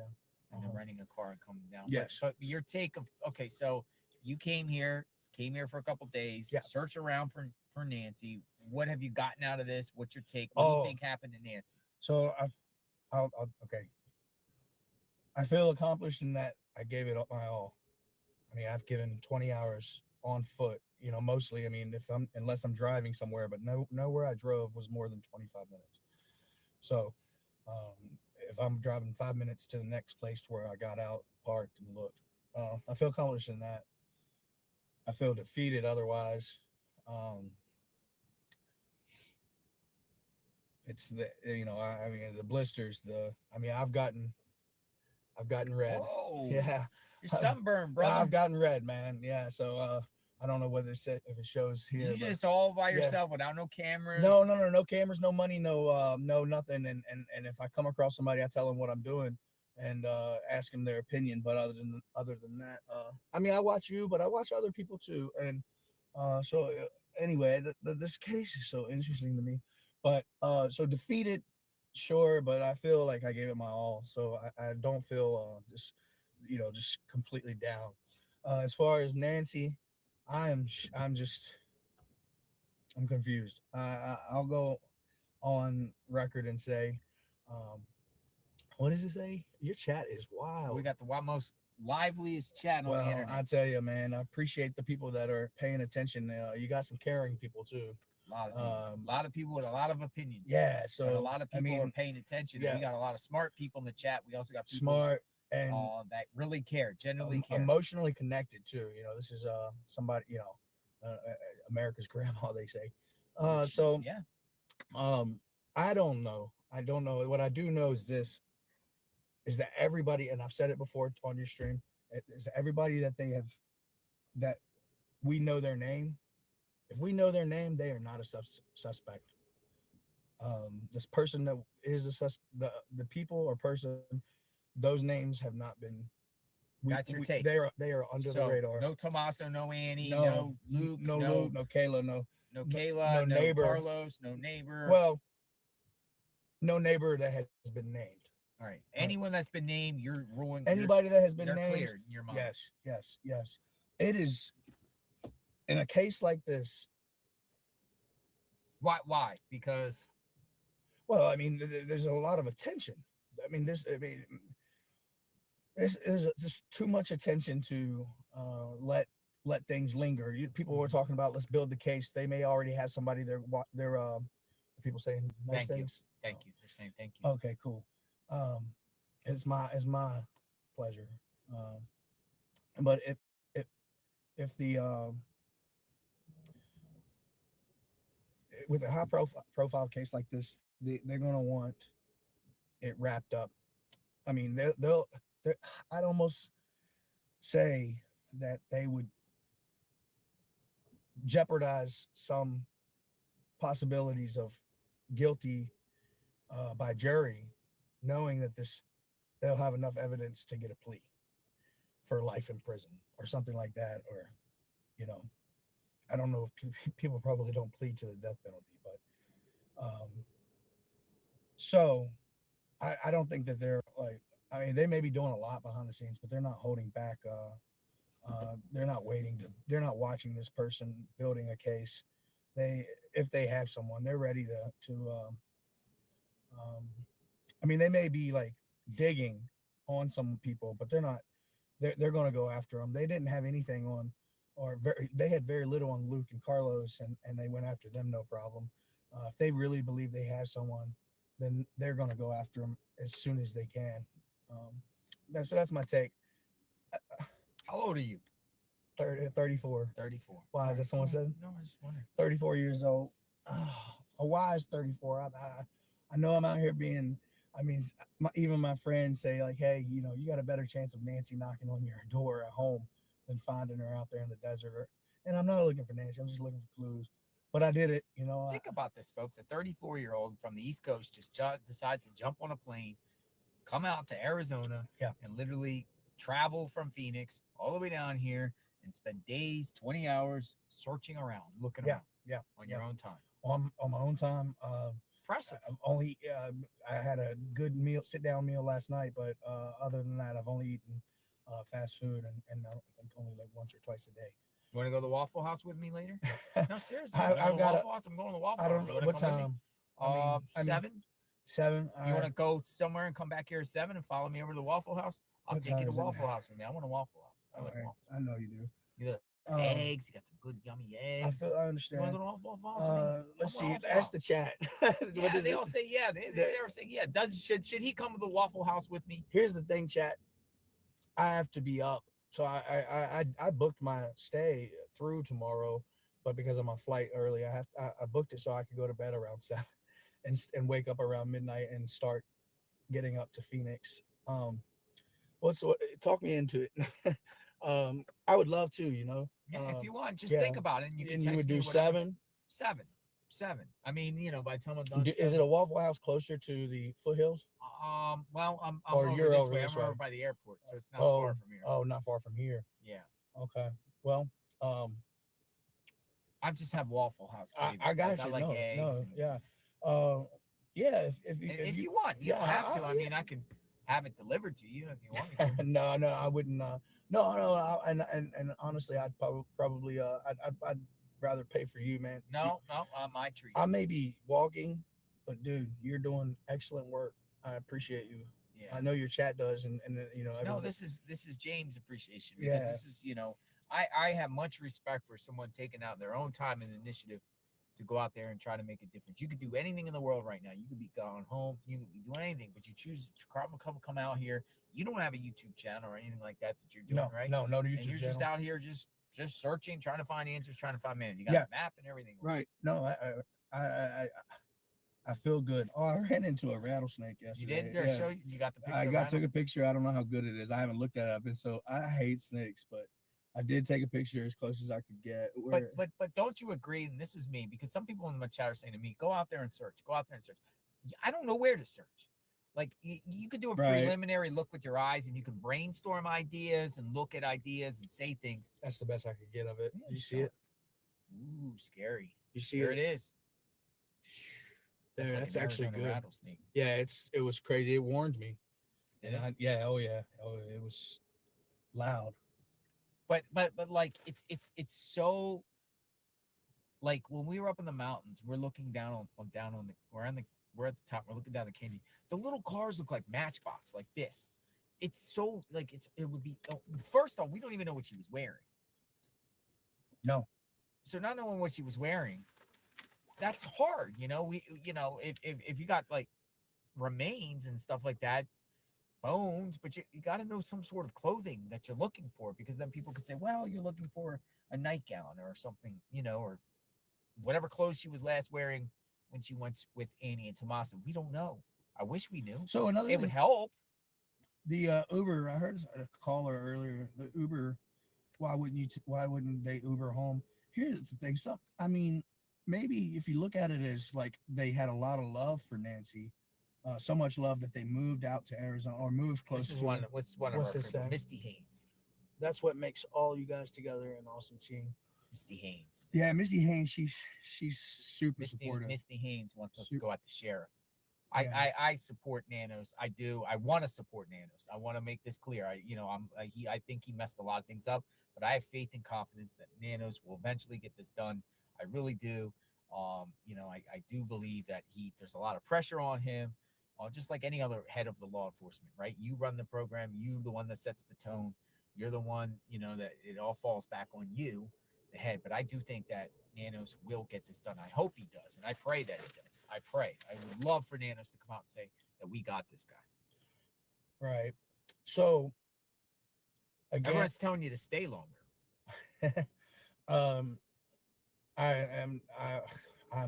have blisters. I promise you, if I could take my shoe off without running JLR out the car, I have blisters on the 3 of my my right foot toes. JLR, what happened to your eye with this guy? Yeah, look. Was it Bloodshot. pencil? I don't know what happened. It's bloodshot. Oh, yeah. So with the Uber, they've done that routine many times. She's Ubered to their house, and then one of them have taken her home. That is their routine. Yeah, you know that? No. Oh, but it makes more sense than anything else anybody else is saying. yeah. That is their routine. Or Tommaso likes to fill the car up when he takes her home. Like it's something a reason to go out and get out of the house. Maybe who knows? Maybe we don't know. Did he make any stops from Nancy's back to? Great question. It's gas, Circle K, Chevron Yes, station somewhere. Food. I mean, not food, but a snack or anything, Oh, that's funny. No, thank you. No, thank you. I don't know who name it was, but I'm not interested in receiving any type of anything from this. So, they do that routine. So it's almost 10 o'clock, and they trust themselves to drive the darkness of the Catalina foothills more than an Uber driver who doesn't know, who's following the directions on a screen. They trust themselves to, and it's a good feeling for themselves to watch her walk into the garage, knowing that they took her home at that time of night and that the darkness, The Uber. I mean, even with the apps and the Google Maps, man, it's hard to navigate those roads Yeah, unless yeah, you yeah. know those roads. Right. Uber drivers would, because Uber drivers probably work at night. They have the little glow. I see them all over the place. It's not uncommon to have an Uber around there because I've seen them. Maybe one day we'll drive around. Well, I'll drive around and show you all the cars that are lit with the Uber. They're out there. They're out and about. So it's they're probably know their routes. They're probably used to it, whatever like that. Right. But the thing about it is like, no, go ahead. No, that's really, I mean, one of the but people have said, let me just say, Go but ahead. people have said that the reason why she took an Uber theory is she's elderly, she can't see at night. Like it's difficult for elderly people to see at night.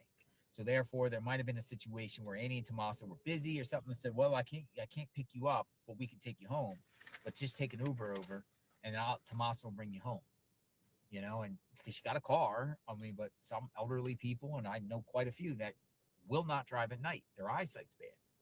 And it's dark out there and scary, or just scared in general driving out there at night as you get older. With good eyesight, though. With good eyesight. Yeah. It is scary. Some There's people are a like, no, I reason don't want to that- go out there. Just like somebody not wanting to walk. There's 2 different speed limits, There's a reason for that. It's wild out there at night if you do not know that location, but just anyone, because it's just there's no lights. There's blind turns and it's not an easy drive. No, the humpbacks even within the neighborhood, you would never be able to see a car coming over that. Even at night, the headlights are pointing up. I mean, it'd be harder to see. But the question is, when was the last time she was at Annie and Tommaso's? Does she go over there regularly for the eating the games, like the sheriff says? And if she went over there, does she normally take an Uber? Has she ever drove home from the house So we don't know that, but every law enforcement working the case knows that. They have it. They have timelines. They know the last 20 visits and the dates of when she was at Annie's. They know where she got her nails done, where she got her hair cut, where she got her hair dyed, where she ate the day of. They checked her purchases. Mm-hmm. They know her. They know what she was doing the many months before this happened. And the family members, they know her bedtime. I'm just seeing this. No, you're good. You're good. Yeah, it's, obviously we don't know a lot. What we do know is he didn't. I don't think he left anything. The perp. I don't think everything he brought with him left with him. And which is important. Yeah, we don't know if he pulled, up to the. Oh, and do you know, and does your chat know that there's a term for it, but it's like coughed blood. It's got drips, but it's got spatter also. I'm not a doctor. Oh, I don't know the medical. If anyone but knows have you that. seen that the videos of the spatter? Anyway, it's someone might be able to. Well, I mean, I think they say it starts with an A. Right. Aspiration pattern. There was another aspiration. Oxygen. No, it starts with a C. Oh, it could be aspirate. Aspirate. Let's see. Aspirate. Oh, don't mess your stuff up. Aspirate refers to 2 distinct actions: inhaling foreign material, food, liquid, saliva into the lungs instead of the esophagus, or using a needle to withdraw fluid tissue from the body. Well, what do you think? I think she was alive. You do? Yeah. So what? For at least the exit. All right, so no more searching tonight. You're done. All right. Well, I mean, I've got an hour and a half before we go to the Waffle House. So, I mean, I may walk around here. Has there ever been a crime, you know more than me, where the perp left something at the sheriff's office as calling card? That's the only thing I can think of, but I don't think anything's on here, brother. I wouldn't waste my time. Yeah, I wouldn't waste my time walking around here. Just to give you my opinion, I mean, you can do what you want. But... No, I mean, yeah, and And for the people who, so there. Share it. Oh, I mean, They it's, know about it. Yeah, I mean, you can see it wasn't just drips, it was smaller,